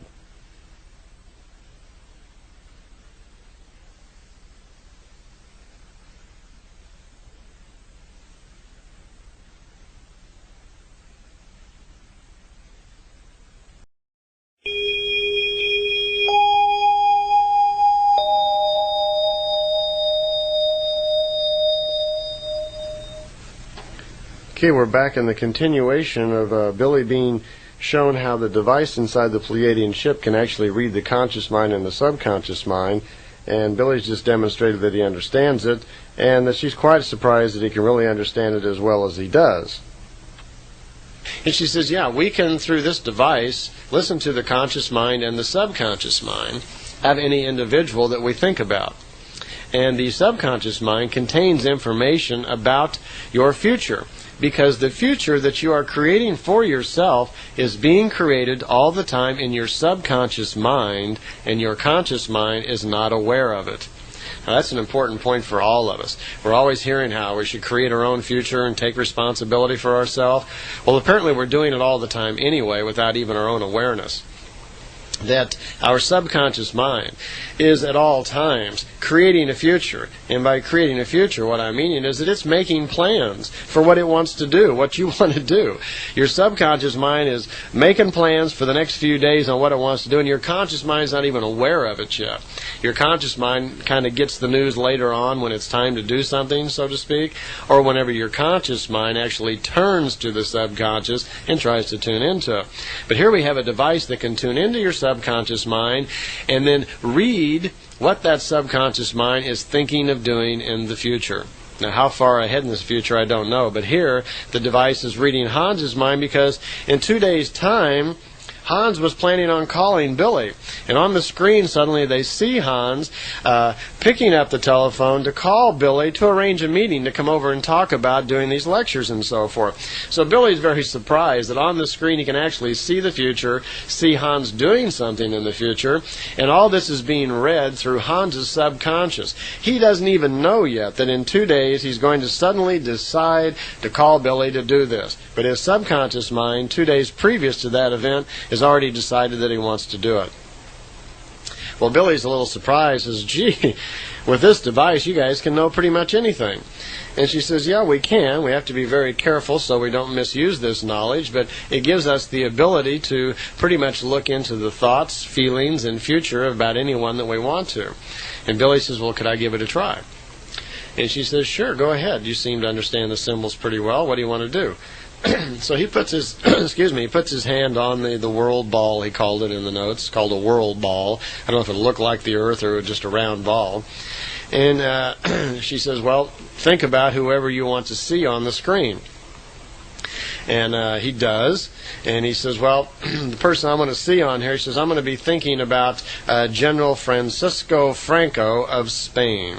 And he begins to think about that. And she says, well, okay, now this button right here next to the ball, push the button. And he pushes this button or depresses this little whatever it is there. And on the screen suddenly, he's seeing these symbols which represent the subconscious mind of Francisco Franco. And then he switches something and you can see the conscious mind of Francisco. And Billy's reading the symbols which depict the information from Franco's conscious mind, and he says, wow, look at this. This fella is scared to death. I mean, he's really in fear. What's he afraid of? And he reads some more symbols that are moving across the screen, and he says, I understand now. This poor devil is afraid of dying. He's afraid to death. He's going to die. Matter of fact, he's terrified. He's trembling. And if any of you will remember back in that time period that General Francisco Franco was dying at that time, and ultimately did die about a month after that. Well, Billy switches it over to the subconscious, and he's kind of surprised. And he says, well, look, this is entirely different. The subconscious mind is not afraid. The subconscious mind is not terrified at all. And he kind of stops for a second. He says, I don't get it. The conscious mind is terrified, afraid of death, and the subconscious mind is very peaceful. What's going on? And Semjase says, well, that's very simple. The subconscious mind is directly connected to creation. And the subconscious mind knows that death is no terror at all. And Billy kind of has a realization. He says, oh, of course, I understand. The subconscious mind, which is directly hooked to your spiritual abilities, which is directly hooked to creation all the time, is aware that death is no great horror, that it's simply a step into a new evolution, you might call it. It's the continuation of an evolution. It's just a step forward in your growth. So it wouldn't be terrified at all. But his subconscious mind, he says, look in here, I see this, that the subconscious mind knows that he's going to have a heart attack soon. And he starts to give the date, and Semjase stops him. She says, don't say the date out loud, because we don't want it in your notes. I don't want you to say the date out loud. And he says, why? And she says, well, we don't call the dates out on events like this, future dates on people, because they don't really want to affect events. They don't want it in his notes where people would be reading about it. Now, a heart attack probably wouldn't be something that would have any effect anyway. But it's a general trend or general way of doing things with them, that they don't reveal things about the future exactly because they don't want to have effect on them. They apparently have got to a point technically where they can see the future events of people and of nations and of planets, but they don't like to take responsibility for events happening. So they're very careful, morally careful, about not changing any of those events by actually, putting information out about them, which would cause people to react differently than they normally would. So Billy doesn't call the date out, but right after the contact, he goes home and he writes this letter down. It's October 20th, and he writes a letter down with the date and everything in it and sends it to Hans and tells Hans not to open the letter till November 20th, which Hans does. He gets the letter, he receives the letter and opens it up, and in it is an explanation all about this device and the contact that Billy has just had and all the information about Franco, and that he will die on November 20th. And so they were able to see the date actually exactly right on the machine, and they have this device then that reads our subconscious.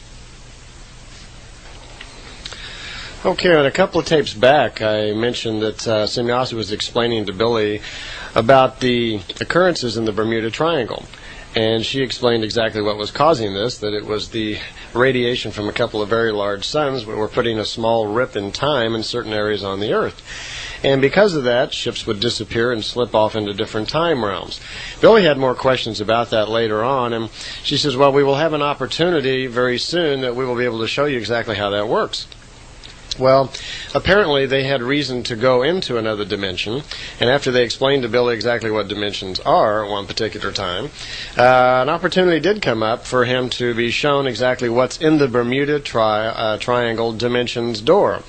So she picked Billy up, and she was in her ship, and she explained to them that to remember the drawing that she had made for him that showed the cyclone-shaped swirl, which is the shape of what a dimensions door actually looks like and how they get into it. And they flew into the area where the Bermuda Triangle is, and they proceeded to head into the dimensions door.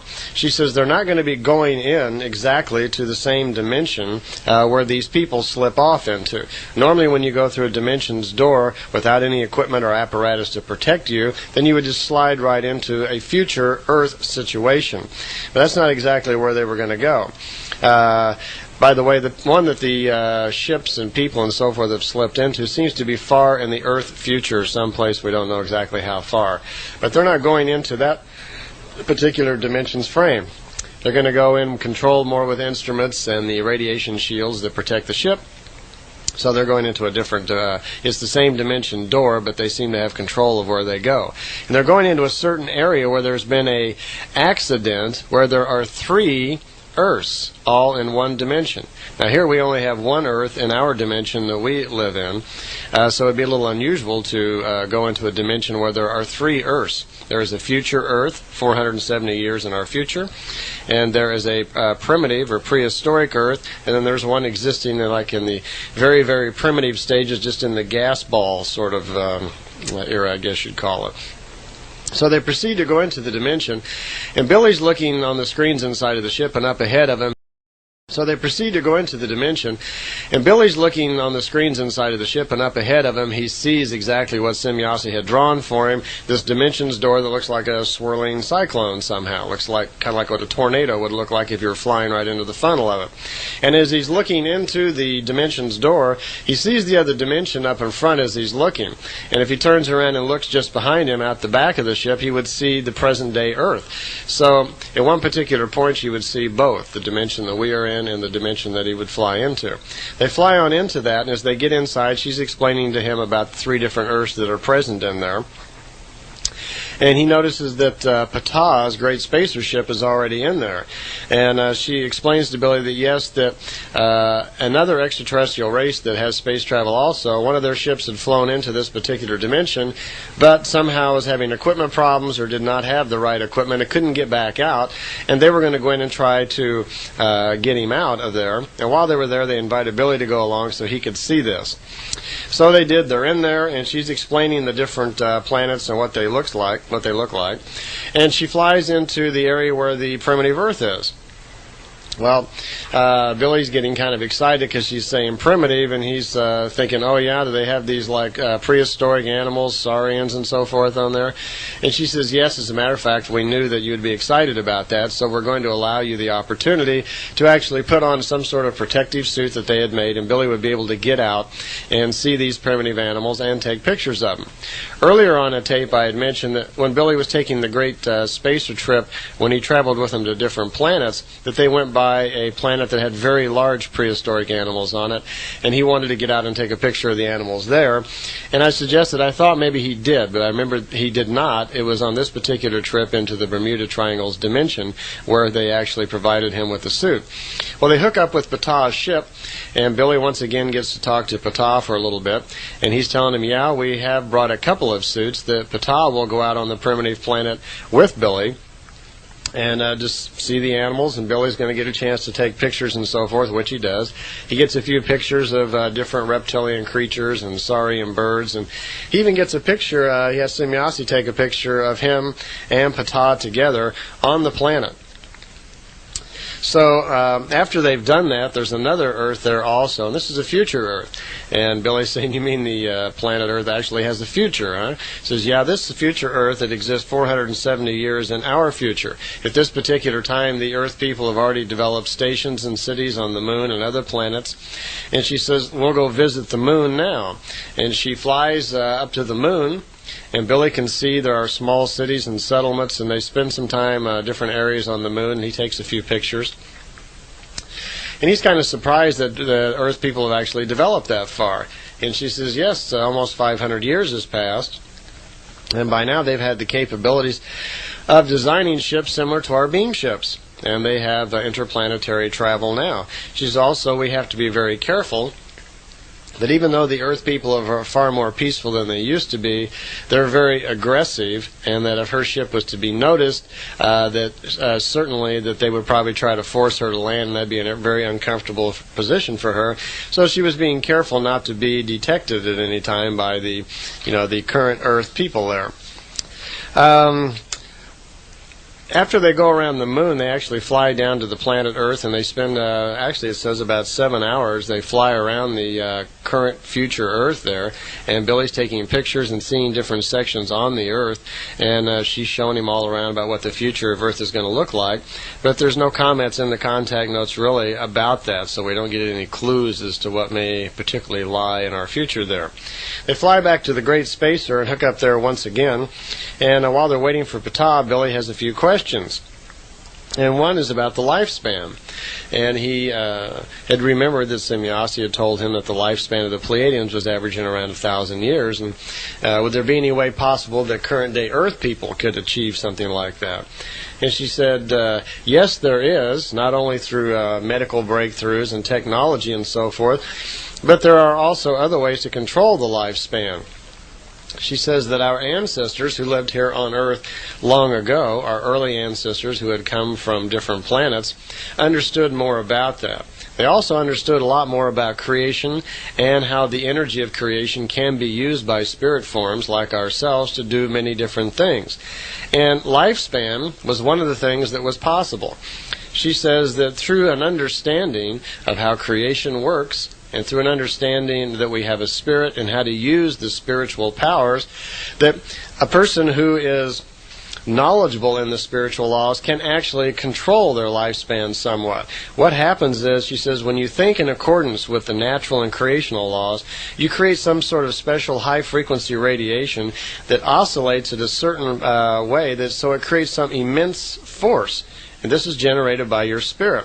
And this force that you generate yourself by the way that you think influences the cells of your body, and you live a lot longer.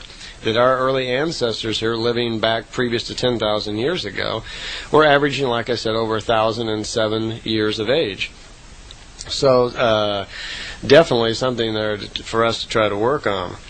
One of the problems with religion is that it keeps this from happening, since religion does not teach about what the spirit is and the power of your own personal spirit, that we're never going to stumble onto that or, develop those sort of abilities through religion. She says that the Earthman must also become aware of the fact that how you think is how you feel and how you look. That most all of our illnesses on Earth are created by virtue of how we think. If you think negative and destructive, then you will create yourself to looking poorly and you will get sick easily. However, if you think very positively and are of a balanced spiritual type person, you will live longer and you will look better. Also, on the Pleiadian worlds, they don't have large cities, and one of the main reasons is that it's not conducive to the right kind of energy. If you have a large mass of people in a large city area like we do, for instance, in Los Angeles, that will shorten your lifespan because of all the thoughts that are released. We know, living just here in the Los Angeles area with all the problems in the inner city and all the anger and so forth that goes on in this town, that those thoughts are being released, and they do have effect on all of us.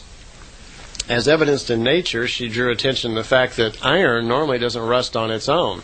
We think that iron just naturally oxidizes from the oxygen. But she says actually thought has a lot to do with it, that iron will rust, different levels of rust at different parts of the world depending on how the people in that area think. And I thought about that, and that's true. There is iron in certain places in India, in those areas that does not rust. They have iron poles and construction there that's been there for several thousand years and no rust on those at all. But iron rusts pretty good here in Los Angeles. Also, precious stones, crystals, and things like that we have to be more careful with because they are more powerful at storing negative energies, and they can be harmful and destructive to individuals also. Correct thinking isn't necessarily like being very positive about things, and it isn't being real negative about things. Correct thinking is being a balanced thinker, being able to control your thoughts so you don't get real positive or real negative. Billy had a couple of questions, too, about Hyperboreans, that he had heard that certain race of people called Hyperboreans were living under Mount Shasta in California, and wanted to know if that was true, if there really was a race called Hyperboreans. He had read that during the time of Enoch that these extraterrestrials had come here and wanted to know where they lived. And she said, yes, that's true, that there are Hyperboreans living under Mount Shasta in Northern California, as well as the Aleutian Islands and up in Alaska. The Hyperboreans originally, when they came here, lived in the area that now we call Florida, which is one of the states, of course, here in the United States. At that time, though, the Earth was in a slightly different position. If you can imagine the Earth, for instance, is looking down at it and see where Florida is, and then if you suddenly roll the planet up, so Florida moved up to where Greenland is right now, that's the position that the planet was in back in those particular times. It was up in the area where Greenland is now. Greenland itself was the North Pole at that time. As a matter of fact, they call it the land of timeless youth, and in the old Lyrian language it was called Tirnan Og, and which is kind of a strange thing, strange language. Also in those areas it was very warm, that the polar caps at that time were the tropical regions. That's where the palm trees were, and that was the origin of what's called golden apples. Today we call them oranges. And that started in that particular area. Billy was had one other question about that, because in a lot of old writings it talks about Hercules, Gilgamesh, Enoch, Emmanuel, and people like this, all visiting that area for certain reasons. And she says, yes, that's true, that most of them did, but Emmanuel didn't. By the time Emmanuel visited this land, the Earth was not in that position, and it was back down to where Florida is now. So things have changed a little bit. Another question related to this secret city called Agharta that is sometimes talked about. He wanted to know if that was real. And it was told to him, yes, that Agharta actually is a real place, that there are descendants of some extraterrestrials who lived in the Mongolian desert in the city of Mu a long time ago. They had an underground city called Agharta, and it's located in the Gobi Desert somewhere between Shingatis and Shampula. And that's where the capital city is. The interesting part was that they, much like the Bafath race that we're hearing more and more about, seem to have some designs on controlling this world, but apparently don't have the technology to do that. And they are ruled by a group called the Sons of the Sun. And like the Bafath, like I mentioned, they don't have much use for the human race on the planet, and would probably like to take it over if that was possible. Well, at about this time, after they're talking a little bit, an android comes up to Ptah and informs him that they don't really have to wait any longer, that the extraterrestrial ship they were looking for that was lost in this other dimension has been found, and they can leave whenever they want to. So they end this little jaunt into this other dimension, and they return back into our own current time with the other ship in tow, and Billy's had a chance to see another dimension and take pictures of primitive life forms. Okay, we're up to January 7th, 1976 now. It's Billy's 42nd contact, and this is the telepathic contact. Many of them were. Billy had been so well trained in telepathic impulses that quite often, when the weather was bad or they just wanted to get in touch with him about something, they would have telepathic. Now, this is not like channeling. Telepathic is much different than channeling. So, matter of fact, Billy has little regard for channeling. He regards that as just kind of like self-induced meditation, euphoric meditation. So he says there's quite a bit of difference. Well, this is a telepathic contact, and primarily it's from Quetzal, the base commander, because for a week or so before that, he'd been warning Billy that someone was going to take a shot at him, that there was going to be an attempt on Billy's life. Okay? Well, it did happen. Apparently, Billy was sitting in front of the glass window in the front of the house, and someone came and took a shot and went right through the pane glass and just narrowly missed him, just shot right by his forehead. Well, Billy didn't think it was any big deal at all and didn't seem to express any fear. It was just a little .22, and he didn't take it too seriously. But Quetzal was making some attempt to try to find out who that was and track them down, and Billy was curious about that. He said he'd like to know, if you can find the person, let me know who it is and for what reason they might have for taking a shot at him. Also in that, when they contacted him, Billy says, well, while I've got you here, while you're willing to communicate a little bit, I have a few questions that I'd like to ask. And the questions were primarily centered around life in the Pleiades that some members of the group had wanted to ask. One of the things he asked was, on the Pleiadian worlds, when someone dies, do you have cemeteries? Do you bury people just like we do here? And they commented, well, of course we do. That is the natural way of doing things, because that way the body material itself returns back into the ground just the way that it should. The cremation was an unnatural thing, and they don't necessarily recommend it. They don't use cremation on the Pleiadian worlds. The reason was because the body fluids that stay inside of the body somehow. Interestingly enough, she says, when they do that, somehow those body fluids have some relationship to relatives of the dead person who are still alive, and didn't really expand on that, so I'm not sure exactly what they mean. The other question was life on the Pleiades. Do they have houses?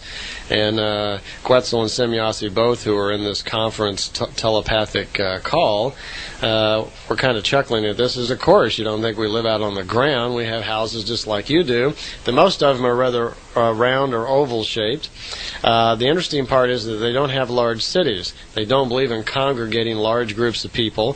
For one reason, like I mentioned earlier, that it's kind of unhealthy mentally. They seem to be, most of the planet seems to be quite telepathic and very mental, very much in tune with each other's emotions. But for the most part, everybody on the planet gets an area about 100 meters by 100 meters of land to live on, and a home is provided for them. And about all you have to do to be eligible for that is to devote some amount of time, which I believe is 4 hours a day, to the society somehow in some sort of manner. You contribute to your community and things are provided for you. They don't have economics like we do. No one works for money. There is no monetary or economic system. If you pitch in, and whatever your skills are, then things are provided for you. They have more of a wisdom system. It's kind of like you can do or you can grow to whatever your level of wisdom and understanding is, and then the jobs that you will do and provide and work in your community are all dependent upon what you know. Amazing, huh? They don't have apartment houses. They don't have skyscrapers, again, because they don't like to clutter people together. They're very conscious of population control. And on the planet Era, E-R-R-A, which is one of the main planets and where Semjase comes from, there's only about 450 million people on Era. They have some sort of kind of childbirth control, I guess you'd say. There's no more than 3 children per family, and as a general rule, they don't allow more than 5 people to live in any particular home.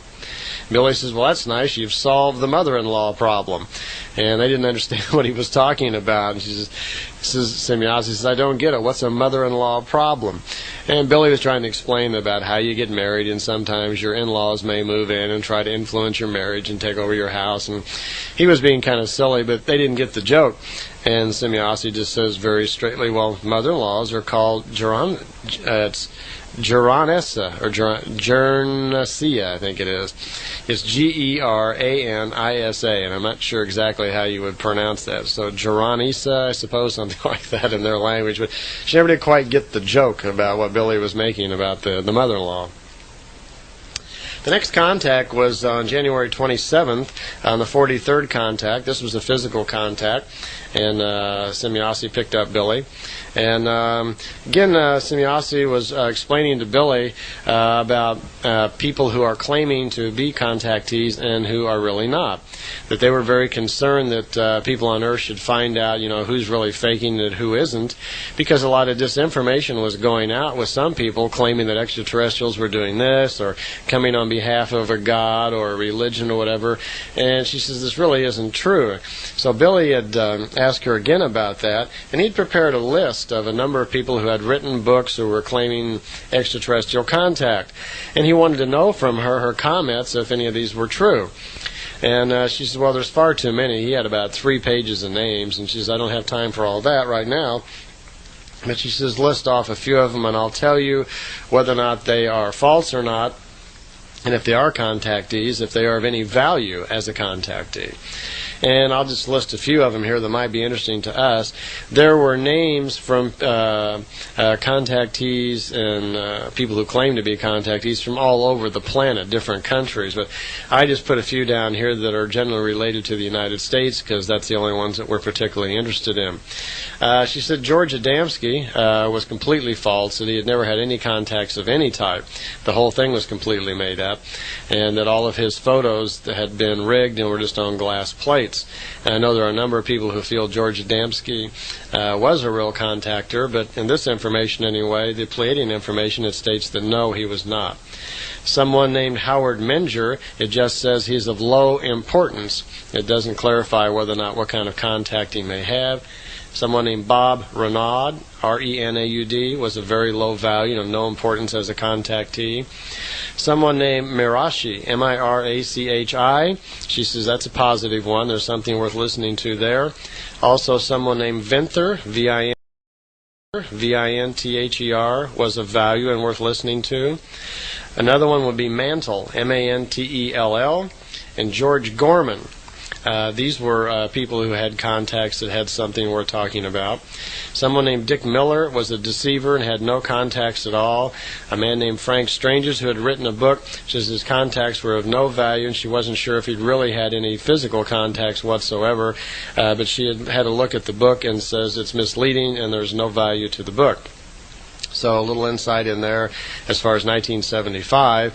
And she did also add to that they, even though she was sure of the things that she had said, a lot of the ones that Billy had mentioned she had had to mark unknown because they just don't really keep track of everybody. And since 1975, there could be others, and some of these people may have even had contact since then, whatever. So that was the list as of 1975.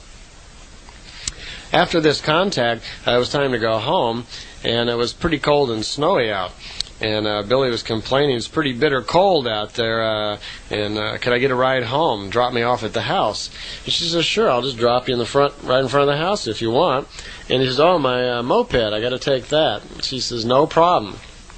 And she picked up his moped, and it was floating along underneath the bottom of the beam ship. It was just being held by the anti-gravity device of some type. And before Billy could even say much of anything, he looked down, and he was already floating in the ship just right in front of his house. And he noticed that, there was lots of snow around and everything. He says, well, just put me down right here in front of the house, and then I'll put the moped right here in front of the door. It'll make it look like I just rode the moped for like 6 feet up to the door and stop. Then there'll be a nice tire track there. Everybody will come out tomorrow, and they'll see a 6-foot tire track as if the moped just came out of nowhere, and he thought that would be great fun. And she looked at him like, okay, if you think that's funny, all right. As you can see, they have a lot of trouble understanding our humor sometimes, so Billy kept trying. At one point, Billy received a letter that was kind of fascinating. We're always looking for collaborating information to collaborate the validity of the Pleiadian case, and in one case, there was a pretty good one. I had told you earlier, at one point, Semjase was retrieving a time capsule. I believe that was somewhere in Persia, and the time capsule that she'd returned to Asket on their mission when they went to the other universe. Well, when she had picked up that time capsule, a couple of people had seen her. And a letter came, which is a few months after it actually happened. This letter came from a man, and he says that he had had an experience while traveling. He was a German man, and while he was traveling in that area, one morning he had been woken up, and he heard a sound, and he walked over this hill and saw this lady digging in the ground. And she didn't seem too surprised. She was very friendly and talked to him for a few moments and told him that she was digging something up. And she pulled this device out of the ground and said that she had to go now. And he just kind of stood there and watched her pull the device up, and as she walked away, the device started floating in the air right in front of her. And then she walked over the hill and disappeared. And the man was a little flabbergasted, not only to run into a nice-looking woman out here in the wasteland, but somehow this device was floating, and she just disappeared over the hill. So he runs to the top of the hill to see what's going on, to see if he can see this woman. And as he gets there, over the top of the hill, he's surprised because he sees a flying saucer. Well, he's traveling with a friend, And he runs back to the tent where they had been sleeping, tells his friend all about what he's just seen. The guy thinks he's totally wacko, that he's going desert crazy or something, and decides that he doesn't want to travel with him any longer. It tells him that, if he's going to act like that, he's too weird for him, and he separates. So he thought he was a little nuts, and so he decided to write a letter to Billy. He'd heard about Billy, and some friends had advised him that he might be interested in this sort of thing, so he sent a letter. And Billy was kind of surprised to get it. And the man even commented, "Don't tell anybody that I saw this, or don't tell anybody my name, because back in Germany when I return home, people will think I'm nuts, and they probably put me in a madhouse." Well, Billy confirms this with Semjase, and she says, "Oh, yes, that's true. When I did pick the time capsule up, that happened, and I remember that man." So someone did see her pull the time capsule out of the ground, and we have a collaborating, unsolicited letter then from a man who'd been traveling through the East, that he'd actually seen her and seen the ship. Okay, another interesting thing that came up on this contact was Billy had some questions about a group in Berlin who were talking a lot about Saint Germain. And some of you may know there have been a lot of mysterious claims about this man, Saint Germain, who was supposed to be from France and supposed to have lived for long periods of time and was a great master and could do this and the other and so forth. And so Billy had some questions about this and wanted to know if she knew anything about Saint Germain. And she says, "Yeah, I can tell you a few things, not too much, but what we do know on him is that his real name wasn't Saint Germain. His real name was Rakoczy, Rakoczy. I suppose you would pronounce that Rakoczy. And his name wasn't Saint Germain, that was his position. He had a position, he was the Count of Saint Germain. He was born in Aries in 1711 in a little town called Colonia, and today it's called Cologne. She says, to begin with, he was a complete liar, swindler, con man, and so forth, and took up working for the Rosicrucians at that time period. The reason was that the Rosicrucians were always trying to find ways to influence important people in government to empower their own self. Rosicrucians also, as many of you may know, have their own order of old science and knowledge that they pass on to their initiated members if you stay in the Rosicrucians for a period of time. They have a lot of old world knowledge. Well, this man calling himself Saint Germain, apparently was pretty good at magic and hypnosis and things like that. And people of the Rosicrucians took up using this man to their own benefit. So what they did was, they would get Saint Germain to amuse important people, kings, queens, and people of importance and so forth. And he would try to influence them on behalf of the Rosicrucians for their own, devices. Typically what he would do is he would hypnotize people. A lot of people weren't aware of what hypnosis was, and one of his main things was to hypnotize women, find out all their secrets about themselves, then bring them out of the hypnosis and tell them they would remember nothing about it. And then he would just offhandedly, like he was a great mystic or magic or something, he would tell them all these things he just learned from them through hypnosis, and they would be amazed that he would know so much about them. So he gained this reputation as being a great mystic and a magical person and a great master of thought and so forth, when in fact he was good at sleight of hand, good at magic, and pretty good at alchemy. He was never really a member of the Rosicrucians.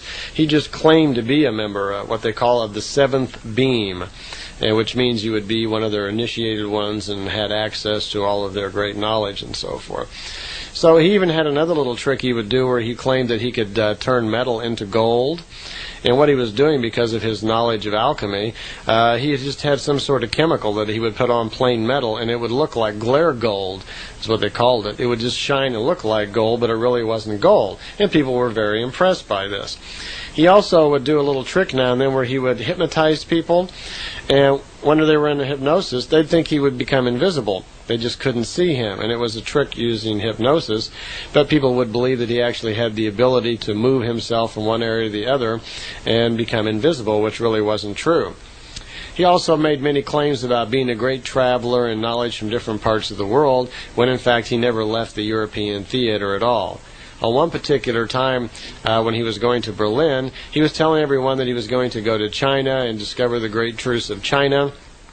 when in effect all he did is he went to Berlin to report into the Rosicrucians there, which is a splinter group of the Rosicrucians, about some things that he was doing for them.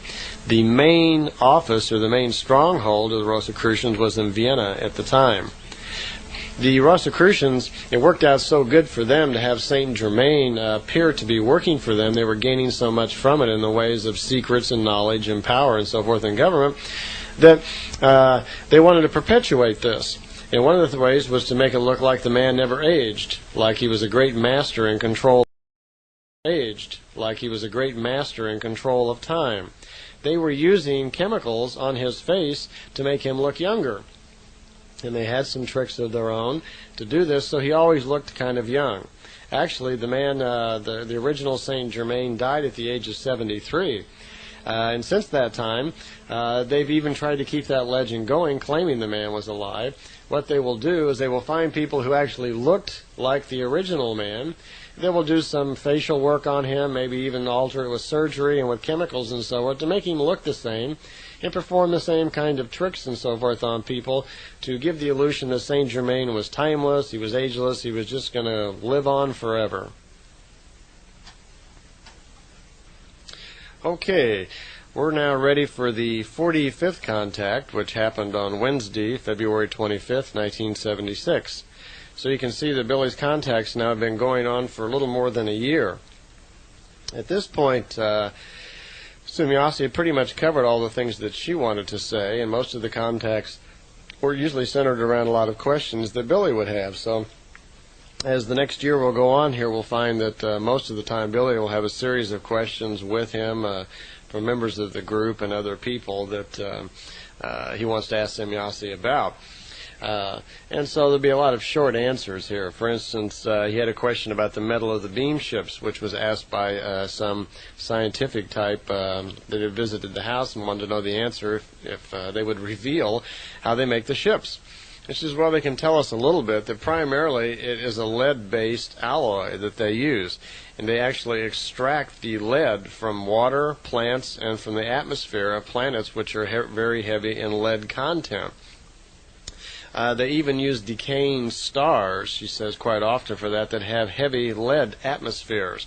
So they get the very soft lead alloy from that place, and then they convert the soft metal into a harder metal using some sort of conversion process. There's a couple of chemical processes involved also that make the lead much harder than our current steel. But even at that point, it's not quite ready to be into a beam ship.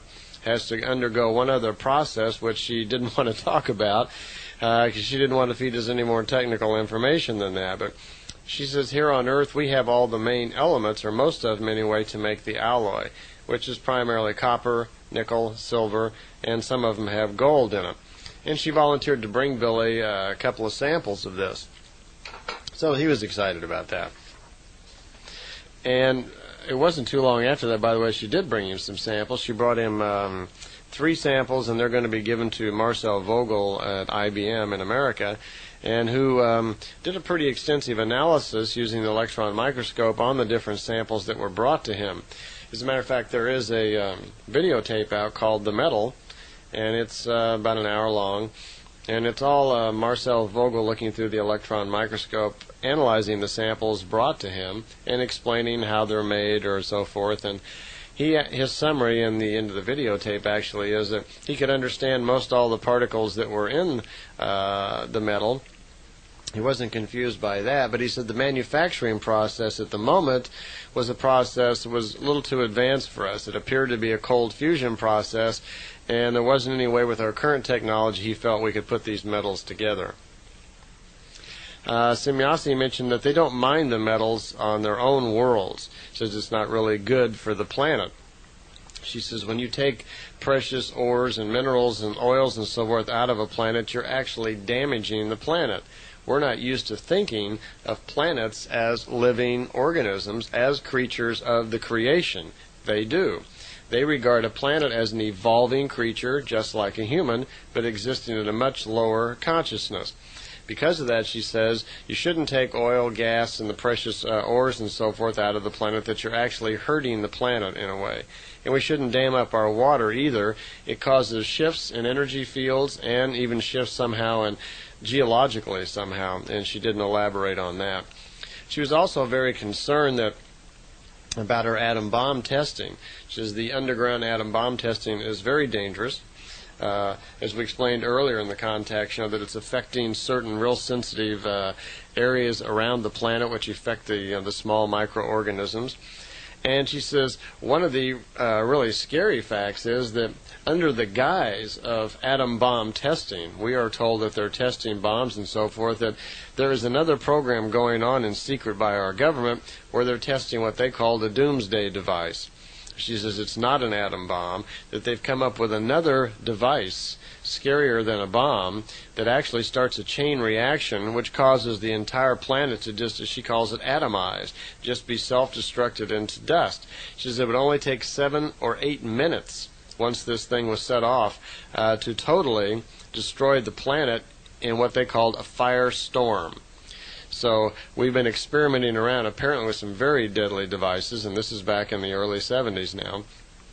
And they are very concerned that if these get out of hand or they actually come to use, a chain reaction would be started. 7 to 8 minutes, the entire planet would be ripped over by a firestorm, and the whole planet would actually be self-destructed. In another set of questions given to Billy by some astronomers, she commented on the age of the Earth. She says, which is 646 billion years old. Our sun is 1,730 billion years old. And she made reference again to our oil reserves. She says we really only have about 27 and a half years left currently of oil reserves that we can actually get to. She says you have to think of oil as actually a life form. It's kind of like a germ to the earth, something like we might have parasites, in our own body. Well, oil is also important to the planet itself. She says the planet Earth is we've used up 65 billion tons of oil so far since we started taking it out of the ground. Interestingly enough, 20 billion tons of oil have been destroyed or damaged by atom bomb testing. So here, geez, like a third of the oil that we've taken out of the planet, we've ruined through atom bomb testing. A planet like Earth produces 1 billion tons of oil every billion years, and we've exploited about 1/10 of our total oil supply right now. The oil that's been taken out, it would take almost twice as long for the Earth to replenish it because we've destroyed so many other elements in nature also. They estimate it would take about 118 billion years to replace the oil that we've taken out. She also commented that 35 years ago, which would put us back around 1940, that 86.1% of the Earth was fertile ground. Today it's down to 39.7%. So there's been a lot of damage to the planet.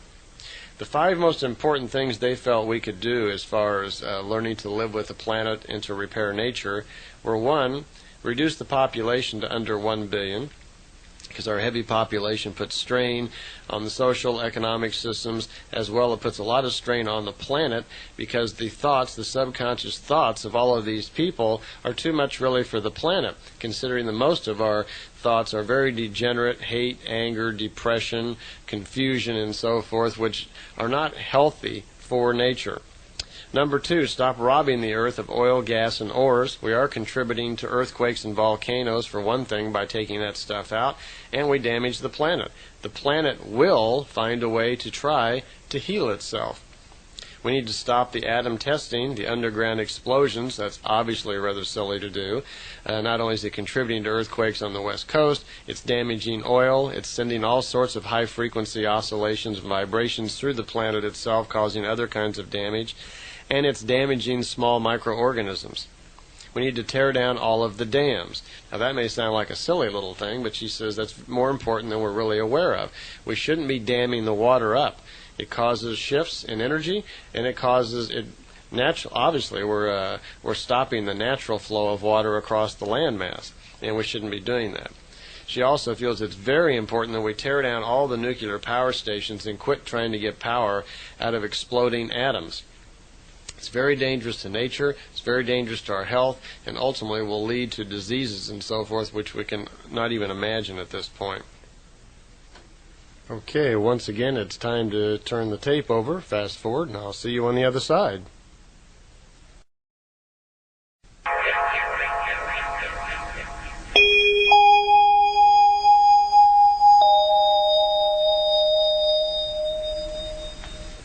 We also, as they have examined the planet, we really have to do something about our political and our power system. Remember now, they look at us as a total planet. When they come down, they look at all the different countries, what's going on, from the Saddam Husseins to the George Bushes to, the leaders all over the planet. And without doubt, they can state that all of the countries are run by people set on greed and power, with very little interest really in the general welfare or the quality of life. We have to stop this. She says if the consciousness of the people, the mass consciousness, does not rise up and start taking charge of its planet, then we can almost be sure that we're going to head towards a very difficult time of war, when this firestorm they're talking about would be quite possible. We've already damaged the earth far too much, so we can expect a lot of volcano action. We're going to have a lot of climate alterations, storms, and water inbreaks. Now this was she's talking about in 75. We're living in the 90s now. We're already seeing volcanoes starting to blow off. We're seeing the climate start to change. We're seeing storms, hurricanes, and cyclones in different parts of the world, especially here in America and in Hawaii, that are taking tolls that we didn't think were possible. She mentioned also that the whole countries will sink into the sea. It doesn't give them by name.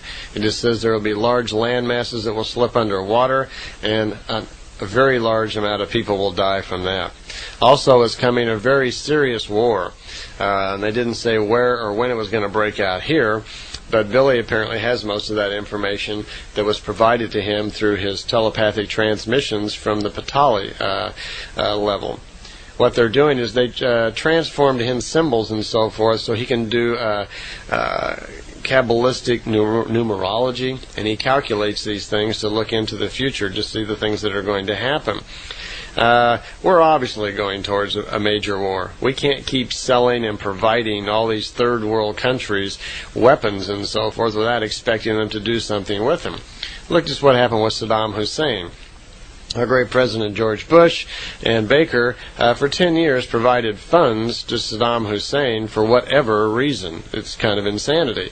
We should not be giving countries like this massive amounts of money, allowing them to build up all of their weapons. I have no idea what they were really thinking when they did that. At any rate, what happened? We had a war, then we had to go stop them. It got out of hand, and George Bush had to convince all of us suddenly that Saddam Hussein was the bad guy, when for 10 years they've been building him up and supporting him and feeding him all these money and the ability to buy all these arms. Then suddenly we have to go stop the guy, using our young people, our money, and our military people, and trying to make us believe that this is a great idea. Well, things are a little out of hand. She mentioned also that for 2,000 years, the people who can foretell the future, people who do Kabbalistic numbers, that they calculate the future based on numeric values, that they have known for 2,000 years, again, this value of this 666, that this numeric value actually pertains to the word Jesus, God, Church, and Christ. There was no person named Jesus. Jesus never lived. There was a man named Emmanuel in the year 189 that changed his name to Jesus. The 666 and the Antichrist stands actually for destruction of the truth. And it was the Christian church was destructive to the truth by not giving credit to Emmanuel and by changing the lessons of Emmanuel. Instead, they created the Christian church, gave it a name, the Christianity, changed Emmanuel to Jesus Christ, and created a God, a Lord of some kind, and told the people this is the way it was. So they altered things. They altered the truth.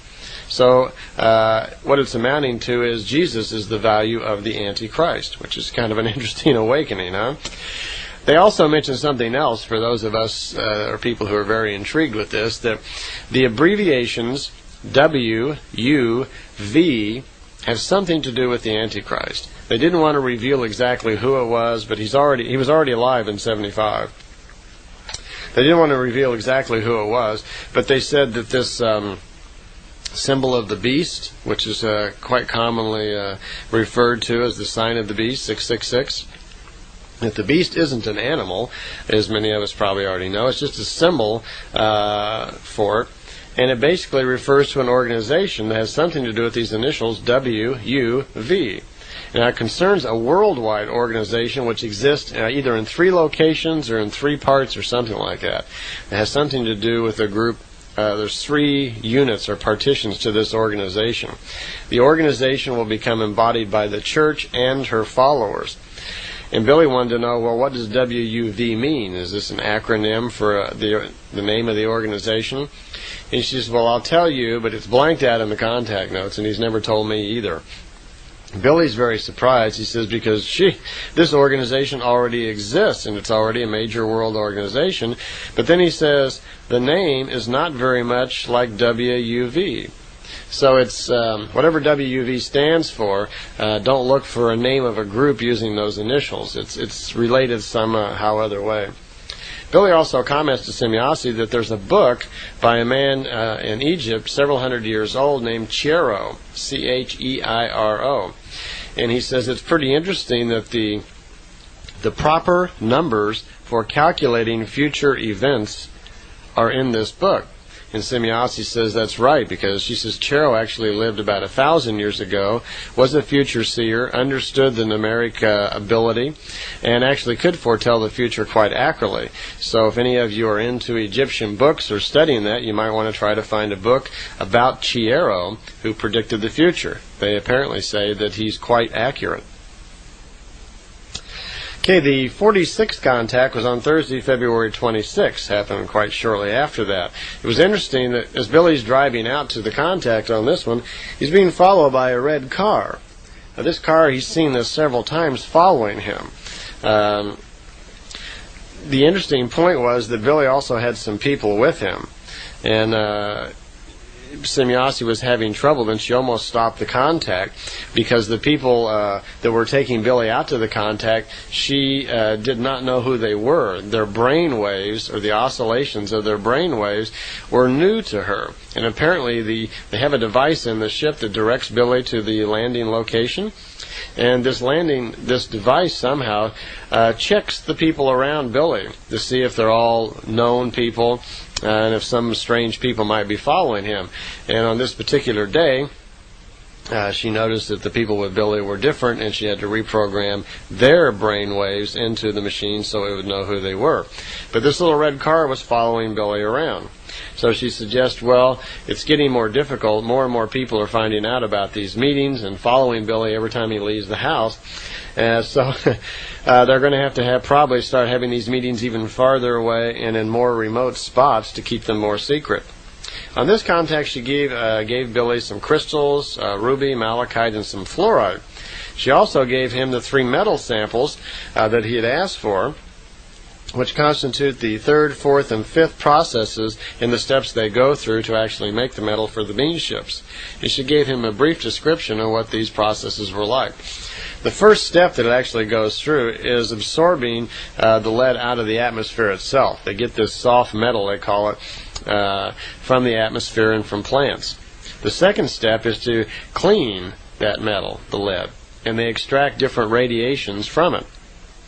The third step is a heat process, very similar to our own, she says, where they heat the metals up and convert it into another alloy.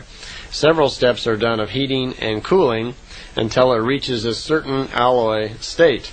The 6th step is, she says, is a secret which she can't really tell us, which affects the whole alloy and causes some major conversion process.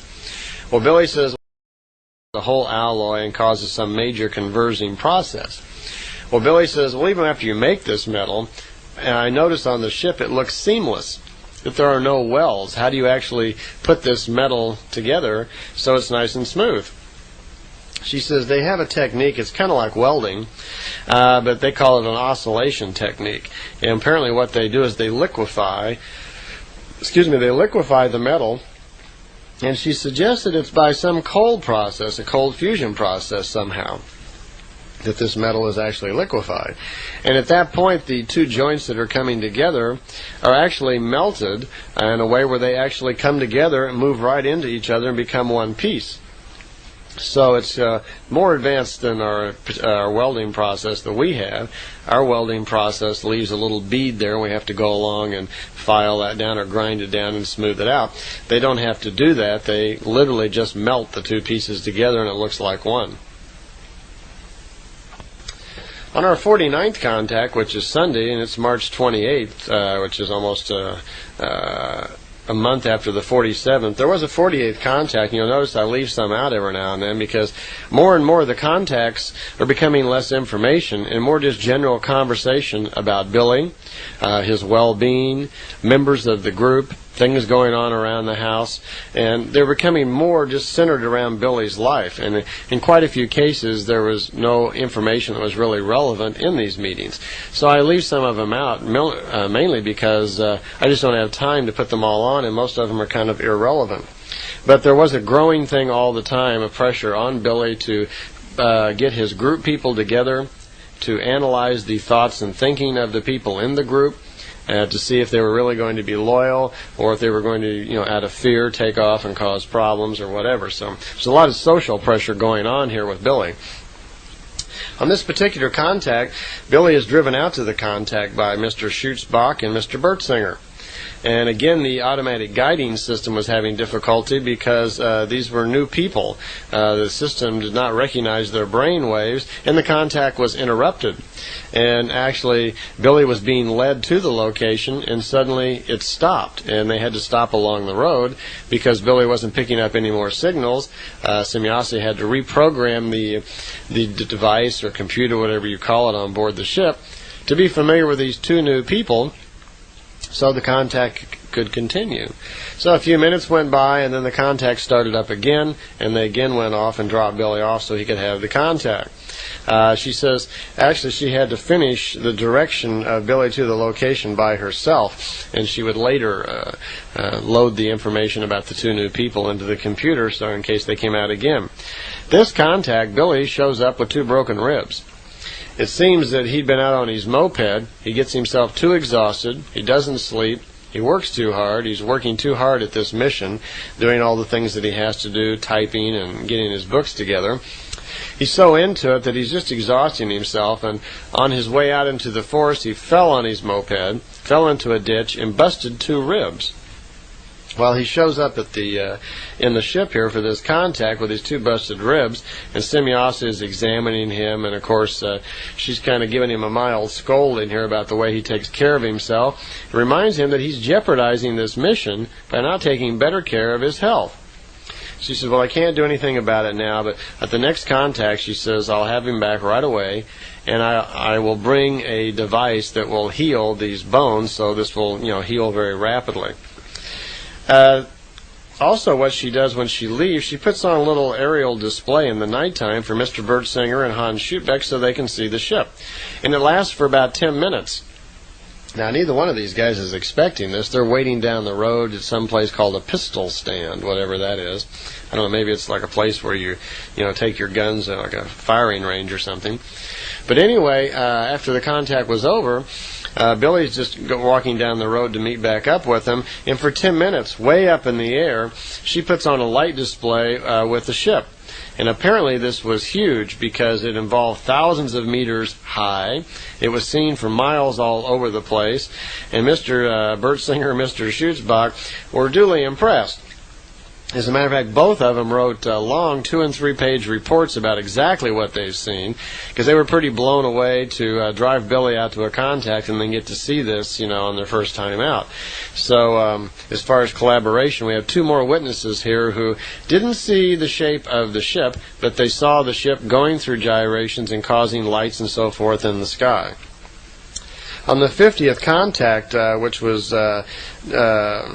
not long after that, Billy's followed again, and this time he's got about 5 people with him, and he's being followed again by a little Volkswagen with a parabolic screen on it on top of it that's chasing him around, and he's also being followed by this red car again. So there's more and more people are dogging him every time he goes out to try to have a contact. So Semjase sees that someone is following, is right close behind, and as a matter of fact, this person is so close behind him it's interfering with the contact itself. So she interferes, and she sends an electrical charge of some type into the car, hitting the magneto and causing the car to fail so it can't continue to follow Billy. And she says, it looks like we're going to have to find more and more secret places for these meetings and ways of getting you out of the house. Okay, also on this contact, Billy had brought with him 5 or 6 of his friends, and they were going to be allowed at the end of the contact to see the ship. Semjase was exposing herself, I guess you might say, more and more to members of the group, because she was encouraging Billy to get the group together and trying to encourage the group members to come forward to help with the mission. So more and more the people of the group were being able to see the ship and hear more of the information from Semjase. Well, Billy has a couple of broken ribs, so she brought with her a device of some type that will take care of that. And she tells him to set in this particular spot between 2 poles. It said, that's all it says. It's just, Billy sets between 2 poles for a couple of minutes and the bones are mended. So some sort of field is generated by these poles causing rapid healing. She says you wouldn't even be able to tell that the bones were ever broken. The skin, though, still around the ribs is still inflamed, and that's going to be sore for a while. Billy has a question about the American government. He says there are rumors that the American government has crashed UFOs, and they have bodies of little ETs and so forth. He wants to know if there's any truth to that. And she says, yes, it is, that the American government has material from a destroyed spaceship. She says they don't have a real spaceship, and the pieces that they do have are so banged up that they wouldn't be able to tell anything from it anyway. And they do have, they have some dead bodies. She didn't say how many. She says they have dead bodies of little dwarf-like ETs. But she reiterated that they do not have any functioning ships. Billy wanted to know, is there an underground base at Unterberg, wherever Unterberg is? And he had been hearing rumors that there was an extraterrestrial facility there. She says, no, it's not extraterrestrial. There's no ETs there. What it is there's a group of Earth people who had built an underground facility. It was not a government. It was an independent group. And they were using the German plans that were around during World War II to build their own flying disc. And they've been reasonably successful. She says, actually, they have flying discs. It cannot leave the atmosphere of the planet. But she said that the discs have quite a few capabilities and are very advanced. And these people like to pretend that they're ETs. And she wasn't exactly sure why, but apparently they're trying to either fool people as a joke, or they're trying to, say they're ETs to cause, people to follow them or whatever. Again, just being deceitful. So if you hear about an underground base at Unterberg with flying discs, don't be too quick to think that they're extraterrestrial. It's our own people. Billy asked about these supposed tunnels that run underground around the planet. And she says, of course, in earlier times that the ancestors of the Earth people, there were tunnels built all over the planet. And there was a complete underground system. Most of them are kind of damaged. There was a complete underground system. Most of them are kind of damaged because of earthquakes over the years, and they're not fully functional any longer. And she noted that the one in Guatemala had been crashed because of an earthquake and was no longer, wasn't there. It just filled in. In response to another question, she says the Pleiadians do not smoke. They don't drink like we do, but she says they do have something similar to alcohol. They do have drinks that are something like that. But apparently she says they have it, but they apparently don't use it. They don't have a drinking problem like we do. We have a drinking problem because it's big business. It's always puzzled me why the number one problem in the United States, alcohol, creates so many problems with our young people, even our old people. Alcoholism is a serious problem in this country, and we do nothing to stop it because the revenue from alcohol is huge. You probably don't know this, but the revenue from alcohol is the second largest revenue in the government. It's only exceeded by income tax. So alcohol is very important economically. That's why we support it. Not that it has any good for our society. We should just stop alcohol, but oh no. Semjase mentions again that not only is she going to give a demonstration for the 5 women who are waiting, they're all 5 of them are women, and she says it's no accident that you brought 5 women tonight, that she had been sending telepathic thoughts to these 5 women, and Billy wanted to know what about. And she says, well, that's none of your business. It's just between us and the women, me and the women. And Billy was a little surprised, and he says, you mean you have secrets? She says, well, not really secrets, it's just women talk. And apparently she was kind of getting to know these women and sending them thoughts and so forth, and Billy wasn't really privileged to that. Before that contact ended, Semjase again had to refer to Billy about having so much difficulty taking care of his family. Billy was making such an issue about it being anti-materialist, about not getting his books out, not speaking for money, not providing any income for his family, that not only was his family suffering, but the mission was going to suffer from it also. And she was literally almost scolding him how he keeps evading this, where he works so hard all the time on his books and his writings, but his leadership abilities are nil. And ultimately, this is what stops the contacts anyway after a while, because they finally just don't want to go on with this, because he's not handling his leadership correctly, either for his group or for his family. Okay, we move up to the 51st contact, which was Tuesday, and that was on April 27th, 76. And Billy is told, to his surprise, that one of these little cars that's been following him around is actually his old friend Hans Jacob, and that Hans has become a little embittered by Billy and has turned against him, and Billy, without knowing it, has an enemy now. And that Hans Jacob, who he thought was his loyal friend, is now working with other groups of people against Billy, and is responsible for either one or some of the cars that follow him to the contacts. So Billy's rather surprised by this, because he has, I guess you would call it, sabotage and intrigue going on in his own group.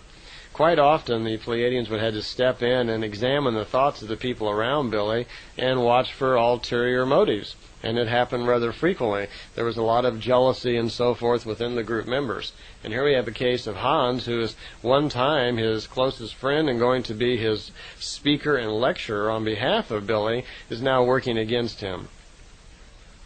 Billy has a question about the age of Earth. Earlier he was told by Semjase that the Earth was 626 billion years old, and he's told this to an astronomer who doesn't believe it and says that he's all wrong. And so he's asking Semjase for a lengthier explanation that might serve for this astronomer.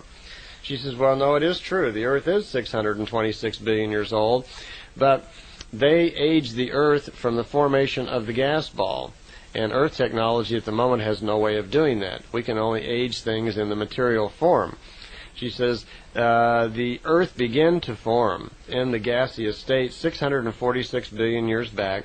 It took 600 billion years for the Earth to solidify. Then it took over 40 billion years for the Earth to evolve up to the point of where the human being then came upon the Earth, evolved naturally on the Earth. So there's only traces of the human form of life in any shape back 6 billion years. So she says it's unfortunate that your astronomer that they have not advanced to the point yet where they can, be able to judge the age of planet bodies back to the gaseous state, but our technology is coming along. Okay, that's about all that was any value on that contact. The 52nd contact was on Monday. That was on May 17th, 76. Billy's asking about a race of giants in Peru. There's something in the news about a race of giants that are coming up from underground cities and kidnapping the white women, and they're disappearing away with them. And he wanted to know about that. And she said, yes, that is true. It's happening. That there is a race of red-brown skinned Indian-looking beings there, and they are the old enemies and descendants of the Incas. About 500 years ago, they went underground to hide out. Very seldom come up, but they will be doing so more and more in the future because of volcanoes and other reasons. They're being forced out from underground. There are tunnels all over South America, and apparently there are any number of old ancestors of old races living down there in these subterranean places, and they're tall. They're giants. They're about 200 centimeters tall, which I don't know how that relates to inches. I haven't learned my metric conversions yet. So if you're a metric person, they're average 210 centimeters tall. Mr. Guido Moosberger at this time from Austria becomes a friend of Billy's and starts getting involved in the contacts. Guido, by the way, has just written a wonderful book all about Billy's life and his tourings in America, giving some talks. So there'll be some insights there at the personal level. One of Mr. Moosberger's, Guido's, first questions he had for the Pleiadians was about the curse of the pharaohs. He wanted to know if there really was such a thing. And she says, no, there really wasn't a curse. They didn't have the ability to actually curse, the future, but knowing that their graves would be robbed and so forth, and that their bodies, even their sarcophagus, would be open and so forth, they wanted to defend themselves as best they could. So they found a poison that's taken from the small little spine-like hairs from the Figindus cactus. Now, I may be pronouncing that wrong. I'm not up on my cacti, but it says Figindus, Figidindus cactus. And it has a poison that will last a long time, maybe even up to 1,000 years. The pharaohs, knowing this, after their bodies were wrapped, they would take these very small hairs, which are even very hard to see, and they would put the hairs in the body wraps of their body. So in the future, when people would come in to rob the sarcophagus or the coffin, whatever, and if they would touch the wrappings around the body and so forth, they would get in their skin and it would kill them. This was one of the defense mechanisms they built in. Not knowing this, people think that somehow just being in the coffin area that they're being affected by a curse, but there is no curse. She went on to explain about the pyramids that at the time the pyramids were built, which again was 73,300 years back from 1975 by our earlier descendants, the Lyrians, that when they were built, the astronomers of the time apparently were quite astute. Well, they would be if they were, ETs from another planet, if they were Lyrians, and they would have a lot of knowledges that the local Earthmen did not have. She says they could see into the future, and they could see that there were great cosmic events that were going to come upon the Earth and cause major destruction, and that they actually built information and data about these coming events into the pyramid. This information has to do with disasters that are somehow going to come upon the Earth because of something from the cosmos. They even took into account when they designed these pyramids the fact that the axis would change, and they knew coming events were going to happen that would cause the Earth to actually change its rotation and positioning, and they took that into account also. So these were pretty sharp guys. There is a prophecy then built into the data in the numeric system of the Great Pyramid of Giza. And it speaks of a time at which the central sun of the Milky Way and our own sun system will shine through a tube-like opening in the pyramid into the center of the pyramid and illuminate at one particular point. Now, I've been in the Great Pyramid, and I know what she's talking about. I actually tracked these tube things down. The Egyptians and the people that are over there refer to them as just air vents, and they're clogged up. So at some point, if the sun ever does try to shine through them, it isn't ever going to happen because they're filthy. The Egyptians that live there now, which are all Arabs, there are no more Egyptians in Egypt, really. Well, actually, there are. There's about 40,000 left. They've kind of gone the way like the American Indian. The country was overrun by Arabs, and the Egyptians are all just like scattered in the southern regions. But they don't take care of the pyramid at all. They really don't care anything about it past just picking up a few piastres, they're called. That's their money. They're called piastres. I think it's about 30 piastres, to get in to see the pyramid. That's all they really care about. And they give you all sorts of hokey stories over there about the pyramid and when it was built, just anything to kind of amuse you, to make some money. But she said that that's what it was all about, that at one particular point, the central sun of the Milky Way and our sun will be in alignment, and they will shine a light through one of these holes. And there is, when you go into the king's chamber, and I don't remember which wall it's on. You have to catch me there on direction. I think it's on the east wall, but I may be incorrect. If you ever go there, look on the wall in the king's chamber, and you'll find the air vents. You can't see any light coming through them. You have to feel around for them. As I remember, it's a small hole. It's probably 3 or 4 inches in diameter, and it extends all the way up to the surface of the pyramid, and that's what they're talking about. You could probably, once you've found the location in the King's Pyramid exactly of where that air hole is, then you could probably plot astrologically at some point whenever the central sun of the Milky Way and our central sun line up and could shine through that hole, then you'd probably figure out some rather interesting stuff. And if you could learn about the geometry of the pyramid and find the numbers from that the data used to build the pyramid apparently speaks of future predictions. The pyramids were not built by 100,000 Nubian slaves rolling the stones over blocks. The people of those times, our ancient ancestors from the Illyrian area, used spiritual powers actually to build the pyramid, telekinetic forces. In other words, the ability for the mind to move matter. That was the main way that the pyramid was built.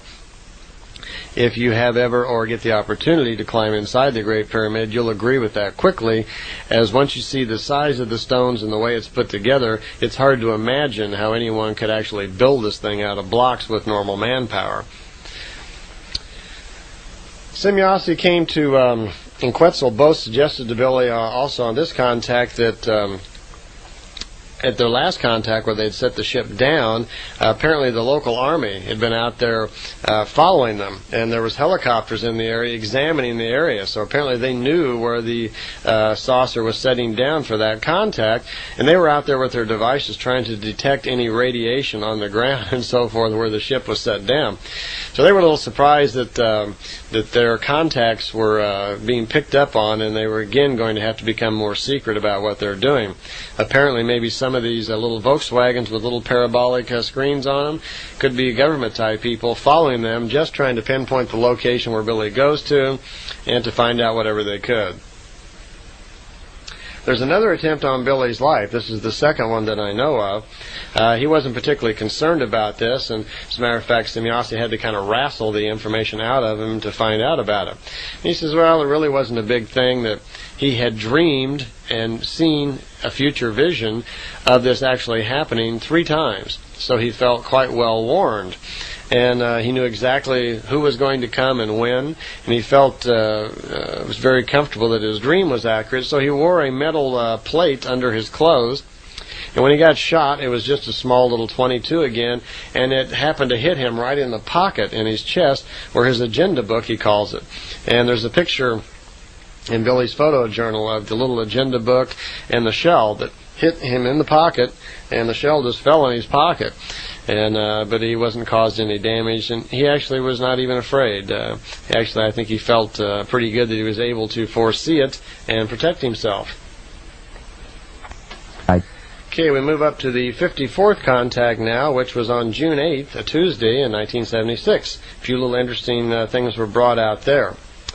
Semjase gave a demonstration for the whole house the night before this contact, and apparently she had several of their little telemeter devices. These are little small saucers that are unmanned. They're remotes that fly around the planet all the time collecting information about our languages and what's going on in different places of the world. Apparently she had 2 or 3 beam ships and a few telemeter devices that hovered over Billy's house, and the whole household got to come out and watch as they floated around. Must have been very exciting. And she noticed that there was 2 people visiting in the house from Germany that she was not aware of. And she commented to Billy that she had also recorded their brain patterns in the ship so she would know who they were in the future. I mentioned on an earlier tape that Billy was rejoined with Asket when he went on a trip with the Pleiadians to the Great Spacer, and on that picture which is circulated around, there's a lot of confusion about what looks to be her earlobes, and many people think it's just hair, and I thought I'd clear that up. They are earlobes. It is definitely earlobes. That Asket's people, who are called Timmers, they're from the Dal universe, a separate universe from ours, that Asket's earlobes not only are lower, but they come down almost to the bottom of the jawbone, and they're forward set on the face. They're not as far back as our earlobes are. They're a little closer to the front. So when you look at that picture, it's a little deceiving because she has white hair, and it kind of blends in. Since the picture's not real sharp, it blends in and looks like it could possibly be her hair, but it is not. It is her earlobes. Billy had a cute little question about, do the size of earlobes have anything to do with intelligence? And she kind of laughs, says, of course not. If it did, consider that the most intelligent thing on Earth would be a jackrabbit. Semjase has blue eyes, by the way, and does use, I guess we'd call it eyeliner. She uses some makeup, and remarked that most of the Pleiadian women use some form of makeup, we'd call it, to add to their general looks. They don't use very much, but they are into some sort of especially eyeshadowing. Semjase lives on a planet called Ira in the system of Tegeta. She has concerned herself on Earth, she says, for about 72 years, but she's only been on Earth actually for 4 years physically. So those previous years were all mostly in research. Currently, the Pleiadians, there was about 114 of them visiting Earth at the time. That number can vary from 50 to 300.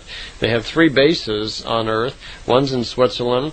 At the time, in the contact notes, she says she couldn't tell Billy where the others are at, but Billy told me later on he learned that one was in Russia, and they had built one underground in the southwestern part of the United States, but abandoned that one in 1981. And there was a lot of activity in the North Sea. It was never clear if they were just doing something there or they actually had a base under the water there somehow. There, at that time, were 7 other extraterrestrial bases on Earth, and probably still are, possibly might be some more now. She says they all know each other. They are all familiar with what each other is doing, and they are all friendly towards one another, so that's a good sign. Another question about spiritual evolution. Billy wanted to know if animals in nature evolve just like people do. And she says, no, it's different. That animals do not strive for perfection. That animals are actually a form of spirit created by creation, which really only strive for the evolution of nature itself. She calls within a set order, is how she explained it. What that actually means is the human being strives for perfection and ultimately has the ability to join in with creation itself. Animals do not. They have kind of a limit on how far that they can evolve. And their evolution isn't based on growing wisdom like ours is. Instead, it's more like they strive for instinct development. Where and also I know their life cycle is different. Billy explained to me once, and I'll go more into the life cycles on the other tapes of creation when we get to it. But in nature, animals have a fixed turnaround period when they go through. Like we die and pass on and go to the fine matter world, and when we come back is determined by other factors, which I'll get into later. But the animal world is controlled. It's kind of on a calculated numbering system. They always come back the same number of years. So it's more of a controlled, instinctive system with animals. Animals, again, are not part of the human evolution. The human spirit form did not evolve out of the animal world. Creation created the animals and then all of the nature spirit forms separately from the human spirit forms. At such a time on the planet when the planet was evolved enough for human life form to be here, the human spirit form was created and evolved out of a different level of intelligence for different reasons and to operate in a different manner. Like I said, it's a wisdom system, which I'll explain more about later on. So we did not evolve out of any animals or any form of nature. There's confusion about that because anthropologists are always trying to relate us somehow, that missing link, to the monkeys and so forth, which is not true. As I explained to you earlier, quite a few of the unusual monkey types actually were created out of experiments from our early ancestors who were using human genetics and mixing it with animals, and that's where most of the monkey types actually came from, including the Bigfoot sort of thing. Billy asked how their radios work. If it was, just dial in like we do, but how do they communicate like from planet to planet? And if they're a long ways away, radio waves are far too slow to get an immediate answer. It could take thousands of years to get an answer as slow as radio waves are. She says, well, our radios don't operate in normal space. We send our messages through hyperspace, much like we do the ships. They actually attach their message, whatever it is, to particles that we call, she says, they're similar to the particles that we call tachyon particles. And these particles can accelerate in hyperspace at speeds way beyond the speed of light and almost instantaneously reappear at some other location in the galaxy. So they have learned how to build radios which actually send messages through the hyperspace so they can hear each other immediately at different parts of the galaxy. There were some questions on gravity, like what is it, can we do it, and what could you explain about that? And it kind of caught her off guard because at first she says, well, I'm not allowed to talk about that. That again, that we see you so far out of balance with your technical development that we are not really interested in supplying you information that you don't need. You don't need to know about anti-gravity yet because the last thing you need to do is get off your planet. You need to spend more time with your social development. But she offered a few insights into that. She says it is electromagnetical in nature. There are two unitary but contrary forces. And here's kind of a key phrase. She says that the Earth generates the gravity. Now, generates may be a key here. It's the cause of the gravity, she says, also can be found in the self-warmth of the planet and the cold of space.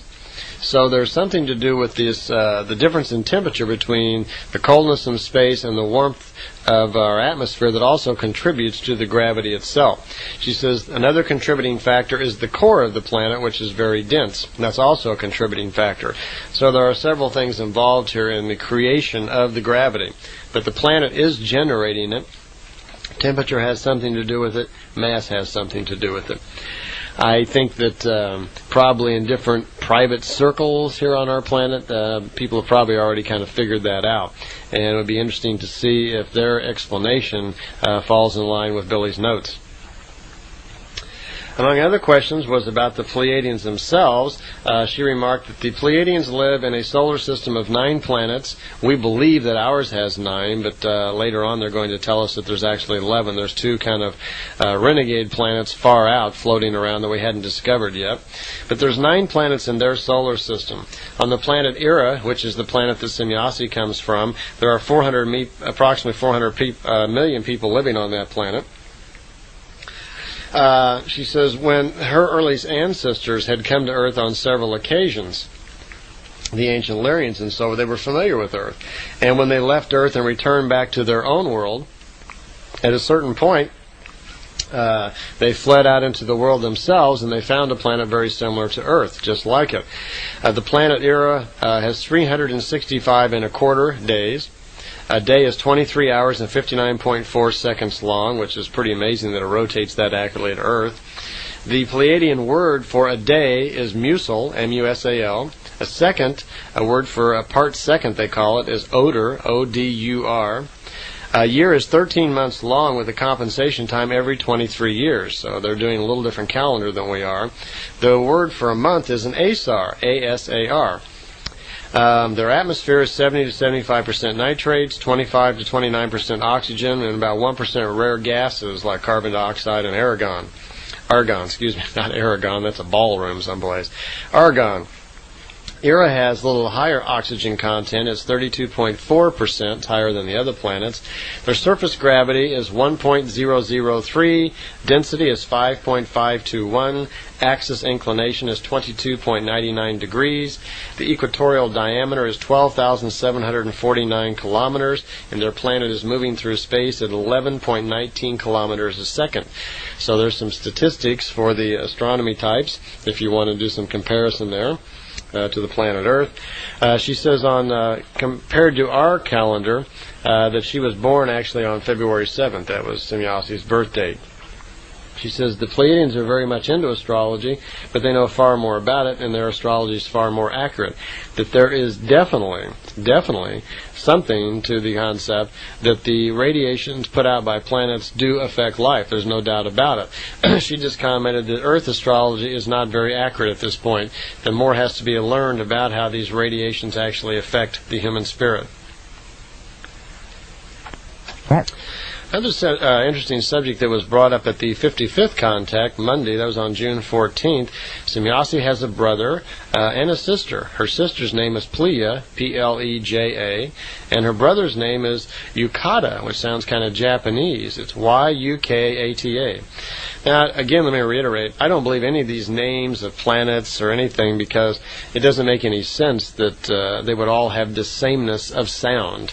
Even on our own planet Earth, you go from one language to the other, and all the sounds and the styles of language are all different. But here in Billy's notes, everywhere he goes, the planet names, system names, galaxy names, universe names, people names, they are obviously all from the same language. They're all with the same phrasing and so forth, and lettering and spelling. So I don't believe that actually they're using correct names. I think for the most part that many of these names are probably just made up for these particular contacts or whatever, but that's my opinion at any rate. I don't think Semjase is probably even her real name, and I don't think Ptah is her father's real name.